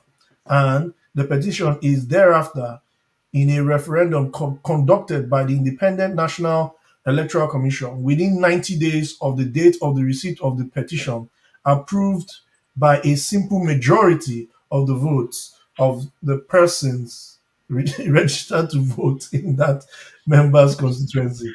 Yeah, so it's good. So there are three stages. You have to get the half of the people to sign. Then you have to send it to the to INEC, and INEC has to check it and approve it. Then the referendum has to happen. Referendum. The referendum has to happen. INEC don't need to approve it. Once the petition has been signed, a copy will be given to the member. Now they have to check it before they approve it. They can't just, otherwise you can do Jagaban or whoever, I don't know. It's not fair. You can do anybody and just sign signatures and go and give to INEC. They have to check. Sometimes they will reject it. That was what happened in the time of Dino Melaye. But what I am saying now is, let's look at it that we here right now, 1, 2, 3, 4, 5, 6, 7, 8, we appointed Rudolph to represent us in the House.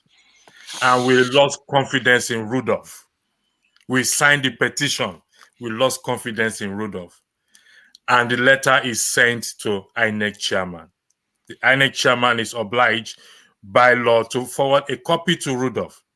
Oga, your people said they've lost confidence in you. It will come to the constituency. And this does not happen within 4 years cycle. It can happen anytime.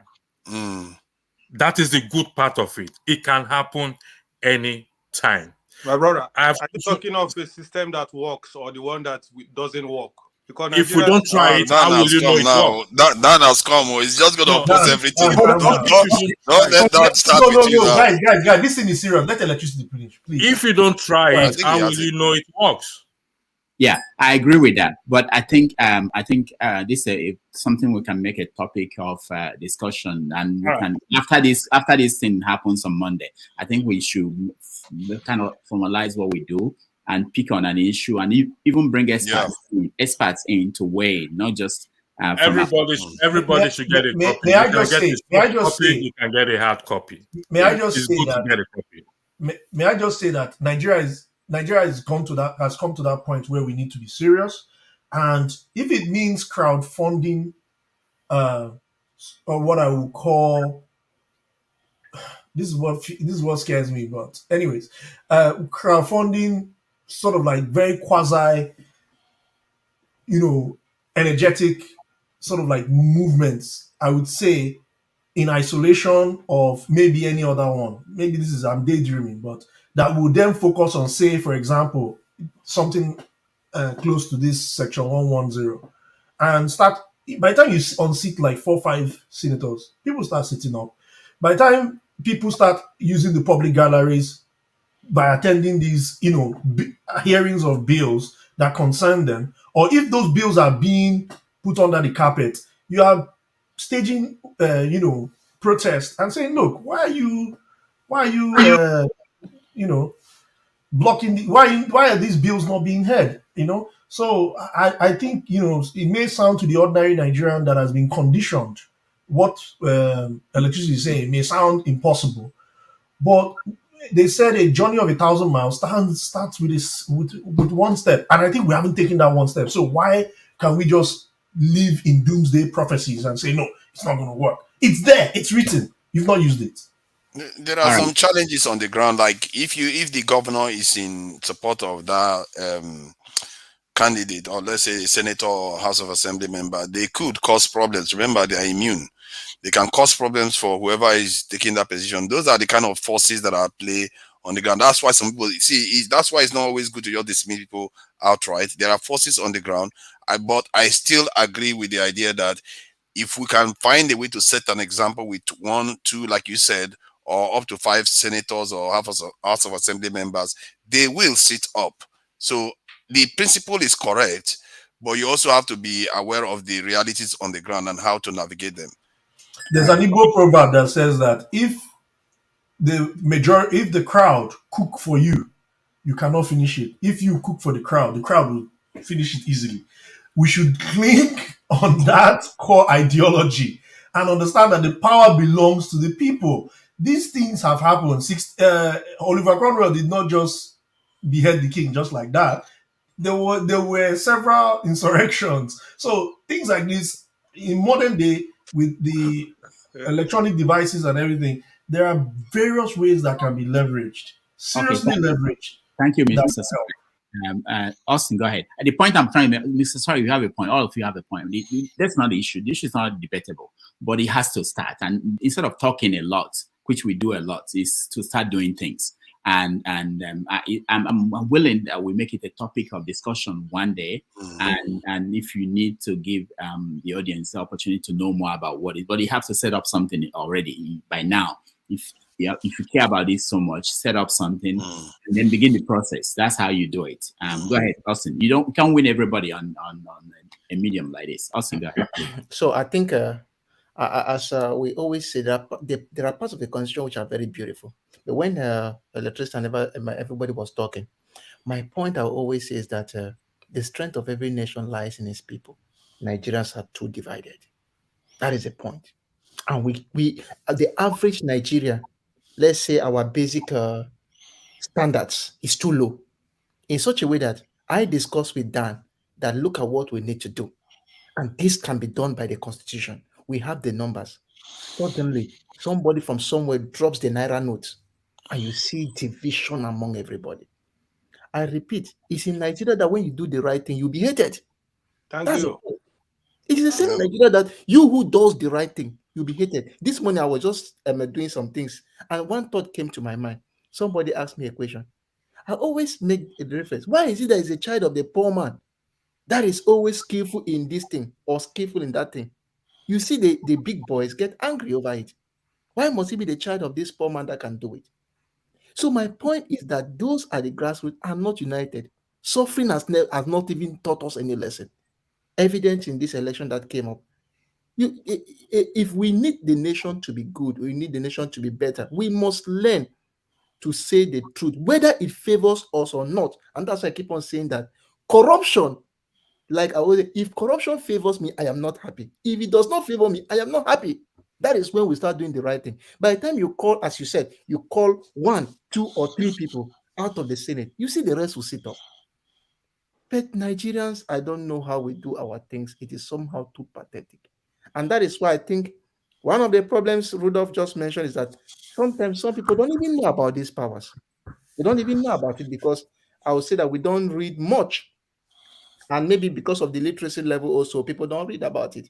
But if we keep on talking, now everybody has an Android phone. The more we keep on talking about it, the more people get to know that these are the powers they possess. Maybe it will help to unite us with time. But the first thing I want to start from, the basics, is that Nigerians should learn to support the truth, whether it favors you or it doesn't favor you. It favors your brother, personal interest or no personal interest. That is just what I need to say for this section. All right, thank you. Let me hear from Sho before we Sho, we missed your view on the issue of our friend, what's his name? Tiamiyu. Yeah. Emdee Tiamiyu. Yeah. So well, I was out and about. I only just got back not too long ago. You didn't want to wait, so you decided. No. I mean, I was even trying to reach him to see if we can bring him on the show, but I think he's had enough media publicity. He's a BBC boy, so we're small boys. I don't think he would honor our request. He's talking to BBC. With the guy, you see, with the guy's situation, you can look at it from many, many angles.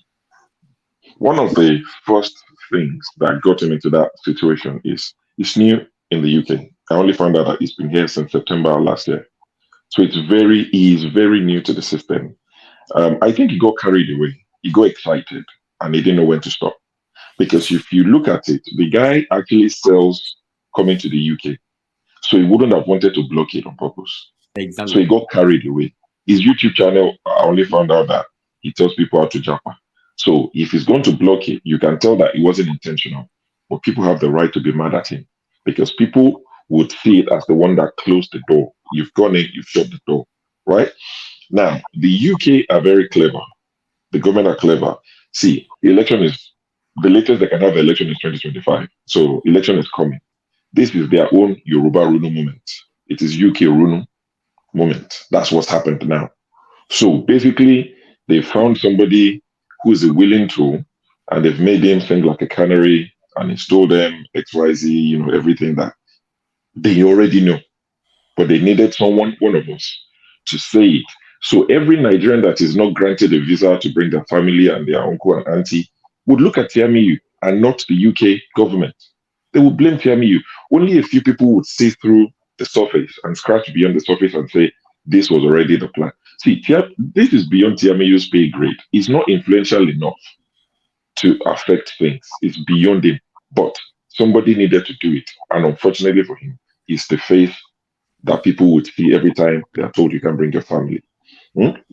So Tiamiyu saw the camera, BBC, was excited. My YouTube channel is going to grow. And can I please beg my brothers and sisters from Nigeria coming to the UK, the ones that have just arrived? I've seen some of these things. People have joked about it in the past over the last 1 year that the people going to the UK, are you busy? Do you have jobs? Because we don't see people in the US, Canada, Australia, New Zealand, Nigerians who've just immigrated, opening YouTube channels or TikTok and all these things. People have always complained jokingly that what's the problem with the people going to the UK? You go to the UK, you go and find a nice turtleneck t-shirt, turtleneck for £10, £20. You buy a ring light from Amazon, and the next day, welcome to my YouTube channel. Welcome to my YouTube channel. Welcome to my YouTube channel. What is it? Why? I'm not trying to form within the UK. You're not getting recommendations. That same thing is happening in Canada. There are a lot. Oh, really? Yes. Okay, probably. But the UK one, I think, for whatever reason, we have a YouTuber. It makes so much, it makes so much news that everybody in the UK is just welcome to my YouTube channel. Let me tell you 5 things you have to do when you get to the UK, things you should bring when you're coming to the UK. Don't bring palm oil, all these things. Everybody's YouTube, and eventually they would have found, and if Tiamiyu wasn't the one, they would have found someone else. And don't be surprised if they interviewed many people, and Tiamiyu is the one that they picked to televise. Don't be surprised.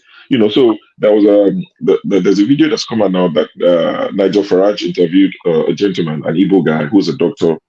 Farage was asking him about immigration, and the guy gave a very good answer. He said Nigerians are family oriented. He said his father came to the UK as a surgeon, and he brought him and his brother, who are dependents. Now he's or maybe his sister, he's a GP. And Nigel Farage said, oh, you're an exception. He didn't get the answer I was looking for, and that video never trended. So they've interviewed many people. Yesterday, today, and forever. The one that suits the narrative is the one that they will publish. So if it's not Tiamiyu, you'll be somebody else. The UK needed people. See, since Brexit, the Polish and the whoever, Swedish and the Spanish, who would come to the UK and not need a visa and can stay forever, can no longer do that. They can only stay for 6 months at a time maximum. So they need people to work. They opened the border. They've gotten enough. They needed to close it. But they needed to give a reason to close it. Tiamiyu was the unfortunate one. That's all that happened. COVID killed a lot of people. Brexit has done it. So once the aged population die, when they die off again, and they need more people, they would open the border in whatever name. They will give it another name, something scheme, something points. How many degrees do you have? Do you have this? Did your father, work for government? That's a point. Did your mother marry your father as a virgin? That's a point. They would count all the points together, and people will come again. And once they have enough, they will close the door. They will find somebody else to pin it on. That's what people need to understand. But unfortunately for Tiamiyu, not everybody would see it that way. They would just see him as that guy who went in September 2022 and locked the door because he's selfish. Tiamiyu he wouldn't want it to end. That's his sort of, maybe he has a proper job, 9 to 5, I don't know. But if he has a 9 to 5, that's his side hustle. Or maybe YouTube that's all the hustle he has. He's killed it now. That hustle is dead. So that's the way I see Tiamiyu. And also, like I said, it's their own Yoruba Runu, UK Runu. They are taking over your land. Because people in Sunderland, people in something, Shell, this, people that voted Brexit, all these people, they are the ones who are most worried. If you speak to an average Londoner, they are happy. You understand? People from London don't care. London voted to remain. They voted to remain in Brexit. It's cosmopolitan. But the people far away, they're the ones that wanted Brexit. They're taking our jobs. You ask them which job, they can't articulate it. But it's the sound bite, the dog whistle. So these people, it is the moment of Yoruba Runu, UK Runu, so to speak. So the Conservatives have to sell that. I mean, look at that Scottish MP who's gone to the parliament to say, this is going to affect Scotland. We're making 800 million, was it 80 million, on the international. Even the universities are complaining already. We need this money. Don't stop it. But the government have to do what the government have to do. So Tiamiyu, this is beyond his pay grade. It's not. I know he has YouTube channel. He's welcome you to my YouTube, but it's not that influential yet. He will get there eventually. But Tiamiyu is not the reason why they will stop anything. So that's that for Tiamiyu. The Ethiopian Airline. I know somebody was asking in the comment section. My usual suspect, as soon as I came on, he's already said, "Oh, is there any update on Twitter?" Yes, the airline, the plane, is back in Ethiopia. It's been tracked, and it's that plane you saw has been tracked and is now back in Addis Ababa. Are they repainting it already? Back to the. They are taking off the nonsense green nonsense that they stuck on it. You can track it yourself. I know people will say it's news. Sure was here when I said maybe he just flew back as an exercise. What? How do you know? Sorry, what did you say? Maybe he just flew back as an exercise of testing the plane or something. Right? You can track it. Anyone can track a plane. It's free. Track that plane. It's back in Addis Ababa. The plane is gone. The owners have taken it. So when people, and this takes me back to because I wasn't here when you started I don't know what led to the debate about constitution. And I know electricity was saying you have to do it. It would don't. I agree. We have to test these things, but you can understand if the people have been beaten down so much. If there's a deficit of trust, that we can't trust these people that brought airplane, and this is big 2023, and we'll be everywhere shouting, we are big, we talk down on Ghanaians, we talk down on Kenyans. I don't think you understand what they're doing to us as Nigerians. And for fathers, this is to you as well. When you say we should, launder, maybe not launder might be the wrong word, the image of Nigeria. Look at what they've just done. Imagine somebody who's not Nigerian sees this news. They said there's Nigerian air. They brought it, they showed you. You saw people in Agbada, old men in Agbada and suits, taking pictures, about 30 of them. And the plane is gone back to the owners in less than 24 hours. This same man who did this is the one that bought 10 firefighters. Remember, less than 6 weeks ago, for 1.2 billion. And people questioned, is that true? Did you actually spend that much? This same guy that did this plane charade. So when you're doing this on the international stage, look at the amount of damage it would make, it would cause. For you and I to now repair that damage, it would take a long time. But imagine this Nigerian Air was the legit deal. No shenanigans. The fire truck, no shenanigans. That is how you build our image, so we can stand up tall, chest out, and talk to people. When Ghanaian will see this tomorrow and laugh at me and say, sure, now I see this your airline. It came and disappeared. What do I say? So when people have been dealt with in this way, when you now tell them to go and recall a senator and they say it's not going to work, you can understand why they have that defeatist mindset. It's conditioning. Nigerians have been conditioned over the years not to believe. We've been told that we have no powers. We can't do it. This last election was the last straw for a lot of people. Not for me, but for most people, it's the last straw. It's like, you know what? It's done. No matter how much we try, we're never going to win. I don't believe that. I believe we'll win eventually. It will take time. But for a lot of people, they've lost all hope. We're dealing with criminals, hardened criminals in suit. Because they are the politicians, people don't see, this guy, what's his name? Wike's former boss, Rotimi Amechi. He said until you start stoning us. I know that might be drastic, but these are the biggest criminals. When I say EFCC tweet and say we arrested one boy, we arrested somebody, it's fine. Please arrest them. They are the ones, adding to the bad image. But what happens to our politics? They are the biggest criminals around. And if you say something now, APC guys will come and say you don't like their party. How is this me not liking your party? You showed me a plane. The plane has gone back to Ethiopia. Is that how is that my problem? But you say, hey, you don't see anything good in it. I've seen some of them say, oh, you are bragging that Buhari was going to die. Buhari is alive today. If Buhari didn't travel for any foreign medicals, he'll be dead today, most likely. Yeah, everybody that died in Nigeria. Going to Ethiopia doesn't necessarily mean it still doesn't belong to Nigeria. And what have they going to do with it in Ethiopia? maybe to follow-up servicing or whatever they went to remove the aircraft. How sticker. do you know? You are not there. You can't just assume you back. No, we have to reserve judgment on this I now. don't have energy. I don't have energy. I'm just being fair. I'm just being fair. We don't fair know. to who? Who are you being fair to? Fair to the situation, because if they brought the aircraft to Nigeria and say it's our aircraft. From where? Where did you bring it from? From Ethiopia, like you said. Why did you come from Ethiopia? Because Ethiopians have aircraft lying around. They've been operating airlines for a very, very long time. Okay, so, hold on, guys. So let's not go far into this. Let me welcome Roman. Roman, welcome to the show.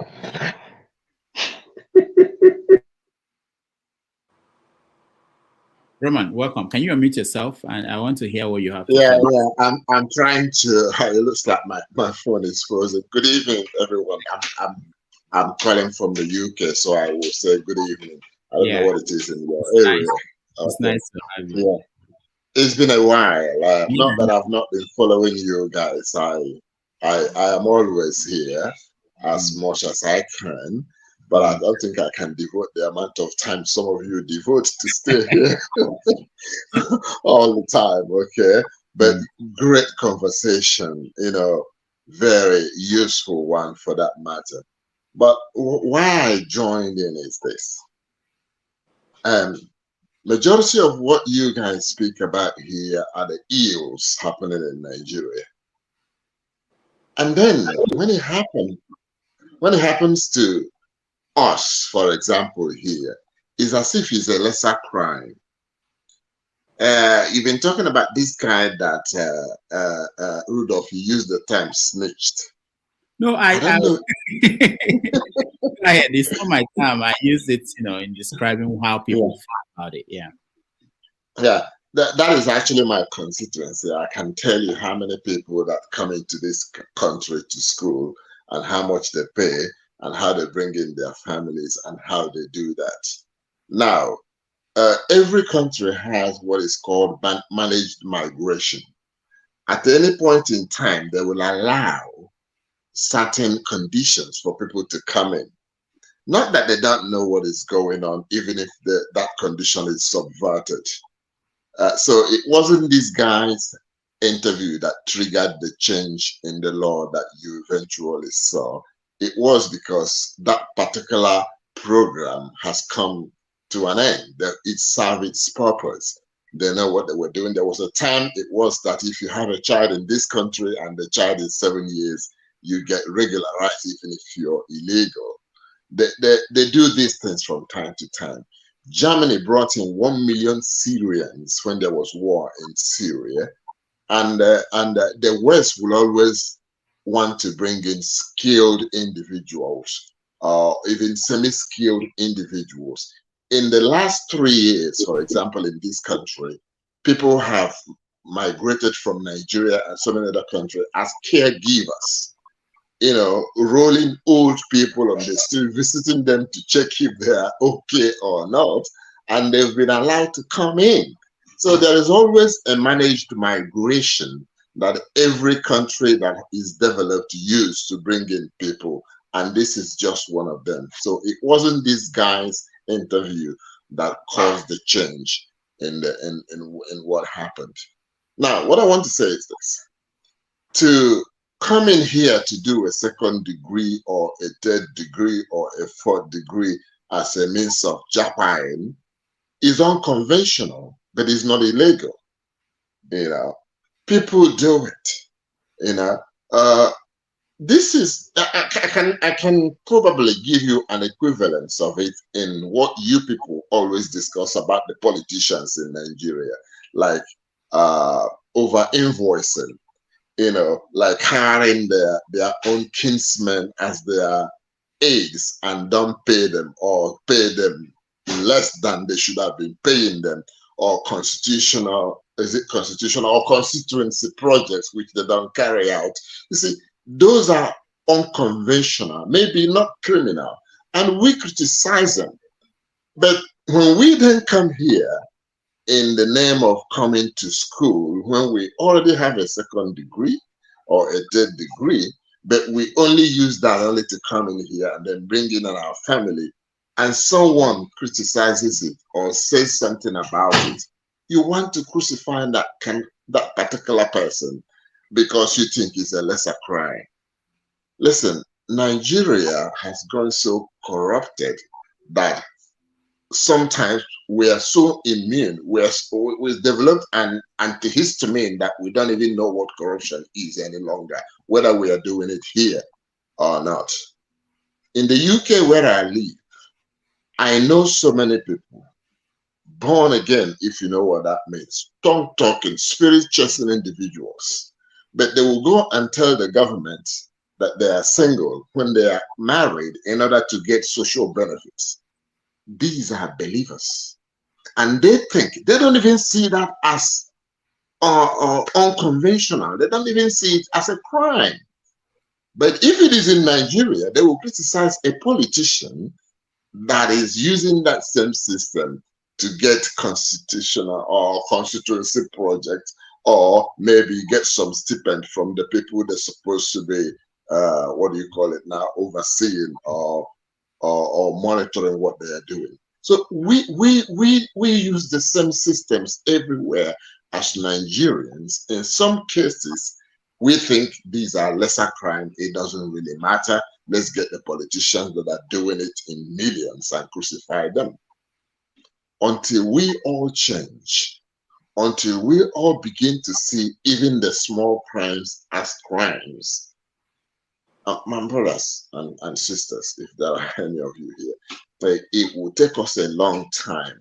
There has been an arrested development, a capture of what's supposed to be the norm in Nigeria, and it appears everybody's involved in it. Some of us will go from here to Nigeria to say we are going to have to change what is going on here. Guess what?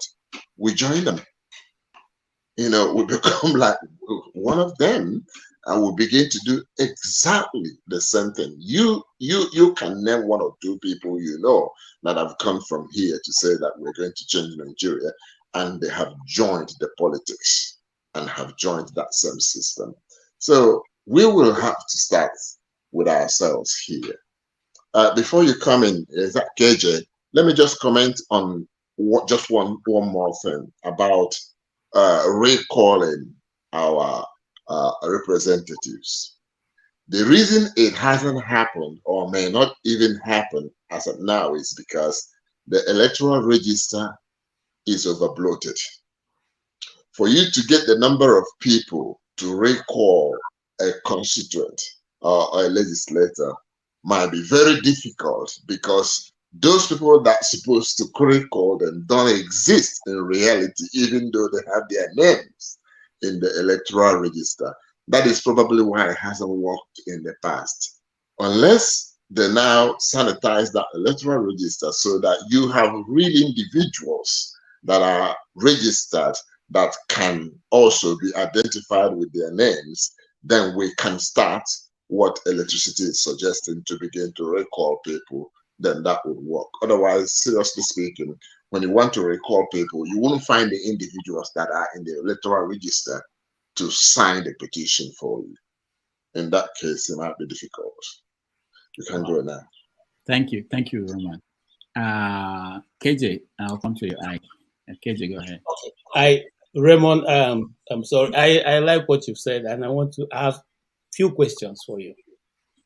First question I want to ask you is, I agree with you what you said, the problem with Nigeria and all that, and the reason why we shouldn't use the back door to get that and get into the UK, and that should, that we should see that as a problem. I want to ask you, do the UK also think it's a crime to buy oil from backdoor in Nigeria? The oil, bunkering that's going on in Nigeria? Do the UK also see it as a crime when they receive the money that our politicians have stolen and put it in their banks and refuse to release it back to Nigeria? 3, do the UK also see it as a crime when they take our politicians, let them buy houses in London, house their children there, and give them the comfort of life which they don't have in Nigeria? have the government ever thought of doing the reverse, so that we that you are now saying we are going the other way back door to get in, we can now streamline our own character to line up with their own the law that the UK people are presenting? Thank you. KJ, you're not in competition with these guys. What you have just said is what is called force equivalence. These are developed nations, and we are in an economic war. Maybe not a real war, but economic competition. There is something they call comparative advantage. Nations will always concentrate on those things that they do better than the other ones. Okay? Listen, these people have developed to the extent that they don't have to solve your problem for you. Their interest is what they always put forward when they are dealing with you. And you don't have to do something because you think they are doing something related to what you are doing.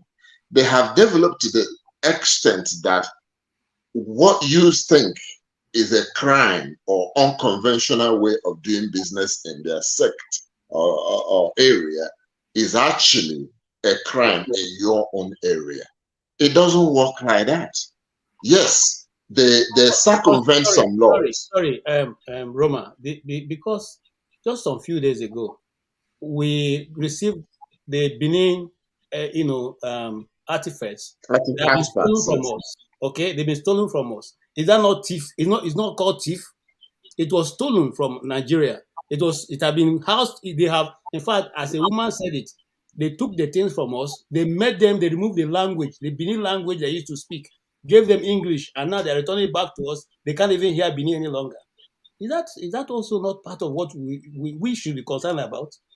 Okay, oh, but at least the preserved and coming. You are saying that developed nation, and so the laws that we, the primitive people, are having doesn't match with their own. But these same primitive people, you have stolen so much from us, and we're only looking for a battle to get in and be able to level with you. You are now saying that is a crime. These people don't make laws on morality. They make laws on the values that they hold. You see, you are speaking, I heard you say you are a Christian. You don't have to do what they did 200 years ago because times have changed.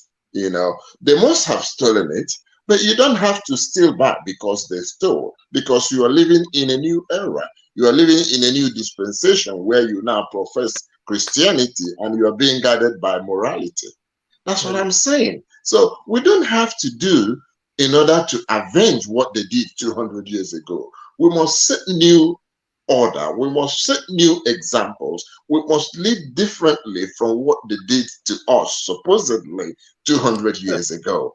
Okay? We're not in competition. I think you don't understand what he's saying. What he's saying is that when we do things that they don't like, we don't necessarily have to apologize about it because they are not apologizing to us for what they do to us, even till this very day. That's what he's saying. If he's not saying that we should not be moral, especially like you said, they set the rules for themselves based on their values. Our values can be the same for ourselves, but when it comes to dealing with them, since they are dealing with us with this type of nature too, we should reserve the right to reply in kind, because you will be disadvantaged yourself when you are the one upholding virtuous principles, while they are not doing that. Their own virtuous principle is for their own people. Anything that gives them advantage, they will do it for themselves. That is what we too should do. That's what he's trying to get you to understand. All right. No, I don't think so. Forefathers, you've said it in a different way. That is not exactly what he's saying. He is giving an example of what they did to us wrongly many years ago, and therefore we have the right now to also use that same principle to get what we want from their own enclave.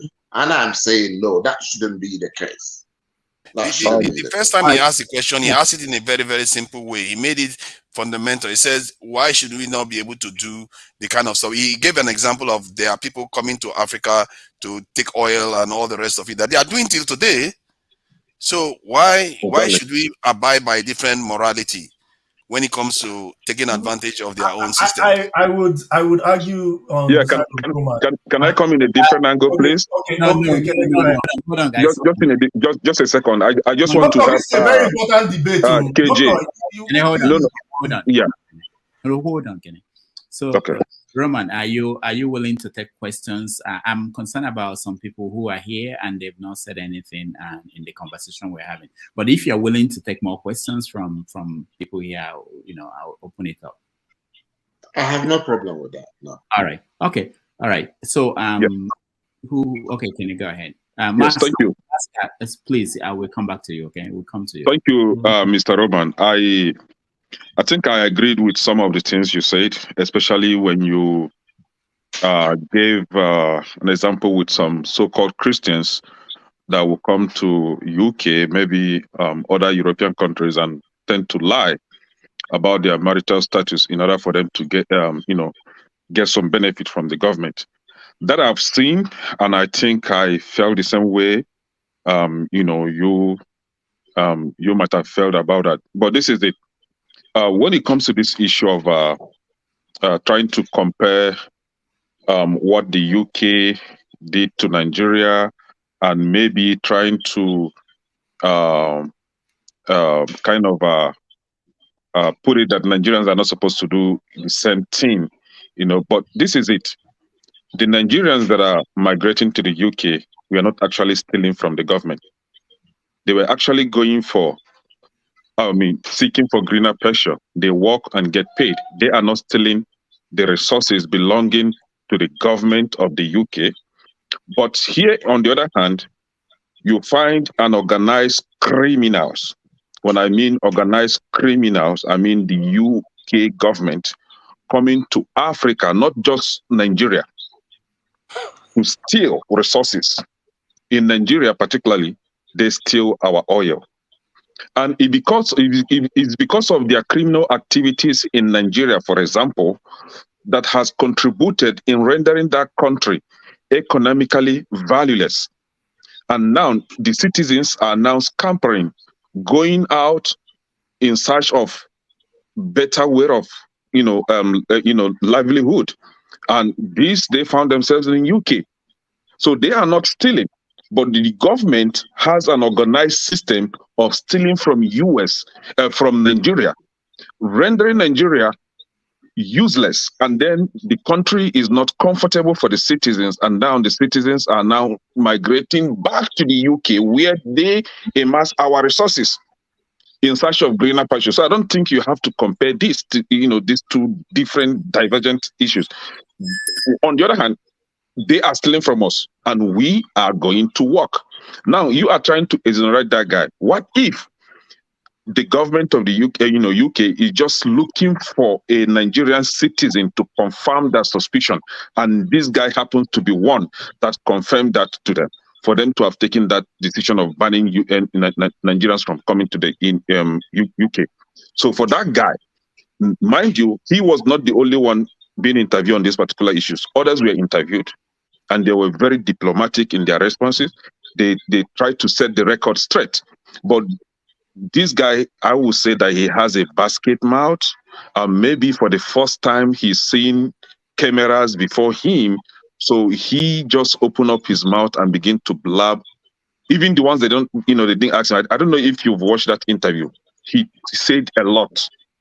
He said a lot. And mind you, he also came to the US as a dependent, right? And now blocking the road for others to migrate. What is there in coming to the UK to even start? You are coming there to even help them. I don't know if you're asking a question or making a comment. First of all, just comment, but you can respond. Yeah. I'm not sure the government connived to steal our oil. There are criminals everywhere in this world, and they can use every means, including with the connivance of the people.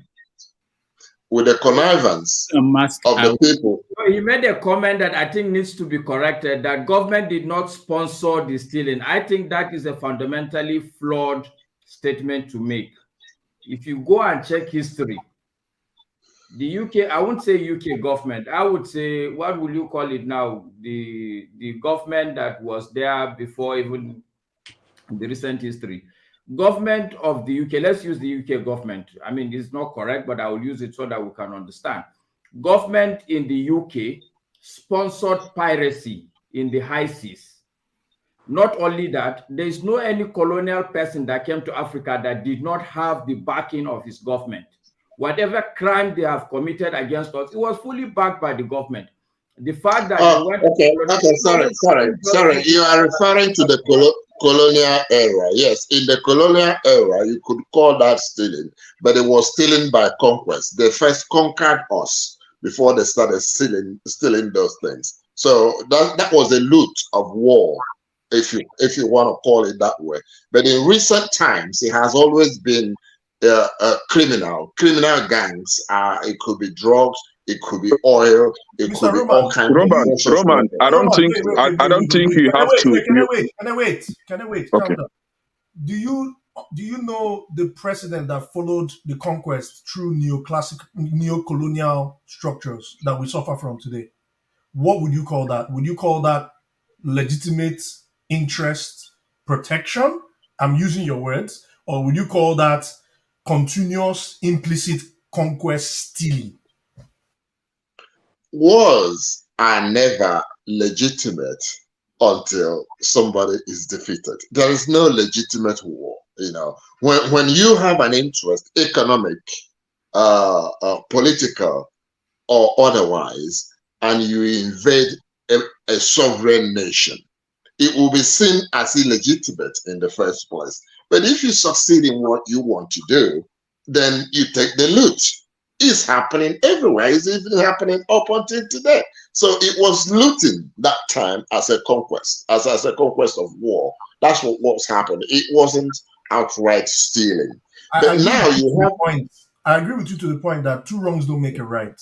And I was following you. But I think there has to be a line drawn in the sense that when my main departure from I've been following you. I agree with most of what you said, but my main departure from your line of thought is that this continued, say,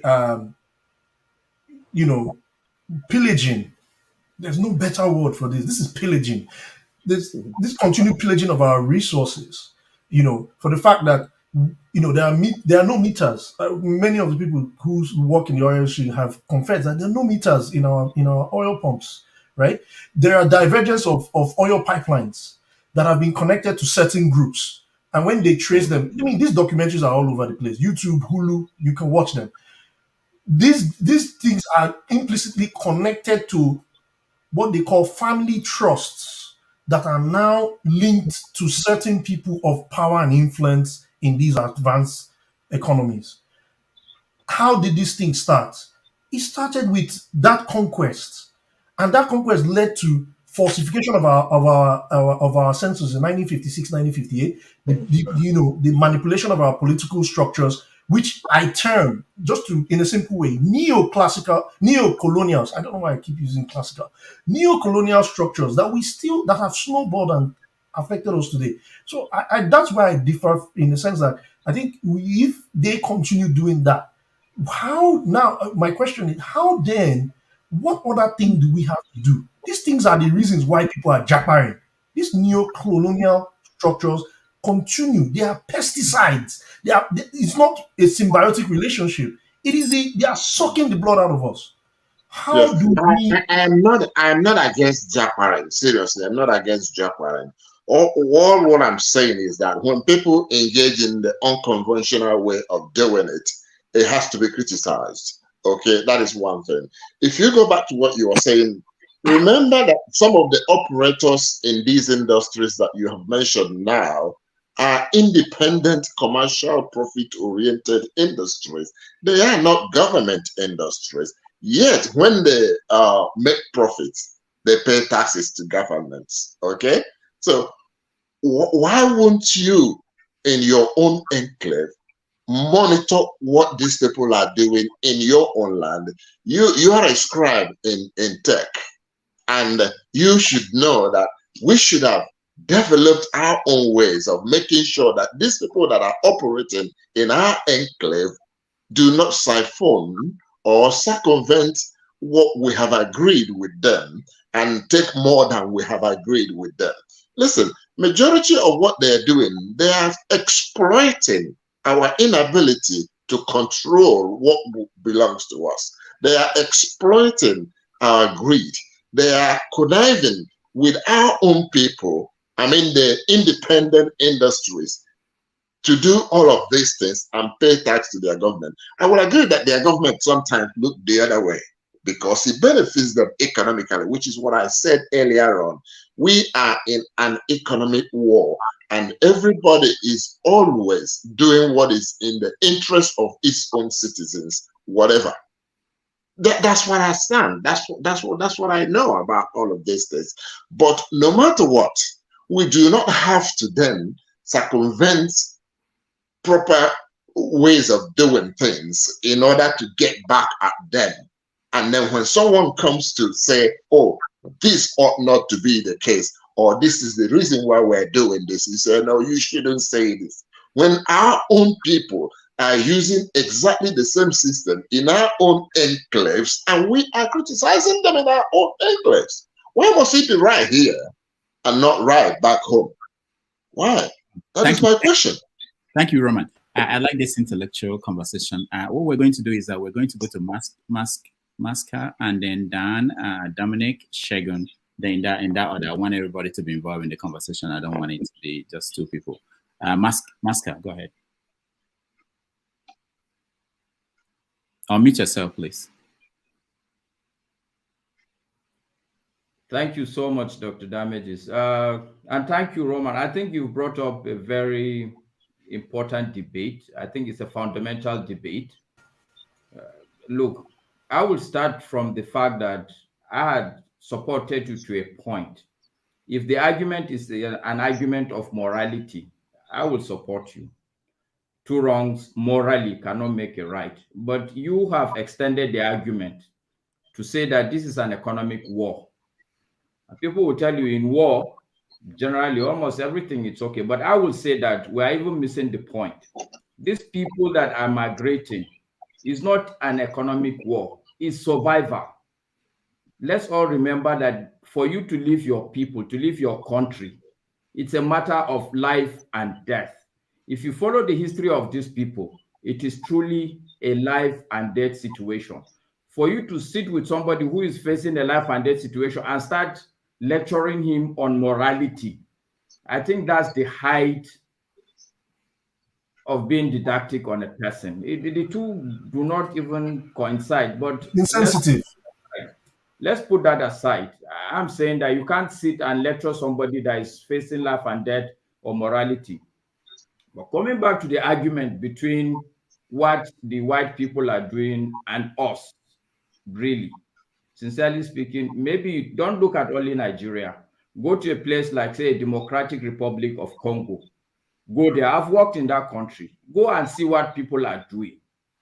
If you see what they are doing, you cannot come back. This is a small tertiary issue. It's not that somebody come and he's working, he's cleaning your dead body, you're paying him peanuts, and you're going to still have the audacity to lecture in morality. I think it's an insult. If you go and look and flip the coin and see what they are doing on the whole continent of Africa, not only Democratic Republic, go to South Africa. They own all the land. So, I mean, sincerely speaking, I think if it's a morality issue, a morality lecture, we may agree on that. But we are dealing with completely a different animal here. It's not about morality. It's not about law. It's about survival. These are the people who are fundamentally, like somebody said, who are putting us where we are, and they still keep us there. Going back to that Democratic Republic of Congo, a CIA agent, which is the highest level of a government involvement, agreed on TV that they were the people that killed Patrice Lumumba. They even explained how they liquidate his body. Now, where do we want to go to say that these people are really criminals? And this is not something that I'm talking about history. This is something that in my own TV, in my own life, I sit and I watch the guy either, I think, on CNN or something. So let's leave these arguments, sincerely speaking. We like to batter our people. These are people that are looking for how to survive. So let's not put morality on their neck. If we fix our country, then we can have this argument with them. Thank you. All right, thank you. Dan. I want to say respect and greetings to everybody. And anyway, the argument started through this Nigerian problem. And my brother forefather would always argue that I'm on the opposite side of things. But I'm really on the side of the brother from UK. I don't really know, I can't see his name, who has been taking questions. On the point of when we look at how we are living in Africa, to me, really, I don't want to go back to history because the time all these things started, most of us have no education. You understand? So we have been educated enough to know what is right and wrong. And the problem on the ground now, to me, is what we should be talking about. Not taking me back to history, Molumba, and all those things. These are what the present politicians of Africa today is using to steal our own money, to destroy us. When somebody comes with a positive move, we start going back. I want to repay. This is what they did to me. I have to do it to my own people. The people who did all these things to them, some of them are dead. We are talking of present today, Africa of today. How do we move forward? Not what they did to us, we condemn it, and we still do it to ourselves. This is my point. Somebody can tell me, oh, this man always is on the other side. I'm not talking, I don't want to go. Most of us here, we say we are religious. In fact, Nigerians, when you talk about their characters, they will say Nigeria is a very religious country. This is the first thing they will tell you about Nigerians. But we refuse to live in the proper way. They have stages. Some people think they are here because their father looted. Some people think they are in the middle because they don't have any helper. People like us, we're on the bottom. We came from the street. We know how difficult it is to survive in Africa if you are really from the street. So I'm sorry, doctor. Just give me just 30 seconds to round up. When people come up to today's date, for example, look at what that brother was talking about. We can recall people from the Senate. He knows it's not going to be possible. Who put them there at the first place? They put themselves there. How can you recall people you don't even have a control over? That's my point, brother. Thank you. Thank you. Dr. Dominic.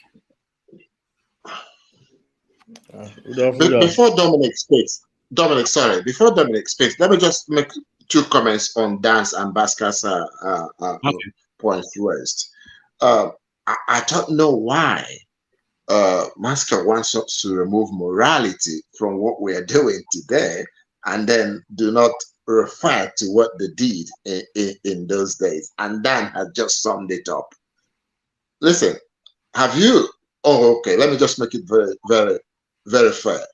Only few government people, legislatures, cabinet people have left their posts and gotten job in proper industries. The reason is there is none. The reason you see so many people going into politics is because that is the biggest industry. Masker, you can call that survival, isn't it?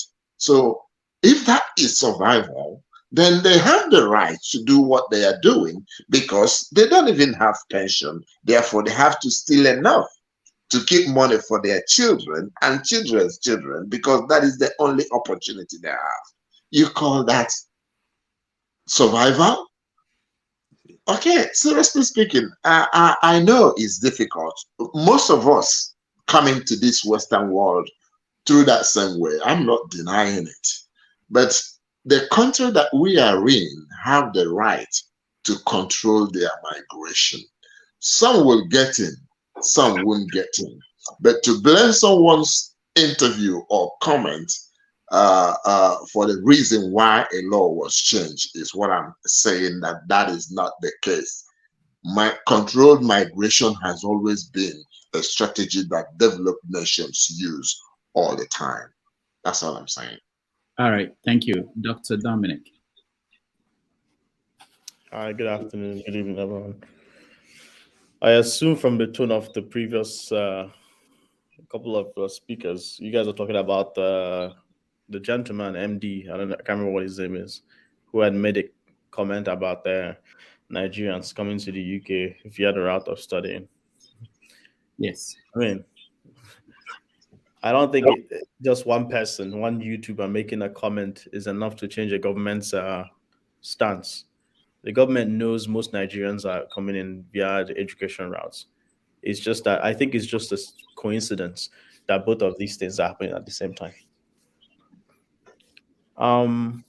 In terms of whether or not I support people migrating, I mean, I myself am a product of uh, immigration to the US, so I won't castigate it, and I've been doing well because of the opportunities I've been availed in the US compared to if I was in Nigeria. Who knows? I would have been a Karasala, but I'm just kidding. Maybe something better than that. But long story short, I would never ever knock somebody Japan because at the end of the day, yes, like forefathers, you have to support nationalism and all of that stuff. But everyone is their own. Each and every person is their own man and their own woman. And at the end of the day, people will always seek greener pastures. It is simply natural. Time memorial, if you're someone who believes in evolution, the first men and women were in Africa and they started migrating. There's always something that's going to make people to migrate. Back in the days, in the Stone Ages, it's either in search of water, food, there's desertification, people are moving away from harmful areas, there's storms, things like that. So there's always going to be natural and artificial things that are going to cause people to migrate. It is only natural. But if you decide to have this strong, inflexible nationalism that prevents you from appreciating the value in having people migrate out of your country, then you start to have a very myopic view. For example, the low-hanging fruit in this is a lot of the money that ends up coming to Nigeria wouldn't have come into Nigeria if Nigerians weren't living abroad. That's the first thing. Second thing, the exchange of ideas. I'm sure there are a lot of things that are doing a lot of things that we've been able to achieve because we've had people think outside the box because they for a lot of people, they escaped the Nigerian mentality. Think of people that have changed the economics of Nigeria. Is it Okonjo-Iweala and the sort of places that they've been at in the war stage? Think of people like OBS Equestrian. I mean, I can go on and on. Think of the exchange of ideas, right? For me, I don't go very far because my father is a product of such a thing, sponsored by the UK government, physician in the UK, sponsored there, and then came back to serve his country. By the end of the day, he wouldn't have been as good and as successful as he was and be able to teach his juniors to make changes in the healthcare field if he hadn't immigrated to the UK to, sort of study and learn those ideas. I see forefathers having this smirk in his face because I know he's ready to counter. But I'm here all day, every day, man. If you want to talk, we talk. We break things down. But having that inflexible view is not a very good thing. I mean, I've known you for what? For a while. So whenever we talk about this topic, everybody knows that the person that will counter against this is always forefathers.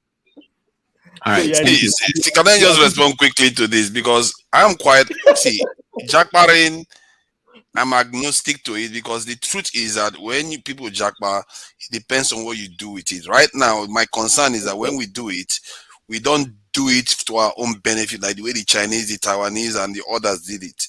They did it to benefit their nation. I talked about tax treaties. We don't even have them.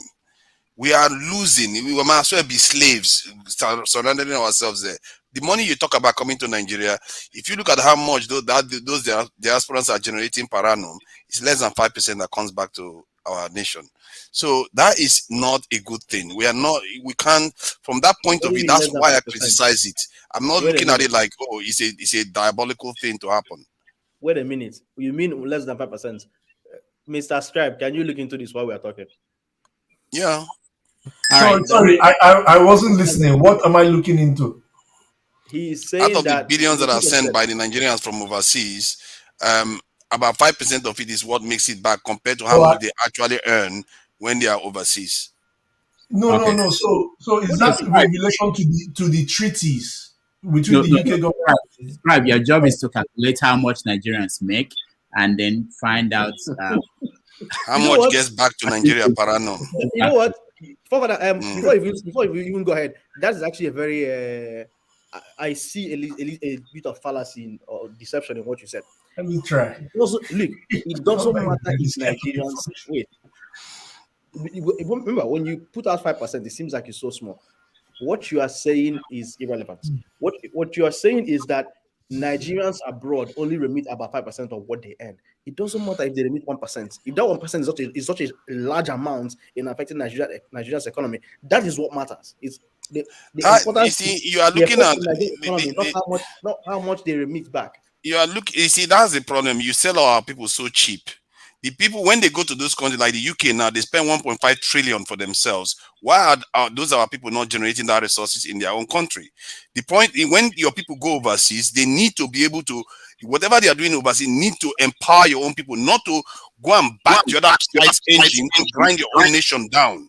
That is not how it's supposed to work, and that is what I'm criticizing. All right. Forefathers, let me help you, forefathers. What you are trying to advocate is a situation like the Cuban system, where the government themselves send those people overseas. When you go out on your own and probably illegally and then regularize your stay, you don't have no treaty with the government that you are coming from, or the government that you are now regularizing your stay with. It doesn't work like that unless we have a system which Peter Obi was advocating, where you export experts. Those experts are the ones that would then remit part of their tax to Nigeria, which means if tax percentage is 20%, 15% will be paid in the country in which they are. But that is what Nigerians are doing right now. They are exporting. They've been exporting about 150,000 experts from Nigeria in the last 3 years alone. No, you can only any money from it. You can only export experts that you actually contributed in training. Yes, you don't train them. The people that got You don't train them. They exported themselves, on so you don't expect any tax from them even. Okay, hold on. You shouldn't even expect any tax from them. Something when I start talking, muting starts. Everybody was talking a moment ago. No. I'm worried about. I just want to get to. I want Shegun to weigh in before, because otherwise it will be just forefathers and all the people who Shegun, go ahead. And Ike, and then you can go back to the normal people. Hey, Dr. Damages, it's supposed to be my turn a long time ago. I was here when he got back here. I just hold on for me. I don't know. I'm going. Okay, Ike, you're next. Don't worry. Go ahead, Shegun. Okay, thanks for having me back here again. I hope I'm able to articulate my thoughts on this matter. Are you guys hearing me? Yeah. Okay. Well, I hope I'm able to articulate my thoughts on this matter, because it's been flying up and down there. The first thing is, I don't want to amplify BBC's intention on this matter, which for me is to say that Nigerians kind of try to defraud the system through backdoor and come into the UK for purpose of just immigrating to the UK. I take that as if is an intention to just demonize Nigerians for doing that. But I don't think that's the wrong thing. First of all, immigration is a natural phenomenon. It's been around for decades. You cannot stop immigration, but you can control it. But however, even if we try to consider Nigerians come through the educational system, I would think there is a balanced view where you put in the benefit that these Nigerians put into the UK economy. You can't just say they come in through the back door, their intention is not to school. Even if you say that, let's even look at it. Somebody just gets a course and comes into the UK. When he comes to the UK, he pays the full school fees. He goes through the educational system. It's not like I say I want to come out of school, and once I get to school, I abandon my school and then go in search for something else. These people stay in the UK, finish their course, pay their school fees, contribute in other ways to the economy, and then try to find how to stay. So again, the educational route is not an illegal means to come into the UK. It is one of the ways to come into the UK.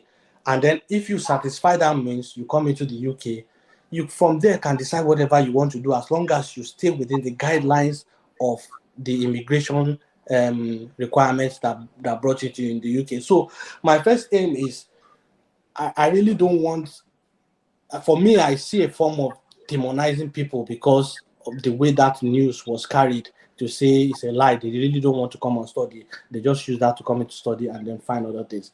Now, again, if you look at the contribution they make, there's been a report that says that Nigerians contribute about £2 million in a year to the UK economy.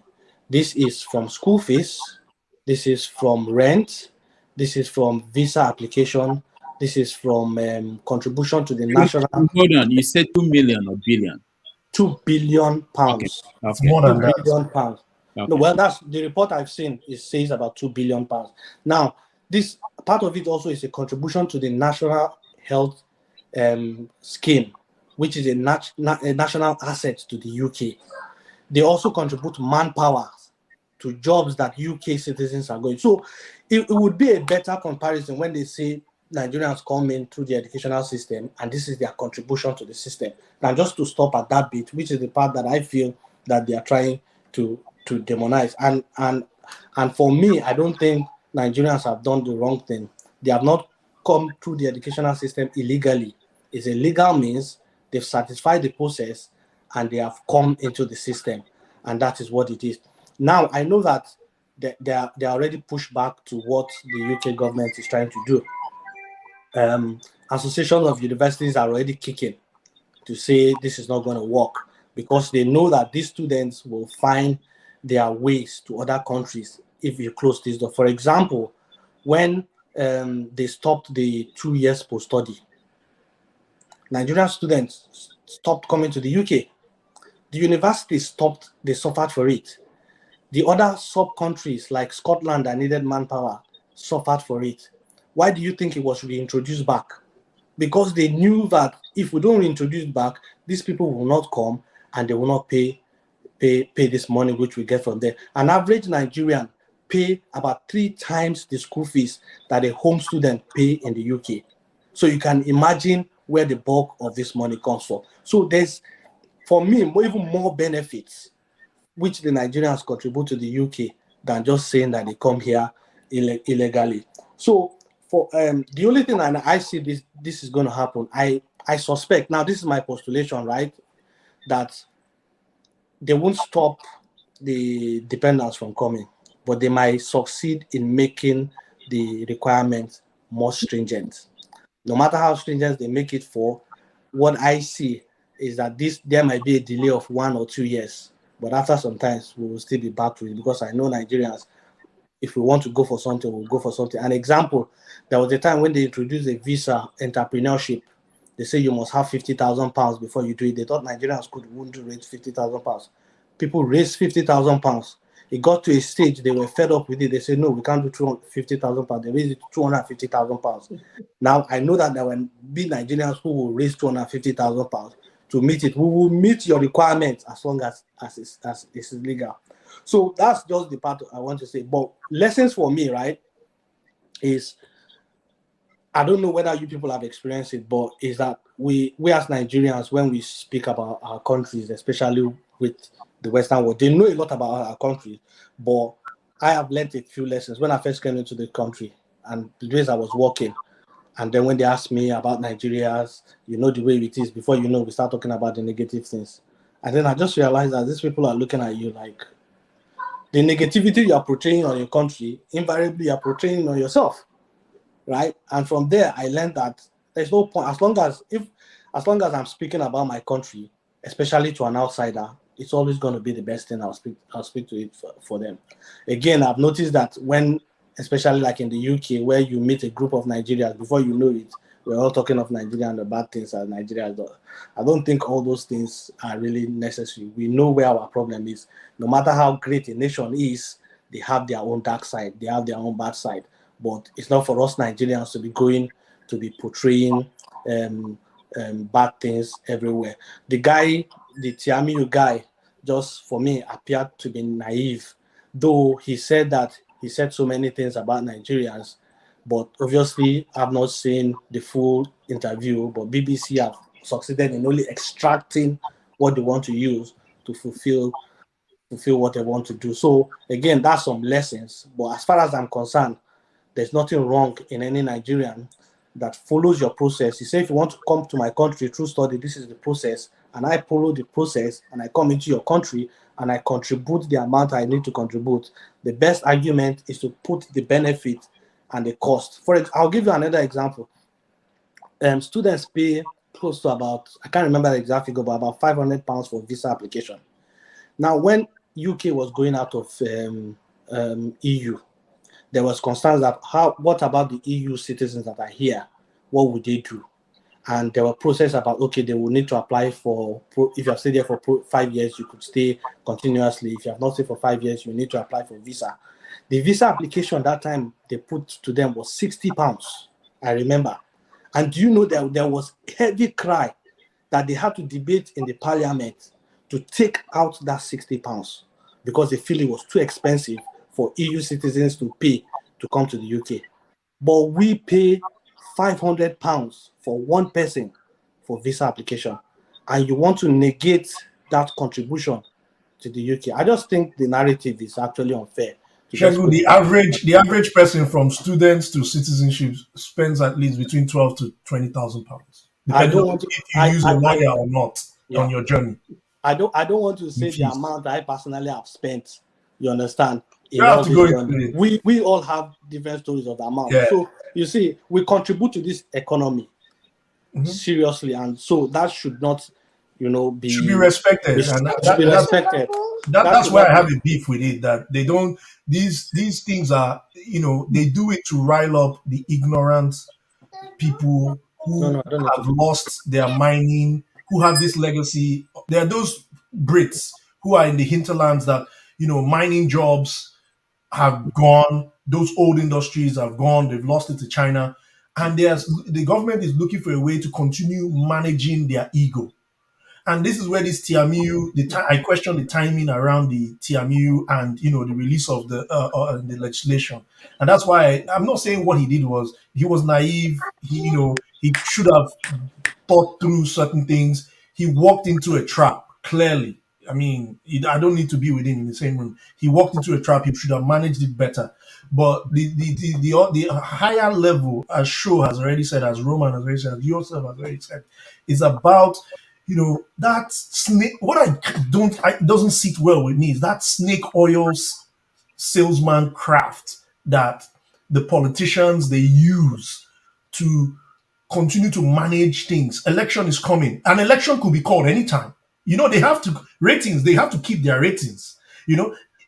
Something can happen.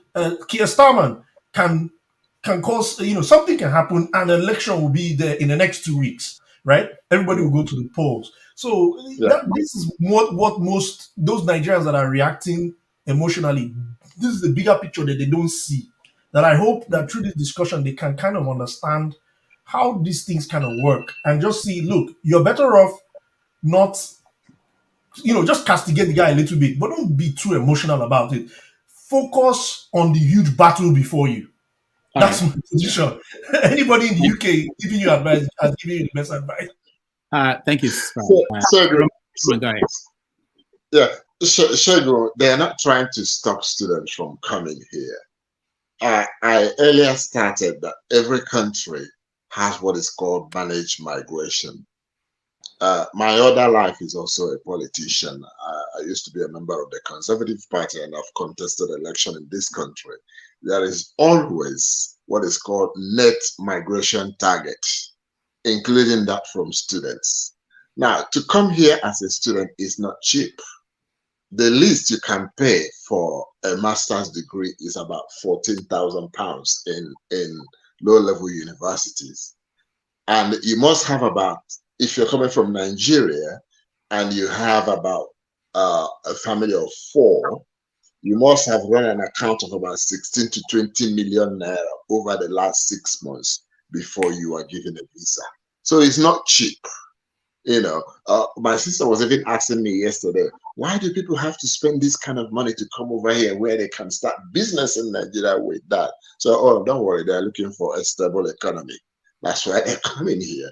So seriously, nobody's trying to stop students from coming here. What they are trying to do is to stop the amount of dependents that follow the students to come here, so as to manage the migration, so that their target of net migration will be at the level that they want them to be.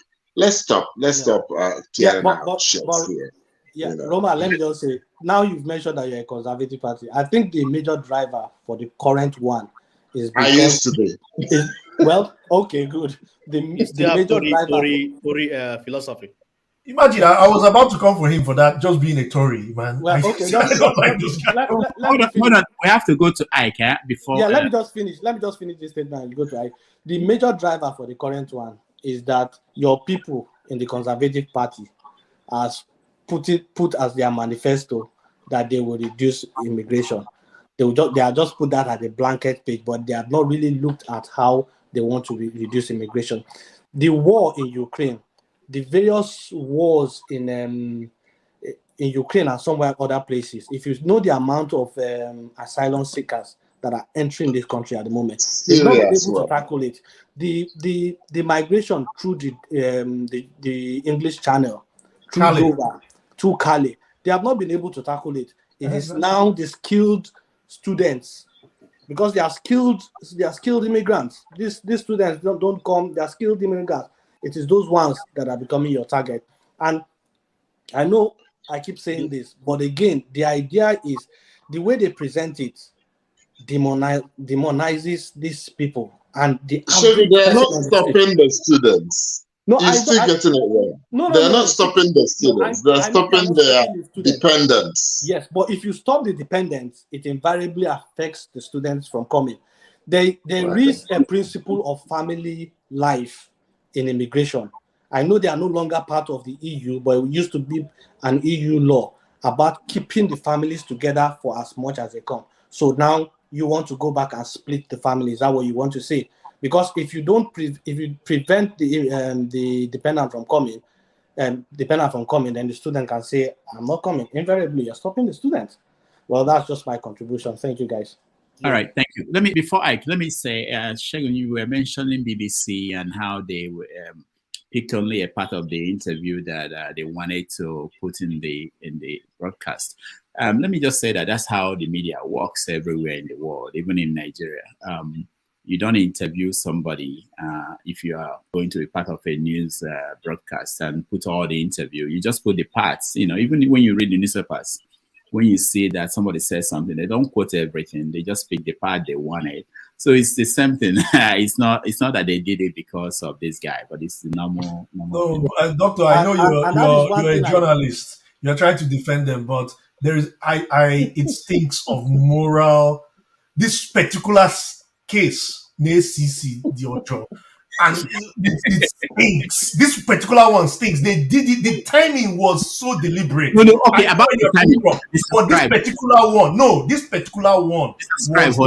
Mr. Roman is here. He's a member of the Conservative. He knows what I'm talking about. They are very skilled in this. He knows what I'm talking about. I've never seen you this way. Hold on. When you talk about timing, look at the way it works in the media.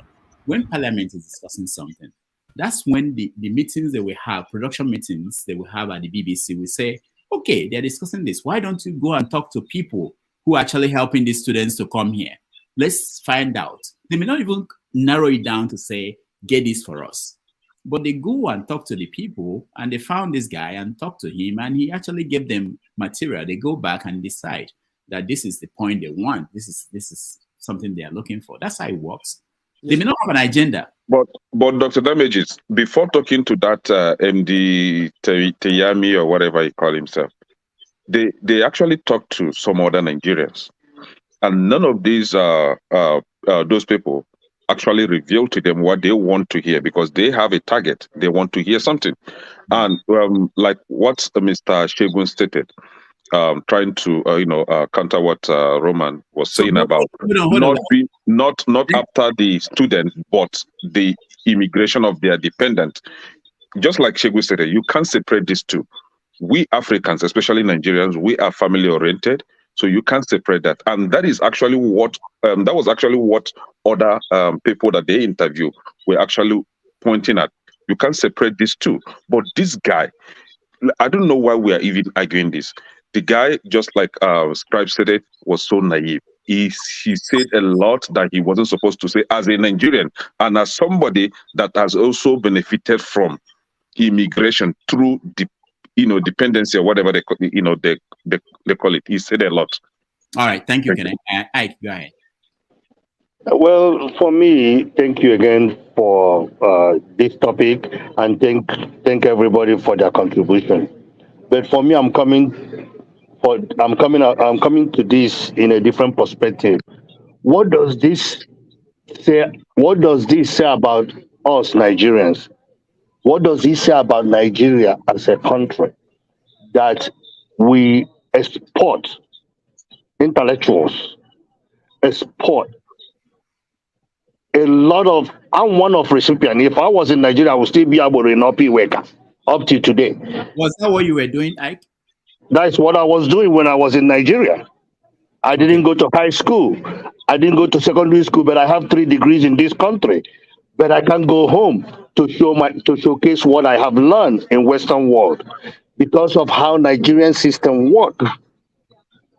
People that I know, people that I worked with in OP, 80% of them are dead because they were killed because they were armed robbers or they died because of HIV. But for me, what it is about Nigeria, that once you get out of Nigeria, your talent, your intellectual come up.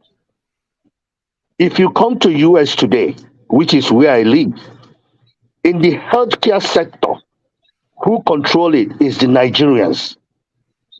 And when you talk about Nigerians, the doctors, the pharmacists, the nurses are uncountless.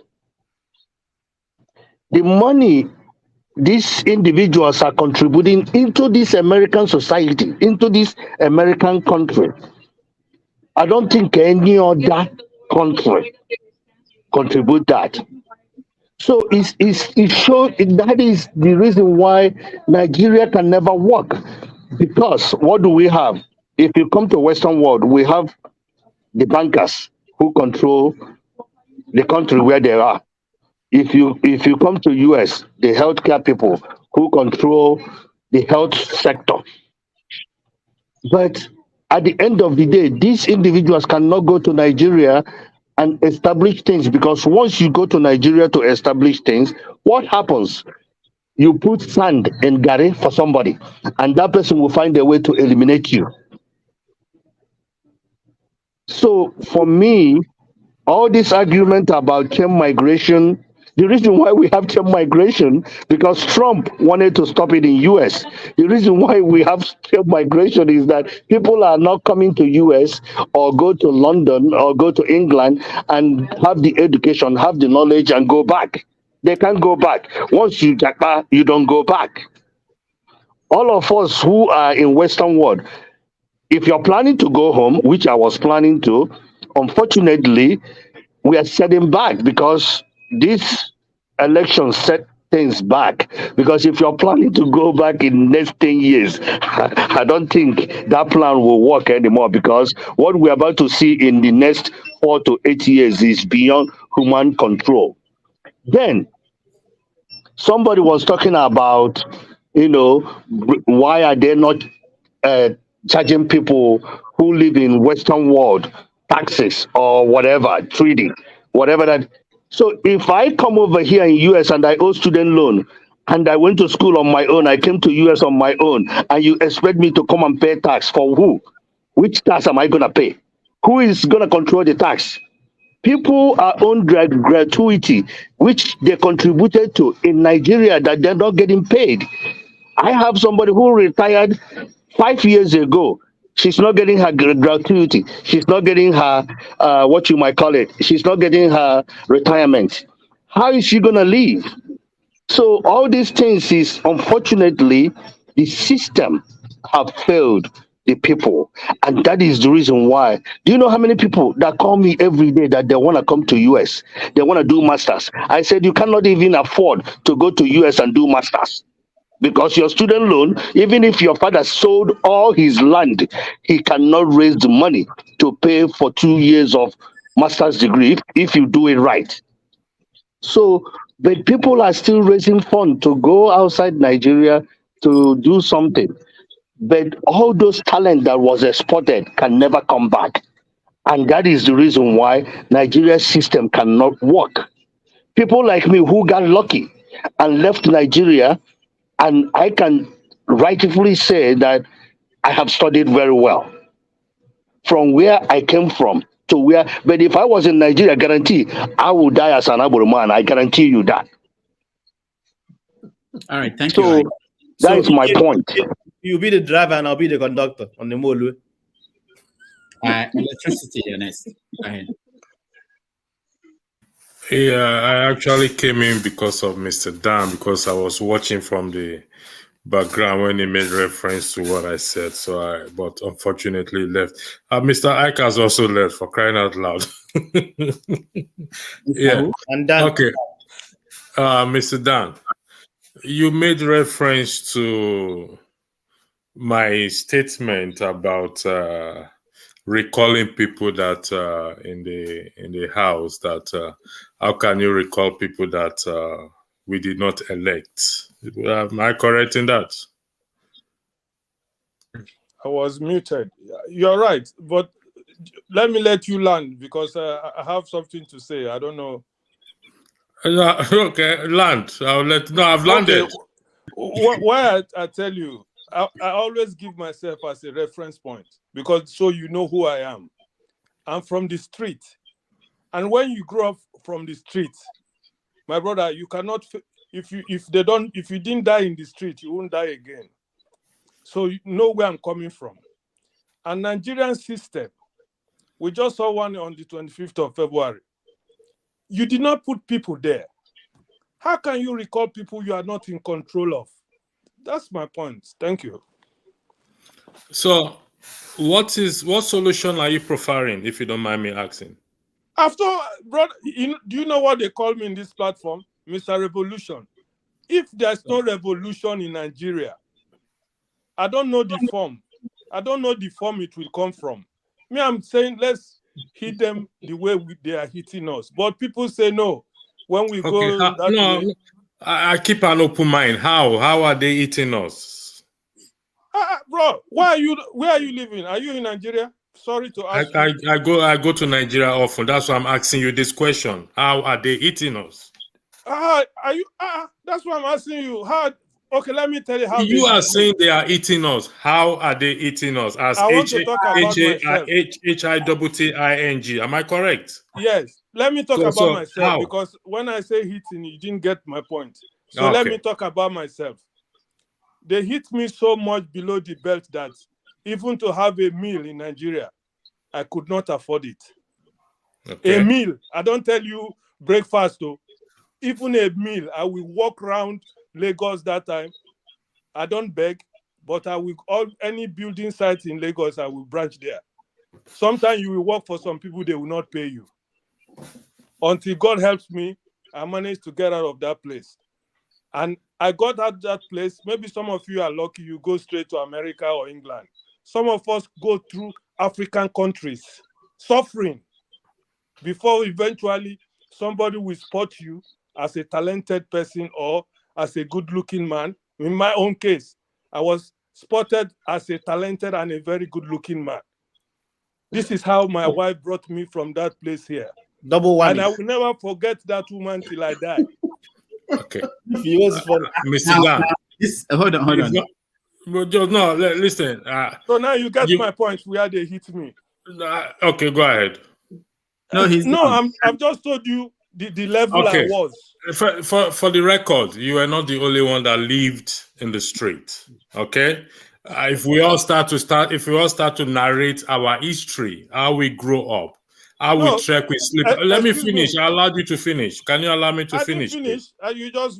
I want to go ahead. Let's go to the point that we are here for, which you challenged me. You asked me, how can, the point was, you can recall, we can start somewhere. And I tell you, you cannot control people you didn't put in a place. We did not vote all these people in the Senate House. We did not put them there. They're not representing you or me or any Nigerian.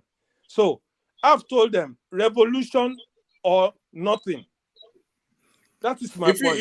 If you're saying revolution, you need to be clear as to how this revolution, what you are proposing. I mean, I'm not here to play. Revolution is revolution. No, revolution is not revolution. Revolution comes in different to tell ways. you that there's a different definition of revolution. Revolution is simple. Revolution is revolution.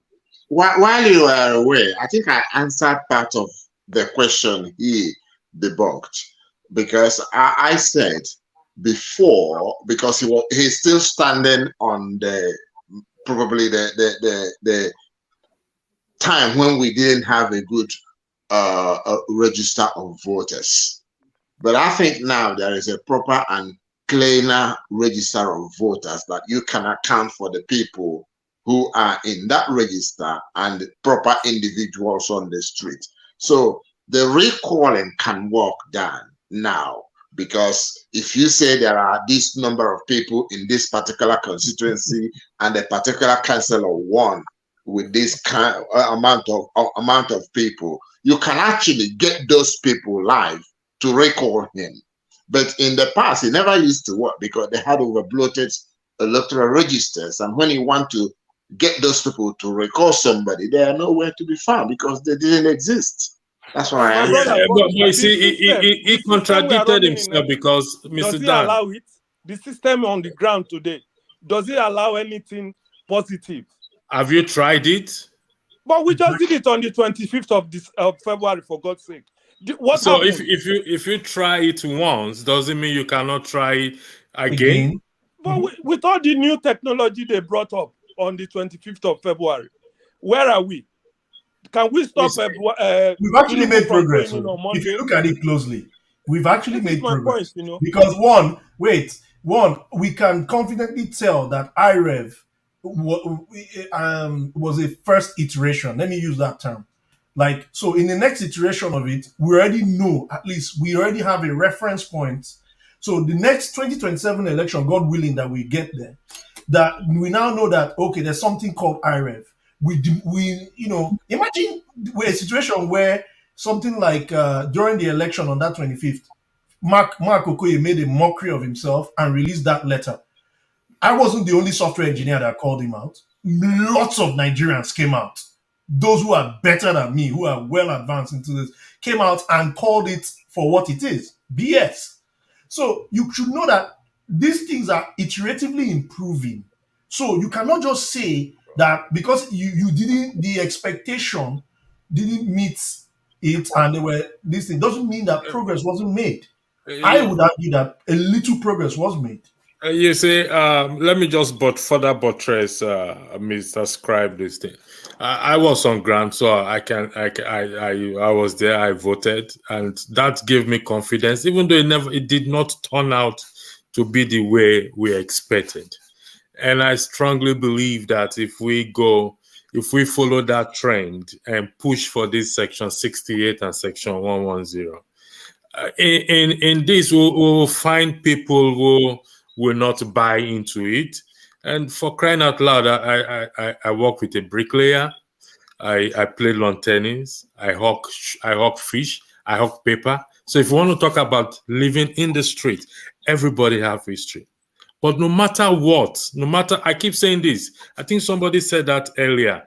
No matter where you go, Nigeria will reflect on you. So if we don't fix it, so be it. Let me ask you how. But I just back to you. How? You said revolution. I keep an open mind. Revolution meaning that we should pick. Give your own point. That was my point. I already gave my own point. You said. I didn't get that. Can you just say it again? Okay. Sorry. Hold on, guys. I just want to say something. I want to go. I want to say something and go, please. No, you are not going there. You're not going. The same thing over and over again. Yeah, hold on. Let me hear from Ife first. Ife.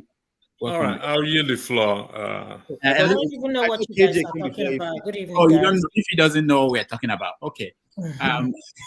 KJ, go ahead.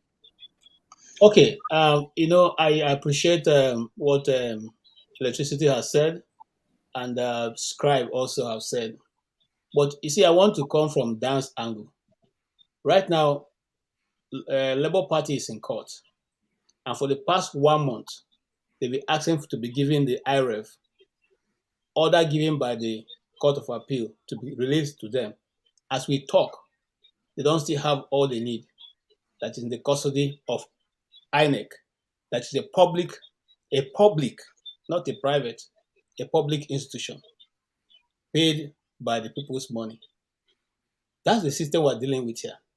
And the judges have not been able to force INEC to give to the lawyers, and not give to P2B, the lawyers representing Labour Party, the materials that is in their possession. That's the system we're talking about. These guys don't give a damn about the law. So you see, when we talk, like I said earlier, it's like some of you left Nigeria, for a very long time. I'm just leaving, so I am very averse to what's going on. Okay? Oh, you want me to go back? There's a lot of court judgments that are pending, even up to the appeal court, that the government has refused to obey. I don't know how you want us to bring that to bear. Is it by what he's saying? What he's saying is simply correct. These people don't feel like you elected them. Sorry for interjecting, Mr. KJ. I'm coming. Sorry, Okay. sir. Because I'm going away. Right. They are only going to give you that, make you feel that you are in charge, but they're not actually in charge. Look, even if the Supreme Court comes tomorrow and say Tinubu will not be sworn in, he will be sworn in, and he will do as much as he wants. And even if he gets sworn in, I can assure you that everybody on that panel may be changed.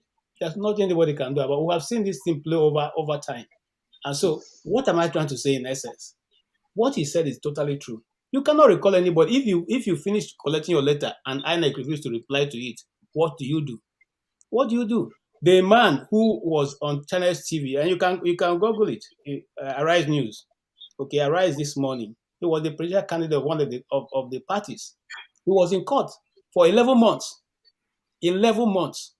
They never gave him judgment. On the day I was supposed to give judgment, the chief judge changed the judge, took him away. And they had to start from afresh. Till today, they're not giving judgment. So what are we saying? This is the system we are. When they talk like something, well, again, I don't know, how. Well, sorry, my brother. Okay, if we go to Pidgin, we'll go Pidgin because I speak Pidgin very fluently. Okay, there's no be today. Yash day back we get pattern. I hope you understand what I mean by that. That's why the Igbos have a proverb: a man who swallows coconut must have assurance of his anus. So he has faith in his anus. Let's be true Igbo man. This is a battle of proverbs. If I get what I won't use the word everybody, I will use KJ, Dan, and Dr. Dominic Andres. What you are suggesting, let me use the word suggesting, is that it's a waste of our time trying to find a solution outside calling for a revolution that we have to carry arms. And is that what you guys are suggesting? I haven't said anything. You're putting No. You agreed with Dan. We can play the tape backwards. I can agree with 1%. I can agree with the whole thing. I need to run. No. Listen, we're trying to. My job. Let me finish. 1 second, Mr. KJ. Okay, my job is to convince you. Okay, that is my job, to convince anybody. And it has to happen today. But also, I have to keep an open mind. Okay, so. That is why I'm saying now, just to have it on record, because you'll be surprised. This tape will be played back 20 years from now. When you'll be very surprised. You know what? You know why I said so? The video Can I leave now, please? Thank you so much, guys. It's been a nice time with you guys. Roman, I don't know if you can leave. We wanted him to convince everybody. Okay, you can leave. Let me say a few things. The first video I did was 6 years ago. and was about the Nigerian constitution. And I completely forgot, to be honest. I gave up. It was someone who reminded me and said, do you know the first video you did was about Nigerian constitution? Funny enough, I have the t-shirt. So I said, I'm going to frame the t-shirt that I use in doing the video. And I will still continue to stand in that part. However, should the country go in that way that you are proposing, I hope you'll be there to pick up arms with them and fight. Let me say this quickly before and I'll leave. Let me tell you something. If I wasn't here, by now, I would have been one of those speaking of that arms I'm talking about. Well, you can as well go. You don't have to say. You don't have to. We will go when they call us, brother. When they call? Yeah, the call will be made. You are laughing. You're asking for a solution. Nigeria's got to a stage now that any moment from now, that call will be made. And I will be one of them. Willingly. All right. I wish you the best, but like I said, because that's the only way. We are criticizing somebody who gave an interview to BBC, and we are here also criticizing anybody. Let me finish. We are also here calling for harms, for war to happen. May war never happen in Nigeria, as far as that is my prayer.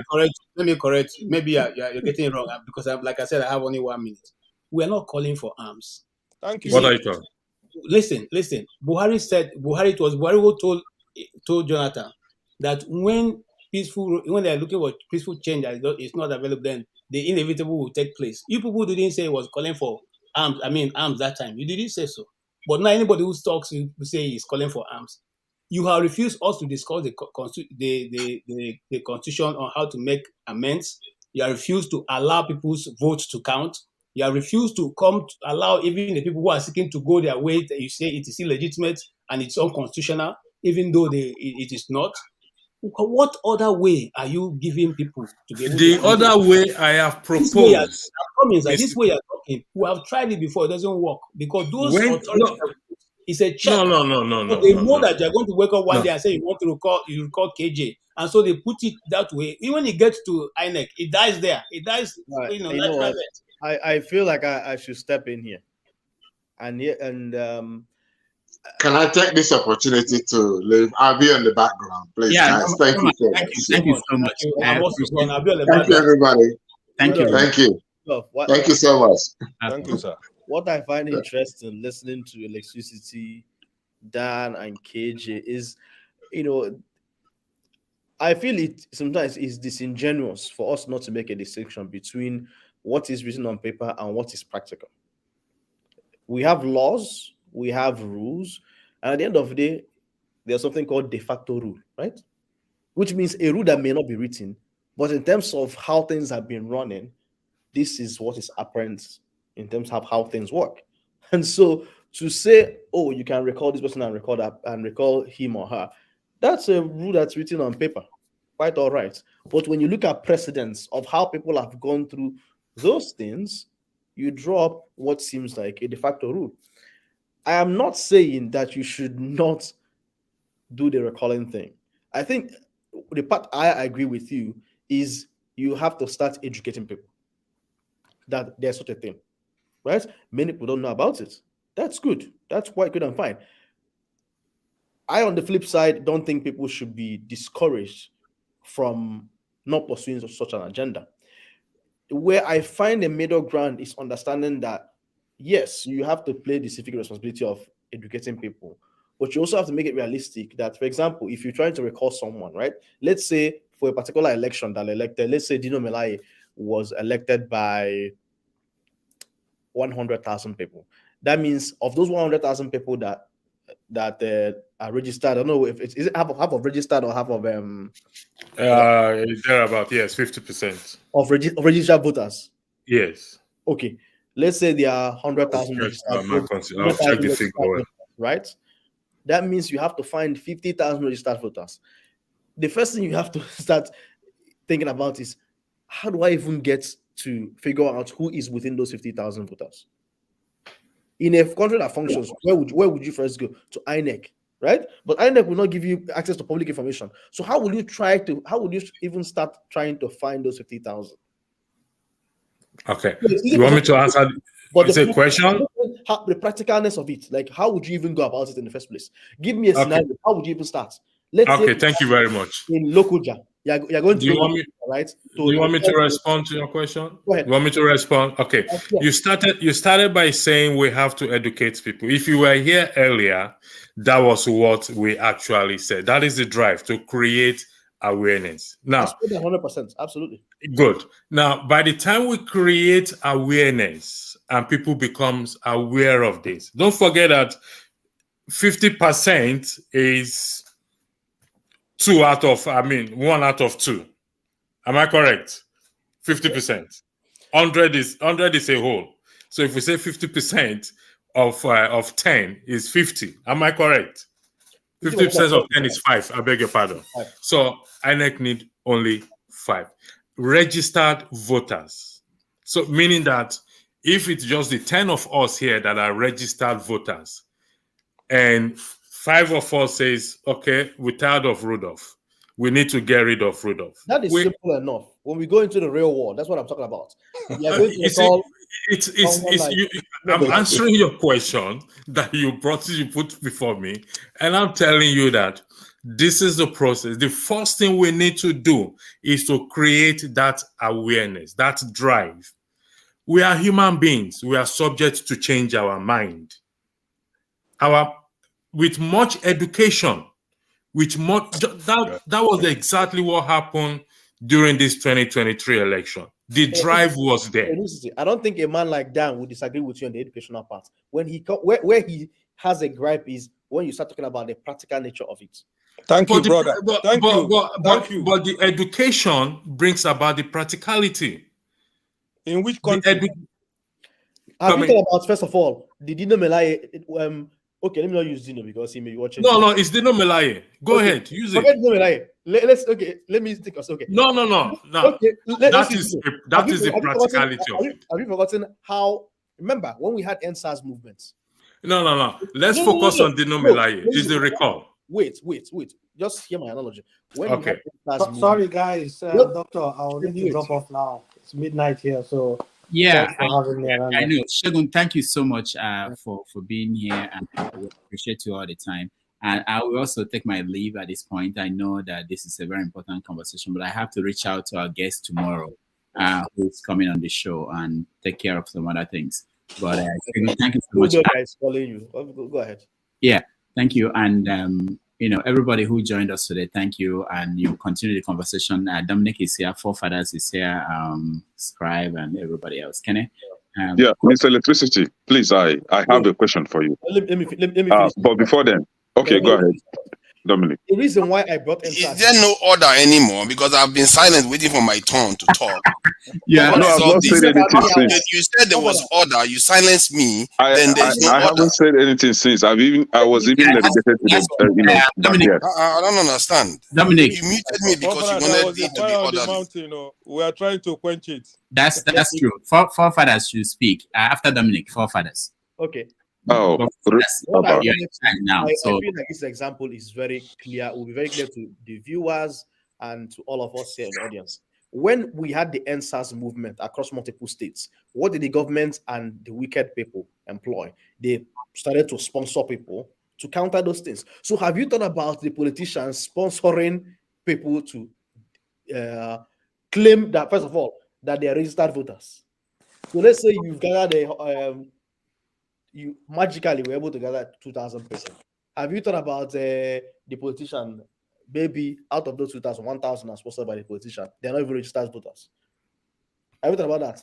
Secondly, do you want me to answer your question? Yeah, talking about it as if the politician would just lie like that, would just lie back and allow you to move. I will be the most stupid and foolish person to think that way. Exactly the point. But at the same time, may I finish, please? At the same time, I still strongly believe that no matter how hard the opposition is, because this is our country, because we have good intentions, we are able to overcome.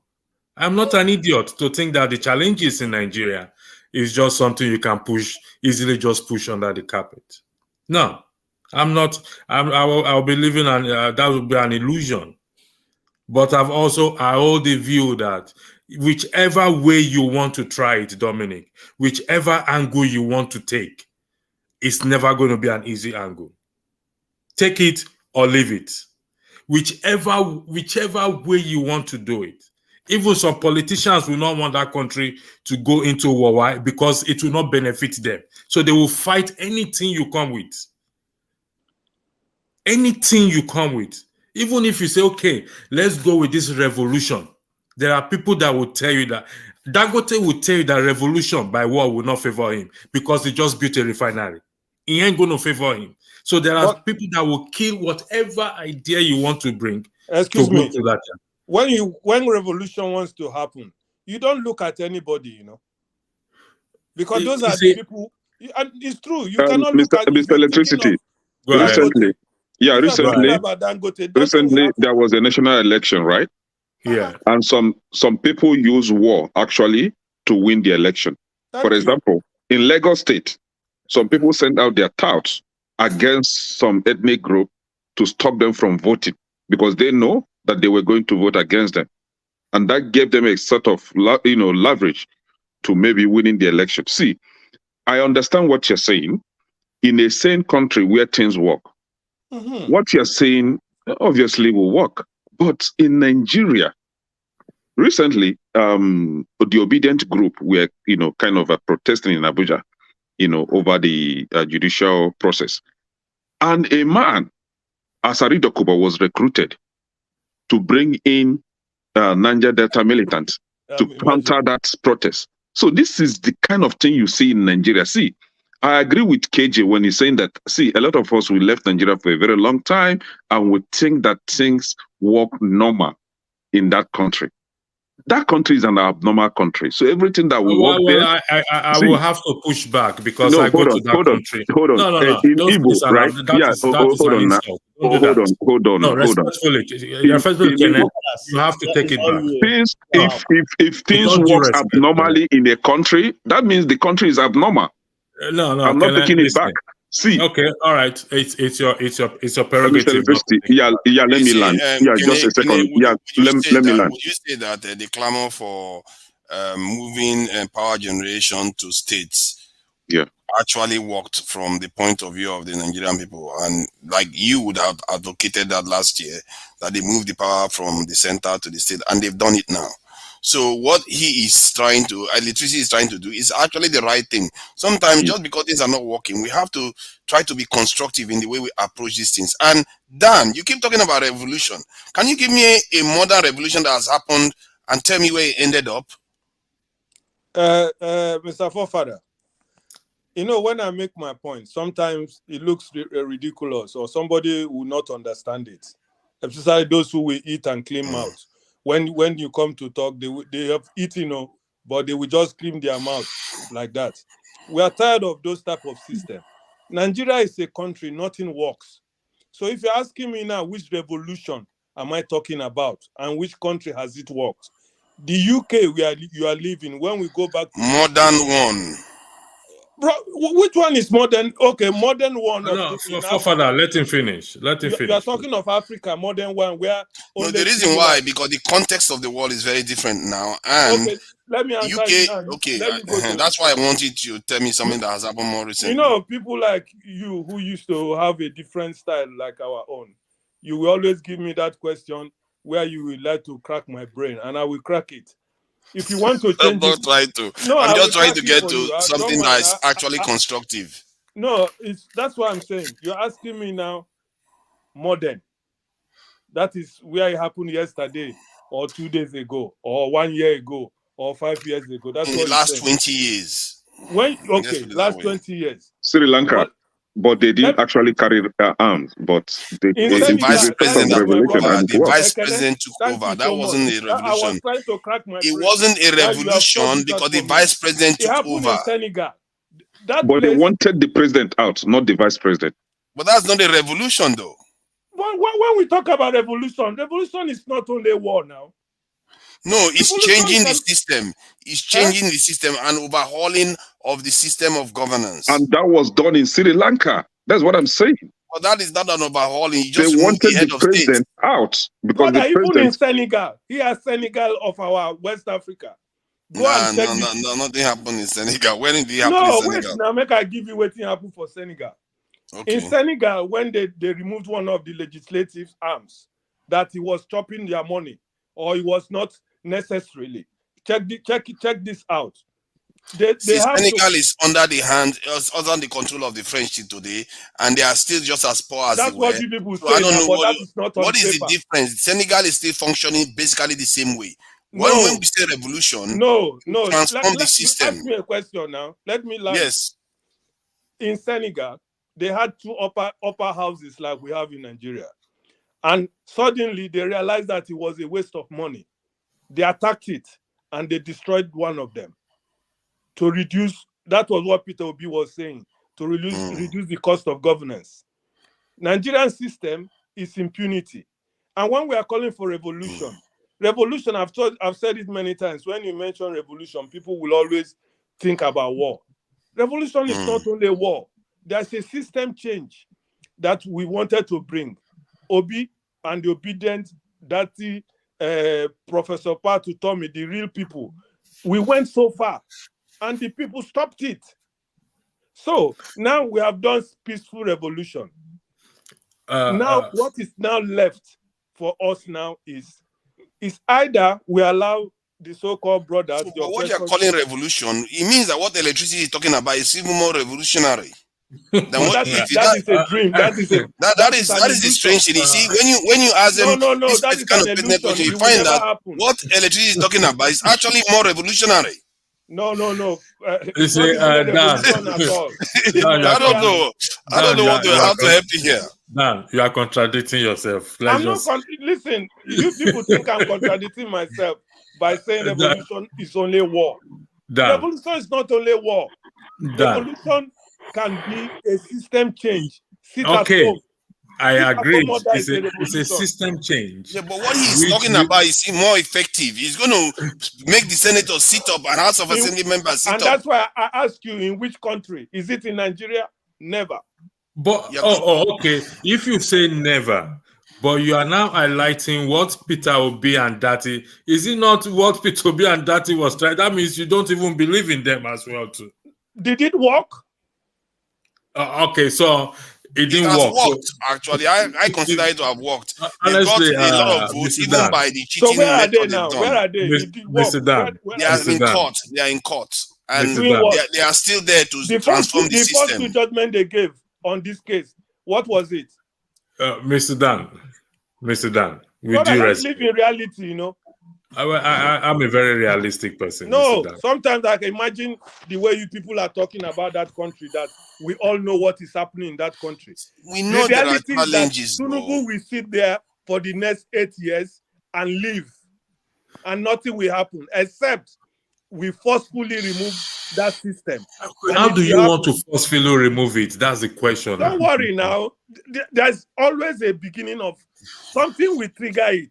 See, I told you about force. Force often doesn't go that far. Look at what the Arab Spring did. It just they just doubled down on the same system that they had before. So I think electricity. I think what you are doing is actually commendable, and I think that because the fact that you are putting a group together to actually do something on the ground, he acknowledged that he's going to face problems and is looking to adapt to those problems. He's trying to do something the right way. How can you be against that? Revolution is also a proper and a right way. I know I wanted to give you a good answer. You refuse me to go to history. I should just base it on recent times. See, so, if he's nodding, whatever if he starts nodding, I don't understand you. To be honest, it's up to something, man. It's always up to something. You'll be like, let's break Nigeria out. Let's just go our own way. Everybody go their own way. No, if his position is very clear. I'm watching if I don't really, but I don't know how it will work in Nigeria. Nigeria needs to be broken up, but will it work?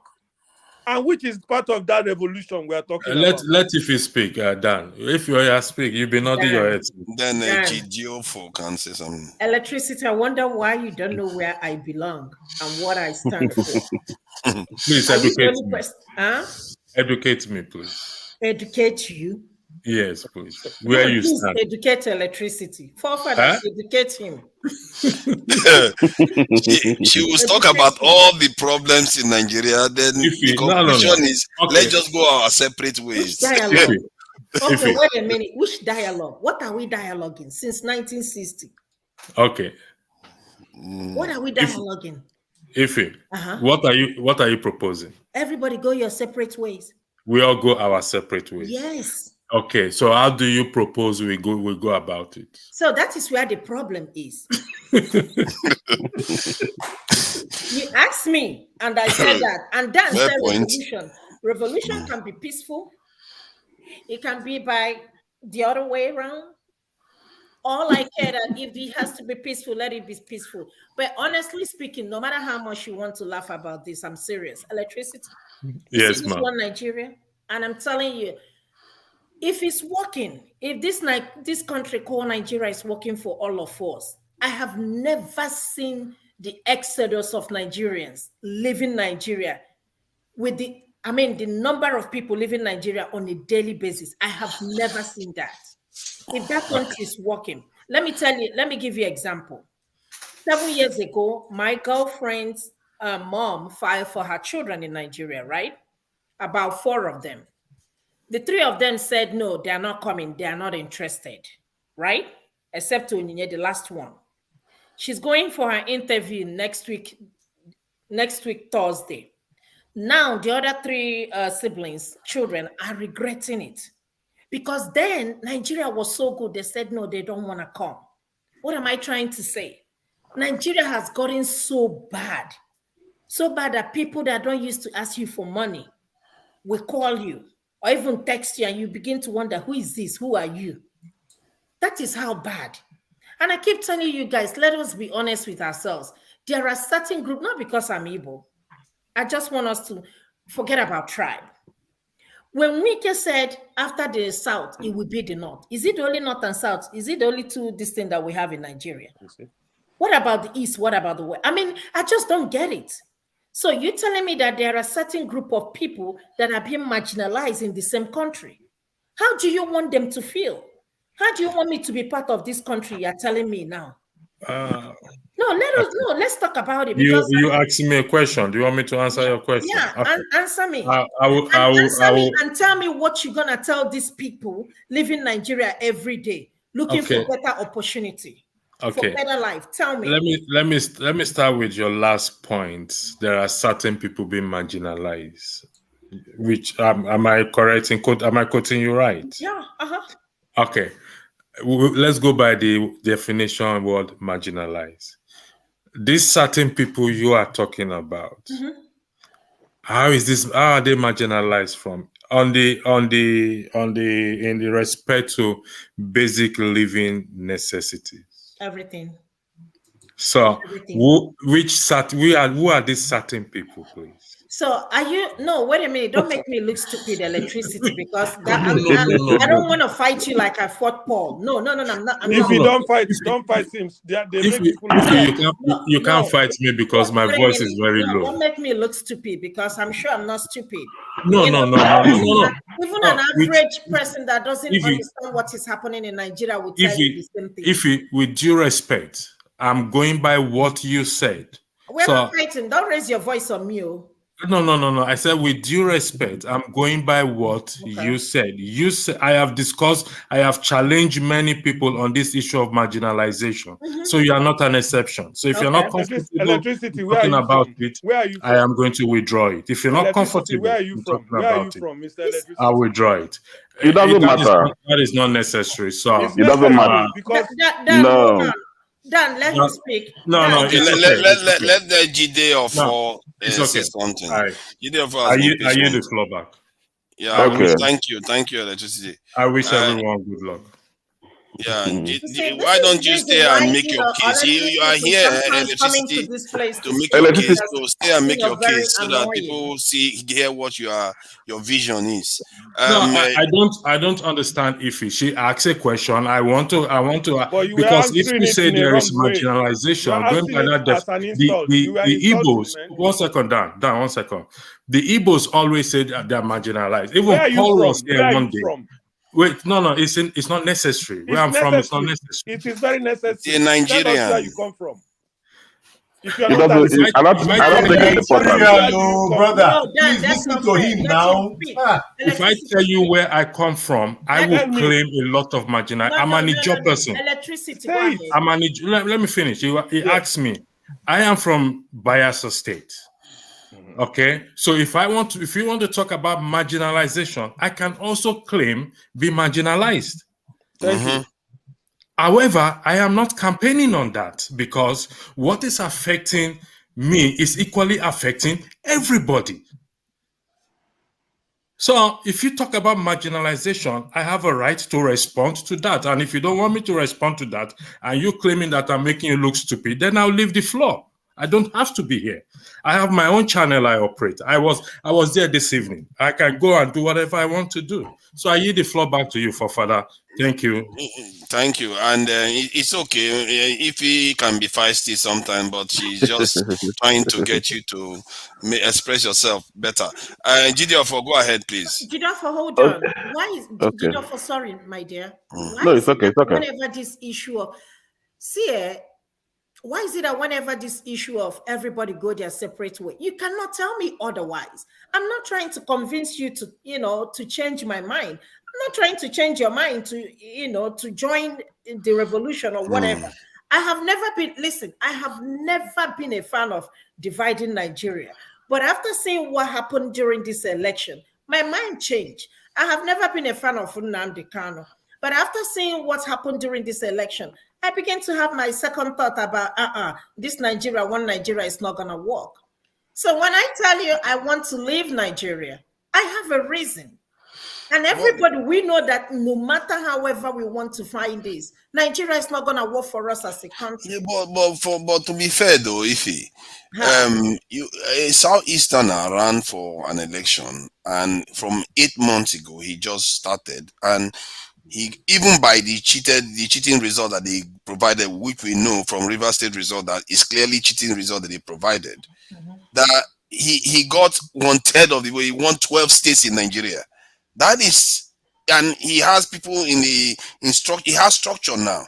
So it's not zero, He actually, there's quite something progress there. It's not zero, and we know elections are rigged in Nigeria. Many people have been cheated. Buhari was cheated how many times? He was crying. So it happens. Does that make it right? No, it doesn't make it right. But the point is that what I'm trying to say is that does it mean that you should want to break up the country? I don't know, because other people went through the same situation. But Buhari cried. For how long are we gonna go through this? For how long will you? You have something to build on. It's too close. You have something to build on now. There is that's he might win the case. So let's not forget there is a court case going on right now. PWB might still win the case, even if he doesn't win it, it has a structure. It has Labour Party. Labour Party is very powerful. Labour Party has access to unions that they can use to control events on the ground. See, if you see it from the way I see it, I see a lot of potential there, and I hope that you don't necessarily see it like it's glass half empty. For me, it's glass half full. So let me just let you say something. We've been shutting him up for quite a while now. Jide, sorry. No, my sister. I think. Good evening, guys, or good morning now.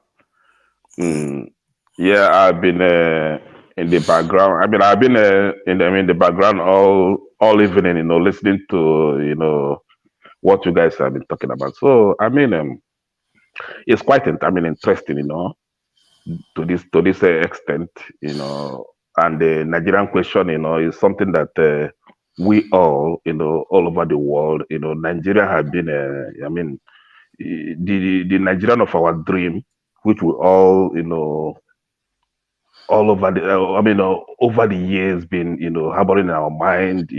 At a certain point, people should be thinking of going back home instead of the exodus. Continue living. So with the recent event, the last election, and that we all thought, okay, since we are not really talking about breaking up, even though that would have been the perfect, thing, maybe that could, save the people trapped in Nigeria, because when Dan was talking about revolution and my sister there is talking about, breakup, I mean, it's not something strange, going by the, the events, and the happenings in Nigeria. Nigeria is no longer, I've been planning to visit home even before the election, but with happenings, even before the election, with all the insecurity and everything, the height of it, even from my own southeast region that had never been so, troubled, until all that. So it had got to a point where you say, okay, if we're not gonna break up, okay, at least let us have a decent, election, or a way of, bringing in these politicians. Because to me, I know the major problem in Nigeria is actually the evil, oppressive politicians, and the weak institutions, public institutions we have, and probably the constitution. So, but since the emergency of Obi and some other, Kwankwaso and other politicians, not being part of the main APC PDP, thing, and then we can have people from other parts. Okay, with the INEC whatever, the INEC chairman preaching about the electronic transfer of result. I mean, you can go to the INEC page. You can see where he continue repeating himself that we will have an real-time electronic transfer of result. From the all the polling units. So Yeah, but the problem is that it seems like the electoral law gives INEC too much power, and I'm not sure why we didn't see that coming, because they are allowed to change the rules almost willy-nilly. Yeah, that is where Nigeria was. That's where the robbery took place.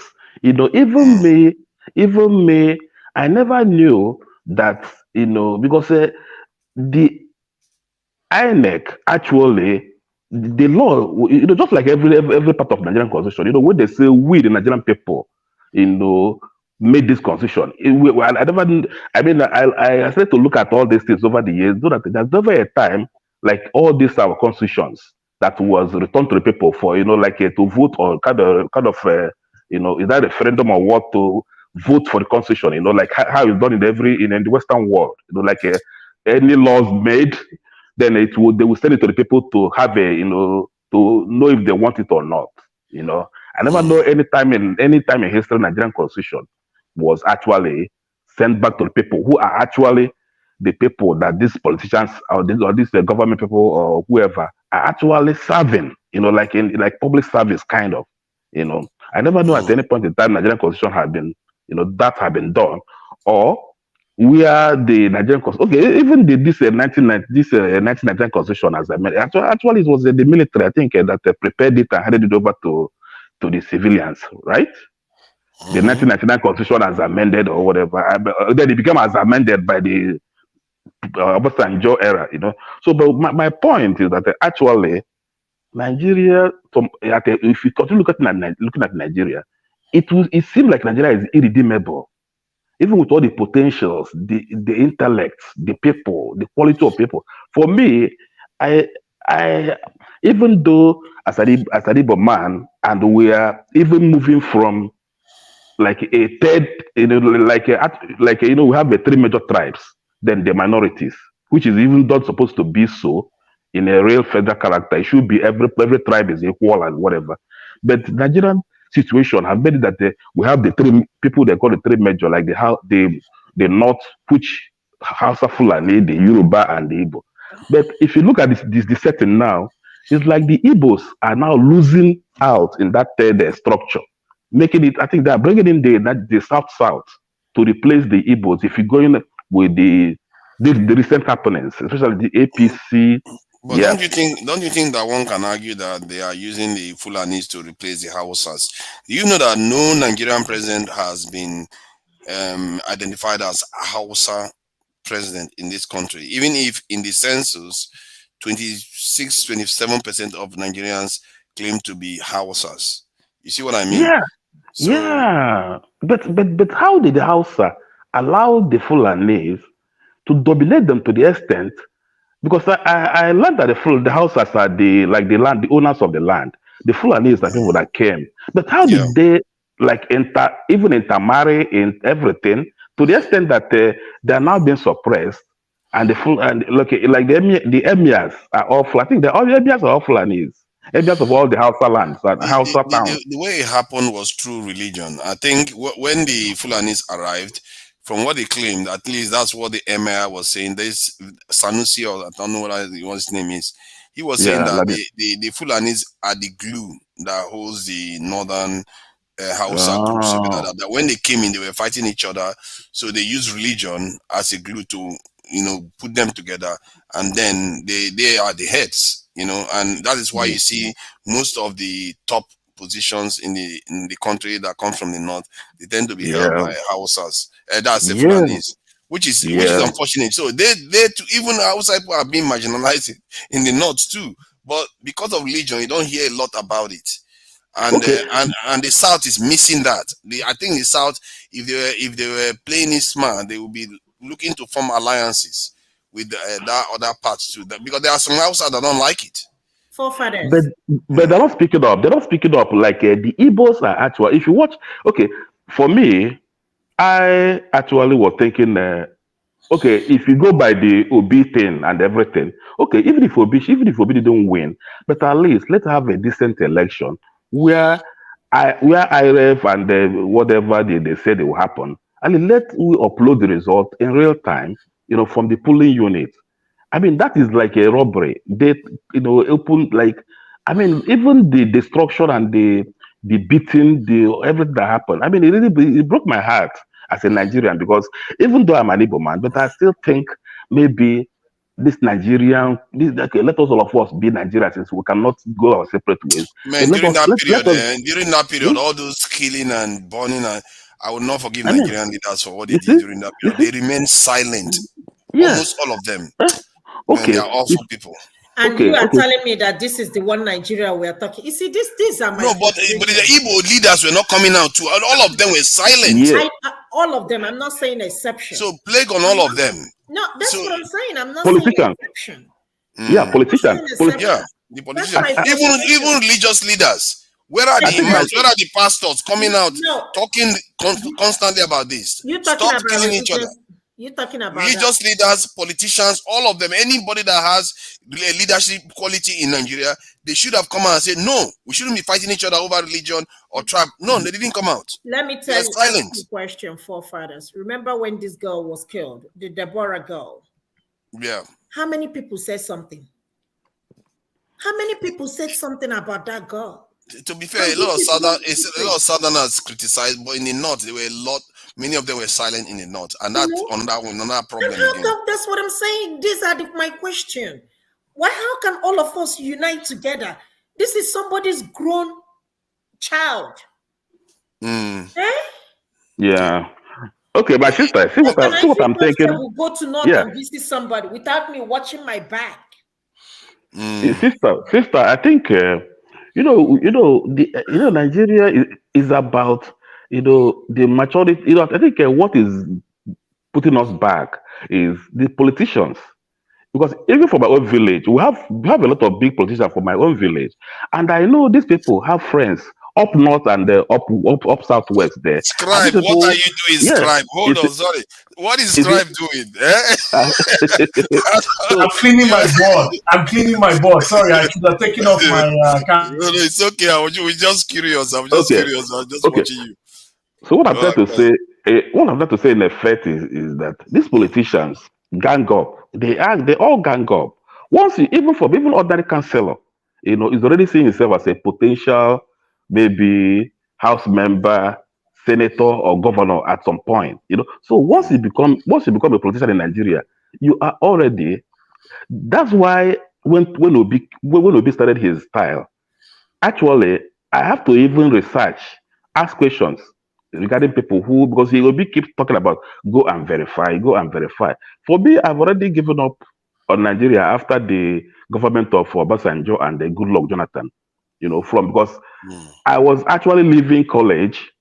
I was actually leaving college, about to start do my NYSC 1999 when Obasanjo was so I was with all this high hope that we're gonna get it right, Nigeria gonna transform. Obasanjo have seen it all. He have even been on a prison, about to die, and Abacha just died. Because I actually did my I studied during the time of Abacha. I did a 4th-year program that I work in the FCDA, the Federal Capital Development. So I did 6 months IT there because I'm coming from the construction industry. I did construction management, and did project management. So I did my IT, 6 months IT there. So I was in Abuja when Abacha was alive, and even Jerry Seni was even a minister for whatever. So I saw a lot of all those happenings with the tender documents, with the way people move about looking for, even people who are not contractors were moving around area 11 with contract documents, with tender documents, looking for contractors. I mean, I can't even believe it that somebody who didn't even have any education, not an engineer, no, have nothing to do with the construction, will be a brother from inside the secretariat or inside FCDA will give maybe a project to have a water plant installed or whatever at Jabi or whatever, and somebody, so the whole mess. So when Obasanjo came in, I was all high hope. And I was your director, Okorafor? Of course. Of course. Yeah. So I was high hope that this is done. We're gonna hit it. Obasanjo spent all the 8 years. We can't even have ordinary light. You see, then my mind. I thought I never have intention of leaving Nigeria. I have never had intention. Even when I have opportunity of going to do, I told my sisters, no, I'm not coming anywhere. I can make it here because if you look everywhere, we have infrastructural decay or nothing. So I said, why not? This is my field. We will build up this country, Forefathers, can I ask you a question? Yeah, go ahead. So, Jide, sorry. You can speak. But forefather, question. Can you tell me one question? I've asked this question so many times on this platform. Tell me one thing with all the money we're borrowing. Tell me one thing we have achieved so far in Nigeria with the money we've been borrowing. Sister, can I say something? That effect? Can I just give you before Father will maybe round it up? Borrowing. Okay. Obasanjo failed. Goodluck came and failed and all that. See, Buhari as a leader. That's why you don't see these senators or the Senate president criticizing or not sanctioning the when this request for loan and all that, when it is about, because the northern Nigeria believe that they need somebody that will upgrade the infrastructure of the northern Nigeria. I'm not saying it just as a way to criticize the northern Nigeria, but I'm talking about why this loan keep on happening, because they are trying to use this money to build up, the northern space. Because if you look at the dichotomy in terms of infrastructural development between the northern and the southern part of the country, apart from Abuja, that was actually, very well built up in terms of everything. But the infrastructure in the south and the north, you can see that the north is actually, apart from the capitals like Kaduna, the major capitals, within the interior, you can see there's actually little or nothing compared to the south, where people like in my own side of the country, people have like a self-help, like communities people will raise money without even government and build up electricity and all that, bring all these things to their place. While up north there, people still wait for government to do all this. So these loans was actually an agenda of this government by the whole north to continue to build up this, to bring this money to get the railway, the rail lines, get the road network, get all these things, and actually upgrade the northern Nigeria. So yeah. And you so are still telling me one Nigeria, right? See, let me just read out what I think has been the achievement. And you're still telling me one Dangote Nigeria. Refinery is one of them. Remember, Nigeria owns 20% there. Hold on. Niger Bridge, and this is the rail track from Abuja to Kaduna, and from Lagos to this thing. I'm not sure where it goes. It goes through Delta State, if I'm not mistaken. There's rail tracks there now. Your mouth, forefathers. The way you're even saying see. I'm trying. See. Because I'm not even ashamed. Look at how I'm just trying to be. That's to read it as it is. Okay. So there are a lot of infrastructural development, like airports have increased. Which airport?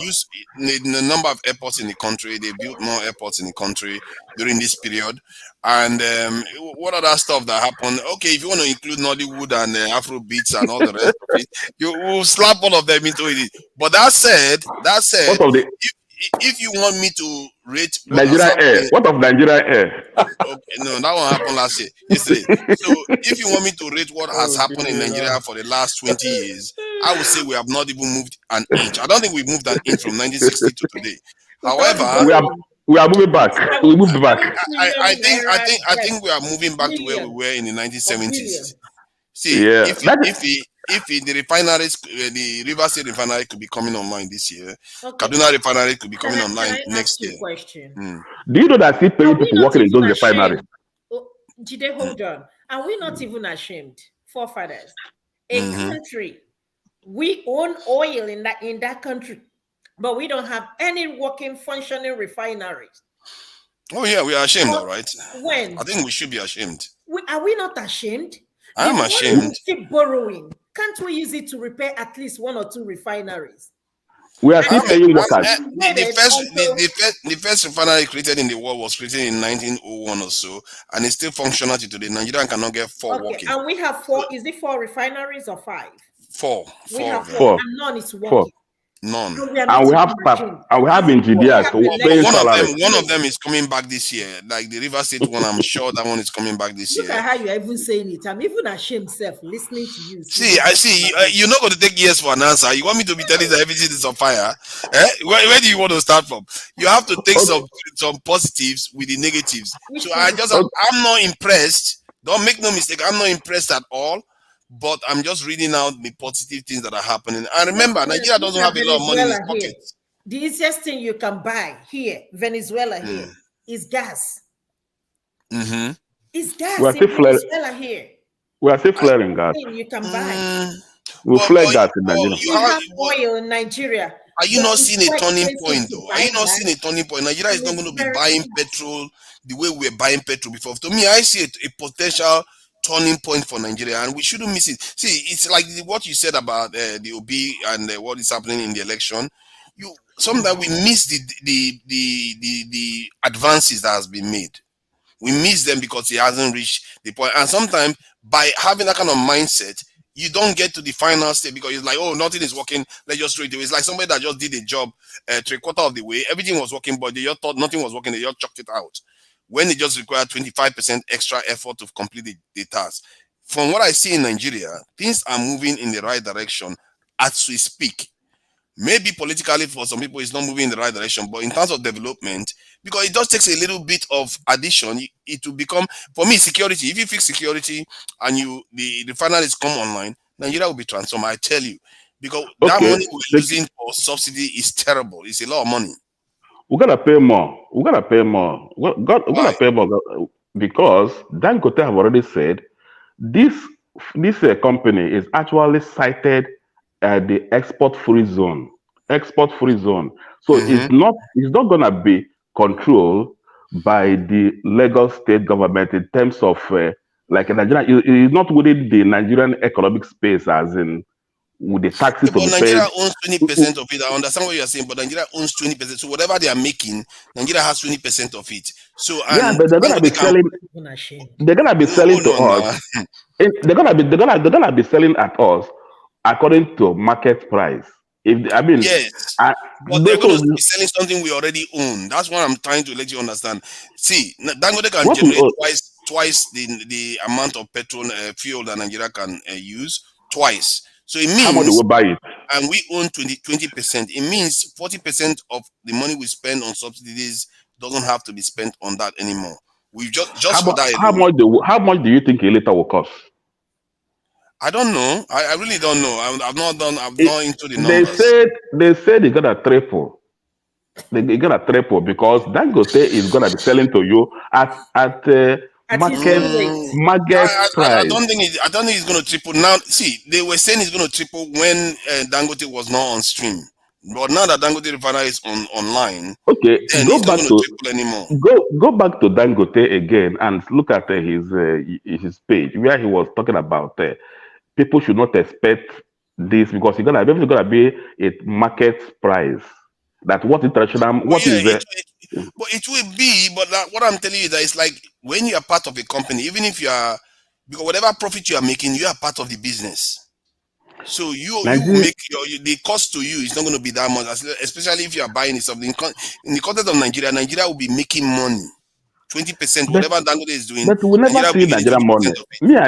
Me and you never see Nigerian money. Me and you have never felt impact of Yeah, Nigerian money. good question. Which road did you travel from? Did you fly? What road did you pave through? Which airport did you land? As ugly as that airport is, somebody built that airport. There is no light in the airport. The toilets smell like Somebody built the pit airport. toilet. The They are using laptop. Nigerians, we always act There's as if we don't know what's happening. internet. I mean, come on. Forefathers. Okay, Dan, Dan, sorry. Dan, say something. Let me keep quiet. Dan, Okay, Dan. Sorry, I want to guys. just remind you guys. You see this Dangote refinery. Have any of you thought that this is a mafia game? At Dangote at the top. This refinery is not owned by Dangote. These are our politician thieves. They own it, so they can be able now to really eat us up as Dangote as a figurehead. They're already eating. They are already eating. They need Dangote refinery to eat again. So what do they want they can do now? They left our own 4-1, the one that we own. They left it dead, and suddenly somebody brought up one new one. And you are telling me this? See, we know the shareholders of Dangote refinery. It's a lot of money. Nigeria don't have the money to invest that in that. Dangote refinery costs 20 billion. Where does Nigeria have that kind of money to be investing? Do you know how much? CBN invested 9 billion, right? Guys, there's a noise coming through. Forefather, how much is Tinubu worth? Tinubu alone. Tinubu, I don't know, maybe 5 billion or so. I don't think it can work any more than that. What are you saying? If the final refinery is 20 billion and Tinubu is worth 5 billion, that is all. And I'm not sure he's worth 5 billion. To be fair, I'm not sure he's worth 5 billion. But if you say so, if they repaired our 4 refineries, I'll be more comfortable than using this private one. They say it's a one-man show. Yeah, because but that one man show he will dictate. But Dan, don't. What I said that the refineries are getting fixed. All the 4 of them are getting fixed. So why don't the refineries now, as we speak, they are already happening. You should check it online. But I bet you know they sell all these kinds of stuff. You want me to bring? I can put information up. I can put information so you can see it yourself. Now, I want to ask you. I want to say something before you. Okay, I'm not trying to break you down. Hey, Loco. Hey, we are complete now. At last. We are complete. Our Dada brothers are now bet again. Yeah? Forefathers. I always enjoy when we put them around. Yeah, go ahead. What do you think? What do you actually see? I'm seeing, apart from with respect to the court cases going on, but if Tinubu comes on board, I have no problem with that because I know that Nigeria is poor. Nigeria is very, very poor. Not only poor, very, very poor at this moment. I'm seeing Tinubu 4 years to be a catalyst because some of our sorry, I want to say Yoruba brothers. I'm not. I don't try to be sectional or whatever, but I know that politicians have their base. Tinubu have base in the southwest, and even though a lot of Yorubas voted for Obi because Obi couldn't have won Lagos with Igbo vote alone. Clearly, a lot of Yorubas, voted for Obi, and a lot of other non-Igbos. Igbos couldn't give Obi vote in the West, in Lagos, and Kaduna and the rest of Jos and the rest of other places. But what I'm trying to say is that because I believe in progress. Even though the way the court case is going, at the end of the day, Tinubu was able to continue. Obi said he might stay 3 years going out to Supreme Court. Okay, that is he can do that. But what I'm saying is Nigeria is poor, very poor now, and Tinubu is not the healthiest person. Even people are saying that suggesting that Buhari might be healthier than Tinubu. I don't know. But what I'm trying to say is that I think Buhari was healthier than Tinubu. Needs somebody to carry Zagbada up now. Yeah, because he had been avoiding interviews. He had been avoiding talking to people. When he talk to people, I was very concerned about that. When he talk to people, he tried to even he plays a lot. He's a funny guy. He tried to even move away from he didn't hear the question. So I don't know how he gonna be the president for 4 years, going to UN, running because being a Nigerian president is not an easy matter. Look at Buhari is actually running away. He just want to hand over. Even he want to throw it away and run away after 29 because his Nigerian presidency is the most difficult job in the world apart from money making. It's not only Nigeria to be a president. It's not. Yeah. Obama did the same thing. I remember when he handed over. He was so so happy to leave. He will turn gray. Even Obi is turning gray hair already from this all this going on. So I know Nigeria is not an easy place. So if Tinubu should be there for 4 years, imagine how people will be there, because I know that Nigeria is very poor and Tinubu continue borrowing. I mean, who are those guys going to continue lending money to Nigeria to even beat its day-to-day paying of salaries and sharing of money to the state? Because Obi already had, let me finish. Okay. Obi, so Obi, others can come through. Yeah, Obi already had a part of Nigerian would generate our money. Obi is trying to crush those sharing formula by making every state the lands in the north and everywhere and the whatever in the south, everywhere will generate their own money. It's not gonna be sharing formula, but it's gonna be production formula. He had all this thing going on. That's why I even followed him. But will Tinubu still continue with the sharing formula? Where is this money gonna come? So I'm seeing, and the Southerners are more easygoing people. But when this sharing thing and the Northerners are not seeing enough of Tinubu and not seeing enough of the project that they started that are incomplete before this man leaves, and Tinubu being a strong head, a stubborn man, that may not give in to the Northerners to continue with this way of carrying on with all these things. I don't see the Northerners supporting Tinubu or by the next, after this term, because there must be a fallout, because he is very stubborn. He always have his way. No matter what, he always have his way. I think people are being very presumptuous. I think somebody said earlier on that Tinubu is going to have 8 years time. People forget that politics, they have political cycles, and generally when you run for 8 years and maybe 4 extra years, people are fed up of that party already. You've been exposed, and then people want you out. And Tinubu is not exactly the hottest campaigner, so it depends on who is running against him, I guess. Let me allow Professor Data O. Thank you for coming in. What do you think about what you've been hearing? There is a bit of noise on your line. There is static. Are you hearing? I can hear you, but there's static. There's this sound like.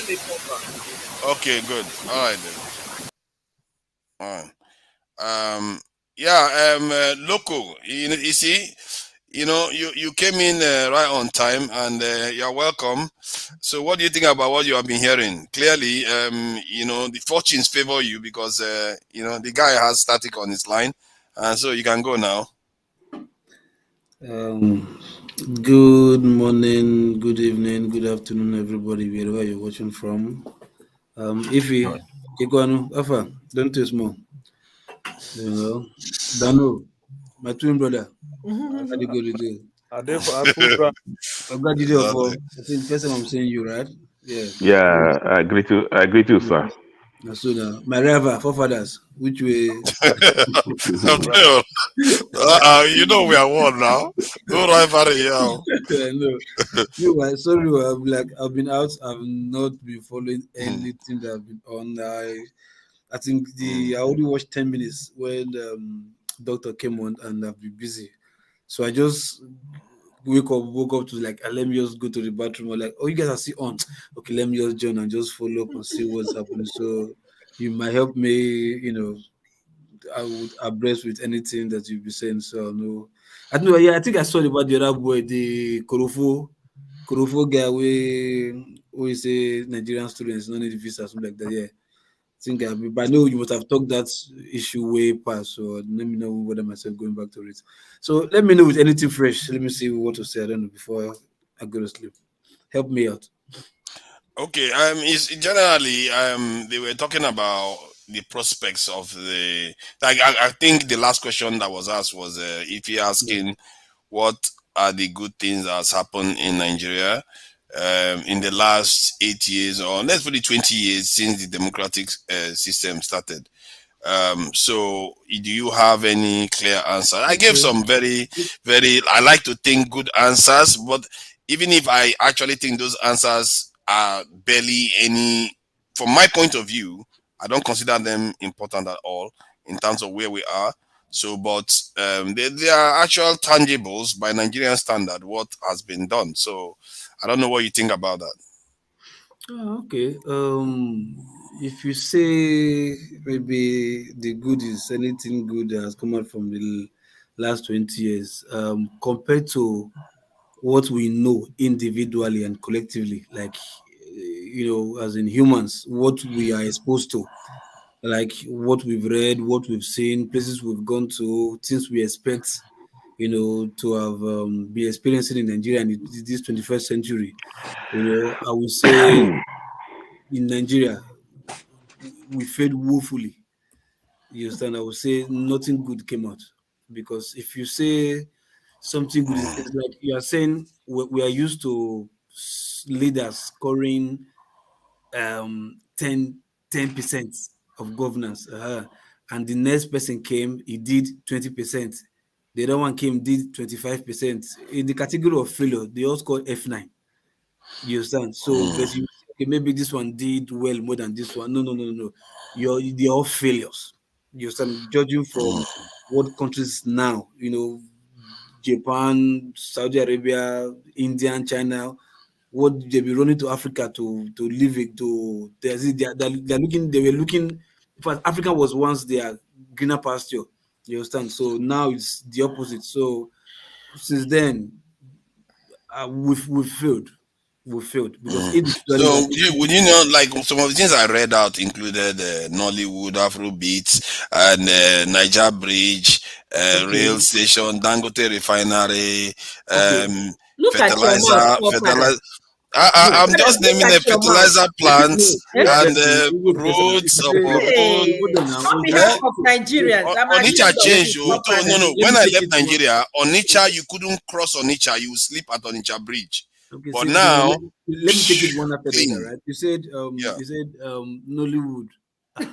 The only thing Nollywood has is doing is promiscuity and baby mamas and divorce here and there. That's what Nollywood has succeeded in bringing. For the terms of the Afrobeats, they are. You think they're making Africa proud only in the Western world, because the Western people are having a plan deliberately to make us become redundant. You understand? Look at America, for instance. We're only good at sports like basketball, football, making all the money. But people are in China producing things that change the world. Doing breakthroughs of breaking barriers. But we are here breaking bank, just getting the money by playing sports. What has sports got to do with world power? What has this got to do with world power? What has Grammy got to do with world power? Nothing. You said, like you said the other time when they had the Equatorial, I remember the last time we discussed about Equatorial, like, what do we have to bring on the table? You remember Shaw said, we are not even close to the restaurants. We are not even at the table. Don't talk of bringing things to the table. You get my point? So we'll fade. You understand? Trust me, we'll fade. You understand? If you say Dangote refinery, when they are saying the next 20 years they're about to stop cars from using fuel, it's not that we are why you want us to start using lithium? No, we have not gone through the petrol phase. Okay, wait. Is it bad for we to be the first person to say, oh, okay? I remember in Benin City, Edo State. I remember, I think Edo State, they were the only states that were using CNG empowering vehicles. CNG gas empowering vehicles, while other states were using fuel. You understand? PMS. But the government did not even think, oh, okay, let's make alternative. Since we have issue of PMS coming out, okay, let's make alternative of CNG. Cars using gas. You understand? We only have 4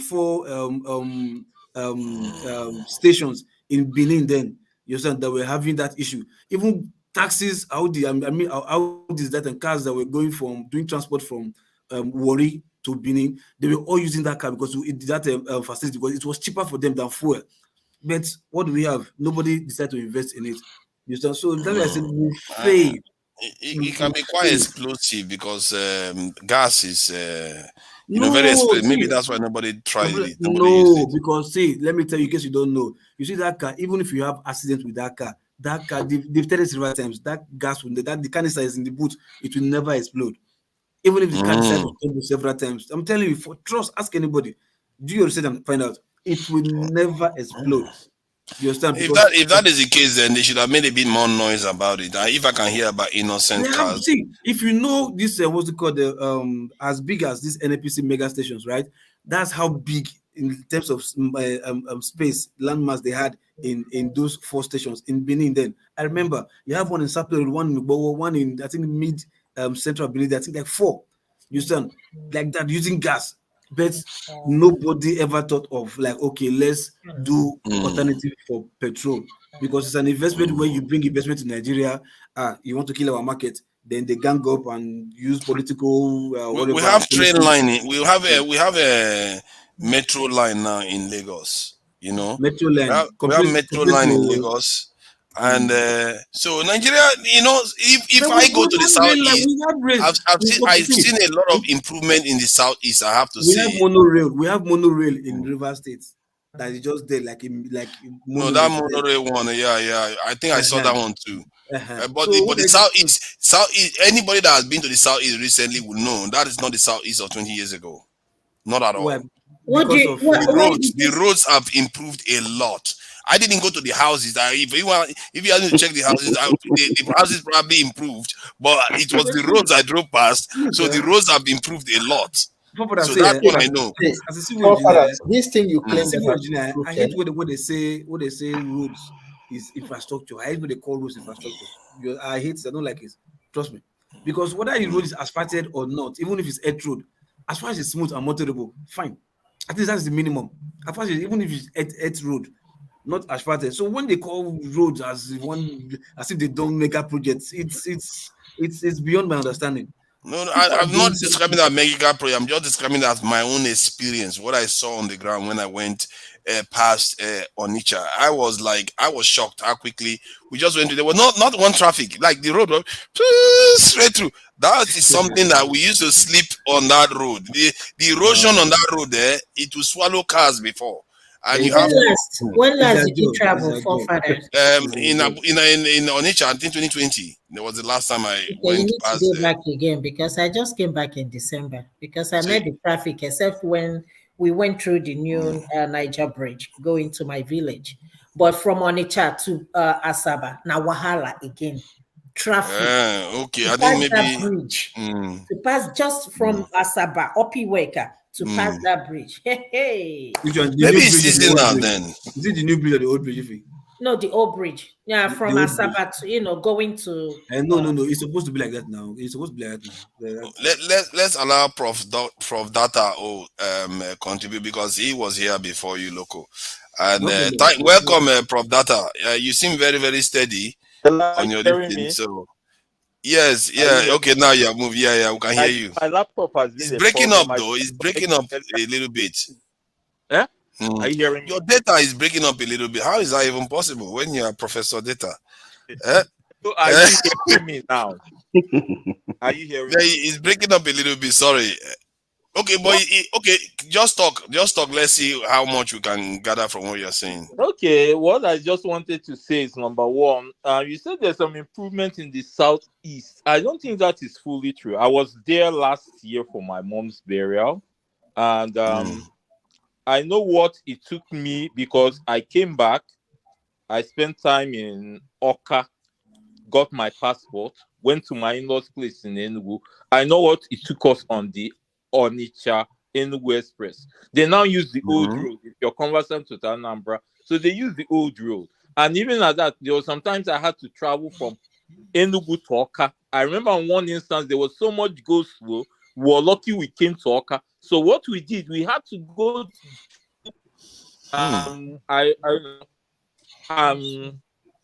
Let me call it Ufuma. If you know Anambra State, Ufuma too.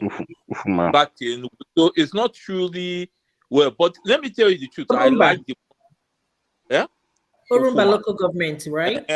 Urumba local government. You come out at Enugu State.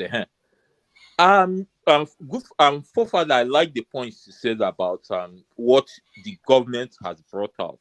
But all the same, if you compare it to their errors or where they didn't achieve, they didn't do well. They didn't do well in the sense that, number one, Buhari mentioned so many things he would do. He didn't do anything. He brought about insecurity.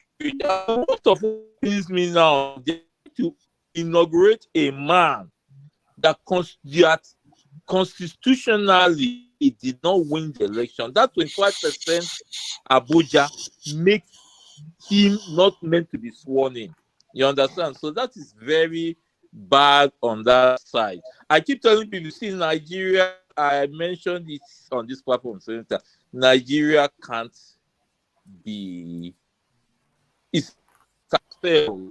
The only thing that gives me possibility that it can be repaired is the hot factor.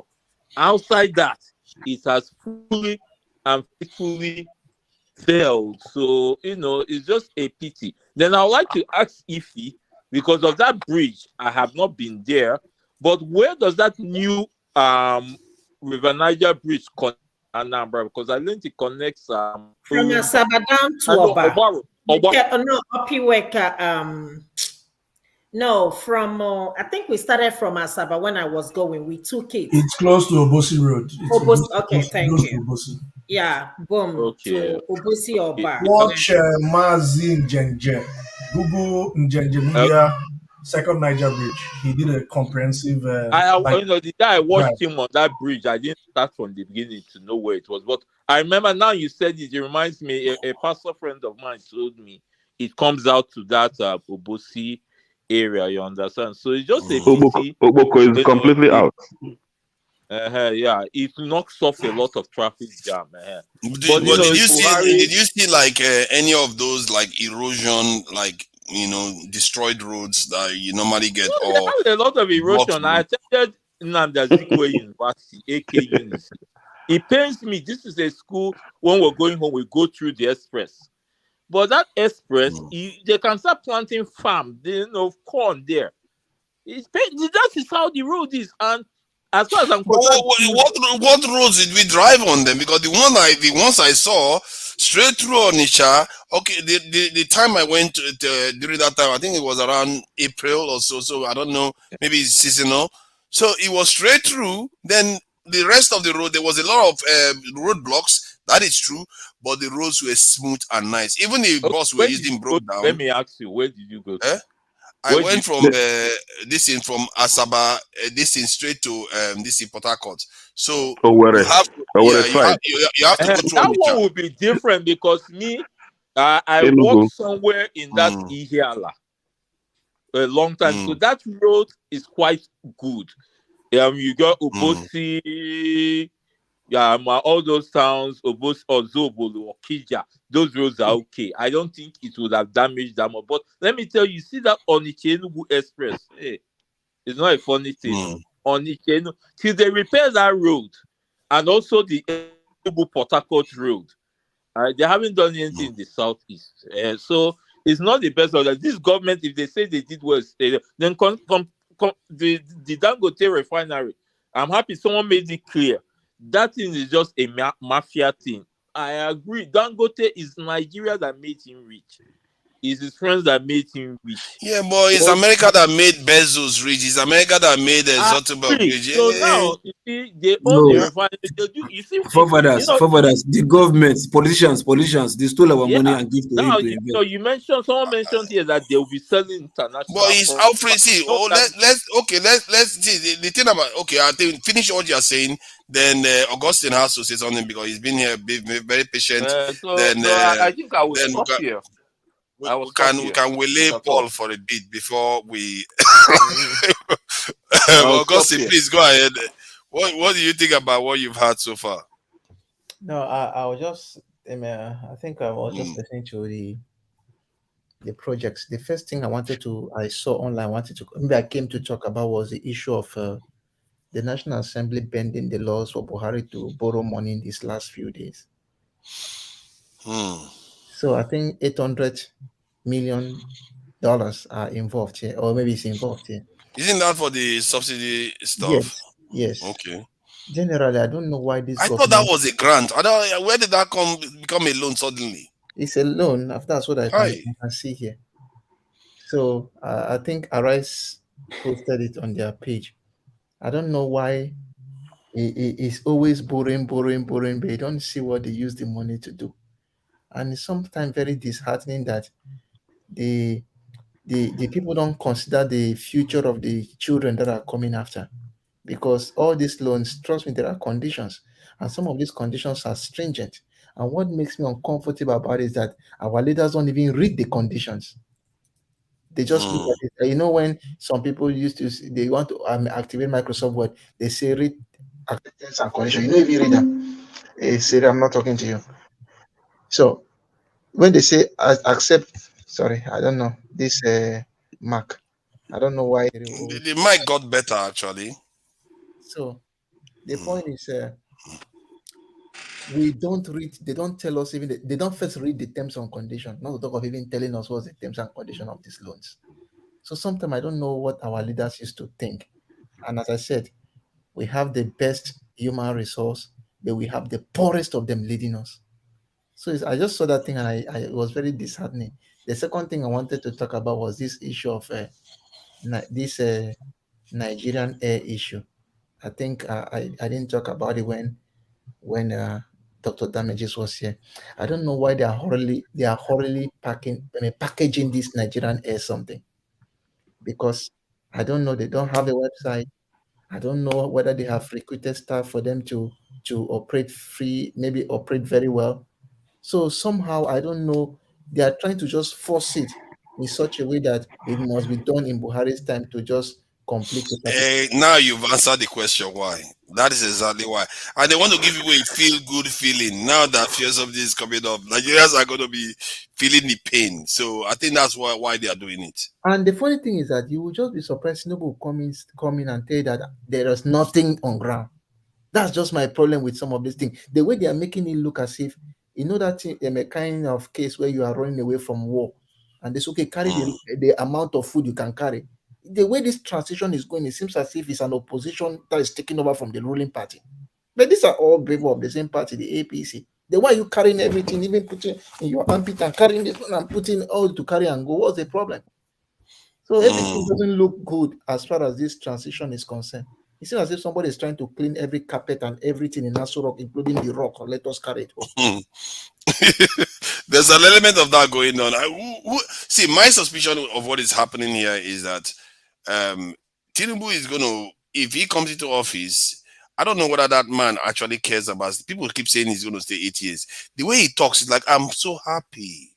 Yeah, I'm so happy. I'm pleased. So it looks like he just wants to be president. He doesn't care whether he stays for 8 years or so. So, and because he's coming in now with first suddenly removed, and he, from what we know about Tinubu, he likes to take his tax. So he's probably going to find a way to increase tax taking from the Nigerians, and that there's a lot of negative things that's going to happen in his first years in office. I don't know whether Nigerians can take it. I don't know. Do you realize No. that there was something that President Buhari recommended? You know, before you sign the budget into law, there is this fiscal. I've forgotten the name again. The fiscal act you are supposed to sign that goes with the budget. That tells you how much you tax the companies. So Buhari signs the budget without signing that document. That was one of the legal basis people were criticizing the budget. That it must go together. Interesting. So in But that you know, Jagaban likes to tax differently. So in that budget, in that recommendation, that there is a recommendation for increasing the taxes of companies. And people were now saying that if you increase the taxes of companies, they will pay, but they will push the burden on the consumers, and that will be more hardship for Nigeria. So Nigeria should get ready. So that will be more hardship. And that is, my concern is that, hey God, how is this guy going to do this? I just hope he doesn't go and trigger the revolution himself, because at this rate he might just do it himself. From the direction he's going, from the way I know he operates, he likes to take taxes. Yes. And they've just removed subsidy, which is a form of tax on the people technically. So that is a lot of difficulty that he's coming into face. So we'll just watch and see. Let me ask a question. Was subsidy removed? Yes, it's been removed. No. No, it's not been removed. It has been it was removed in June, but it was postponed by the Buhari administration. No, it wasn't postponed, because the reason why I say it wasn't postponed is because the new budget doesn't have subsidy allocation. Yeah, there's no subsidy allocation, and technically it's been removed already. That's why they are moving ahead with the 800 million what do you call it? To support lower income people. Pushing the effect. Mr. But it's not been removed. It expired. The effect, it hasn't taken effect. Maybe because the previous year's budget is still active right now. Yeah. But when the new one comes in, it's gone. The 800 million they want to take to help poor people. We are 200 million people in Nigeria. Why they don't give everybody 500,000? Make the whole thing go like that. 800 million. They will still have 600 million left. 800 is 200 naira or 22 naira or something. $800 million versus naira. You're talking about naira. 200 million people. Yes. So why each they person don't gets just what? give us 500,000 each? They will still have balance. It's not to 500,000. Where your maths now? Your maths is fuzzy. Excuse me. Wait, make I clear myself. They have $800 million for poor people. Okay, and these poor people, they are maybe maybe we call for the poor people I'm talking about. Maybe we know selected poor people. Selected poor people. We know maybe with 2 more we go be around 120 million people. Abi, and they have $800 million. May they just change them to naira, give all of us 1 million. It's $4 each. $4 to naira is about how many thousand naira? 2,000, 3,000 naira. Okay, make we go break into naira in the dollars. $4. You're going to give $4 to each Nigeria. You're going to have trouble on your hands. The most difficult part of forefathers. Let me tell you, when I was 7 in Bauchi, that was 2015, 2016. There was this Malam who was arrested. He has 45 accounts. And those 45 accounts are being paid as active workers. So that's the point. So you see this 800 million you are talking about, the rule says that they are going to use it to take care of the poorest of poor. That is yes. It really says. What is the criteria to judge the poorest of the poor? And this will just go a situation where you have a politician with 100 bank accounts, and each of the Austin. I think BVN will take care of that anyway. BVN. Are you sure? BVN. No, it's true actually. I think it's correct, because Nigeria. I hear that Nigerian government are able to take tax from people's accounts even. So Nigerian government, if they really want to collect money, and if Tinubu does that, if he chooses to do what he wants to do, It's going to be very unpopular. But personally, I think because I believe it's the right thing to do, I think let him take the hit and just get it done. And I don't think Tinubu cares about being popular. That guy doesn't care about being popular, because the way he conducted himself during the election, he was very, very disrespectful to the Nigerian people. So maybe he's the man for the job if he wants to go and start taking more revenue from Nigerians and dealing with the subsidy removal issues. Maybe he's the man. I don't know. But depending on what happened in the court, I guess that one will resolve itself. Listen, Augustine, if you want to close out so that that's finished, so that Paul can go. Paul probably has strong opinions on these things. No, I think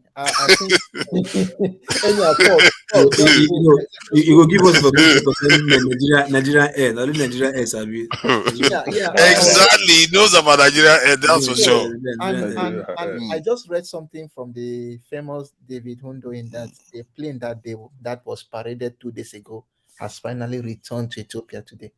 Jesus Christ. Yes.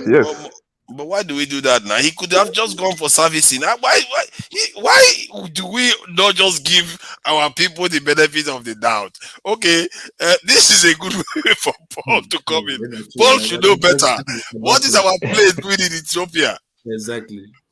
No, it's not our plane. The plane belongs to us and Ethiopia. So it's not our plane. First of all, you have to understand Nigerian government is partnering with Ethiopia.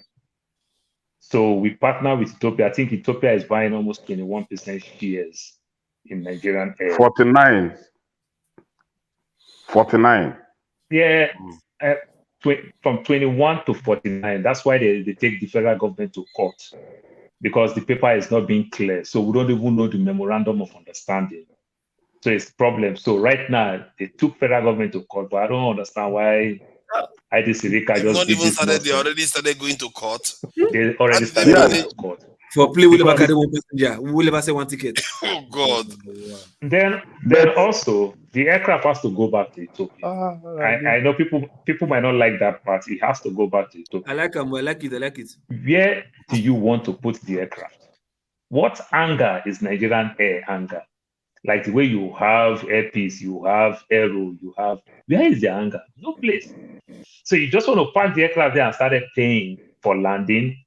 Then you started paying for people to manage the aircraft. You've not even employed anybody, nobody. So the Ethiopian guys are still in Addis Ababa over there. So they just want to do is to say they launch aircraft with no so like 419. Proper, it's a 419 game. With no proper website, no nothing. They can't use pure water to watch the airplane. Can't use pure water to watch the airplane. Funny enough, that is the tradition. They did that part, but that is tradition all over the world. I know. That's why I call them pure water now, because not the work. No, the airline is actually Ethiopian Airline. The ET, if you check if you track it, the ET is actually Ethiopian Airline. That's exactly where I'm going. They didn't do a good job because they still don't have that. It's not Nigerian plane at all. It's Ethiopian Airlines. Because it's partnership now. See what Paul says is a partnership. So any Ethiopian aircraft can be, they can draw the Nigerian Air on it, and it becomes Nigerian Airline. Not like that. Not like that. This airline is supposed to run local. If you check the agreement, it's supposed to run local before international. That's why the people are protesting. It's supposed to be a local airline, not an international airline. So the funny part of it, whether local, whether domestic, regional, or international, the problem is that, first of all, if you, the minister, said it's Nigerian Air, it doesn't carry our AMO. Because Nigerian Air, what we register to Nigeria, you see 5 November. It doesn't carry that 5 November. So it's not a Nigerian Air. So that is an infringement to other people that will want to argue with you. Because if it's not a Nigerian Air, that's why if the aircraft parked in Nigeria, like you see that aircraft, they'll be charging that aircraft as foreign aircraft. Because it's not registered to Nigeria. That's why you see all the Nigerian guys who buy private jets, none of them carry 5th Nigeria. They already start those aircraft in South Africa. So that way it's going to be easy for them. It's going to be cheaper for them because it's a South African aircraft, not Nigerian aircraft. So there's everything wrong with it. As we are talking, federal government literally own ARI. Federal government literally own Aero. aero contractor. Why Everybody. don't you match aero contractor and I that already have the AMO? Why going to Ethiopia? If you get Ethiopia, you would have get Ethiopia on the proper way. The proper way simply means the part that they refuse to do continuously. Bring Ethiopia to help us maintain our aircraft. Right now in Nigeria, the whole expatriate is Ethiopians and South Africans. These are the guys that manage aircraft. Who don't do even who can't even do proper What A-checks. is wrong with our people? Why is it that anytime they ask us to do something, we just want to rip everything and just go and sell and make our money for ourselves? This is what is causing all this problem. The biggest problem that is wrong with Nigeria, a professional will do things not to please professional. We only do things to please a layman because they can easily fool the layman. Local That hero is what is syndrome. wrong with Nigeria. I call it local hero syndrome. We see You that understand? That is what is wrong with Nigeria because anything you say, they'll just buy it. Oh, we need our own this thing. Now, even though if they stand up and go to Boeing, go to Seattle to go bring 100 aircraft to Nigeria, those aircraft will not last. Will not last the test of time. You understand? For the fact that you take Naira to fly people and you want to service your aircraft with dollar, how can it be possible? We don't pay landing rights. We don't even pay landing rights anywhere in the world. Long when every other airline we are dying because Aero could manage to do proper A check, B check. You're partly C check, but they can't finish C check. The way aircraft don't need to have fault. You fly certain hours, you have to go for C check because the plane don't have parking space on the air. You understand? So it costs you a lot of money until we strategize ourselves to go back to where Nigerian Airways used to be, where you'll be managing aircraft. What gives Ethiopian Airlines to make them 67 or 69 years old right now? It is the C check that they are doing in other sub-Saharan Africa, in fact, the whole of Africa, all the way from South America. People take their aircraft to Ethiopia to go do C check. That is how Ethiopia makes money. It is not the passengers that they carry. They use that name to sell themselves for people to see them. You understand? For the benefit of myself and the viewers, what is C check? What does it actually mean? Corona check. So that's why I explain it. So let me explain it in the most layman way ever. C check is where they do comprehensive check. The way you just take your car. Oh, you drive 2,000 miles. You take your car, go give proper listing to check everything. Is it T as in Tango or C as in Charlie? C as in Charlie. Charlie. So we have A, we have B, we have C. Charlie. Okay. So this is where they check everything. This is where they check everything, and you also see everything that is about to expire on that aircraft. You take it out, put new ones. So bro, let me tell you something. Let me tell you something before you continue. See, Nigeria cannot manage an airline. Nigerians have a system of every business of government must fail because of weak institutions, the policymakers. These people, there is a loophole for every venture of government to fail. Do you know that Nigerian Airways, most of their airplane was seized in the US, in UK, anywhere they land, because they don't even pay landing rights. They don't even pay anybody. They don't even pay basic things that an airline operator should do. They basically take the money and put it in the pocket of one Alhaji politician, whatever. So Nigerian system of operation of things, especially the government, not private individuals, is designed to fail.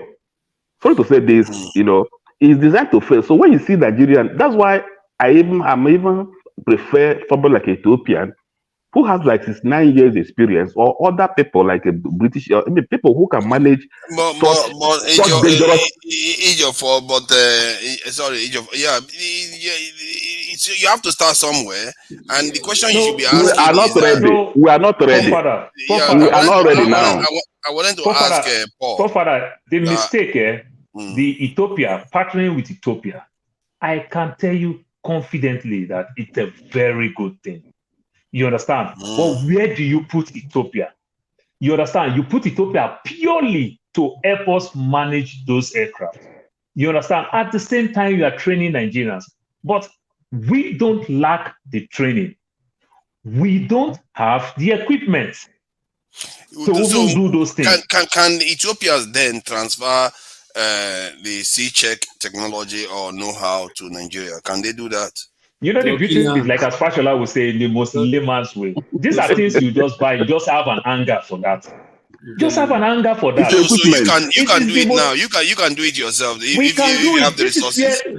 Then why a private person should do it then? Exactly. You know the funny part of it. Private companies like we have. Just 1 second. Me, I'm signing Go out. ahead. I'm not. What the No, go topic ahead. you people there inside? I know, Sabi. Make her they listen on the ground. Make her they listen on the ground. No problem. When we talk about something you are interested, you are always welcome to. Okay, thank you. Come Good and night, set good us night. straight. I'm just Good night. Thank you, Dan. As well. Paul, let's look at all these things. Do you think government have any business with managing aircraft first? This is where I always talk. I know Fofana don't like it. Even the so-called America, the so-called UK, they don't manage. They regulate properly. They don't manage. They regulate properly. Just leave. What government do? Government give Delta Airlines 45 billion during the pandemic. They give United 40 billion they give America Airlines. You know what government do? Go and look at these companies. How is that that's just giving them free money. That's not exactly regulation, is it? No, that's not free money. No. So what I'm telling you is that government, like they say government have no business doing business. Let these people do business. They have the regulators that will regulate them. They are the employers of labor. That's why government don't own all these airlines. British Airways don't. It is not owned by the British government. You understand? Virgin is not owned by the British government. If this airline fault where it affects them, government will bail them out because they are the employers of labor. Like Walmart, the biggest grocery stores in the world. You understand? If Walmart is having problem, you hear government give Walmart 20 billion. It pays government to bail Walmart because Walmart creates employment. But who are the highest employer of labor in Nigeria? Government. And they don't take care of those people well. We only have thieves and we have very poor people all around there that don't even know their work as a regulator. Because what do you do in government? You work in ministries and parastatals to just go regulate different ministries and parastatals. That is what you do in government. But as I'm telling you, some people don't even know why they are there. They only compensate them. They campaign very well. They put you in this ministry. You campaign very well. They put you. King write you one letter. They put you in somewhere. Is it accurate to say that Walmart is the largest employer? I think the U.S. government should be, because the U.S. government has over 2 million soldiers, but Walmart has 1.1 million if I'm not mistaken, workers or something. Are they more than 2 million? Check Walmart, UPS. Check Walmart, UPS, and Amazon. They employ a lot. You know, most of government services in America has been contracted. So yes. If you go to it says it's 2.2 million employees of Walmart. So, but if military alone in the US is over 2 million, then you can see that. Remember the military thing keeps flipping. It doesn't always have accurate. Defense budget is 1 minute people will go down, another minute they employ more. Like right now, they are begging seriously. Nobody want to join the military right now. They are begging like hell. I don't you think that maybe it's a spin? Maybe it's a spin now. Maybe they are spinning it to make it look like the government is not a large employer. But we're just talking about the military. We're not talking about the police, secret services, NSA, home department, all kinds of departments that involve thousands upon thousands of people. If you look at it, really, the American government is still probably the largest employer in the country. Yeah, but they are spinning to make it look like they are not actually employed. No, further, cumulatively, if you want to say so to some extent, I may want to agree with you. What do I mean by that? Remember that the way we have our state, the guard, you understand, and everything, those ones, they are still in the military, but you work in your state, except you choose to go active or they really need you. So to some extent, your state service will take care of you. I don't think they want to count everything together. I may be wrong. That's dodgy, isn't it? The state, if the state is employing, is still part of the government. I think It's still part of the government as No, you do some other business, but you're not an active duty. National Guard, yeah, Yes. you work. Yes, You Yeah, work. you work. You You do are not a different full-time exams. worker.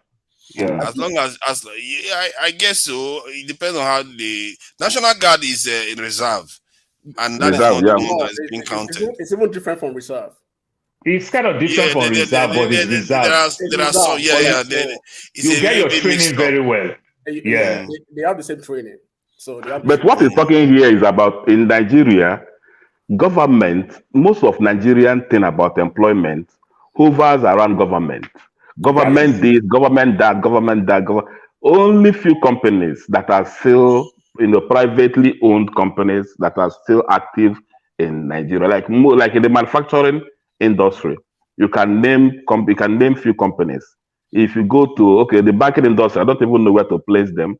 If you go to, shipping, oil service, or you can look at oil industry now, the way things is happening now, you don't even know. Look at NNPC, with how many, the number of people employed in NNPC, that if all the refineries are still having employees, paying them salaries, but no single refined product, are being delivered. But NNPC, like I have an uncle who is a top engineer in Kaduna, in one of the refineries, and he's still there working at every month. He's one of the biggest boy in the community. And he's a senior engineer. Hold on. I think the gear in my head is moving right now, because Your uncle is a consultant. It's not working. Did we just stumble across something here that even if you look at most Western societies that like to say that everything is privatized, the government are still the largest employers in all these countries. If you like in the UK now, I just thought about it. NHS is one of the largest employers. That's just NHS alone, the healthcare alone, not the military, not home welfare, not all kinds of systems that the government has that they actually employ people doing, and they spin it to make it look like it's private sector that is doing all the employment. But there are things some some countries prioritize very well that they know they don't want to live in the hands of private sector. We all know that. But in Nigeria, the so-called government, the ministries and the parastatals, none of them is active. My brother here just talked about his uncle who works in Kaduna refineries. Your uncle make money not because of his working in Kaduna refinery. Your uncle only use Kaduna refineries to train himself around the world and become consultant to an oil servicing company. So he's just taking free money from government, use government to train himself. But I can tell you confidently, to another oil servicing company to make his money. So it's not doing the job that the government is training him to do. You understand? No, so you're talking about the US now, that you talk about CDC now. He's in Texas now. He's in Texas now doing other things. Yeah, you're right. Tell me. One thing I would like to talk about after this topic is, how does our opposition become really, really corrupt? How does it happen? Because I've always wondered that question, because I know that many of these people are like every one of us. We had that conversation before, I think, with Augustine some time ago. Augustine seems like the only Nigerian that has come out to say, no matter what, I will never take bribe. No matter what you do to me, I will never take bribe, and all that stuff. So it's an interesting topic that we really need to understand how it happens. Why is it that good Nigerians end up being like every other corrupt politician? But that said, anyway, Paul, I think what you suggested about the airline alliance with the arrangement with the Ethiopian Airlines is a good thing. And I think that many Nigerians, just because the aircraft went by, they just assume that, it wasn't ours. Actually, so it just went back to Ethiopia. It's not, this guy said they tracked the aircraft from Nigeria. They were tracking the aircraft all the way to Ethiopia. I tracked it. So I have the flight data. Been to Lebanon, been to Somalia, been to Mogadishu, then been to Abuja and back. So you know what? I'm quite proud the way Nigerians are dedicated, to actually track that aircraft. I didn't know they were so passionate about this. So for the aircraft, for Nigeria.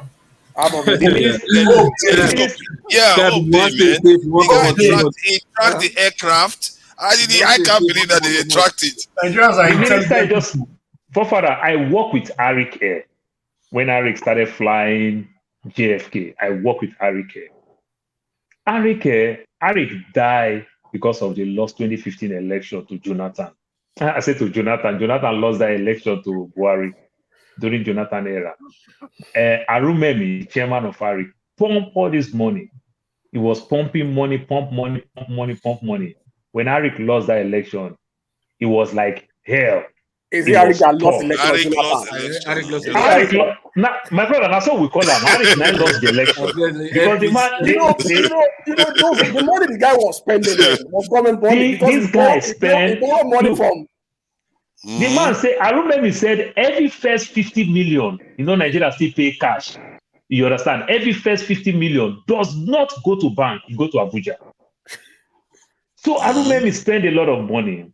And the way ARIC came, when ARIC initially started, ARIC started with Odili, ARIC started with Lucky Benidion, and Ibori.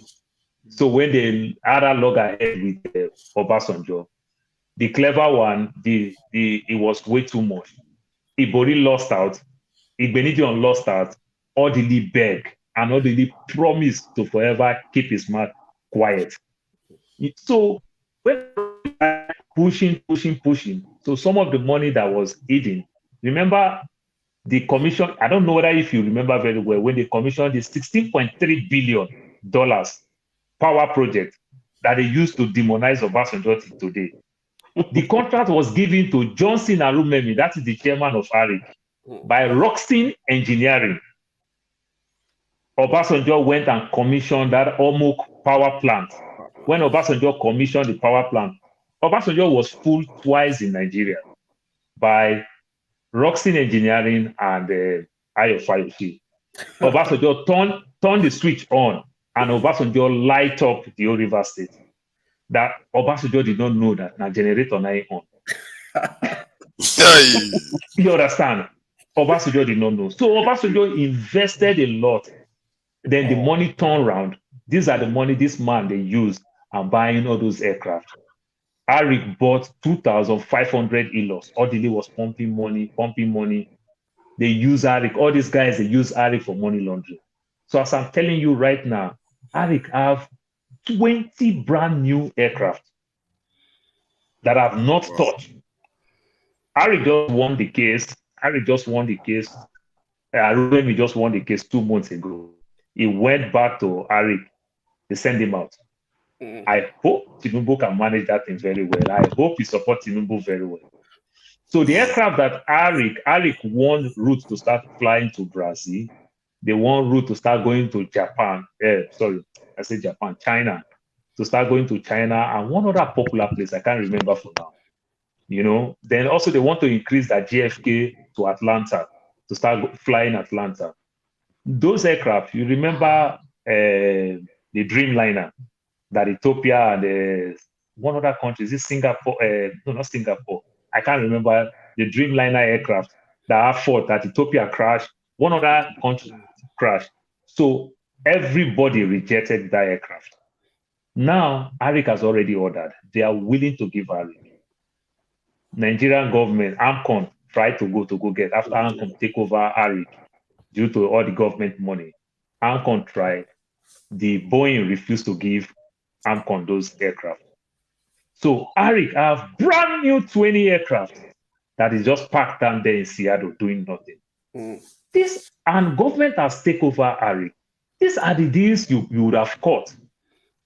Cut these days, you already take over ARIC. Does ARIC still exist now as a... ARIC still exists with only 2 aircraft. They use one for offshore and they use one for passenger. I thought you said they had 20 aircrafts. Right now, ARIC have 2. They have 20 brand new aircraft parked in Seattle, Washington, Seattle.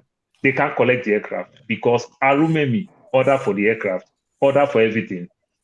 Arumemi is winning his case in court. You understand? But government is using government power. So Boeing refused to deal with the Nigerian government. Go and work with Arumemi that we are dealing with. So Arumemi pumped a lot of money on that kind of during this Tinubu election. From what we hear, maybe rumor, I don't know.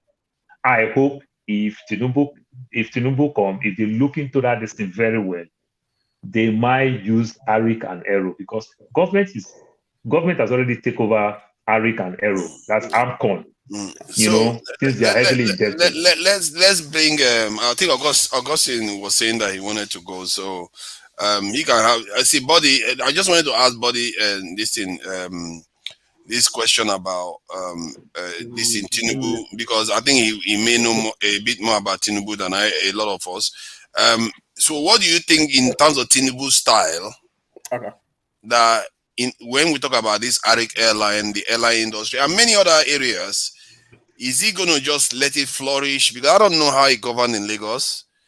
Is he going to allow things flourish, or is he going to like be like a control freak too, like Obasanjo, or the way Buhari was? To an extent, Buhari is a control freak. He likes to.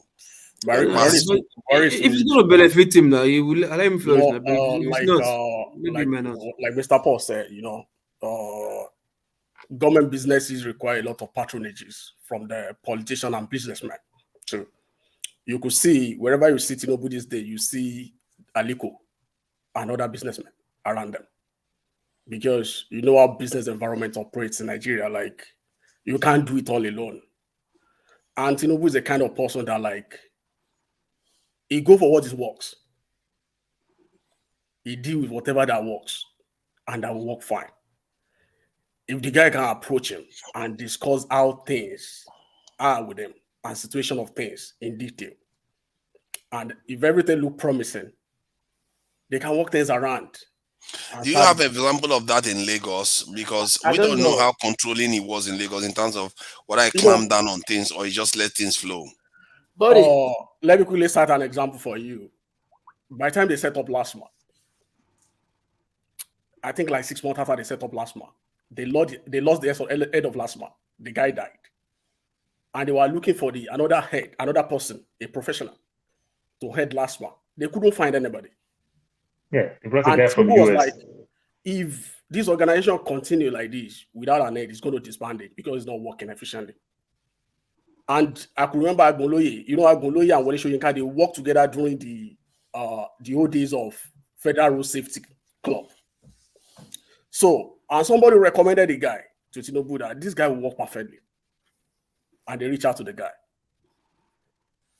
And he contacts, I think, is it Babatunde Fashola then? That has to reach out to that person. And they call on that man. He took over the last man. And they created the last man as an institution that we see today. The last man started to have a training school. And the likes that we see today. What is last man, by the way? That's Lagos State Traffic Management. Traffic Management Agency. So, okay, those ones that manage traffic and make sure that Molue is not stopping in the middle of the road and all. Sorry, I wanted to ask a question. All those Molues, they've done a lot of damage. That's a guy that believes in institution. Can I ask a question, buddy? Yes, sir. You made a point that Aliko Dangote and the rest, Tinubu goes closer to them, and they come closer to Tinubu and the rest for public-private partnership, maybe to make things work. Don't you feel that if Atiku could have won the election or Obi could have won the election, this business mogul could have still gone closer to them because they know that the policies affect them as well? It depends on kind of personality. Like if you say you move to closer to Buhari, how far does Buhari understand business? If you see the way Tinubu was able to open up Lagos, if you see where Jimovia, where is he today? He's a shit. And they call on the guy, come and develop this area.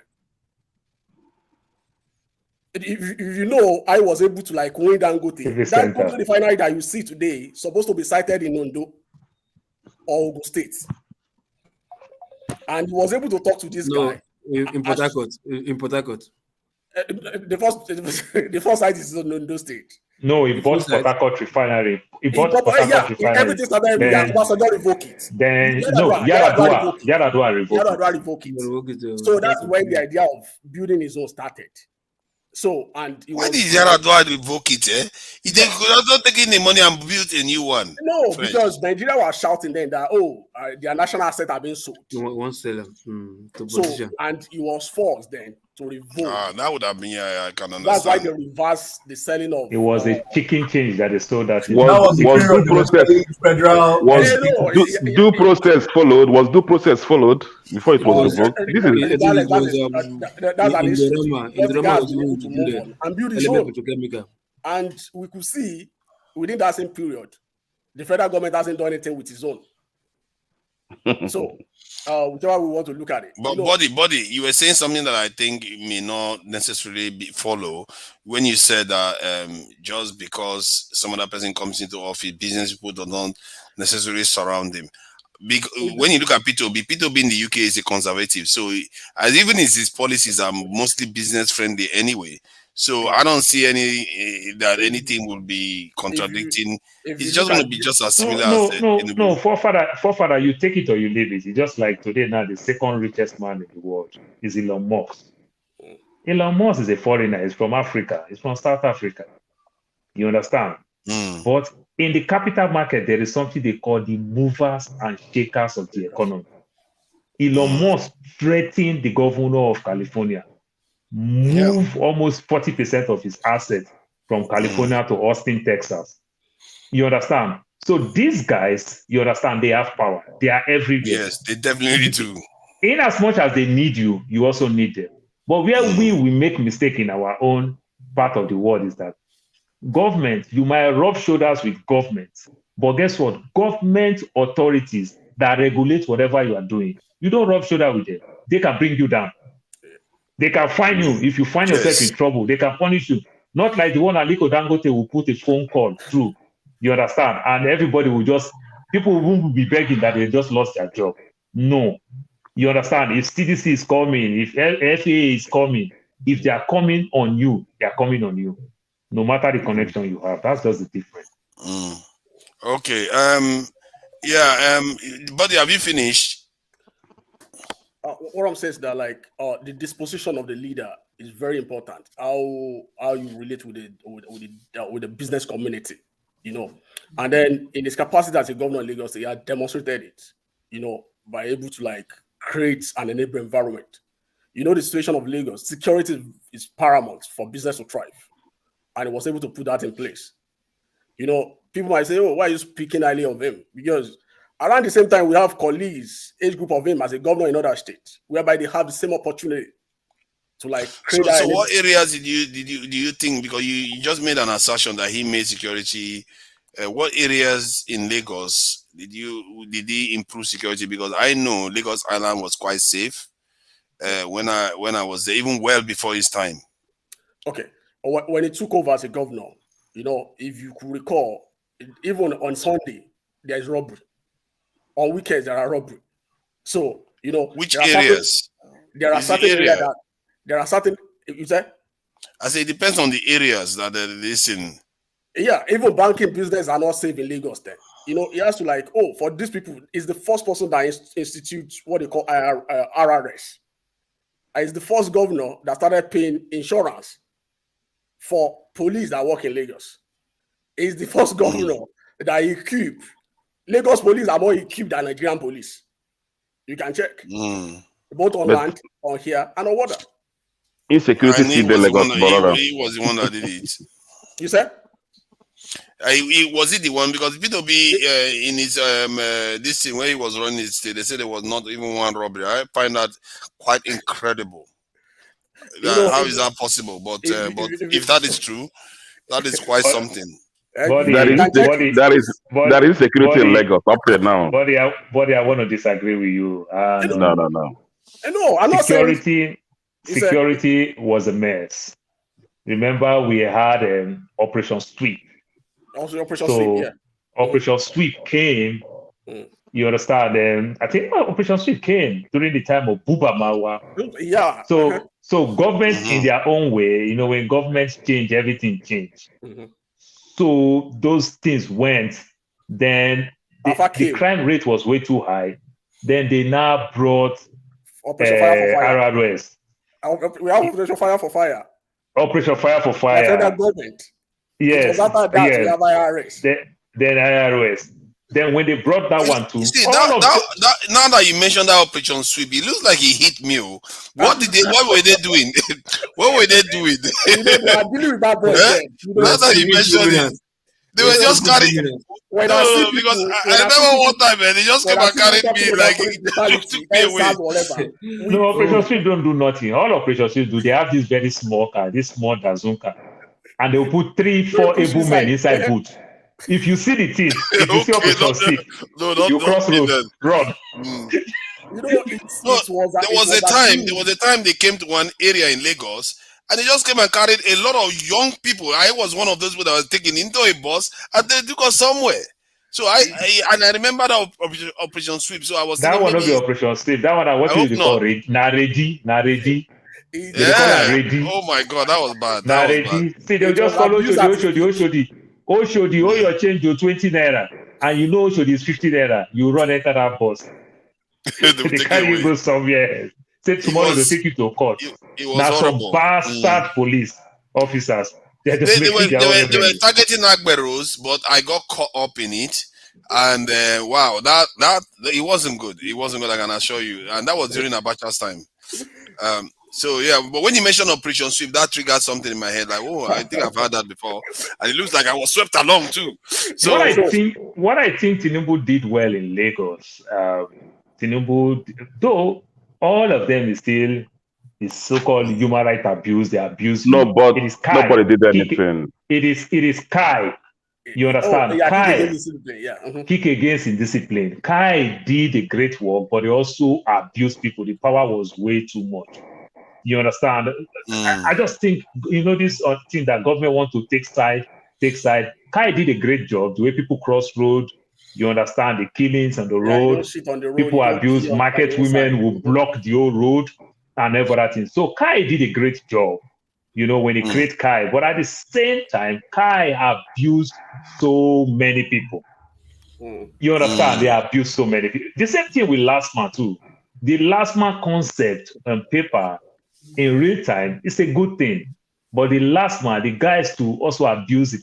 This thing that I'm telling you, police people started resign. Police people will resign and join Kai. Join last man, because police work with last man. And last man will not make money now, make 50K, give police 10K. Oh God. The police say, no, Mark will join last man. Wow, it's all about the body. At that same time, the federal government took the to court. Let's allow KJ. I think he's been raising his hand. He appears to want to add something very, very, that will give us an epiphany. Because I love this, my brother, Body, because when he's talking about Tinubu, you would think that Tinubu just left being governor of Lagos State yesterday. We're talking about 2007. That's Tinubu of 2007. That's why we have this free, Hold on, sir. Just 1 minute. Tinubu of 2007 is not the same Tinubu we have today. Did you watch one of his videos just yesterday video, when he was walking out of one of the rooms of the villa and Buhari was following behind? He almost fell down.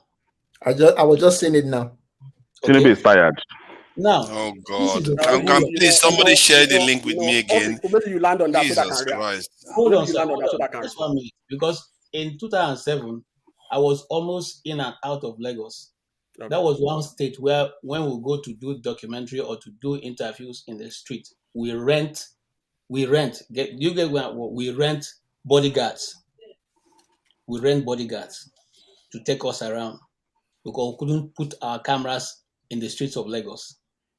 So this is the same Lagos that up to this moment, we don't even still have, in the most urban areas, we still lack so many amenities. Okay? And when you guys just say the way Tinubu developed Lagos, we seem to forget that Lagos was a protectorate of its own. Lagos was a protectorate of its own before it became the federal capital of Nigeria.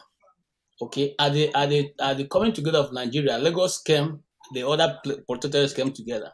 So they don't have the same population as today. The same population they have as a protectorate. Please hold on. It has always had development.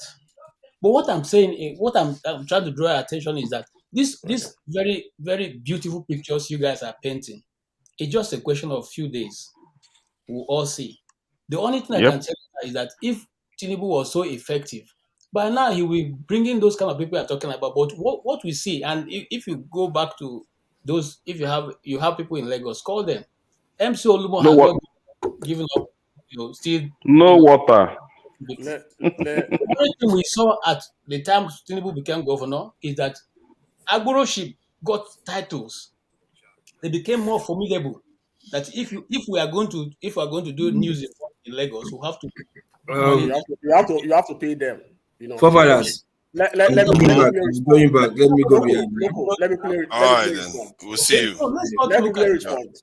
nobody hates Tinubu. You see, KJ, I'm not talking about it. Let me quickly respond. Wait, hold on, sir. You said you watch video of Tinubu. Do you go look at picture of Tinubu? Go look at video of Tinubu in 1999, 2000, and compare with Tinubu of now. Go look at the same picture. Tinubu looks so fragile, looks so feeble. Then the same way it's looking today. Go look at his picture. It's a guy that you will never give a chance. Hold on, buddy. What are you saying? Tinubu was feeble in 1999. Go look at him very well. Go look at his. Are you serious? I know of Tinubu during the Nadeko days. He wasn't looking feeble. Buddy, I will disagree with you on one. Buddy, I will disagree with you on one aspect because I live and I love to watch Channel 10. Okay. You remember the lady Fumi in Yoda, New Dawn on 10. New Dawn on 10 is like the Arise News that all of us who wake up every morning want to watch. Yeah. That is how we watch Fumi and Yoda, New Dawn on 10. Tinubu is the spoken time. Tinubu come to New Dawn on 10. Tinubu come. He has a special program every Christmas day. Healthy and strong. Tinubu is the man who take interview. Tinubu is the man who has style, who knows how to dance. I know. You understand? So now that we can't see Tinubu give a speech no more. No, my brother. He's talking about falling. Not like no. That's falling on. That's falling on. Guy that always appear to fall. Nobody. That falling on. I feel for Tinubu, but that's the type of people we have. For example, the governor of Texas just won election November here. That is some 6 months ago. The governor just won election. Is in a wheelchair and won an election. There is nothing wrong if you say these are the things that I'm going through. According to them, I have backache. You understand? Sure. Stay on wheelchair and do your job. If you say your mental capability is okay, you understand. But playing full of force to ride bicycle or to do anything, it doesn't work. You understand? It will make us come so hard on you. It's not a crime. It's not a crime. That's clear. Like the Agbero KJ is talking about. There are certain things that you don't have control on, that you have control, and you have control on certain things as well. Unionism, road transport union, NURW, they are in every state and they are legal to be there. Go and check. That's a fact. So how they control their affairs, they charge themselves. If you go to Ibadan, even the NURTW in Ibadan, they are even in your states.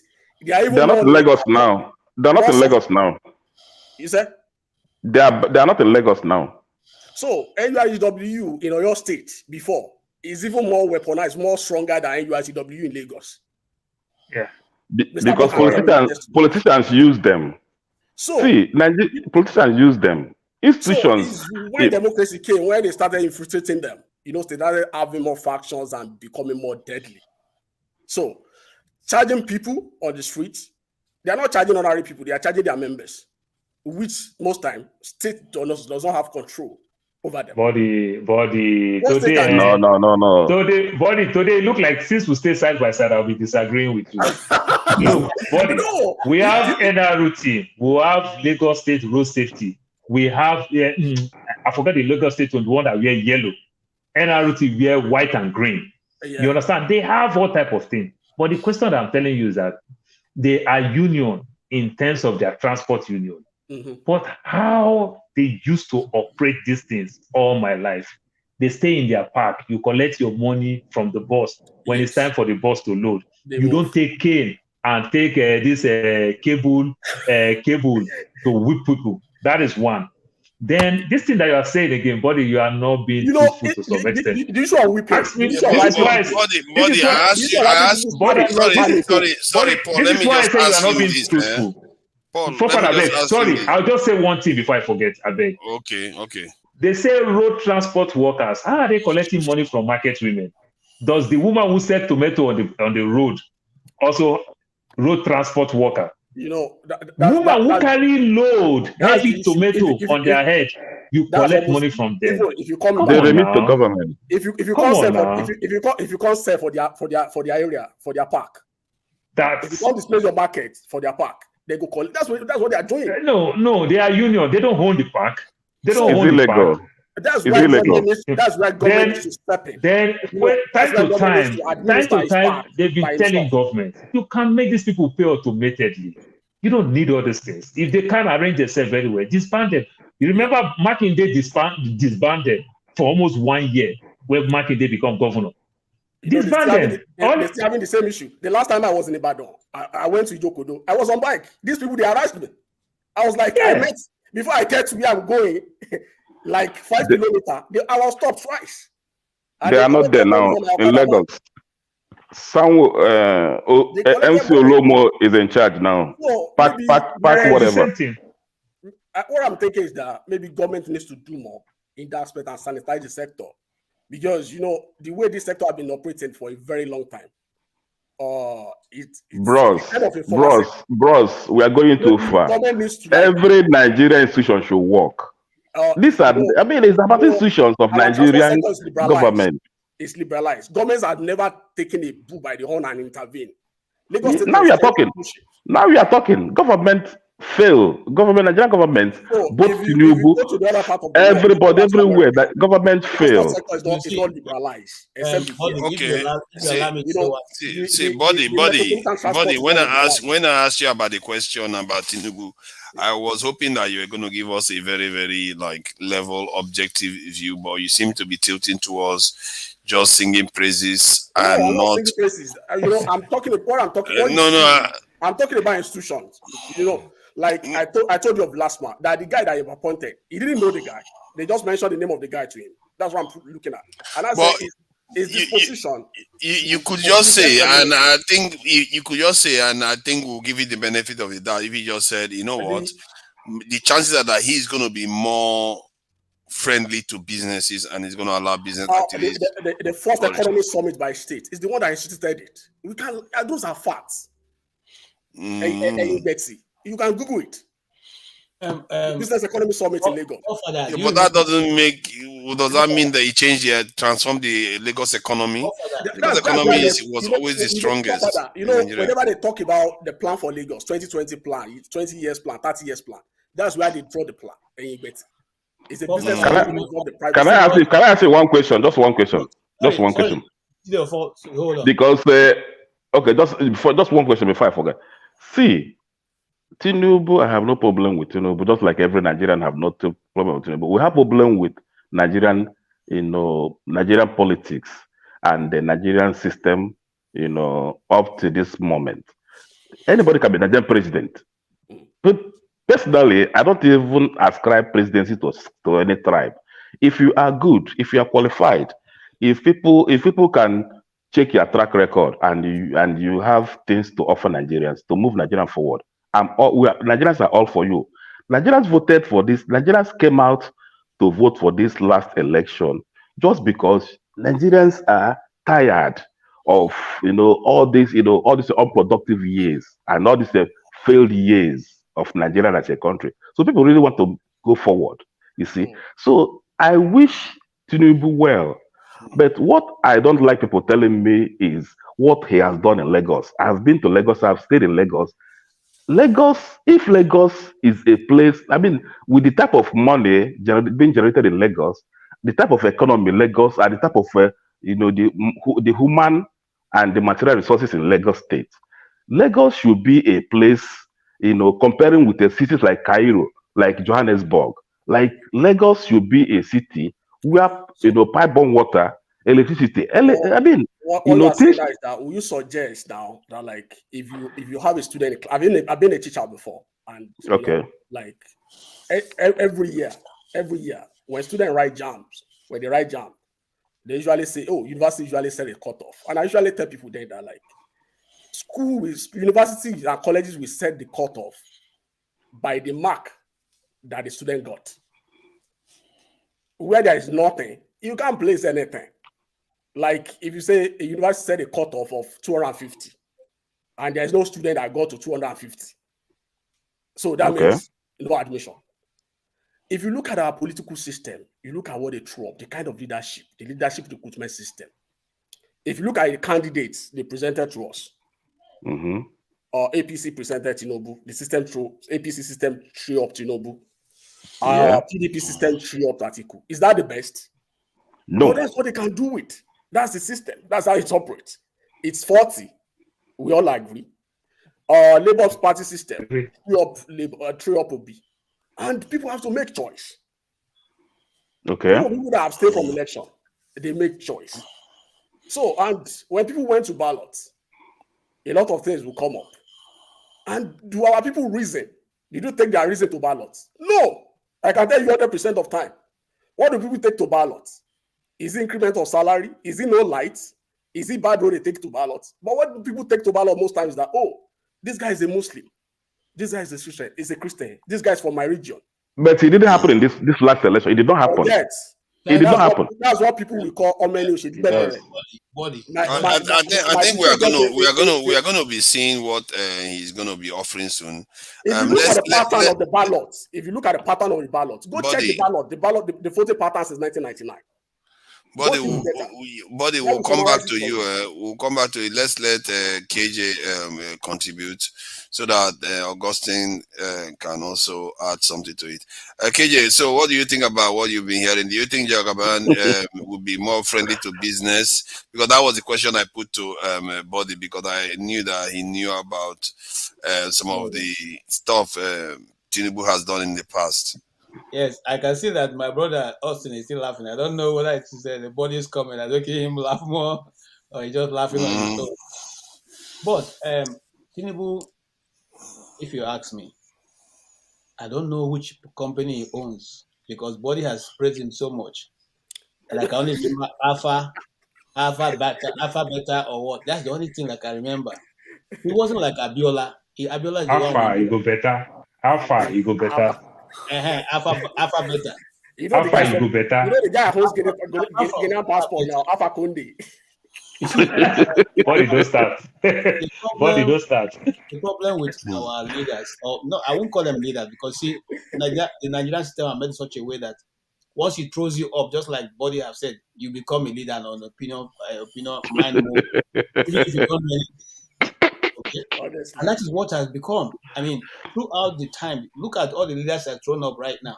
It doesn't always throw the best, into the space, but eventually those ones begin to determine that they are leaders and make policies. Like the one who is going now, who before now we have known, he was praised as the only honest man living in Nigeria. And but could it be that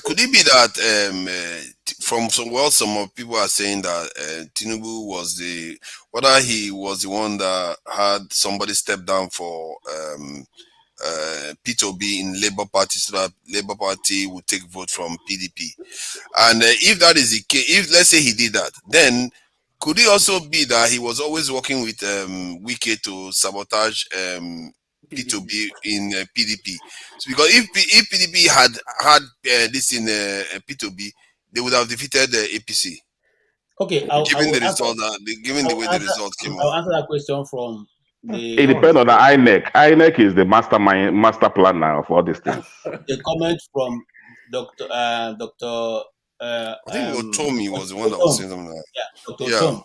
That's okay. Now, Governor of Lagos of Benue State said the G5 met and they decided to go their own way since they could not have a concession.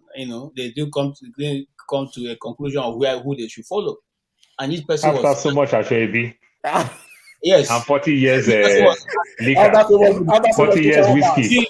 He chose to go with Peter Obi, and the governor of Rivers State chose to go with you can see how it all spanned out. Right now, we know that Peter Obi won Rivers State, but that is unofficial. Now, to what you said earlier, I don't know, and people have thrown all kinds of things that Tinubu knows how to select people and all that. Well, I don't know about that because when Fashola came to the national front, he wasn't able to deliver the electricity thing, which he said that any government that cannot provide electricity within 6 months should not be taken seriously. But he has spent 8 years. He didn't produce electricity. These are the people he has brought to the forefront. The only other person who he brought, we saw a little bit of him but couldn't see more, is the vice president. And right now they are not best of friends, so he's not even going to be able to collect any advice from him. But here is what I'm thinking, and you see, everything that played out is totally masterminded. The person who is going to run this government is going to be the vice president. And if the vice president is going to be the one running the government, then you know that all the big industrialists who are not from the chosen group of people, population, we see nothing. Okay, we see nothing. And then you talked about the Nigerian Air, which was the reason why I even came on. The Nigerian Air, the last scam, you know. Think about it this way. You see, but it involves the Ethiopian Airlines, bro. It's not fair now. Listen, forefather. It has been clearly stated by Mr. Paul. You know, listen, forefather. So, you know, I listened to the guy who is in charge of the independent airline, you know, and the guy said, "How do you form an airline? You don't even have board of trustees. You don't have board of trustees. There's no agreement. There is, you know, there's no mode of MOU. Okay." You just go on and bring a plane in and say it's Air Nigeria. All right. Are you sure there's no board of trustees? No. He said it. Hold on. The guy is one of the party that took the government to court. That took the Nigerian. Yeah, they took the government to court. Yes. Of course. Because they know the market is going to be crashed. He spoke. They're quite aware that the market is going to be crashed. Yes, especially hold on, man. You can't even crash the market with one aeroplane now. Not just one aeroplane. About it. No, just like when you have a giant in the market, it's understandable. None of the airlines in Nigeria who will stand. My brother, Ethiopian how much does it cost to rent an aeroplane? You see, this aeroplane we are talking about still has the Ethiopian Airline mark on the tail. That's the business technicality behind it has been explained to us by Mr. Which is very correct. If you are familiar with the business templates, how they operate in the air sector, you will understand. The business models that like the Ethiopia will hold 49, whereby the sovereign wealth fund, which is a business enterprise owned by Nigerian government, will take another 49, whereby the federal government itself we have 5%. Sorry, sir, who explained this to you? It's the process has been there for over 2 years. Because the problem is that like we don't follow events. You know, that's KJ, maybe he has a point here. You know, we jump at it and we want to discuss it. But why are they in court? Why are they in court today? Buddy, you mentioned something that I wanted to ask you about sovereign wealth fund, or what was that? Sovereign wealth fund was created by the federal government of Nigeria as a portfolio investment fund for Nigeria to take part in the businesses across the world. The money from this. Interesting. I've heard of that kind of those type of terms. I think there is this other nation in Europe that actually does a lot of investment in businesses and is making a lot of money. The sovereign welfare I'm talking about was created during not this government, but this government. Okay. Yeah. We are not talking about who created it. It's long. It's old story. Maybe we talk our own. So technically, you are saying that the Nigerian government owns 51%. Technically, Nigerian government owns 51%. We add it together. No. We say technically. No, listen. You say technically. Yes, because it's not directly. It's not directly. It's just through the funds. The only federal government direct investment is 5%. That's interesting. Others. Listen to what I'm saying. We're not gonna listen to my stupidity. Now, so federal government owns 51% of what? No, federal government. Hold on now. Wait now. Of what? Mm-hmm. What are Wait now. Who goes to buy a land? You want to buy land, they no show you the land. Now, the plane that landed here is one plane that we are owing 51% in. No. It's business. No, KJ, can I explain to you? Mm-hmm. When an airline is starting, you don't park aircraft. You might bring 1, 2, 3 aircraft. Okay. Those aircraft that you bring, this is what you use in training crew. You fly them, you train them, you do everything. You understand? Because you're going to have your own model. You understand? Up to catering. This is how you train them to your own standard. You don't bring it, when you bring it like that, before even NCAA will even approve them. God bless you. You understand? To get all the certification, it's going to take time. So you don't want to put aircraft on ground, start paying money. So now in this case now, this aircraft is not fit to Nigeria. It's not registered to Nigeria. If you put that aircraft there, you're going to be spending money. That's why the aircraft make a U-turn and went back. Now where the aircraft is parking now, it's parking in its own base. It's running, it's not parking. Brother, it is running. That aircraft is loading to another, is loading from Addis. Track it tomorrow. It is loading from Addis to another place. Can you listen? Can you listen? The aircraft can fly now. The aircraft can do anything. They might paint the aircraft just to do this. But now, if federal government is to open, they'll use that aircraft now to start training your crew. You have to train the people that will fly the aircraft. You understand? Your own crew, your own pattern, your own model, how to do things. You start training them.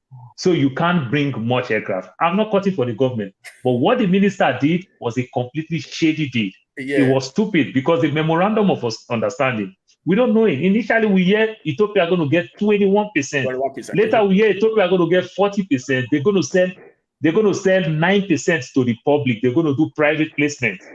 Then they'll do private placement. They'll sell 9%. Government will 51%. So government right now has not even put any money on the aircraft. Yeah. And why government is doing all these things that you can bring together to help you.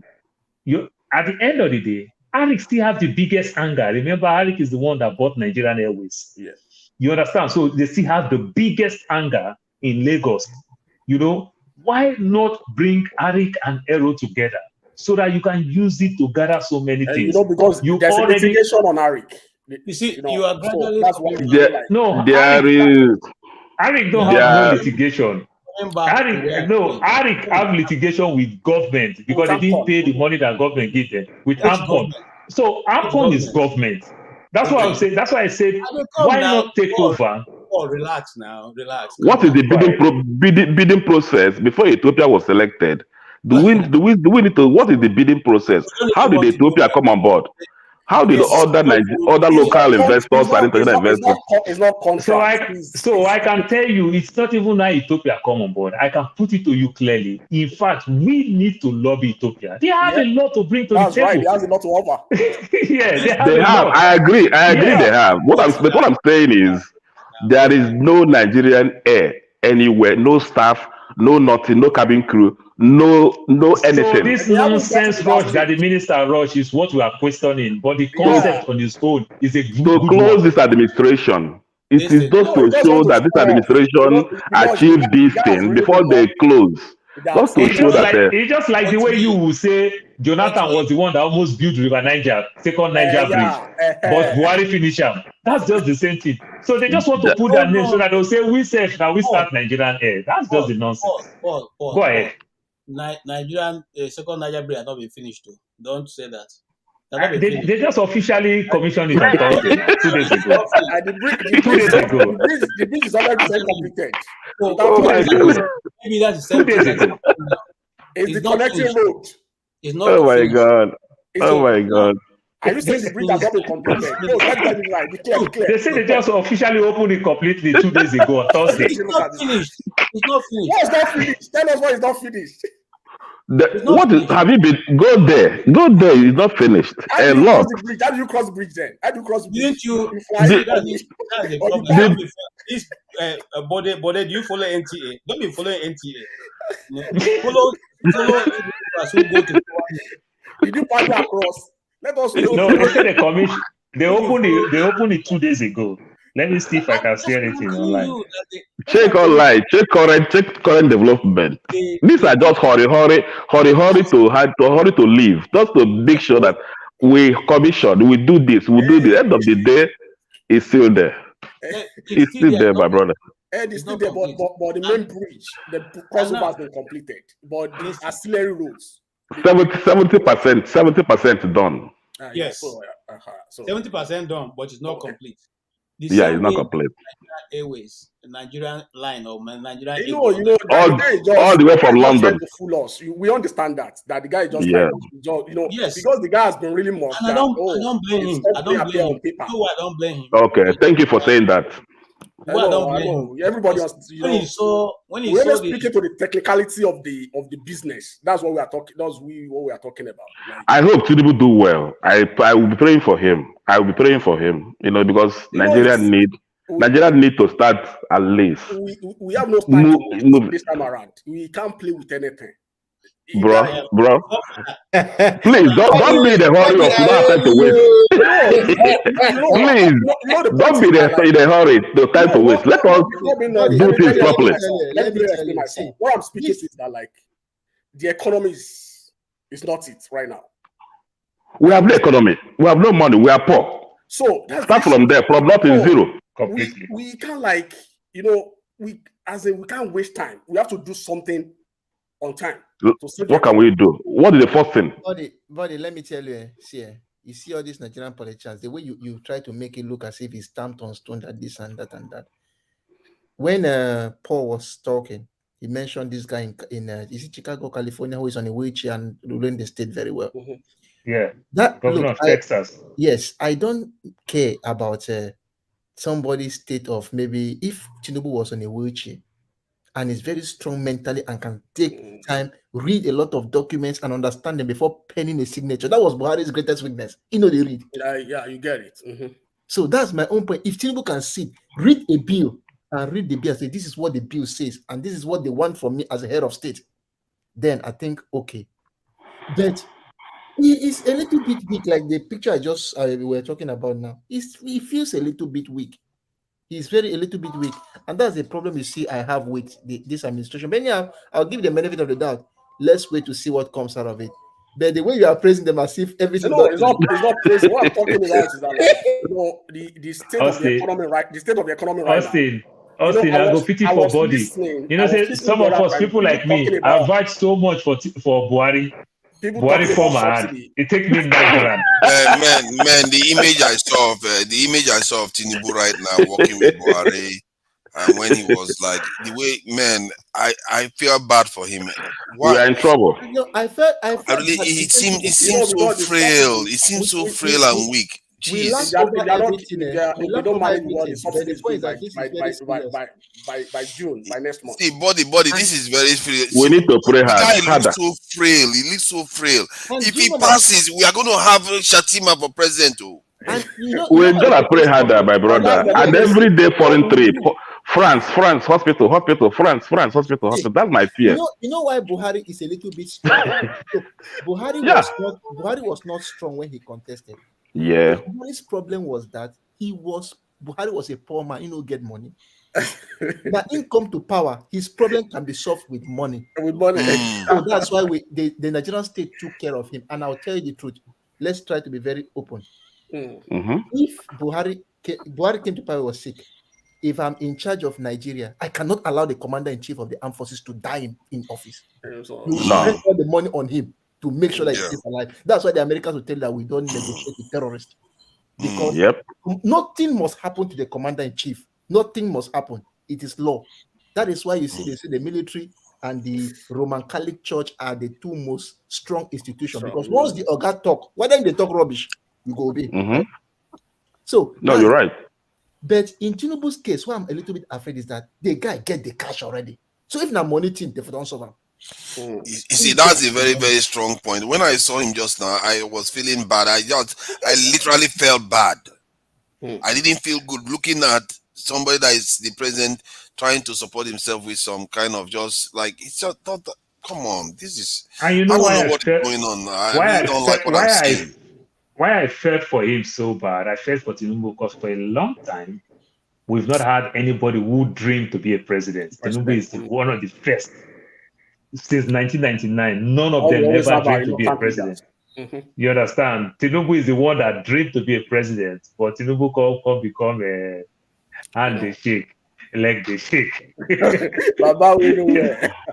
He say, no. Over time we always have reluctant leaders. This is the first time, which is true. To have a leader that will come up and say he wanted to be a It's president. his dream, and he worked on it from a very long time. Long time. You know, I feel Guys, on I that beg, aspect, man, I match feel for break. him. Make all of them Oh, match break. I beg, Hey, Mama, okay, Mama, you let you know want match break. okay, ma.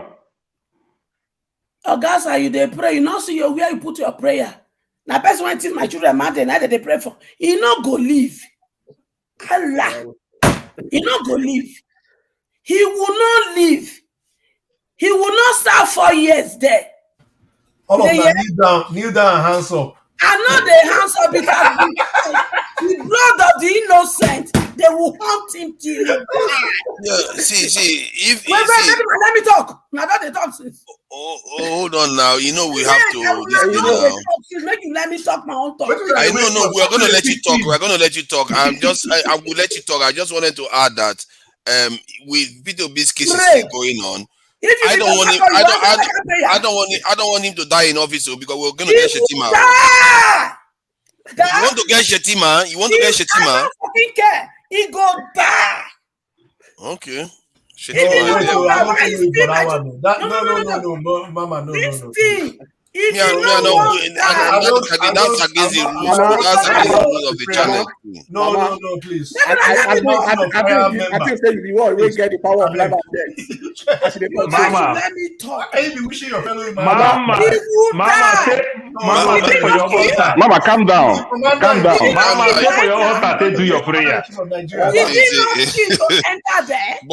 you know the rules of the channel. Let's watch what we are saying. Mama, go stay for your altar. Do that one. Now you don't already light your candle. We don't see your light. Mama, calm down. Mama, go try If now. I don't want match break, make una match una mouth. Mama, no. Mama, just calm down. Please allow me to talk. When I don't talk, una talk. Okay, let her have a say. But watch, you know the No, now this die matter. I know, like I don't like dying. Let her have a say, but she knows the rules. Èmi ò mọ̀ rárá. Ìgbà tí wọ́n pààyàn láti wọ́n bẹ̀yẹ sọ̀rọ̀ yìí. Let me tell you, he who killed by the sword. We know that, Mama. So let that the body match your break. Body, hold on. Let her speak. Don't fucking interrupt me here. Mama, don't flex for me. Body, come on now, don't do that. Do you know how many people are in the grave because of him? Oh, you people have moved on. I will never move on as long as what happened in Lagos remain fresh in this heart. Do you know how many? Because it didn't happen to you, right? Do you know how many women are weeping today that they can't get that child back? Because he gave instruction to Luomo that they should do everything they like to give him mandate. Abi, it didn't knock at you people's door. Leg never shake. If you want to enter by fire, by thunder, go buru.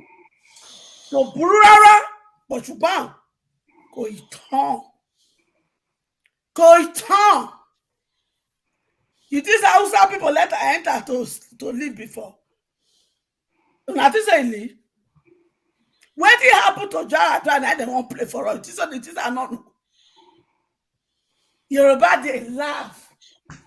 Some of them will not get sense. They laugh, say their person enter. You think they enter to stay long?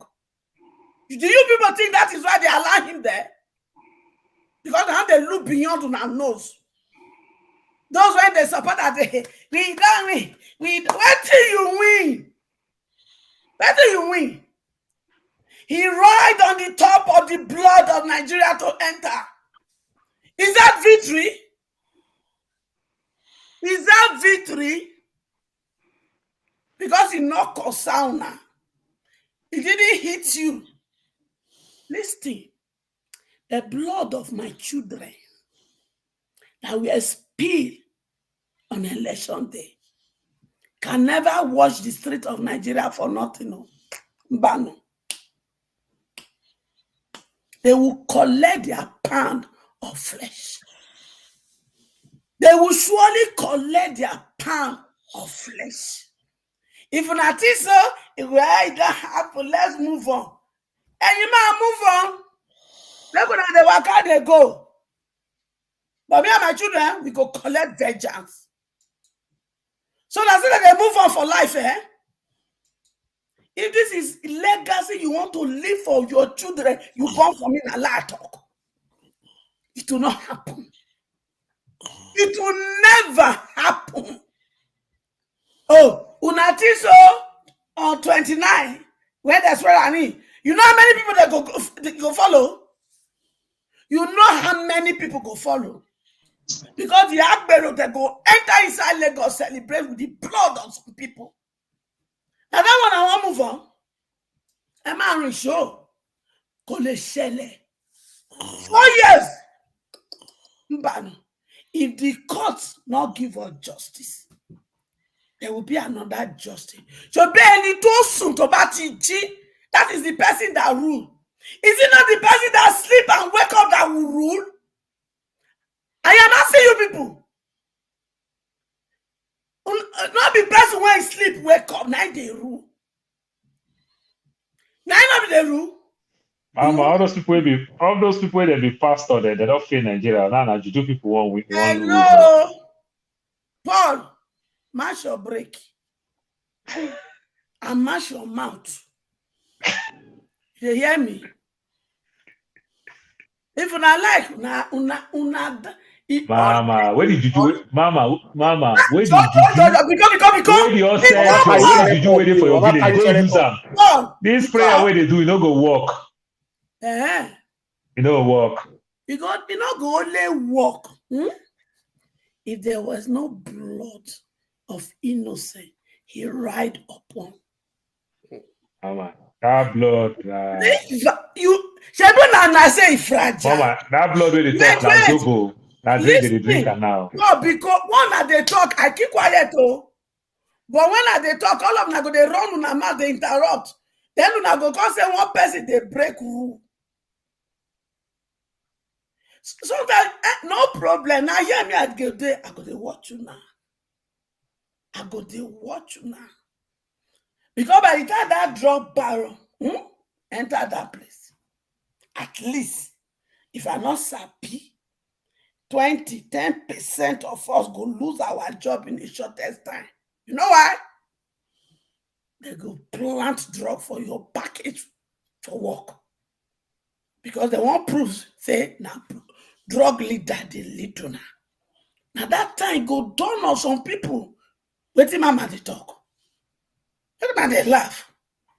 Now this one now let us when they go suffer. No, hey, some of us here. I will go sabi say they are dead, not even like us. In your place of how many like you? I mean, see now hear me as I be say, if they open teeth, laugh with you, not me say that love you. My Nigeria, when are they come from? If they open teeth like this for you, you know say the person like you. If they not like you, they go zip their teeth.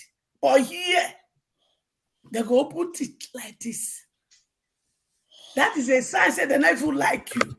Because I learned it in a hard way. So when I talk from experience. I said, when I go enter airport, now not go enter airport, they go stripe you naked. Where others they waka go, they go just stand there like this. When they know so you be Nigeria, they must stripe you naked. Why? As a result of una selected president. So make me notice say all of them won't go dance. Lie until they come out. I will never celebrate nothing because he ride on the blood of innocent Nigeria who go out to just to vote. That is the blood he's sitting upon. So make me not tell me anything. The beginning of death, it's a bit that they kill before. Now go see. Now not see what they. Oh God! Is it last week? I've been waiting for just young people. We are just by and they loaded them. They load them for inside truck. Young men. Young men that supposed to marry some of my daughters. Young men that probably some of them don't get children for grant. They load them. Now they clap. That Tinubu. Ekorire. Man, they celebrate. Now don't get drop barrel. Guinea dual citizen. Now don't get it. The best one even they celebrate in this thing. Make una show me in village when he come from Nigeria. I want to know. Make una show me the village where he come from for Nigeria. Guinea-Bissau, Afakonde. Oh, that be village. And it is in Nigeria. Two come in you. Two tell us, say, oh, if they do for Nigeria because they be neighbor, I be neighboring country. Don't know say he was looting your treasure to Niger. Because he don't plan, say, Daura no agree take her. Now Niger is there. Niger will go now. In cause of there. He buy how many cars with your money? He know that go Niger. They go give it to Niger. And now he get her. When what is in cow, they Niger. Come on, buddy, hold on. See, Mama Echo, you see, what we were talking about here wasn't like praising him. We were complaining about the fact that he's not healthy and that if anything happens to him now, we are going to get Shettima. Personally, I don't want Shettima in office. But wait. Did you? It's just I don't know why Nigeria don't understand what they don't plan for grant. The very day I knew what the plan was the day when Shettima dressed with coat when my children they do disgrace for inside this thing. In that speech, he said he will be commander of chief of security. It wasn't just a talk. Because by constitution, the commander of security is not vice president. The commander of security is the president. So when he give us coded language, you people did you understand? But I don't understand. Now that time, I say, oh, these people won't play Yaradua for us. Because Yarada spend whether 2 years I've been waiting, he buy. So this one they come, he go buy, so that this one go replace. That is what they want to play for us. They not call person put to player. Now the distributor and the commander of Boko Haram. Hey, what a shame. Tinubu, it is how you go stay 4 years. If God don't give us verdict, Shettima and the people go give us verdict. One way or the other, verdict will be served.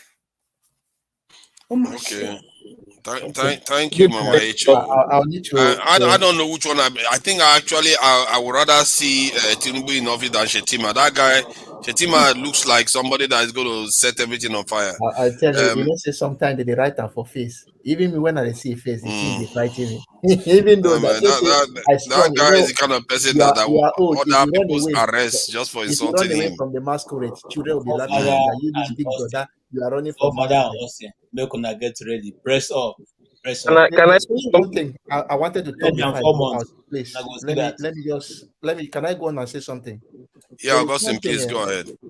Look, I saw something on social media that got me talking on Twitter, where people, the government of the day is sending messages to people's phone to tell them that we need to forget about the election and come together and support the present administration.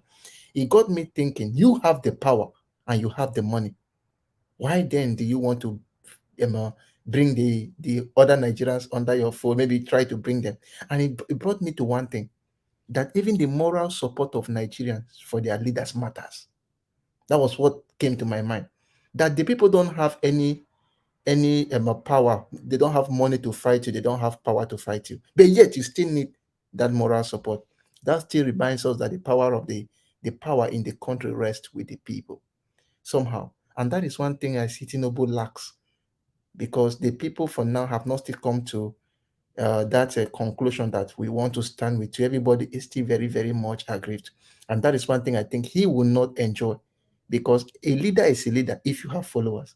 If the followers are not there, trust me, you are not a leader. Even if you have all the powers in the world, but I don't think you will enjoy it. That is why somehow you see Peter Obi enjoying that support from the masses and his obedience, because once he knows that, okay, this is our leader, they keep on telling you we are behind you, it makes you know that, okay, you are carrying people along. The situation where it's as everybody's not talking to you, even if you have the money and the power, somehow you still feel incomplete.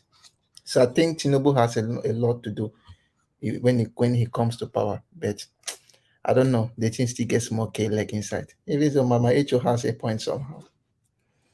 The entire thing is quite an episode, because in the Nigerian political space, there's a lot of statements and reverse statements. Sometimes you don't really get to know the truth of situations. Because just a year ago, I'm not even sure I knew who Peter Obi was, and from nowhere, and everybody knows about him now. And we have been hearing about Tinubu. He is the boogeyman of Nigerian politics. And we don't know the limitations of his powers. We don't know whether he's the worst demon under the sun that we know. Because right now, the way some people paint him is like the devil. And when I see him, I see an elderly man that is very frail, that people that are loyal to him, you wonder, how do these powerful people, why are they so loyal to this frail old man?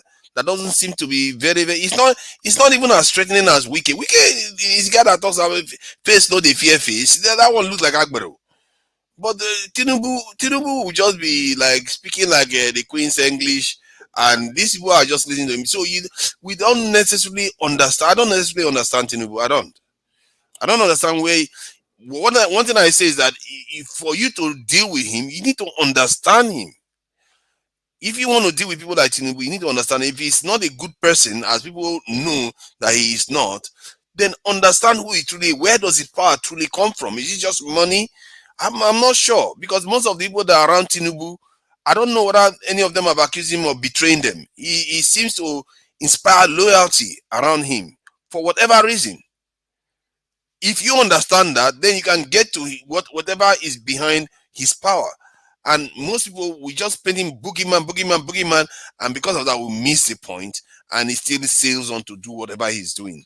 But that said, anyway, that's my own take on it, because I really don't fully understand him. Samuel Nandi. Yeah, welcome. You were driving, so we couldn't just have you on. And policy. Good evening, everyone on the platform. I don't even want to make the so-called president-elect mystical. When you asked, do we know him? We want to first to know him. There are antecedents on ground that could at least that could be a pointer. So please elucidate us. Let us know. Because let's get all the worst things Tinubu has done. What I mean by list all of them. What I mean by antecedents on ground is that, like, Peter B would come out and say, I did this, that, and the other, go verify, right?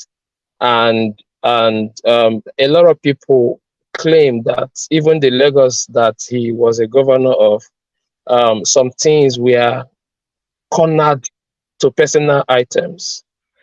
That claim is out there. I'm not trying to sound. The Alphabeta one, the way they say he got about 10%, or the Alphabeta gets 10% from revenues. Okay. Authoritatively over that claim, but that claim is there down to even the tollway. Am I correct? Is it 10% or 15% or 20%? Before I go and use the wrong number, I think it's around 10% in my memory anyway. So go ahead. Sorry. The percentage is never my headache, but they are dealing with that. They are dealing with the toll payment, toll trade that comes to him, and a whole lot of other things. So the antecedents were uncomfortable to some people. And then antecedentally speaking, you're also looking at how he has held grip of that state till now. Now, this is the point I want to make. I noticed something about the United States between the Republicans and Democrats. I don't know if this is a coded script. I don't know. But for many years, I've been looking at United States politics. It seems that these people are alternating this thing. I mean, somebody can prove me wrong. And like I said, I don't know if it's a coded script, but for many, many years, down to the time of, Bush the first, they moved this thing between Democrats and Republicans, Democrats and Republicans. I don't know if they do that to strike some balance, a healthy balance in the society. But no, in Nigeria, if there is another party that would seem to bring some form of balance, no. If we are here, we have to be here forever. So we have politicians who don't care about the people involved, who don't care about the cry of the people, who have no business about humanity, And I don't know why Nigeria will be so wealthy and the wealth is not generalized. I heard somebody talking about the recent money that was borrowed just at the exit point of this government. They were borrowing like mad. And they claim that some of the money will be used as a palliative to suffering Nigerians. Unless I don't know Nigeria, it will not be used as any palliative. So the question is, how do we live on with this kind of system? How are we comfortable? What I notice everywhere going on is that people are saying, okay, well, Tinubu is there now, Tinubu is there, let's support him. My brother, before he left, even talked about how that people are beginning to get text messages on their phone saying, let's forget about the election and support him. Hey, oh boy. So that means another election cycle, electioneering cycle, another demon, and I'm not calling anybody demon, I'm just making reference. Another demon will come out, do whatever he wants to do, and we turn around, beg us to support him. Now, another 8 years will come, a worse demon will come out, hijack mandate, do whatever he wants to do, turn around, beg us. If that becomes the order, then Nigeria will not change. We should forget it. How can Ethiopia be more human than Nigerians? How can Kenya be more sensitive to their citizens? How can they be more thoughtful of doing something that will benefit the nation, the citizen, than the so-called giant of Africa? And all of us who are very intelligent, all of us who are well educated, well schooled, and we come out and we say, let's support him, he's already there. We should just understand and appreciate that we will keep supporting evil, because they know Nigerians. In their mind, is it not Nigerians? Let's do what we want to do. We will corner them. We will tell them to relax, to support. And all of us will support. I have heard it that Nigerians are very resilient people. They are so resilient. Oh, that Nigeria can survive anything. Oh boy, they are using that to insult us. What they call so resilient is not necessarily strength on our part. It is cowardice. It is idiocy. This thing they call resilient, the Nigerians are resilient people. It's not strength, it is cowardice, it is idiocy, because they will keep messing us up and say, we can take anything. The question is, when do we stop taking anything and start saying, hold on one second, we are human beings like other citizens of other countries. We want to stand for what is right. We want an election that the process is clean and generally acceptable. And this is my last point. One of us, I think he has left, said that, how did he say it now? He said something about Tinubu going in there without the support. And he talked about how much of a leader are you without followership? I mean, the people are not supporting him because the process is flawed.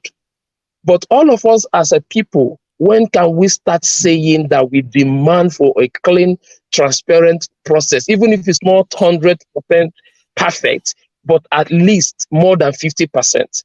There's no way everybody will support Tinubu, but let it be over 50. Let it not be that he got into power with 10% against 90%. What kind of presidency is that? More so, what kind of people are these that can put somebody in power with 10% over 90%? We need to stand up and treat ourselves like human beings and not like idiots. Yeah, in as much as we want to stay. I have questions for him. There's something he said that I think go ahead. It's very important at this juncture that people understand something. Hechi, Nandi, I want to ask you this question. According to your understanding of the way things work in Nigeria, who is supposed to declare the results, irrespective of the current situation? Straight answer is INEC. Okay, And good. because I didn't want to go further. INEC is so INEC has declared Tinubu the winner, irrespective of whatever is around it, right? So now there was something you now said that some people will say they let us move on. I don't think necessarily people are saying that that they want to move on. The thing is that respect. No, sir, wait. Let me try and land, please. Now, I wanted to add to what you just said. Okay. Sorry, I thought it was HE. So no, Scrap, I want to add something to that. Mm-hmm. Who's supposed to give a judgment in the court? The judiciary, a judge. So can the judge work without the lawyers of both teams? Well, he can declare judgment if one without hearing from both teams. Oh, they'll give you judgment. Now, if you don't turn up, they don't waste time. I said without hearing from them. So when they don't turn up, it's a different thing. Do you know why I said that? Oh, I see what you mean. Okay. Mm-hmm. So because if we say INEC chairman should declare a result after hearing from representative of political parties. So that's the point. It's not just alone, because the other political parties are still not enemies of the nation. All of them should be able to satisfy. Can I land my point, please? Yeah, I go ahead. get where he's coming from, but I want to really address this issue about, I understand how people feel. I, for one, I supported P2B. I did everything. I we want to go into that. But what I want to say is that it's one thing for you to abide by the rules, and is one thing again for you to be able to say, okay, this is the rule, abide by it. Because, if you now say you're not going to wish the person who's going to go in there well, how then are you going, where are you going to find that your solitude? How are you going to find that thing? That people are saying that don't necessarily mean that they decide, they are now saying, oh, we leave it there. All they are trying to do is obey before sacrifice. I don't know if that makes sense. So I don't agree with you. I just felt a little bad that because a lot of people might die as a result of that. Let me respond, sir. Let me respond. Go ahead. And I honestly see the angle you're coming from. I wish that is a healthy message to preach. Why I said so is I do not believe this angle is a healthy message to preach. I cannot wake up in good and clear conscience and just wish the one who is now proclaimed the winner well when I know that I was insulted. The whole world knew. It's not me talking now. Election observers from all over the world, international election observers, people cried out for the gross misconduct. The so-called INEC made rules of engagement and flouted their own rules by themselves. So a situation. Wait. Isn't that a matter for the judiciary? Isn't that a matter that you should allow due process? Hold on, let me land on this thought. A situation where I am now saying, oh, let's just go ahead and congratulate the one who is in there and not wish him bad is not a healthy situation. And I'm not in any way wishing him bad. I'm just saying, right, that please, 200 and something million people with professors, master degree holders, PhDs, 200 and something million people will go school, some of them the highest schools in the world, cannot be instead on a broad daylight, and we are meant to just go on. This goes on. I respect your stand. I still join you in your. It's what the point I want to make is that you can still disagree or you can still show that good faith, because one thing we don't understand is first of all, Nigeria comes first. Whether you like it or not, this man is now being prepared to be sworn in as the president of Nigeria, right? Sorry, can I say something? Okay, sorry, let me just land my point. I want to ask you a question. Please, I know I have a loaded gun, but let me unload it, please. When the Scottish referendum happened, I remember one of my relatives, then they lost it. She was now like, yes, the suffering will come upon them. This, that, because it was the other side of the vote. When Brexit happened, they say, yes, suffering will come upon them. This is the thing. At the end, both sides of the divide suffered for it.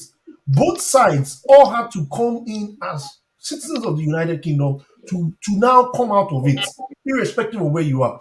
And until Nigerians begin to understand this and understand that angle, that it is about your position as a citizen, irrespective of the fact that, yes, we all know that the whole system was flawed. I was here. I participated in showing the obvious evidence, but that does not mean that I should be disrespectful to the sovereignty that my ancestors submitted to create Nigeria. I don't know if you understand where I'm coming from. Yeah. Sorry, Samuel. Let me come in. I want to address Stripe. Sorry, just 1 minute. Let me do this. Look, let me ask him this. Stripe. I want to ask you a question you asked Samuel. Who declared the INEC result in Adamawa State? Who declared the result? That's a different context. It was someone that was not supposed to do it. Context. Who declared it? It's not the same INEC. If it's INEC that declared it, why did INEC cancel it? So you said it was be the court that would do. Why did INEC cancel the same result? Since they say once you declare the result, it cannot be cancelled. Is it not the same thing that Mahmoud did? Yeah, Scribe, I want to weigh in here. Anyways, go ahead. Sorry, let me weigh in here. Scribe, my question is this. If you are writing examination with somebody and you read and you were given the scheme to work on the day of exam, you are writing after reading. The other person is carrying all the textbooks and is copying. At the end of the day, the person scored more mark than you. Will you say this person is more intelligent than me? Sorry, repeat it again. The line was a little. So at the end of you are in exam, you were given examination. You were given scheme of work.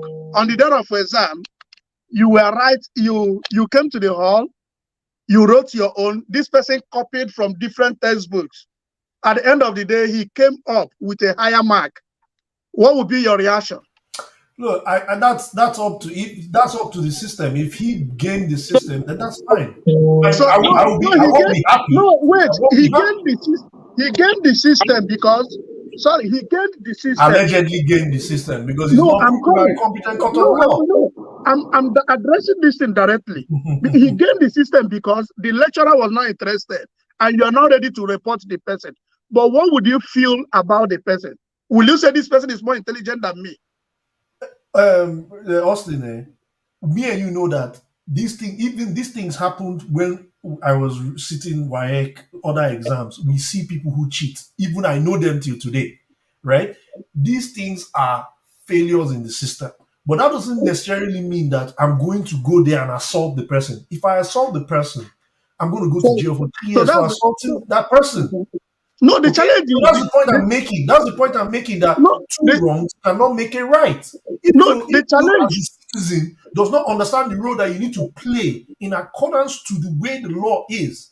It's alleged that according to what we think we believe, that INEC didn't make a good decision. Allow the courts to do it.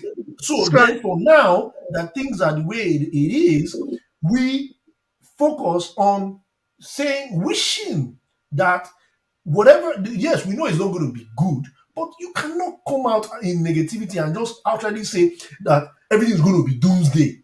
No. It doesn't make sense. Where is that sense of patriotism that you have? So, where is your understanding of what that sovereignty means? No, you're living. Ifobi is conducting himself the way he's conducting, but his followers refuse to be rational. Come on, man. See,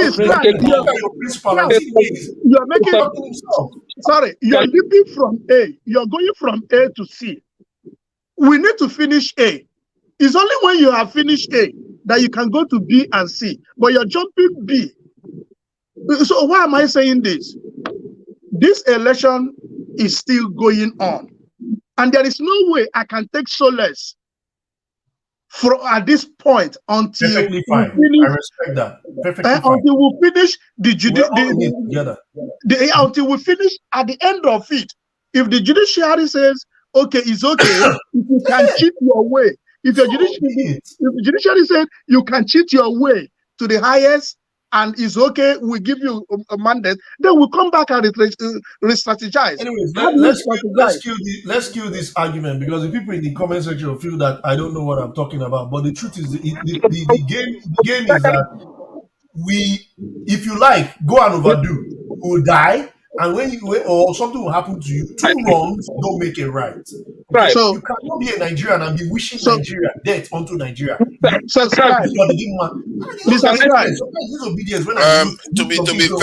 be fair, Scribe, I'm not sure they are necessarily wishing death on Nigeria, but some people are not wishing somebody that they saw or they believe cheated on them. Goodwill. So somebody can wish Tinubu ill will, but not necessarily Nigeria.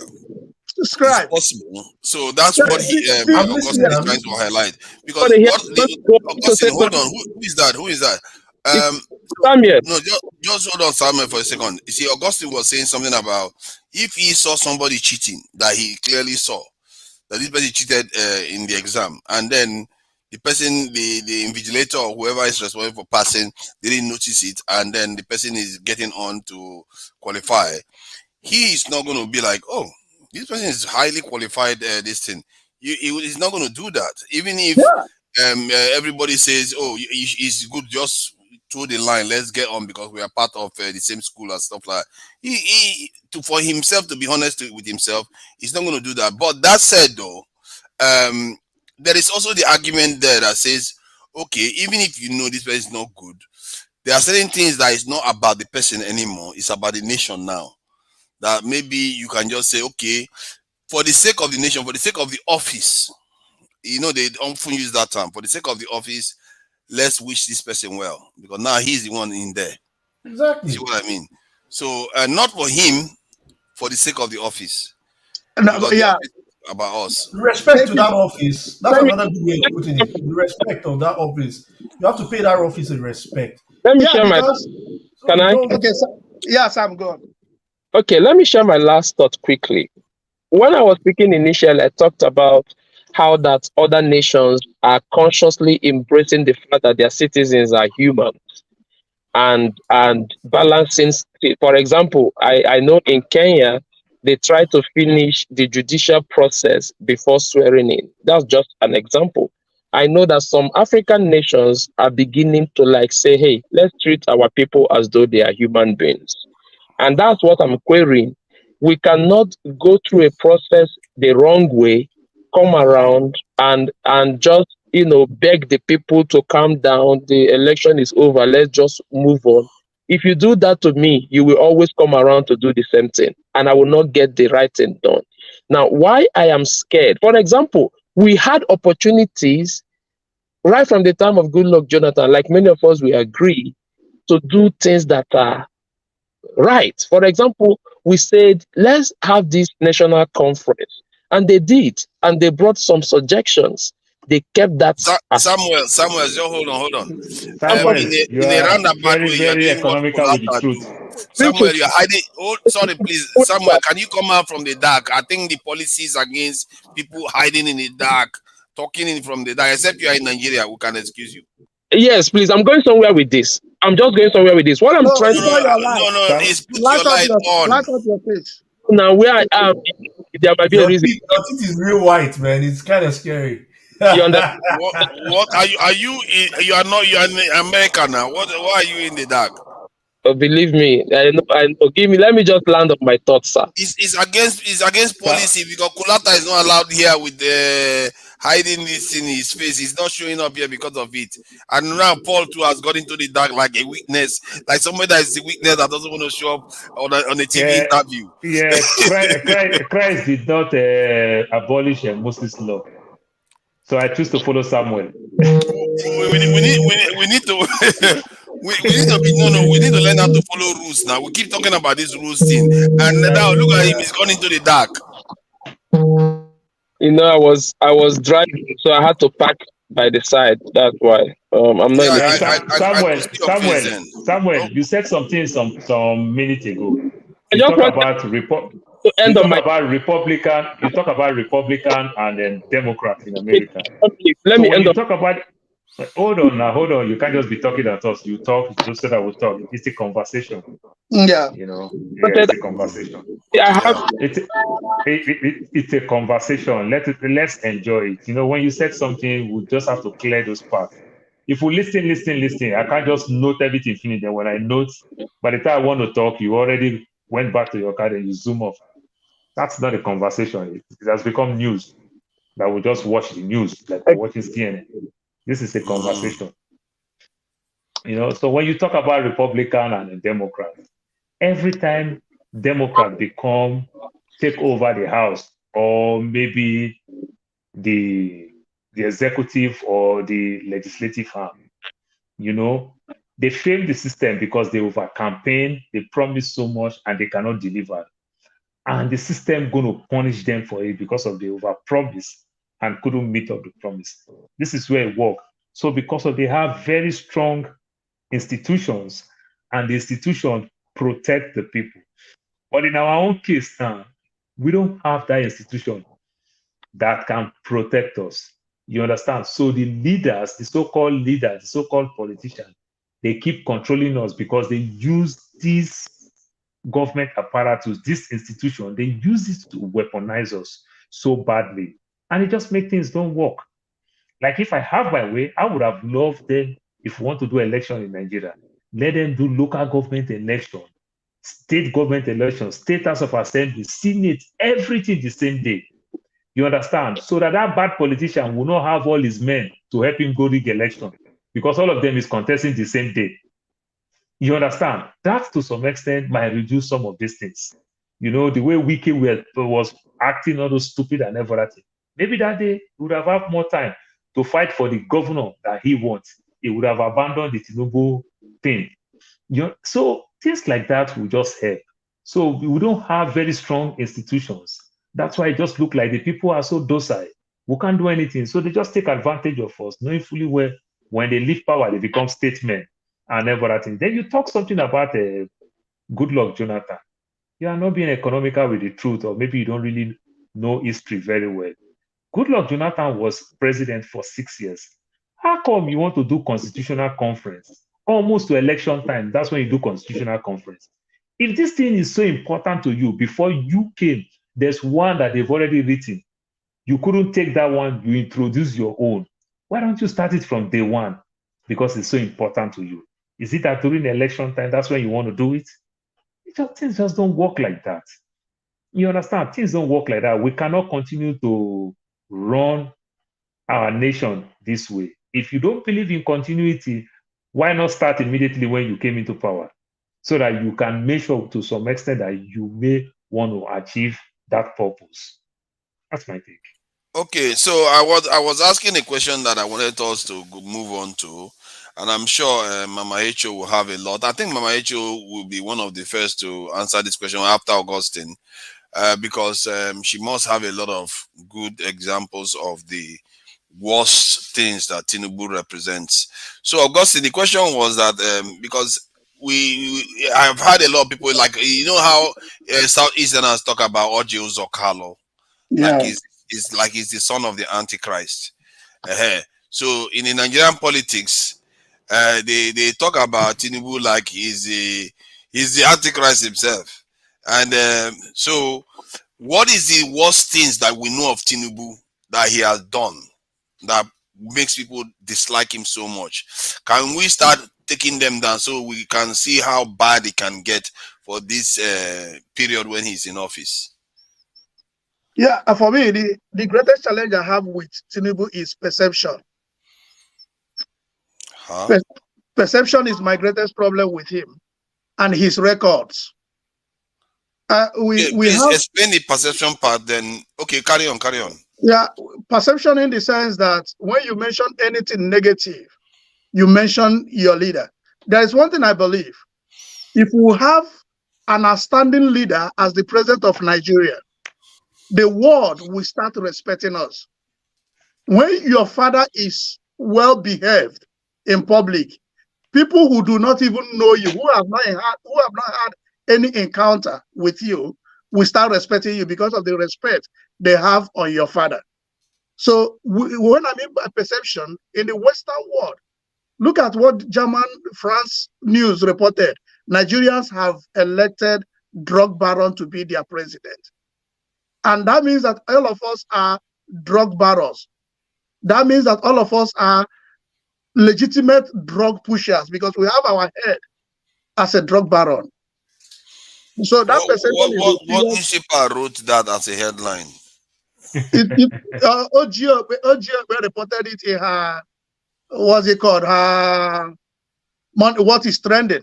I listened to that in What is Trending. Many countries reported that Nigerians have him as a Austin, don't let those things bother you. Do you know why I say don't let those things bother you? Look, do you know the population of America? America have 346 million people. China have 1.7 billion people, more than the whole population of Africa. China have more people. America have more men. 1.4 billion. China is 1.4 billion. Okay, America have more people in cell than China. You understand? How do you want to just oppose that? But how did America manage themselves very well? Every country have their own flaws. Just your ability to sell yourself is very, very important. I live in the state of Arizona. You live in the state of Florida. These two states have one thing in common. You understand? We pride ourselves. It's a tourist state, you know, where people come, mostly old people, come to your state more, like in my state, because of the lovely weather that we have. I go to New York. I was in New York. I was in Jersey. I was in DC. I saw Sun City, Youngtown.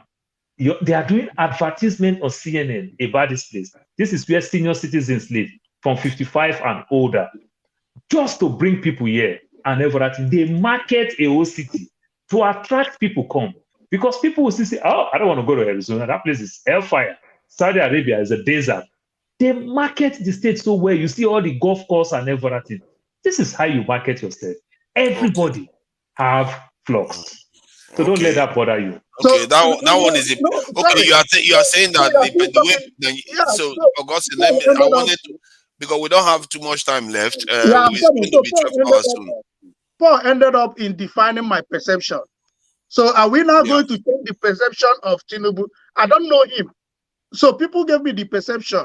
I said I had a patient in my hospital that gave me details. See, Augustine, the question, I took that perception one because I thought you were naming one of the worst things we know about Tinubu. I understand in terms of the way people perceive the country in his presidency, that could be one of the biggest problems you have with it. But in terms of what we know about him now, because I am just trying to flesh out what is the worst he can do to us now. Because from the way people describe him sometimes, the worst he can do to us is to do to us what he has done in Lagos State. Okay, what are those bad things that he represents? That's what I want to start knowing. The bad thing he represents is that teamship. That teamship, aside, if you are not part of that team, you really cannot grow. You can only succeed only when you are part of that team, no matter how excellent you are. So it's like cronyism now. You are talking about cronyism then. Yeah, so that's what they call it. That's cronyism, yeah. So it's a serious challenge for me. But okay, cronyism is number one. For him as a governor for 8 years, he has 3 deputy governors. Yeah. He has 3 deputy governors. He changes the Speaker of the House, Jokotola Pelumi. He changed them. Paul, don't worry. We're going to get to you. Let's let Augustine, because Augustine has negative opinions of Tinubu too, so he must have things that he like. Cronyism is one of them. What is next? Aside that, incompetency. He's incompetent. Sorry. Let me not use incompetency. Let me use health. He's not very healthy at the moment. No matter of being healthy. There's something Charlie Boy did 3 weeks ago. He came to the interview. People say, Charlie Boy, we've not been seeing you. He detailed his sickness, how he went to London how he was diagnosed, how a doctor approached him. We can do this in Nigeria. And he came back and it was treated. Charlie Boy is a private person. And he shared his health situation. The moment he shared that, there is no way you're going to question him. If somebody has cancer that have not gotten to stage 4, if you have stage 1 cancer, nobody will stop you from being our president because you can still manage it. So if Tinubu comes today and say, I have this sickness, and we say that with this sickness, we can manage you can be our president. Everybody will tolerate him. And when he's not in office, there is what we do here. If you are sick that you can't perform optimally, you get accommodation. When you declare what you are suffering, they will give you accommodation. That accommodation gives you the right when you're not feeling well to stay home.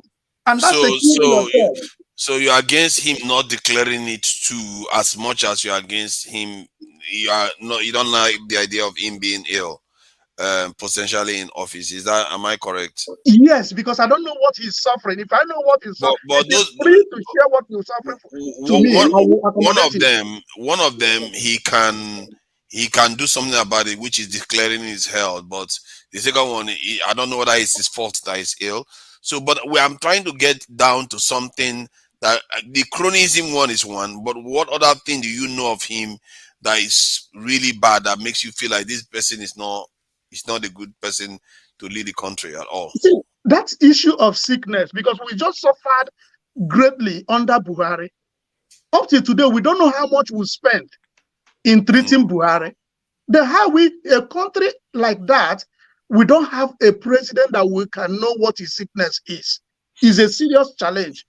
Do you know why it's a challenge?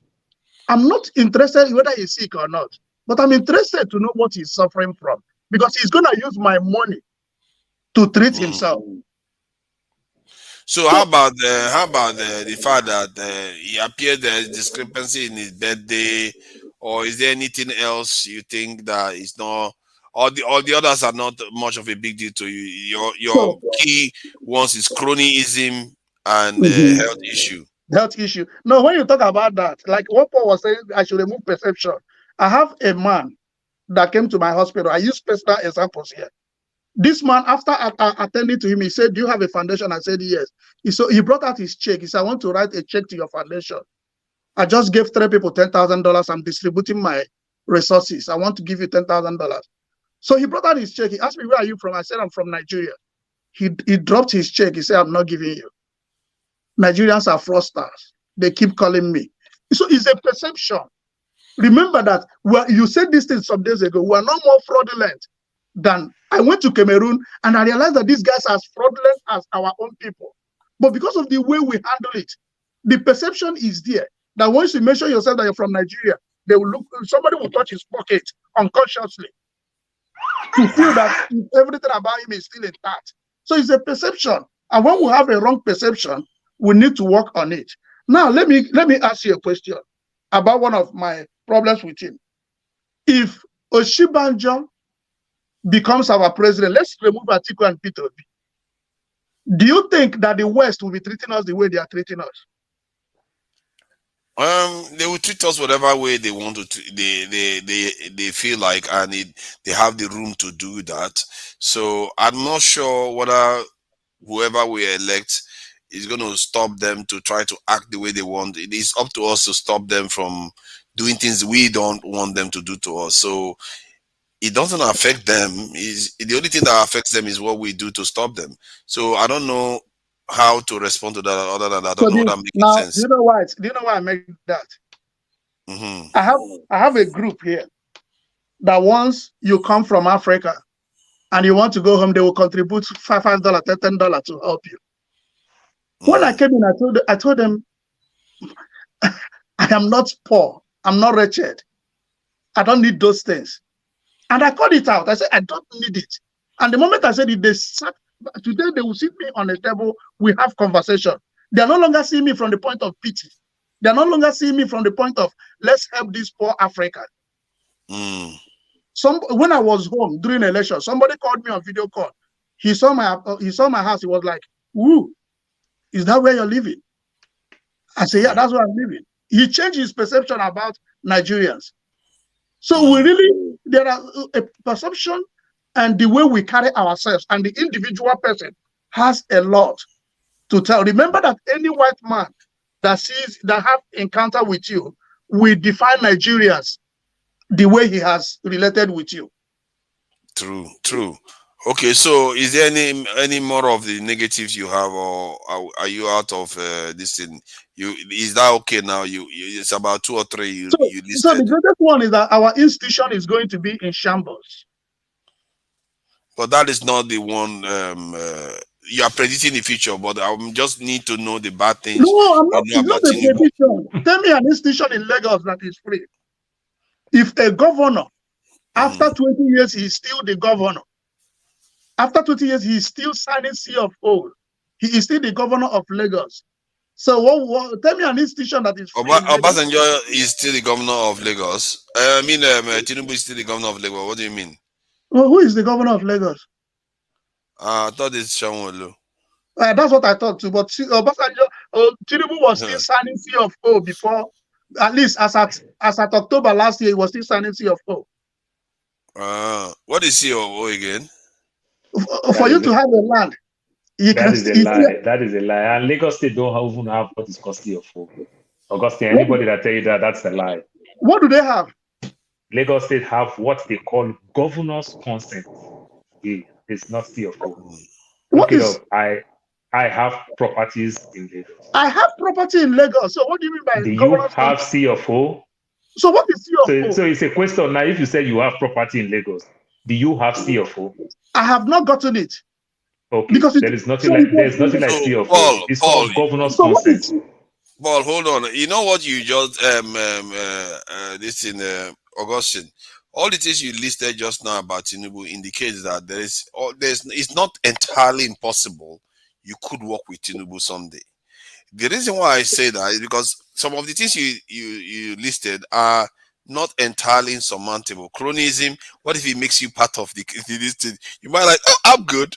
He's now part, he's employing more people, bringing more people in. You'll be fine with him. That is the big one. Perception. Oh, you come and work for the perception. You'll be fine with him. You'll be okay.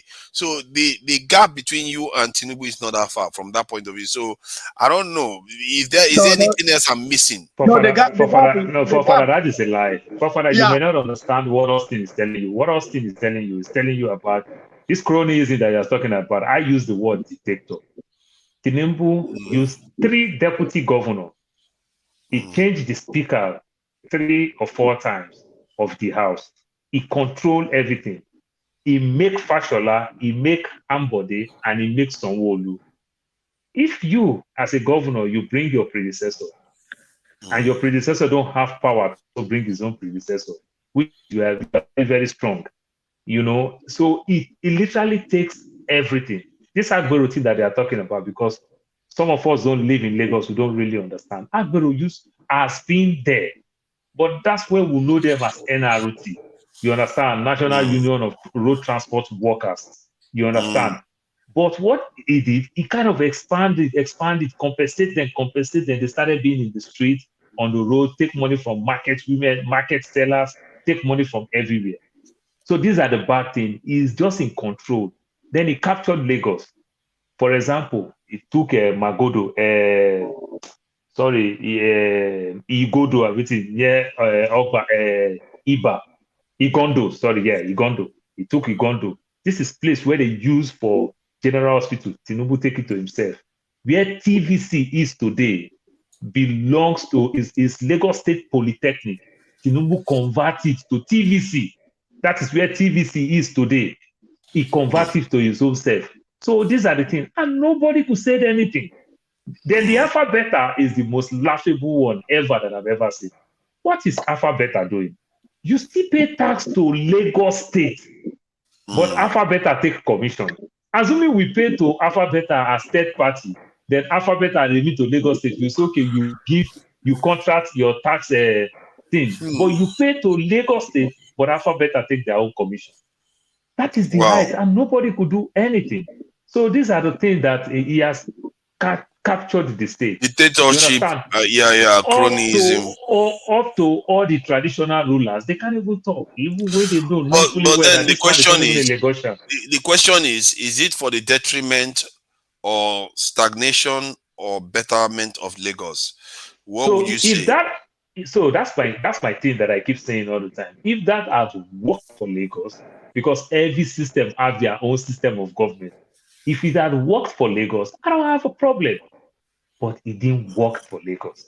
That is where I have a problem. You understand? How about the revenue collection that Lagos is capable of doing now? Is that not a good thing? Is that not revenue collection that goes into the coffers? So, Father, they keep fooling you with revenue collection. Remember the rate of inflation. So numbers keep going up, but people fail to understand inflation. Look, my brother, let me tell you one funny thing. I always do this thing.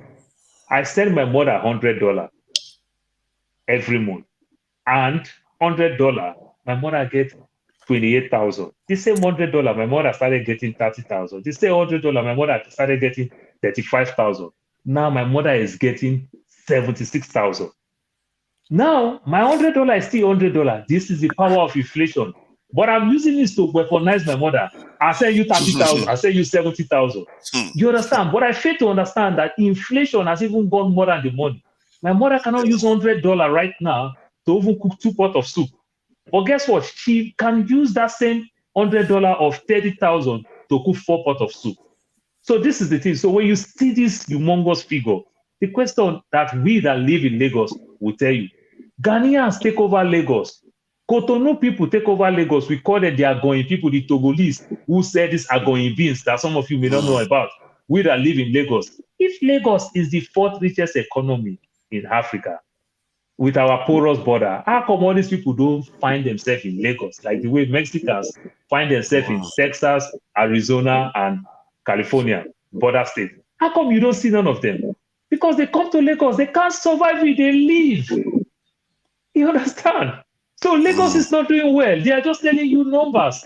You understand? That cannot, if you want to equate it by the GDP, it doesn't happen. It does not work for people.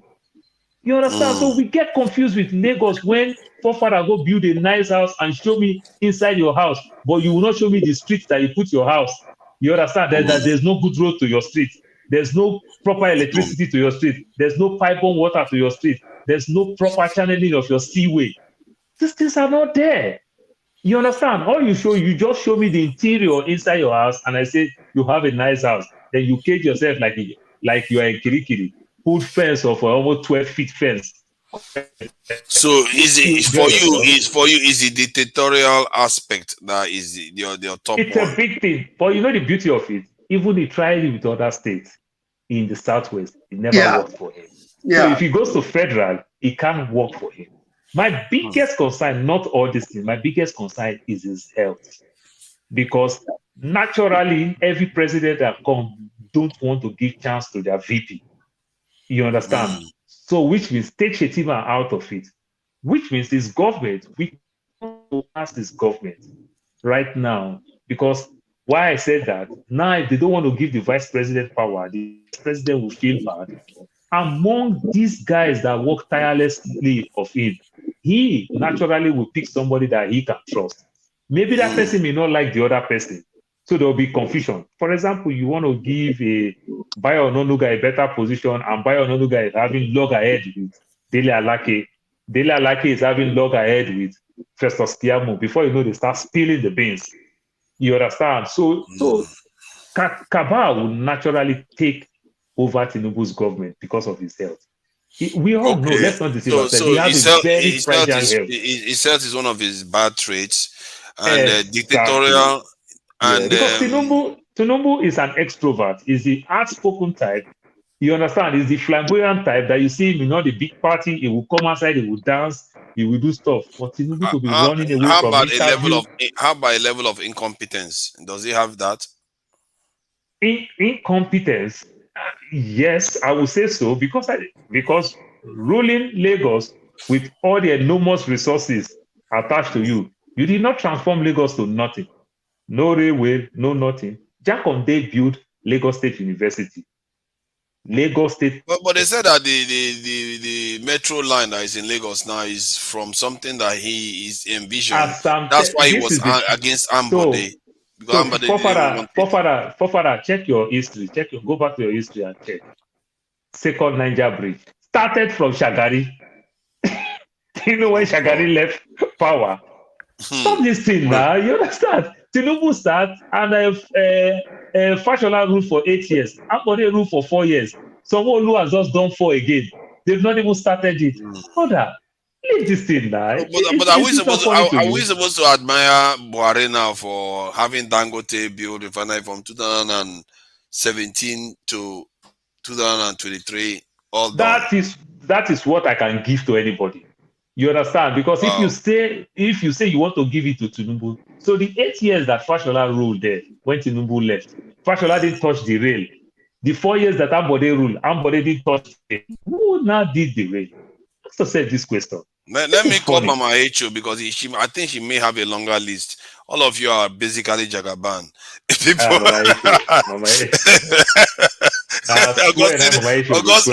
is like, no. Augustine, you're basically Jagaban. Mama H.O., are you there? Let's get some proper obedience. Come and talk here because all these Jagaban supporters. Forefathers, you see why this is behaving as if we are mad or angry over this situation is because of the misinformation and the unnecessary tribalism. I'm not a tribal person. If Tinubu had won fair and square, I'll only be angry that my candidate did not win, but I will support him. Just like I am an Arsenal fan. Arsenal, we did well, but we couldn't carry the cup. Am I not going to say that Man City did not do well? Am I going to be angry with Man City? No. But I lost. Then what do? We go back and begin to disturb our coach, buy more players for us. We strategize. So that's the problem. So Austin, you play Borio politics. You say the better side lost this one. You play that for the better side lost this one. Let's let the real obedient talk. Mama H.O., let us know what are the bad things we know about Tinubu, the negative things that makes us feel like he's not going to be a good leader. He's a senior Agbero. He's a senior Agbero. Okay, do we have anything to back it up? During his time, is that not when they legalized Agbero in Lagos? Okay, yeah, that's true. He gave them a job to do. So he's going to carry Agbero into FCT. So with kind of Lagos Agbero in FCT, pickpocket and all these things go increase. So FCT, when they enjoy a better life before, they go see the version of Lagos in FCT. It's going to be times 10. Because in Lagos, he was a governor. In Abuja, na president. On his inauguration day, it's unfortunate some people will lose their life in Lagos. Because the Agbero, they go celebrate with some people's life. Okay, so it's an Agbero. Is there any other thing? I wanted to know why we truly don't like him, man. Drug baron. They go make Nigeria the headquarters of drug baron. There's no two way about it. Did you not see his helicopter picture with the drug baron in Guinea? You think all this money where they dish out in dollar, this is not letting you. All the drug baron give a part of the money to distribute now. And they go make them back. And like Kwere Madu, the children on the street will become drug baron trafficker. Because they go collect they not get address. They go polish them up, lie to them, let they carry the drug over. Knowing fully well if they catch them, they are gone and nobody go ask questions. So most of those children on the street will be turned to trafficker. Then, so, but he's been a governor.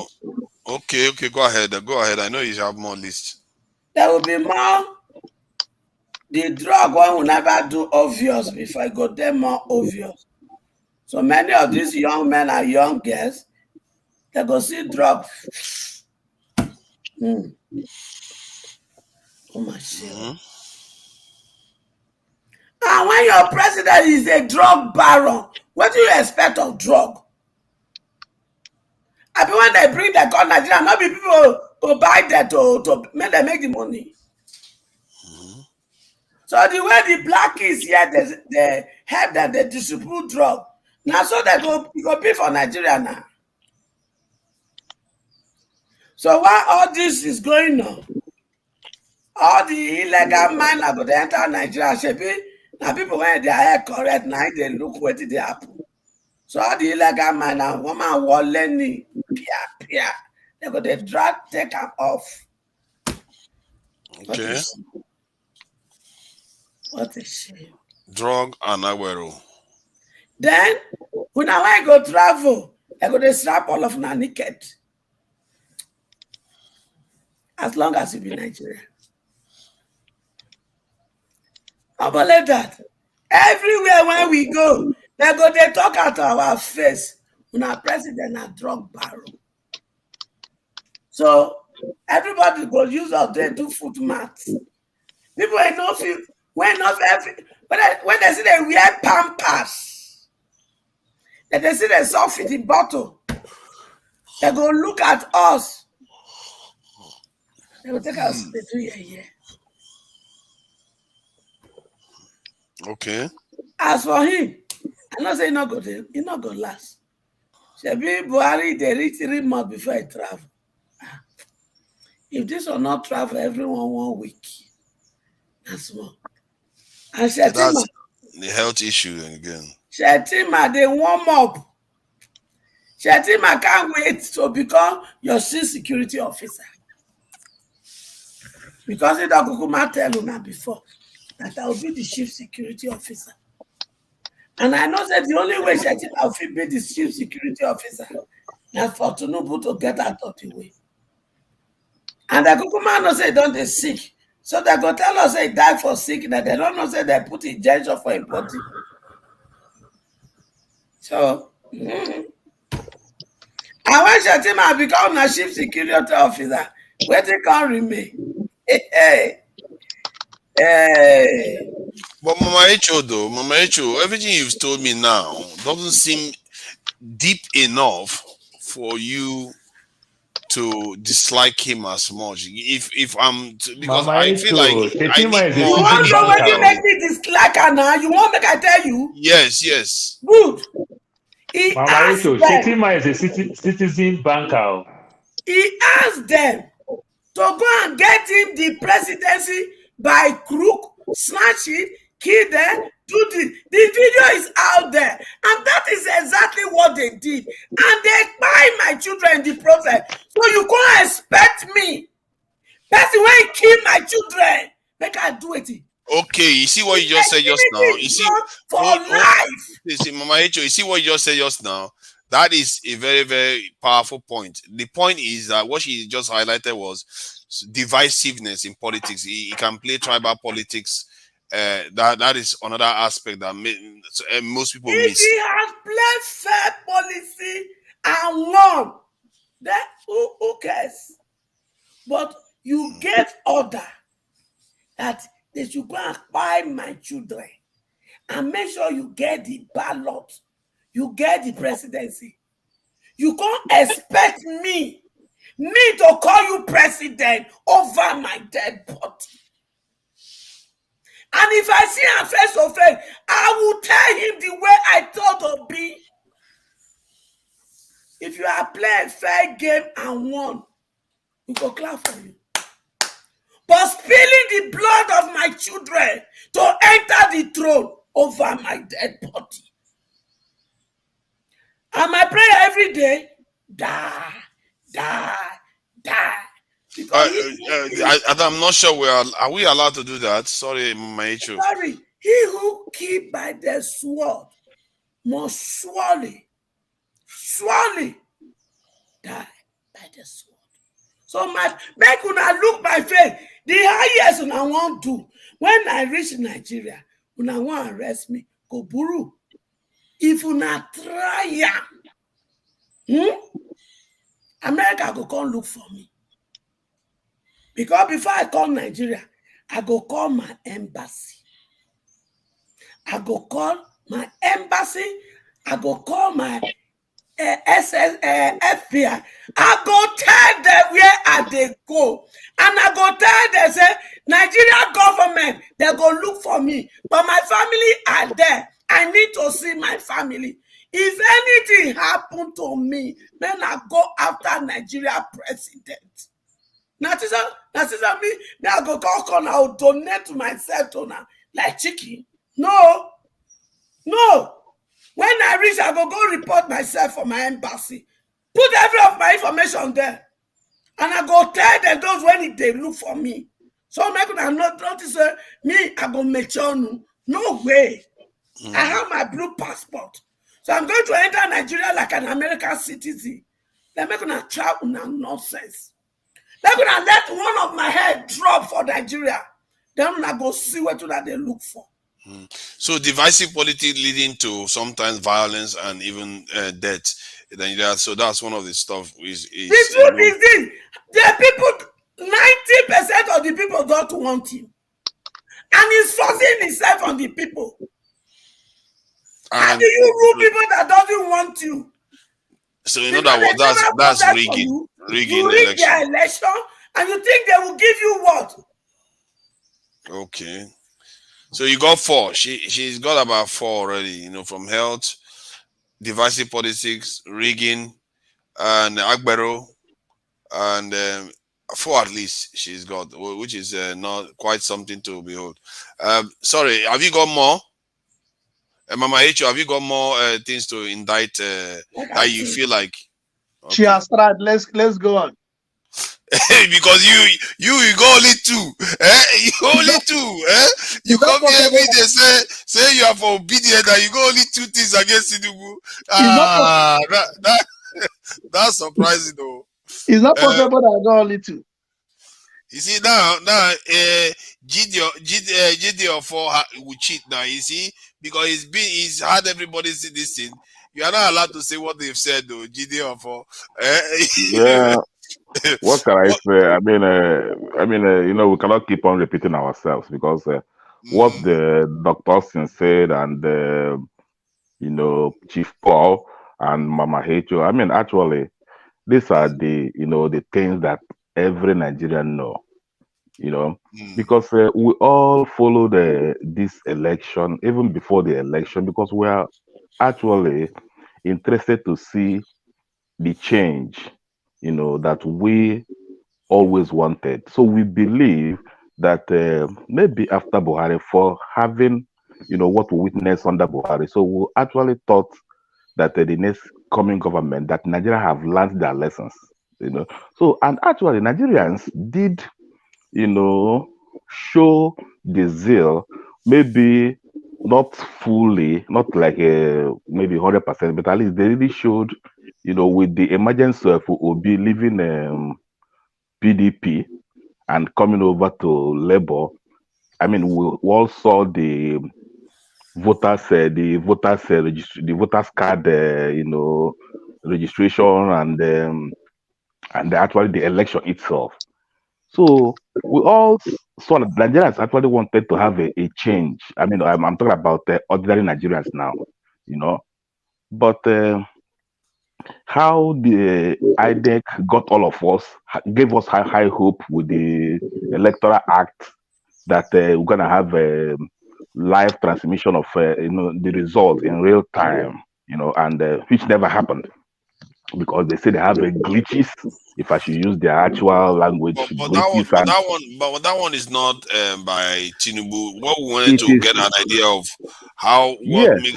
what do we not like about him that has not been said so far. Yeah, so I'm trying to paint the whole picture because for me, Tinubu as an individual, I have no personal grudge, you know, against him.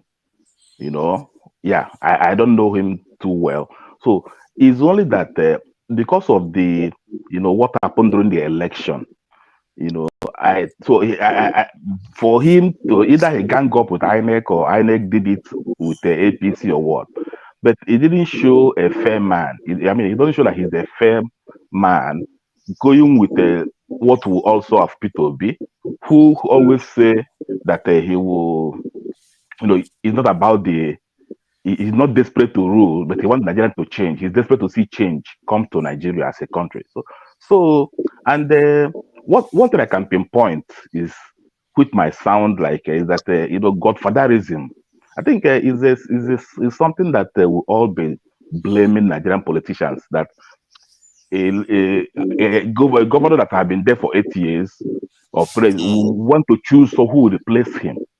And it is, if we check anything about godfatherism, I think it's very typical of Lagos State, where you have Tinubu having been there for the past 20 years, but he's still having to choose every governor all these governors, and even the House of Assembly guys.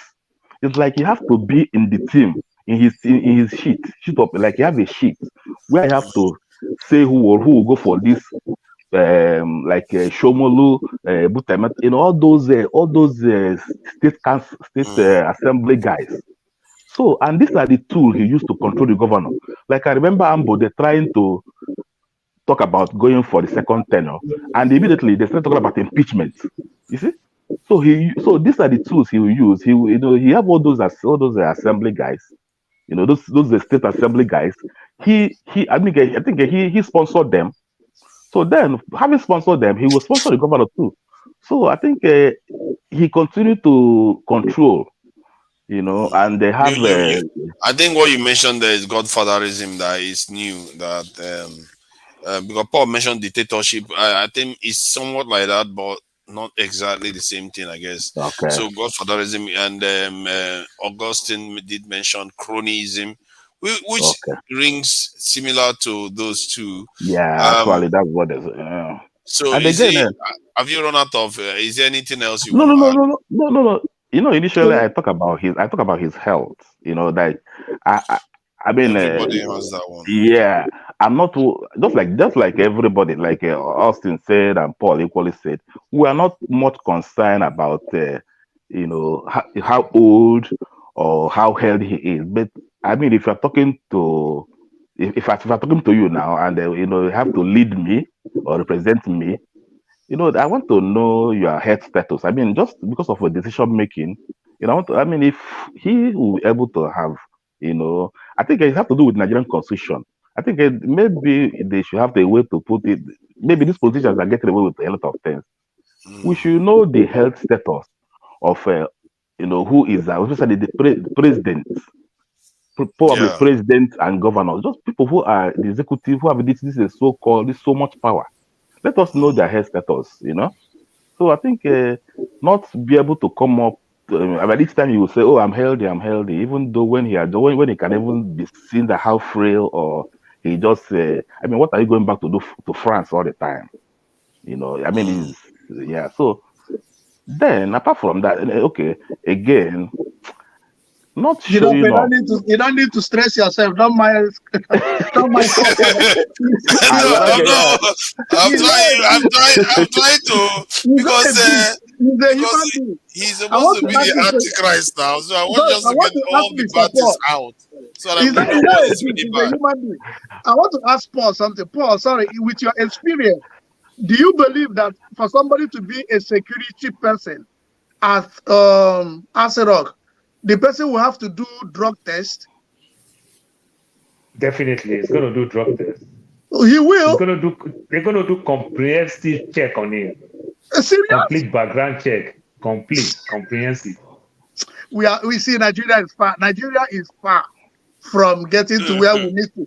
From getting to where we need to. No, see, speed it up. Austin, the drug test that my Pentecostal people say is even far. Say what God cannot do does not exist. So the drug test is even far. So, Dr. Emezi, the question was that, given the reputation of Tinubu, people generally see alleged reputation that he's done so many things and he's not good and all that. So the idea was to try to flesh out the worst things we know about him that makes people that don't like him anyway. Some people do like him, he must have family members. So the people that don't like him, what are the things that the qualities that people really don't like about him that, I just thought we should flesh it out so that the viewers actually know why do people feel so strongly against Tinubu. Well, thank you very much, forefathers, for that question or that observation or that opinion. Something is Nigeria is a country that is kind of diverse and is made up of different ethnic groups, and people have their opinion. People are entitled to their opinion. People are entitled to what they believe about who a person is, So coming back to Tinubu, the way you asked about what people don't like about him. From my own observation, I think dating back to even his own history, you can't really pinpoint what his name is, and that is not something that goes well with people. When people don't know your identity, it stands to create these doubts about who that person really is. And again, people don't really know about his qualifications. So, and that again, in a way, starts building up. The doubts start building up. And again, talking about the crime, this thing that he was indicted with in the United States. So all these build up are creating a doubt about the kind of personality he is, about the kind of something that he stands for. And if we need a good leader in our country, I think Nigeria, the population of Nigeria is more than 200 million. So I think we should have at least Nigeria deserves to have somebody that has that credibility that you can at least vouch for, especially in that position of being the president of the Federal Republic of Nigeria. So if you have this denting in your names and you have this all these controversies surrounding you, so definitely in a sane environment, people will question people that are kind of how would I call it, that are concerned about what this kind of person is bringing to the table. Definitely, they will question this person's character. They will question this person's capability of what he's going to deliver when he comes to power, because from the standpoint of what he has been portraying, or from his history of what he has stood for and what people have seen him for the age past. So, and those records are there. Those records are not like a straightforward record. So those things will start bringing doubts. They will start bringing questioning about who this Tinubu who this Tinubu really is. And again, apart from that, so those things will start causing confusion. It will start causing doubt in the mind of people. Even if his policies or what he stands for are to benefit people, but the most important thing is we are human beings. Even if you want to hire somebody in a company, first of all, you have to ask the person's name, where do you stay, what are your experience and all that. So those things are important things that needs to be answered, not the job that you want to go and do. So if those things if there are question marks on all those things, you will realize that people will not want to, even if they want to employ you, they will not employ you, even if you have within yourself, or you believe that you have the qualities to do those things which you're being employed to do. And again, talking about Tinubu's house, let me just catch some of the ones you've listed. You've listed his background is a little bit shaky. We don't know this, and then you mentioned the drug conviction. So and then what next? I mean, and again, his tactics of politics. Again, his tactics of politics is something that is dicey. It's not straightforward, because him from the statement that he made, which I saw on the television about his stance, I understand him very well. It's understandable that power is something that is not given a la carte. It's understandable, but that is what we are. But that is not what democracy is all about. You know, democracy is power to the people, by the people, and for the people. So you don't have to drag it. You don't have to fight for it. You have to allow people to choose who they feel is right for them to rule them. So from his political